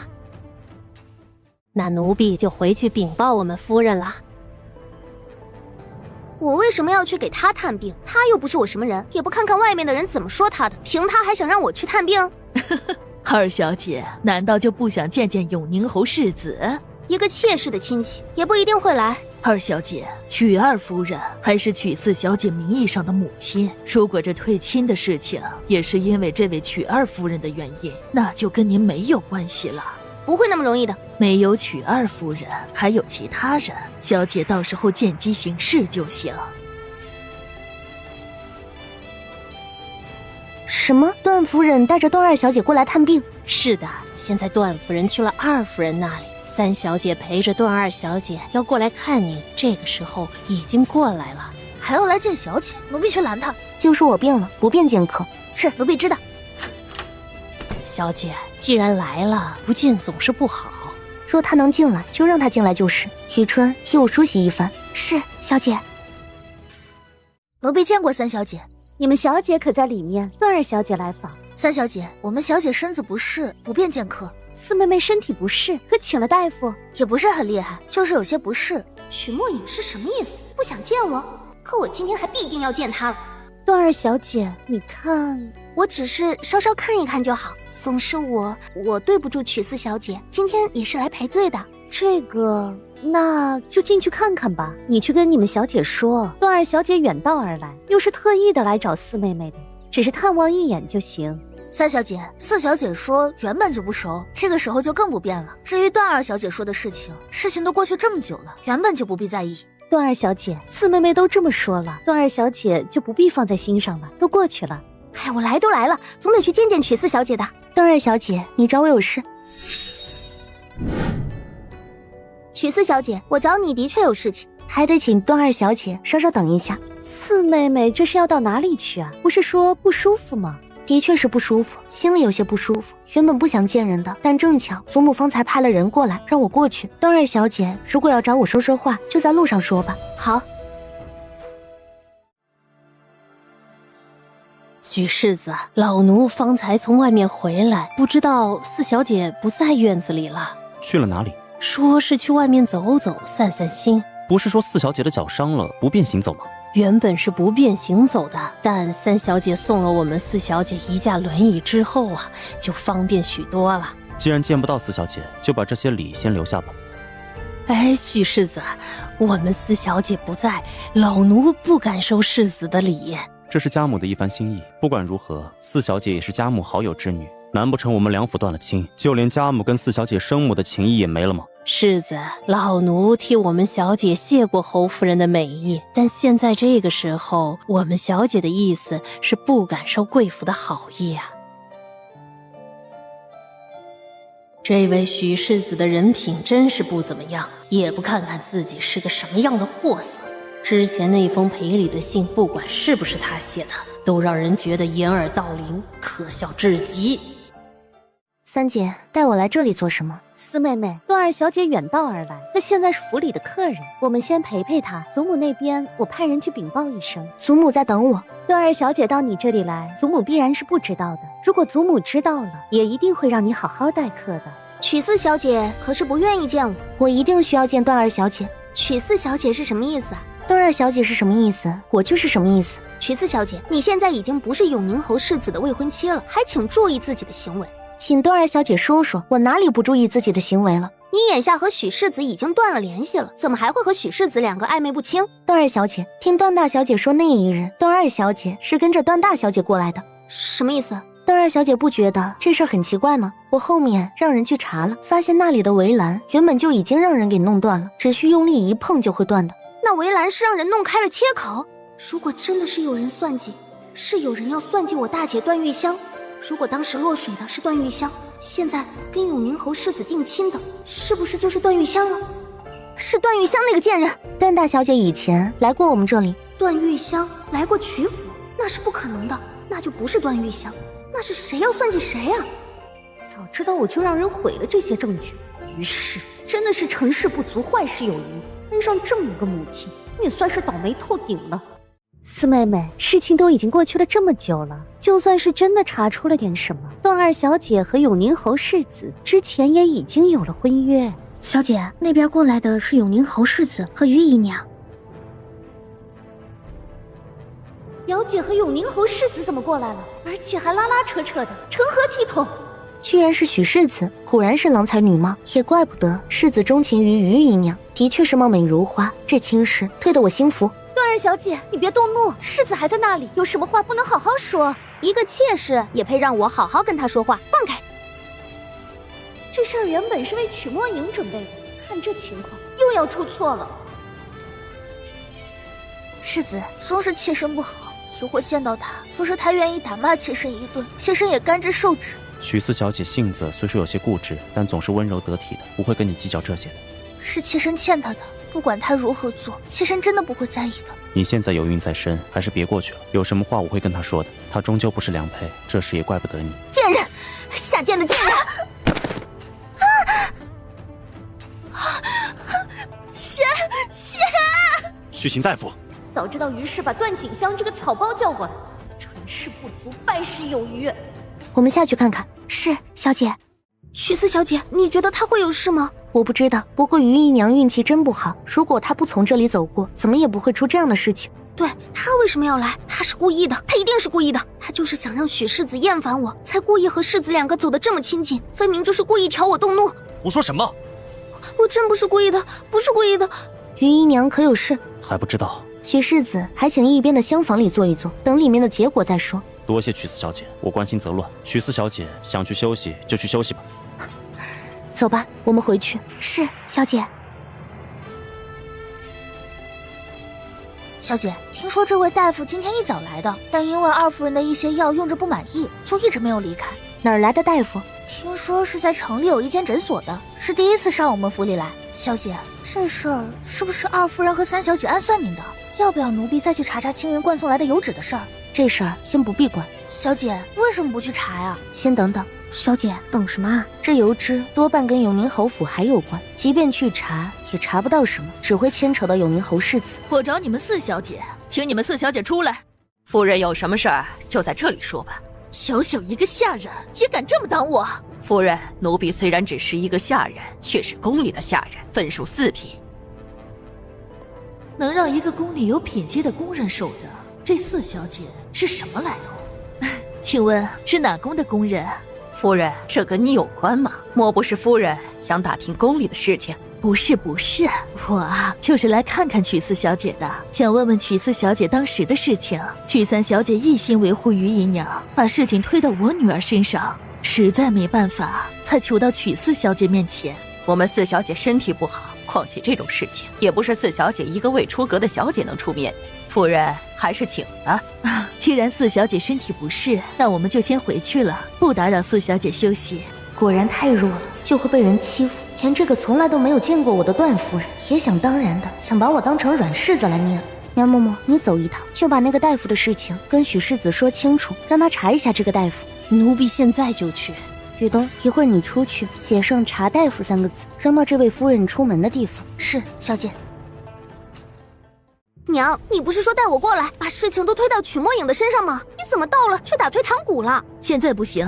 为什么不行？难不成你还为了曲墨影委屈你自己的女儿不成？方才世子看我的眼神就好像是仇人，我这以后嫁过去可怎么办啊？于清梦那个贱人一定会把所有的事情都推到我身上的。哎呦，我的小祖宗，这里是曲侍郎府，你声音轻一点儿。轻一点有什么用？许世子都见我这个样子了，我不活了，也免得那个贱人以后就抓住这一点跟我对抗。我才是正室，怎么弄得好像我是妾室一般？正妻没有进门，一个妾室还怀了孕，这事原本就是不对的。好了，娘这不是在给你想法子吗？娘，您说怎么办？不让曲墨影替我顶罪，那让谁替呀？还有一个人可以顶的，那个于清梦可以顶的。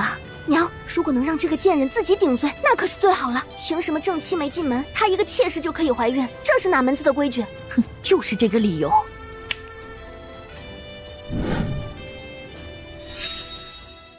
见过许世子。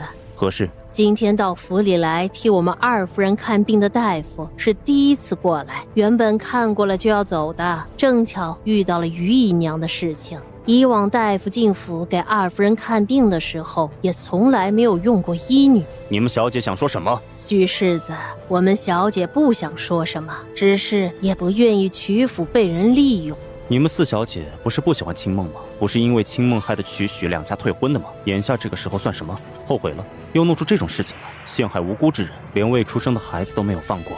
徐世子，老奴言尽于此，世子信或者不信都可以。徐世子应当也不愿意被人蒙在鼓里吧？你一会儿守在曲府门口，等大夫出来查清楚他的一切情况。世子，于姨娘怎么办？让他收拾一下，马上走。是。什么？世子走了？于姨娘，世子让您收拾一下，马车已经等在外面了。世子呢？奴才也不知道，方才世子吩咐奴才让您快些的。于姨娘，世子有事先回去了，让奴才带着您回府休息。世子有什么事情？奴才也不知道。眼下是怎么回事？这个时候，许离鹏不是应当护在我这里，为什么突然把我扔下离开？是真的有事情，还是有什么其他的意外？我们快些回府。是。如何了，小姐？于姨娘离开了，方才许世子还斥责了老奴，问小姐是什么意思。小姐，他以后会不会对付你？无碍，以后的事情以后再说吧。四小姐，云郡王府派了人来。什么？是云郡王府说之前撞到了小姐，云郡王过意不去，特意让人送来了一份礼。裴元俊是什么意思？他又想干嘛？许四小姐，我们王爷对撞上四小姐的事情很是抱歉，让奴才送了礼过来赔罪。骗我多谢你们王爷，只是我的伤势小事，不敢得云郡王这么多的赏赐。许四小姐客气了，我们王爷说了，这些珠宝放在府里也就这么放着，反正没什么大用，赔给四小姐却是正好，还望曲四小姐不要嫌弃。你们王爷还有何事？我们没有什么事，就是觉得对不住曲四小姐，还望曲四小姐原谅我们王爷的莽撞。哎呀，这位云郡王想干什么呀？从来只听说这位云郡王骄奢淫逸，没听说过他对哪一家的小姐高看一眼的。这是那位权倾天下的云郡王能说的话吗？你们王爷客气了，可是这礼我实在是不敢收。奴才就是一个送礼的，现在礼送到了，奴才也要告退了。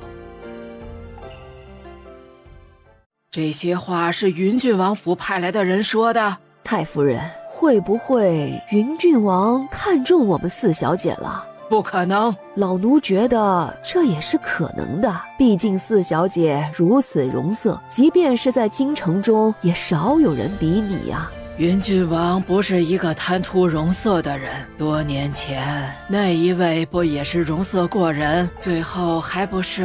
哎，你去看看二老爷回来了吗？老奴这就去等二老爷。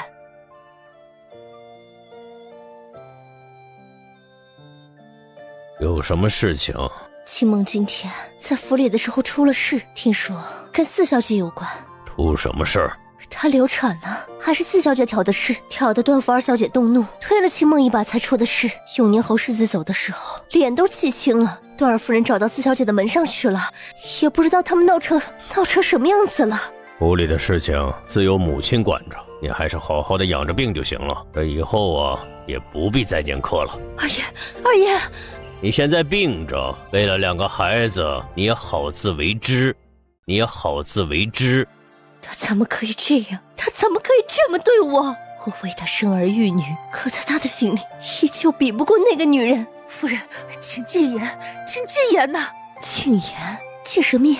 他都快要了我的性命了，难不成没了我，他还能让那个女人进门不成？夫人，你还有小姐和公子，二老爷向来最注意他们，这以后都会好起来的，你放心等着就是。我争了这么一辈子，一直以为是争胜的，以为自己是胜了那2个女人了，可事实呢？哼，他的心里从来都不是我。夫人，你那些也只是猜想，当不得准当。去打听打听，是不是出了什么我不知道的事情？夫人，方才二老爷出去的时候，让婆子过来守着院子，说让夫人好好清静养病，以后闲杂人等都不能进出这个院子。可能是今天的事情出了纰漏，二老爷知道了生气，等下次三小姐过来的时候，我们问问清楚再做打算，可好？他现在巴不得我不出去，怕我再坏了他的事情。倒是曲墨影这个小贱人，居然这么厉害，这种情形居然还能让他这么相信。可是表小姐那边，让他自求多福吧。这茶叶哪儿来的？原本就是这里的，父亲可觉得有什么不对？都已经是陈茶了，新的茶已经上来了，我一会让人给你送一些新茶过来。多谢父亲。先坐下吧，你的脚不太方便，要好生将养着。没事啊，就别出去了。我的脚好多了，谢谢父亲关心。今天又是于氏的那个侄女，这事儿啊，跟你有没有关系啊？光禄司卿的夫人和二小姐到府里看望二夫人，段二小姐看到余姨娘很激动，推了她一把，余姨娘就出事儿了。正巧二夫人请了大夫和医女，也在府里。这事情啊，我已经知道了。她那个侄女不过是一个妾室，以后跟我们府上也没有关系。至于永宁侯府，也算是背信弃义，为父的自然也是不喜的。以后啊，也无需走动。多谢父亲。好好养伤吧，你祖母年纪大了，以后有什么事情啊，就直接找为父吧。你的脚伤如果好一些，就跟燕儿一起管家吧。现在府里能管事儿的就只有你们2个了，虽然为难你们了，但以后啊也总得管家。有不懂的可以去问祖母和大伯母。是，父亲。小姐，能管家就方便处理夫人留下的店铺的事情了。再等等，这事儿不急。为什么要再等等？小姐既然管家了，就可以让人去查夫人的嫁妆了。现在还不是时候。小姐，二老爷这次对您怎么这么好啊？恐怕这事儿还跟裴元俊有关。这个便宜父亲不会觉得机会来了吧？段夫人，有什么事情先进去说不好吗？闹成这样子，大家都很难看。侯夫人，当初那个妾室要进门的时候，说是先前就认下的，我们也就没在意。原本就是你们府上的世子救了我的女儿，我女儿吃亏一些，让个妾室进门也不算什么。可为什么会有庶长子出来？现在又说这事儿是假的，还想借着此事诬陷我女儿。我想问问侯夫人，现在怎么办？怪不得于清梦滑了胎之后，儿子没有伤心反而动怒，却原来还有这么一个事实在。这事情到底如何，总得查清楚再说。必然会给你们府上一个交代的，必然会给你们府上一个交代的。那我们就进去讨论讨论这个妾室的事情。你们永宁侯府可不能包庇这个恶毒的女人。我去，听这意思，那个余姨娘是怀了孕进的永宁侯府，现在什么情况？怀孕是假的，怕瞒不住，又陷害段府的二小姐，害她流产吗？听着好像是这么回事儿。侯夫人，这个妾室怀孕的事情你知道吗？我实在是不知道这事儿。那是说这个余姨娘是真的装假了？我这次带来了太医，太医一查便知真假。不必了。许世子见过段二夫人。段夫人，这是我们府里会给你们府上一个交代的。那是最好，但不知贵府要给我们什么样的交代？段夫人，于清梦虽然只是个妾室，但也是官家之女，我们也不可能把她发卖出去，我们会把她送回于府去，从此以后再不会让她在人前露面。既然侯夫人都这么说了，那我就没什么可说的了。侯夫人，我们出去走走吧，让这2个孩子单独待一会儿可好？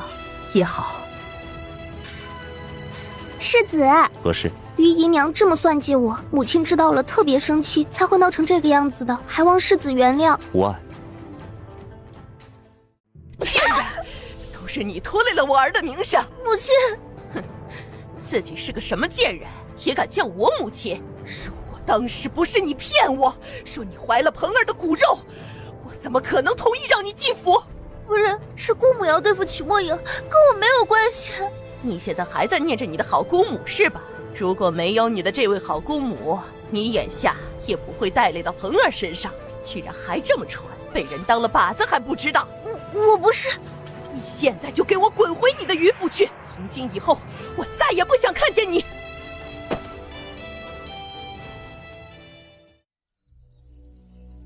祖母，齐国公府为什么会给我们帖子？这个我也不清楚，听说是你父亲使了法子的。祖母一定要去吗？难得有这么一个机会，影丫头难道不想出去走走？我最近去不了。又不急的，至少还有一段时间准备，可能比宫里的曲太妃还晚一些。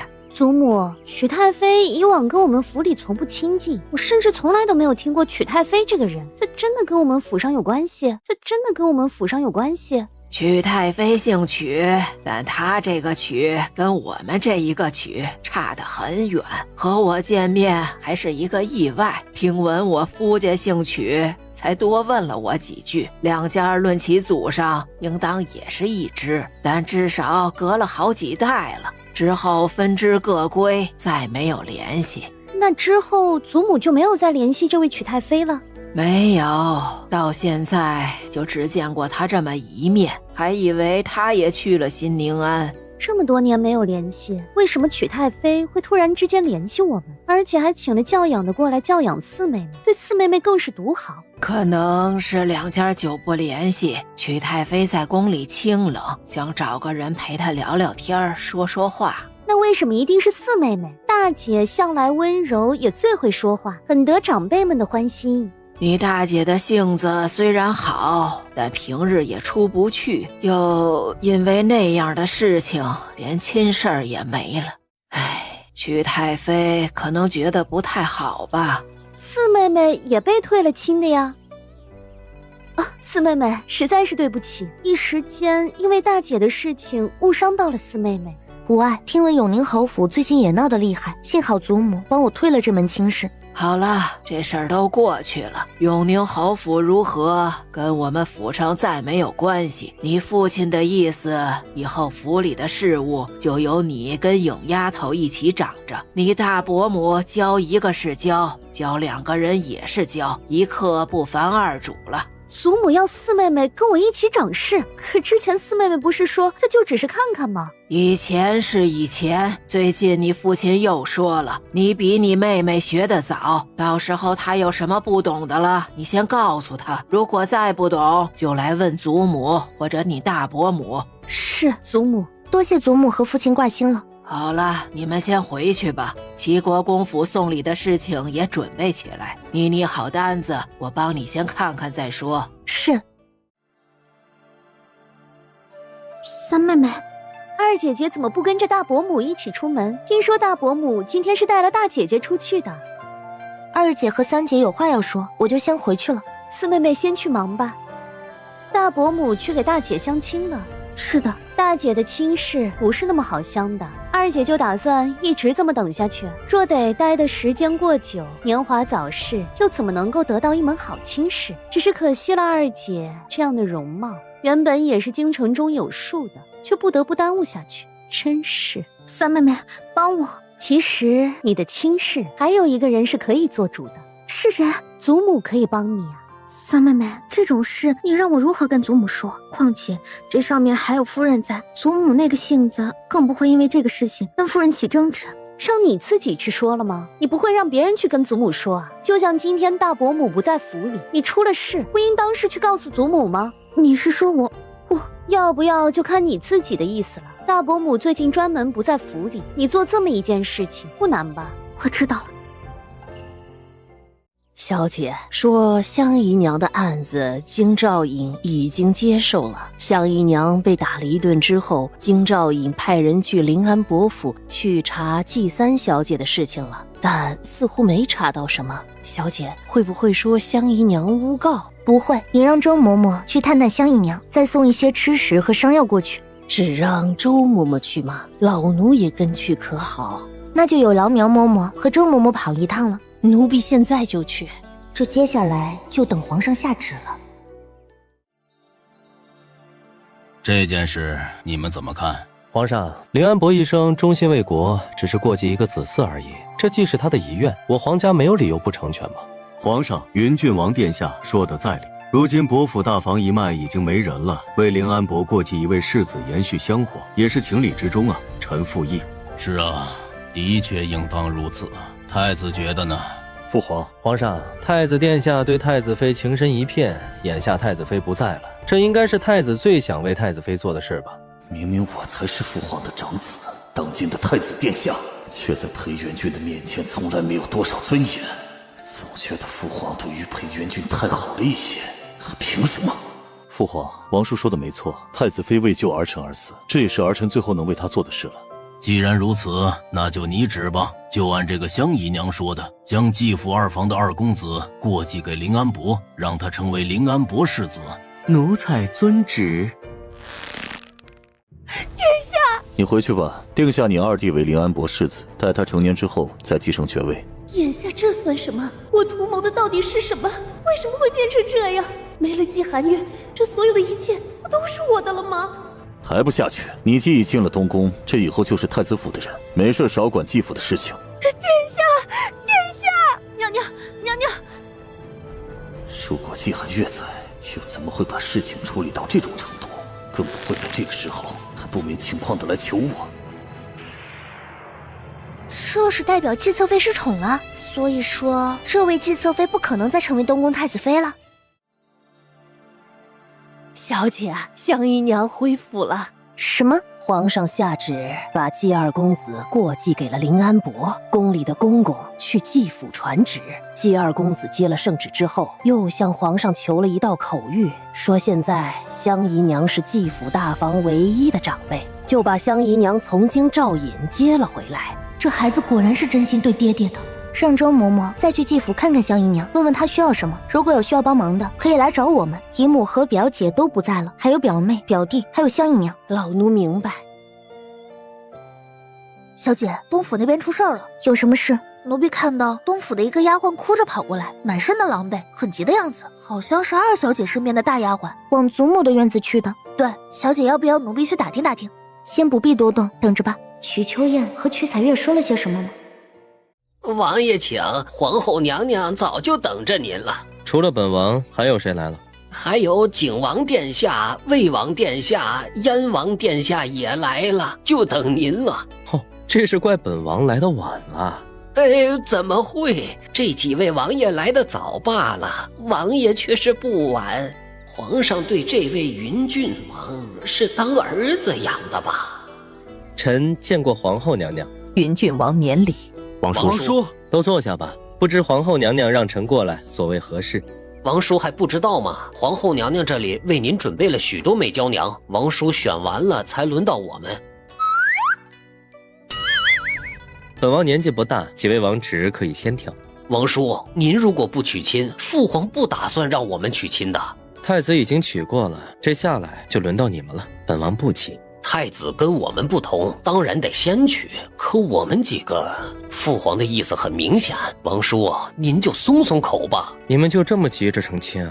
我不急，我身体不好。四弟急了，让四弟先成亲就是。我再急也先得让三哥成亲，怎么看轮到我都是几年之后的事情了。倒是三哥可以先想想挑什么样的美人为好。看吧，老四是真情。看吧，老四是真情。为了这件事，我操了多少心。堂堂一国之母，居然让个王爷把人退了回来，让人看了我的笑话。云郡王，你是长辈，的确不能再拖下去了。如果再拖，皇上那里该说本宫对你不尽心了。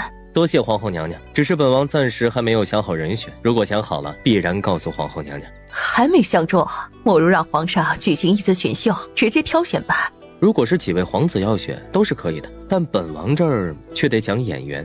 演员这种事情是最控制不住的。皇上的意思是让云郡王先挑一位正妃，一位侧妃，如果还有看中的，就讲眼缘吧。多谢皇后娘娘了，只是本王这正妃也不知道在哪儿，一时间怕也找不着。方才本王出门的时候，皇上让本王早去早回，说边境有要事商议。云郡王，皇后娘娘还有何话要带给皇上？如果裴元俊是皇上的亲生儿子，是不是就没我儿子什么事儿了？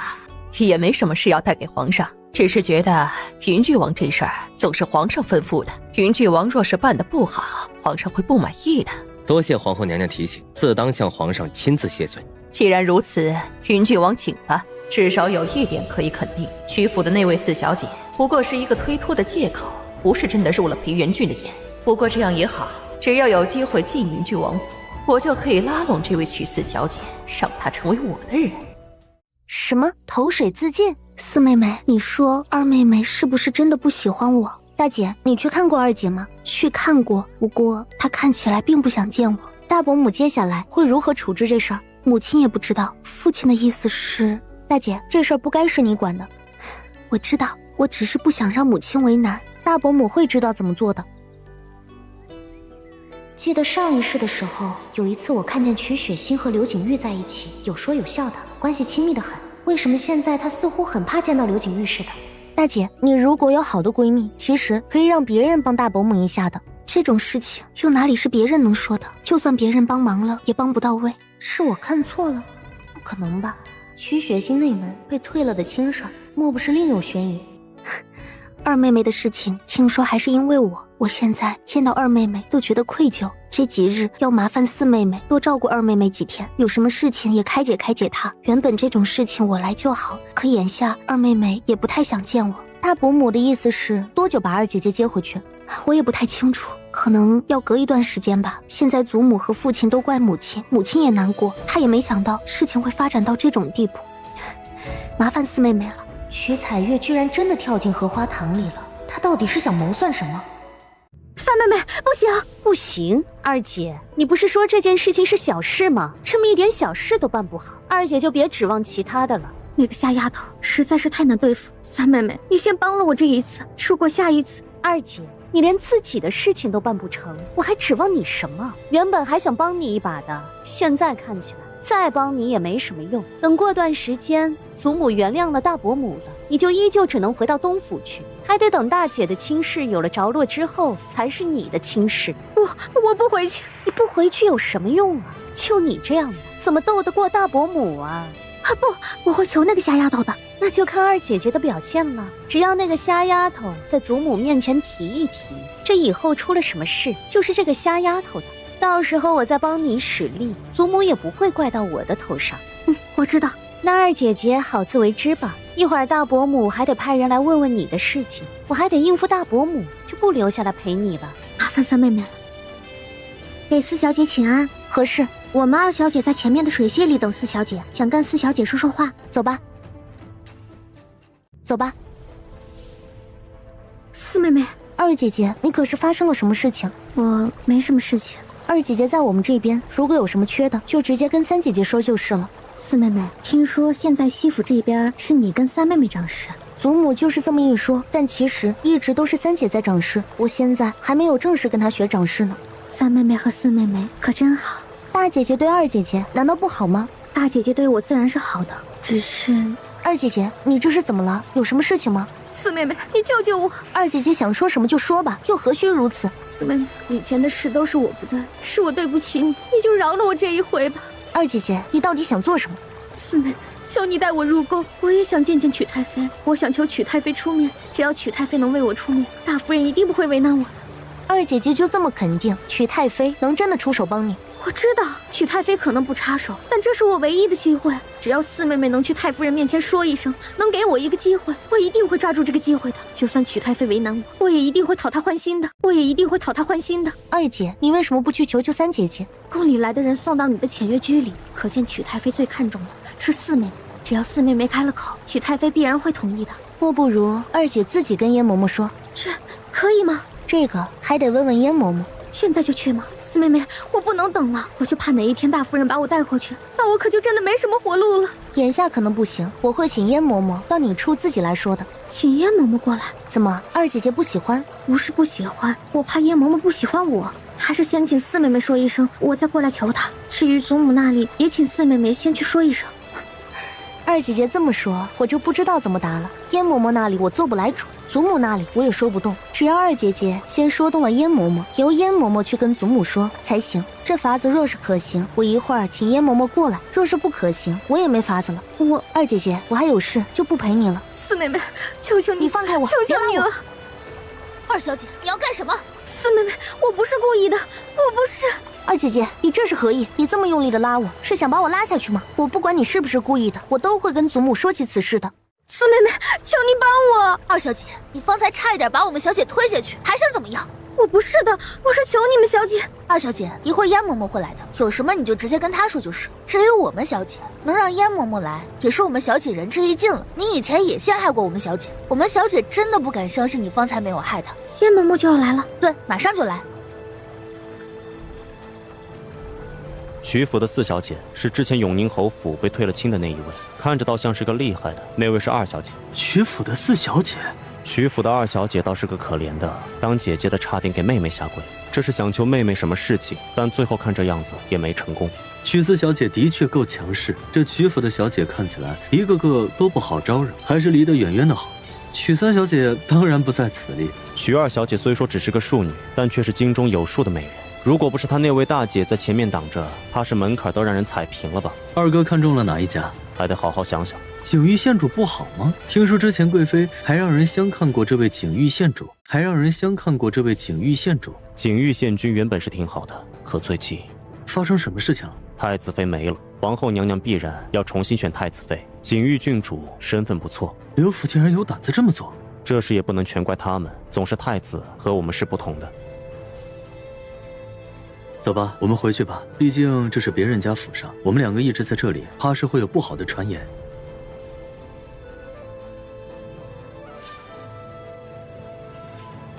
景王和魏王两个，走，我们去看看。可是他们说要回去了，这个时候应当走了吧？还没有，景王这个时候应该去见曲秋燕了。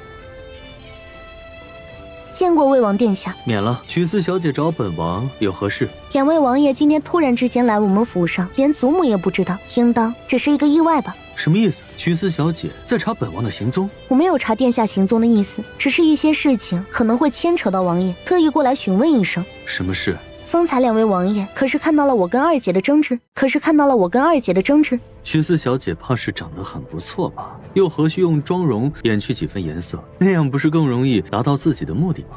殿下，我没有什么目的，只是提醒殿下一句，如果殿下觉得我过于多嘴，还请殿下原谅我。曲四小姐之前跟王叔撞，听说还伤了腿，却不知道曲四小姐的轮椅哪儿来的，着实的不错呀。殿下，我不明白你说的是何意，轮椅是我三姐姐送给我的。不是你自己准备的？不是，殿下，我还有事，就请先行告退了。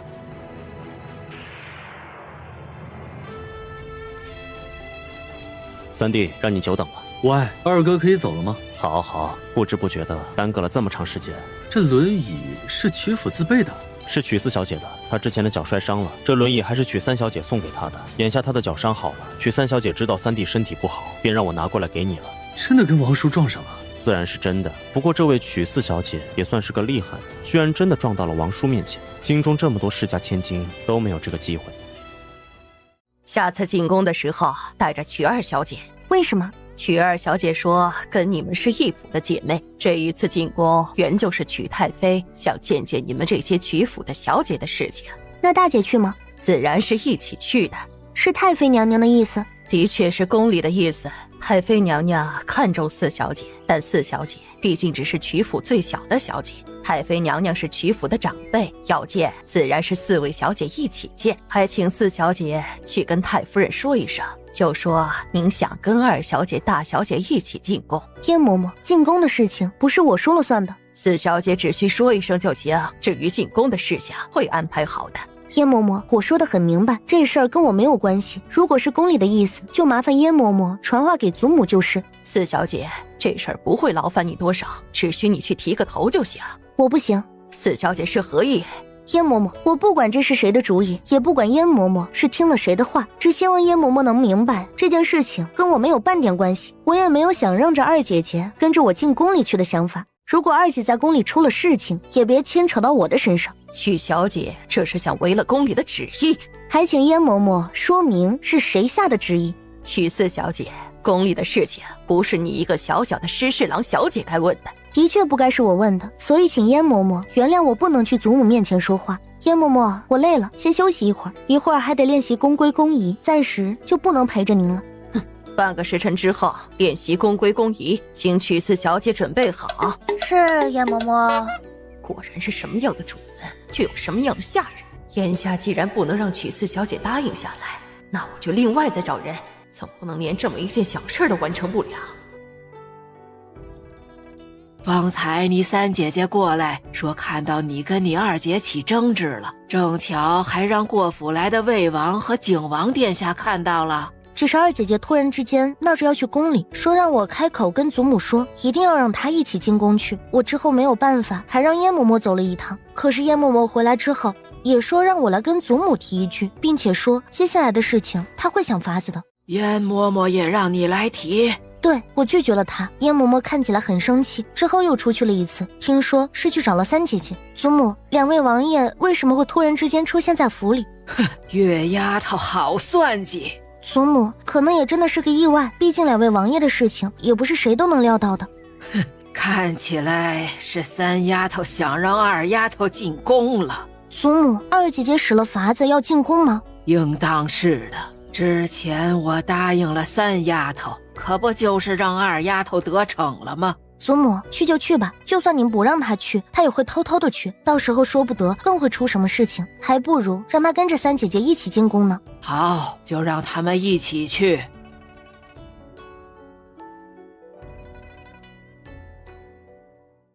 谁？旭东，何事？小姐，那边有一个人影晃过去，可能是奴婢看错了，再仔细看看也没看到什么人。看错了就看错了，先回去吧。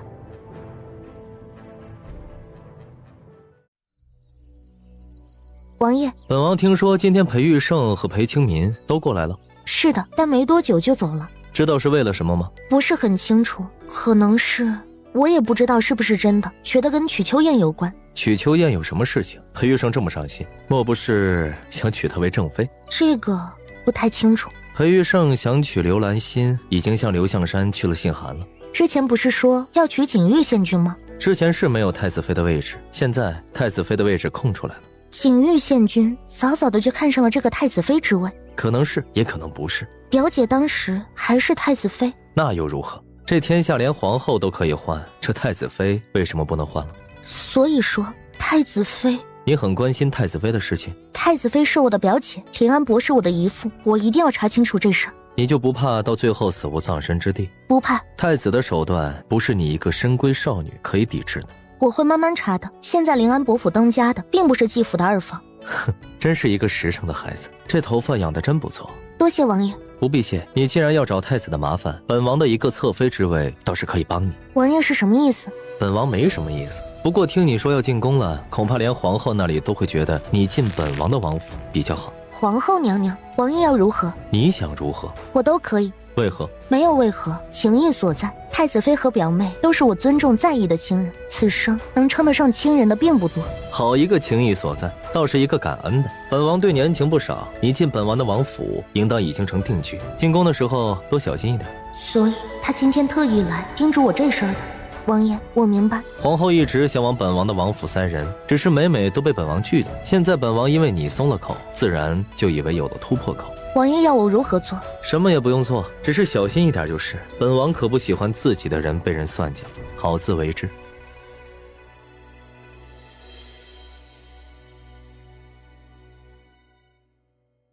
四妹妹，昨天我真的不是有意的。二姐姐一定要去宫里。四妹妹，你可能看不起我，可我是不得不如此。二姐姐，你的事情我并不想插手，大姐姐和二姐姐如何都只是你们两个的事情。现在二姐姐能进宫也不是我的意思，自是二姐姐自己的能力和魅力，不必来跟我说什么。我知道，我这次过来是想向四妹妹道谢的，毕竟燕嬷嬷是四妹妹的人。二姐姐错了，燕嬷嬷是宫里的人，也是求的三姐姐去祖母那里说的。二姐姐如果要谢，就去谢三姐。四妹妹，不管如何，我对四妹妹终是感激的。如果不是四妹妹，可能曲太妃一直不会想起我们。二姐姐今天过来，可还有其他事情。如果二姐姐没有什么事情的话，我就要出去看祖母了。四妹妹就要进宫了，我过来的时候也没什么事物，能不能借四妹妹几枝宫花带带？二姐姐要跟我借宫花？对，从宫里回来，我马上就还给你。原想回去取的，又怕大夫人不高兴。雨灯，去取那几枝宫花过来。是。二姐姐，这些宫花还是三姐姐送给我的。其实二姐姐最好还是向三姐姐去借，她那里可能款式更多。四妹妹，就这些够了，多谢四妹妹，我就不打扰你了。小姐，二小姐要这些宫花干什么呀？她喜欢这几朵宫花。见过太妃娘娘。免了，先坐下吧。曲思小姐，还请上座。你是曲府的四丫头？禀太妃，是的。学规矩是不是很累呀？还好，谢谢太妃。我其实啊是你的姑祖母，叫姑祖母吧？是姑祖母。过来，到姑祖母身边来。姑祖母，不要客气。姑祖母啊，现在也没什么小辈儿了，看到你们几个一个个花朵一般的年纪，又岂会不喜欢呢？来人，把我给几位小姐准备的礼拿出来。这些呀，都是我以前攒的，现在呀，我都用不着了，倒是给你们这些鲜嫩的小姑娘们用着正合适啊。谢谢太妃娘娘。太妃、景王殿下和魏王殿下求见。哦，难得两位王爷过来，请他们进来。见过曲太妃。呵，景王和魏王今天怎么有空到我这里来呀？方才和三弟走过太妃这里，想着也有一段时间没有见到太妃了，就特意进来讨一杯茶水喝。可能要麻烦太妃了，本王的身子稍稍有些累了。太妃，倒是本王疏忽了，原本以为没什么事，没有想到三弟力弱至此。本王方才让人去请了太医过来，还要麻烦太妃，得让三弟多待一会儿。这有什么麻烦的？魏王身子弱，这是宫里都知道的，这也怪不得景王。来人，请魏王去休息一下。多谢曲太妃。殿下请。正巧啊，景王过来了，那是我们曲府的几个千金，一并介绍给景王。其余的几位小姐见得不多，倒是曲四小姐才进京城，却是见过数面。哦，哪里见到的？在太子妃的葬礼上面，听闻曲四小姐和太子妃极亲近。是，以往住在庄子里的时候，我有表姐一直看顾。听闻太子妃还曾经给曲四小姐送了一位大夫过去，看的就是眼睛，可有此事？有。那曲四小姐的眼睛可是好了？快好了。既然好的差不多了，那就取下来看看吧。如果有什么不好的，正巧还可以让太医来看看。表姐请来的大夫很好，只是这眼纱还要戴一段时间，最近还在眼纱上面用药，可以再敷敷眼睛，让眼睛好得更快一些。哦，我这里呀有些累了，就麻烦景王陪着他们几个到殿外走走，可好啊？也好，正巧本王现在还得等太医过来，本王陪几位小姐走走，尽一下地主之谊，也让太妃稍稍休息一会儿。四妹妹，我们就不必跟去了吧？老话果然没错，不信抬头看，苍天饶过谁。四妹妹，四妹妹，那我们去其他地方转转吧。方才曲太妃让丫鬟泡了茶，就在那边的茶亭里。四妹妹，我们去那里休息一下可好？好，走吧。四妹妹，你看景王和三妹妹两个是不是不一样？我不知道，茶水很烫，刚泡好的是有点烫，我晾一会儿再喝。小姐，可有哪里不舒服？可能是累了。方才过来的时候，那个房子里应该没人。四妹妹若是不舒服，可要去那里休息一下。不用了，这里是宫里，不太好。我先去看看，如果没什么不对，四妹妹再进来可好？这些药木果然厉害，才一会儿时间，我就已经受不住了。这还真是这位曲二小姐，她还真敢来爬我的床。来人，把人给本王拉开。王爷，只是算准了我身子弱，无力推开这个女人，才使的法子。如果不是之前曲墨影的话，让我多留了这么一个心眼，这一次还真着了我那位好二哥的道。把窗子打开，散散风。怪不得这几天这个好二哥对我很不错，甚至还带着我去曲府私会自己的意中人。原来在这里等着我。二哥去了哪里？在那边厢房休息。把这个女人带走，带到二哥处。是，王爷。二小姐怎么还没出来啊？奴婢进去看看。曲四小姐，你们来我们王爷的休息之处是干什么？这是魏王殿下休息的地方，自然是我们王爷休息的地方。曲四小姐可有事？我二姐姐在，我们二小姐在里面。四小姐，是您方才让我们二小姐进去的。见过魏王殿下。曲四小姐，何事？王爷，奴才以为有人闯了进来。什么人闯进来了？听说是曲府的二小姐。方才好像看到二姐姐往这边来了。好像看到。之前在前面休息不太舒服，二姐说要过来看看有没有地方休息，似乎看到二姐进了这里，一直没回来，才带着下人找了过来。不会找到二哥那里去了吧？如果打扰到二哥的休息，拿你们问罪。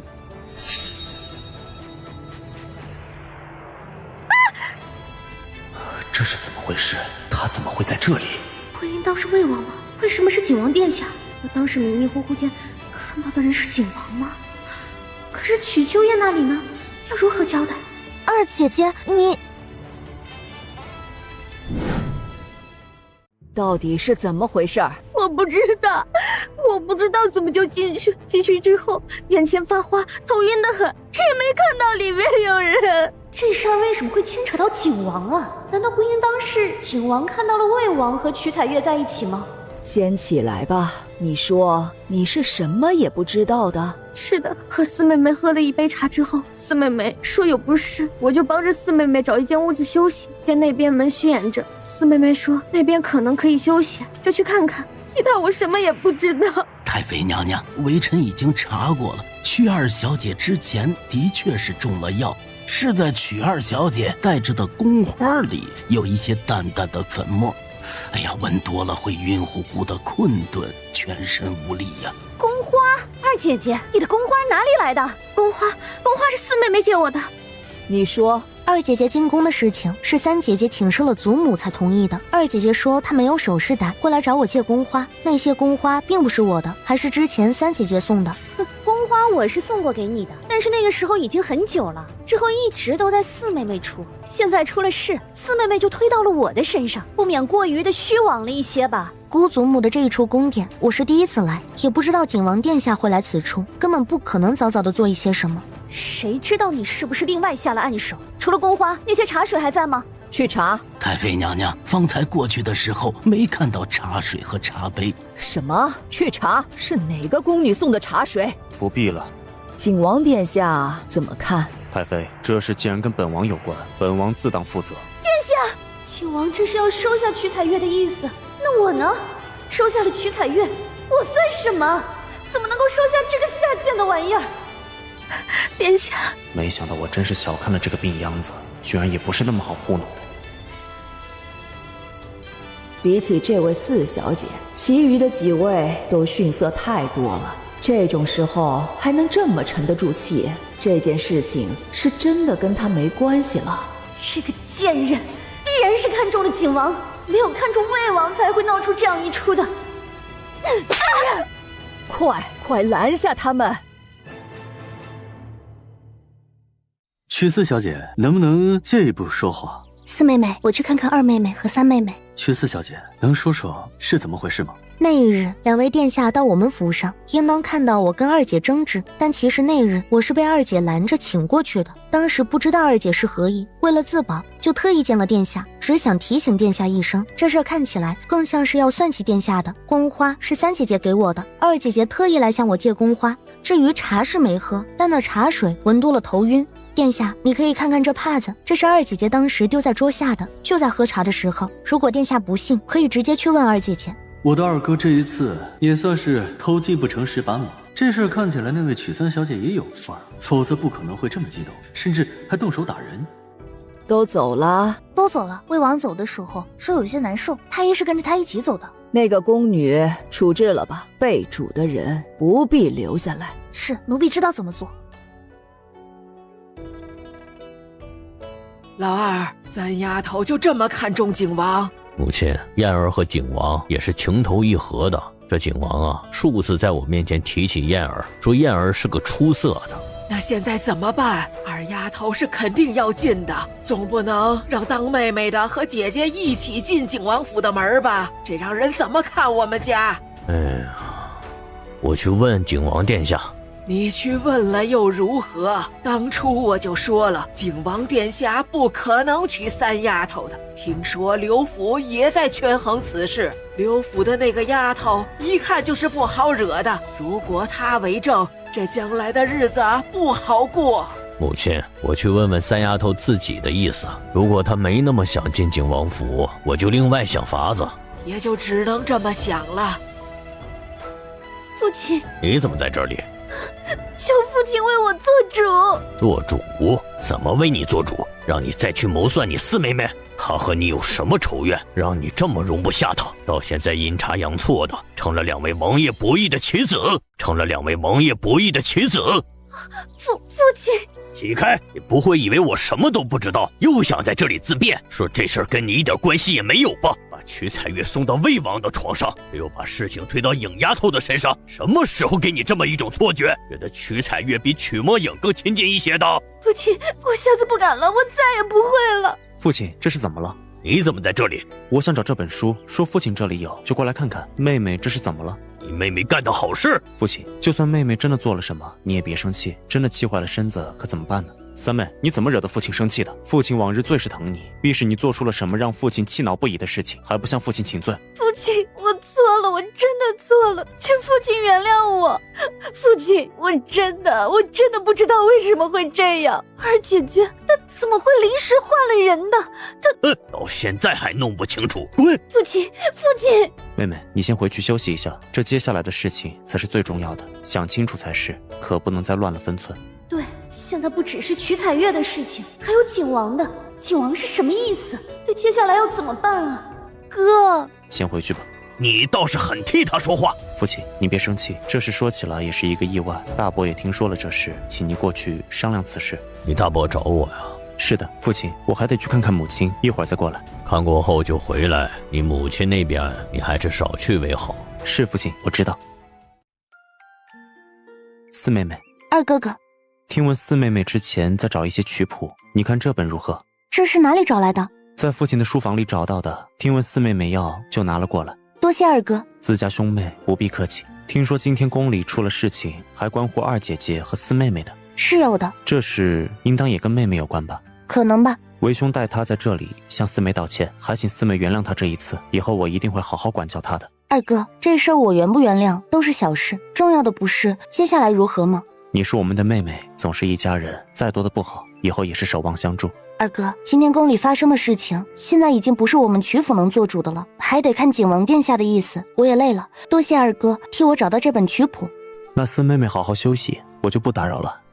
这的确是个有心的，居然知道这种小事。我也就是那天叫人找一找而已，他居然就知道，所以他是真心来赔罪的。可这话里的意思却没那么平和，守望相助，我和曲秋燕吗？怎么样了？王爷说了不接，这信我们王爷不接，让你们三小姐先回去吧。这王爷可是真的出去了？是，三小姐请回吧。都是曲彩月和曲墨影这两个贱人害的，这事儿不管最后怎么样，我都不会放过他们的。回府。王叔，怎么才来啊？我才接到就来了，没想到还是比王叔晚了一步。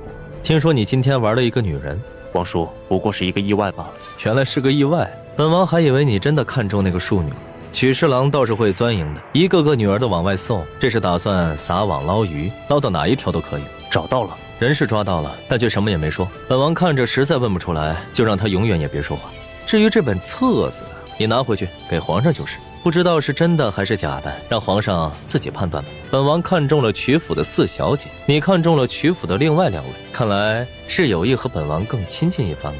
王叔，本王也累了，就先回去了。这里的事情就由景王善后吧，刑房里也好好收拾，明天还要用，总不能让明天进来的犯人才进来就吓晕吧。看起来我还得好好想想，给曲秋燕一个侧妃位置是不是高了点？王爷，要不要先去看看？先找一间干净的屋子坐一坐，让人去善后。殿下，请跟我来。曲四小姐，祖母不许香姨娘一个人外出，我跟了出来才放行的，需不需要我先避出去？无碍，原本正想找你啊，找我？世子，这几日过得可还行？曲四小姐是何意？就是继府二房就这么放过你们了吗？怎么会好呢？二夫人和太夫人都没给世子好脸色看。前2天啊，大公子还找了个理由把世子打了一顿。什么理由？自然是练武了，说伯爷英雄了得，世子又岂能毫无作为？婢妾去看的时候，世子被压在下面，被打得不轻啊！姨娘放心，我以后会好好练武的，一定可以打得过的。多久？什么？我问要多久你才可以打过纪元星？你多久可以当家做主？多久能当家？曲四小姐是何意思？没什么意思，只是觉得香姨娘这样一个妾室姨娘的身份也护不住季世子吧。曲四小姐有法子吗？表小姐，太夫人不会同意的。府上太夫人过几日是不是要带着你们一起去做一场法事？对，就在大悲寺。那一日能不能麻烦香姨娘把贵府太夫人引到点长明灯的大殿？表小姐是想……香姨娘不必问什么，你到时候配合我就行。姨娘就应下表姐吧，我到时候也会跟着去的。如果表姐有需要的地方，自然也可以换我，可能我比姨娘更方便一些。那就这么说定了。奴婢知道。实在对不住。无碍，你还好吗？小姐，我没事。那我们走吧。这位不会是曲侍郎府上的那位四小姐？也可能不是，看她落落大方的样子，说不得是辅国将军的女儿，听说也有眼疾。也对啊，那位曲侍郎府上的四小姐，自小就失了生母教养，又怎么可能这般得体端庄？也可能两个都不是。你们就不许京城中有其他小姐有演技不成？哎，怎么了？没什么。对了，你们府上不是要办一场宴会吗？说不定曲侍郎府上的4小姐和辅国将军府的大小姐都会来，到时候你就可以看看是哪一位小姐了。好，我到时候去看看就是。于掌柜，于掌柜，原来是陆掌柜啊，有事儿？于掌柜，你之前说的钱……走走走，我们先去喝喝茶说话。去看看。真的没钱？都这么久了，再没钱，我们两个都会出事的。要不你先把钱还我，你自己想办法。我现在是真的没钱。你没钱找夫人呐？你可是夫人娘家的哥哥，再拖下去，我可真的要不行了。到时候查出来，我可不是夫人的谁。我到时候会向夫人解释的。你都没办法见到夫人，还说这个干什么？现在府里当家的，听说是2位小姐。你先把我铺子里的钱还给我，我现在要进货了。当初你就是说挪几天的，现在这么几天过去了，一直还不了，我都不能进货了。兄弟，再帮帮我，就这么几天，我再去找找夫人，实在不行就找3小姐，一定会还你的。你真的就这几天啊？对，你放心，这一次啊，绝对不会再拖了。我前几天去报账的时候，3小姐还问我进货的事情，如果再有意外，我只能把你供出来了。我。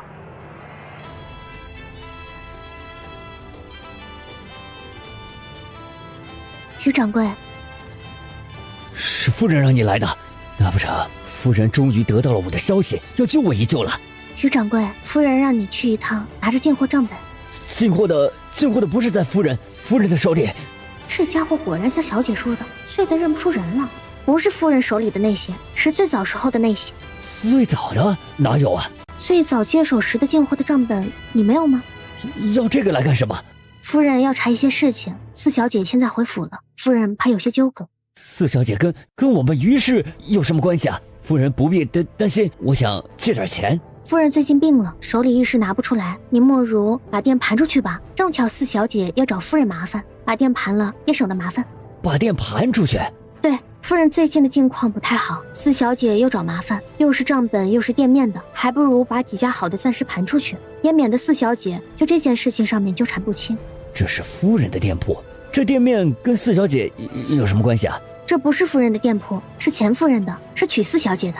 懂了，这应该是前娶夫人的嫁妆，应当要传给娶4小姐的。之前夫人站着，现在这位娶4小姐要了，夫人眼下自顾不暇，让我先盘出店面，解一时之急。夫人果然对我好，多谢夫人。小姐，奴婢办妥了，走吧。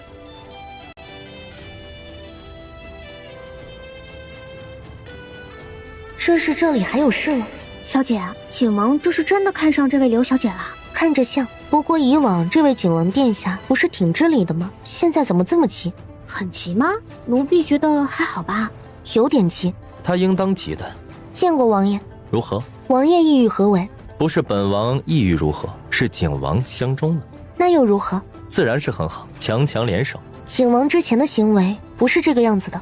之前看中的和现在认定的当然不同。柳尚书府以前看中的是景王，现在看中的未必是景王。裴玉胜自身不检点，又出了那档子事情，别人就更看不上他了。景玉县君看上哪一家了？怎么对他这么关心啊？只是觉得，如果不是景王，难道是太子殿下？可是我表姐才去世，太子殿下，难道要……你表姐当时2家的结合，就如同景王和辅国将军府，甚至会更甚一些。裴元俊知道什么了吗？是他察觉了什么吗？殿下是说表姐的死因并不如外面传言的那样？本王只是觉得像，你别急，看裴玉胜就是。莫不是真如我这么想的？如果真的是这样，那裴玉胜和刘兰心的事情，我的确应当多关注。难不成我上一世的死，真的还另有隐情？王爷这个时候出来，可有何事？本王倒是没什么，就是到这里来看个外事。他还需要外事吗？之前不是拿我当挡箭牌吗？王爷这外事安排的地方实在不太好，就不能安排一处好一些的地方住着吗？的确是不佳了些，等以后找到好的再安置。过几日也还得见见裴玉胜。这个故意弄乱我头发的人，真的是那位云郡王？小姐，我们也回去吧，走吧。周嬷嬷，我娘亲手里可有什么古琴？有，真有一架古琴，是随着夫人嫁过来的时候就有的，但是……怎么了？是不在了吗？应当还在的，那琴看着并不起眼，如果不是亲手弹过，还真的不会知道夫人自己并不喜欢古琴。这琴还是当初在江南的时候，也不知道老太爷从哪里找来的，特意给夫人的。原本当时喜欢古琴的并不是夫人，但就是给了夫人。而后夫人还想着把琴给林安伯夫人，可老太爷不许，说是有人指明要把琴给夫人，即便夫人不喜也要拿着，而且以后还要给她当陪嫁。夫人没办法，就陪嫁了过来。在乐府的时候就没弹过，嫁到曲府就一直束之高阁，因为看着不起眼，应当不会注意到。但这琴其实是极好的。你如何知道是好的？老奴是听月老夫人说的，跟夫人说的，但夫人从来不在意。老奴想着，既然月老夫人这么说，那必然是好的。如果小姐需要，老奴现在就去找找看。好，默默去找来就是。这是指明相送了，不知道是何人，却不把琴送给喜欢琴的母亲，那送琴之人也是奇怪的。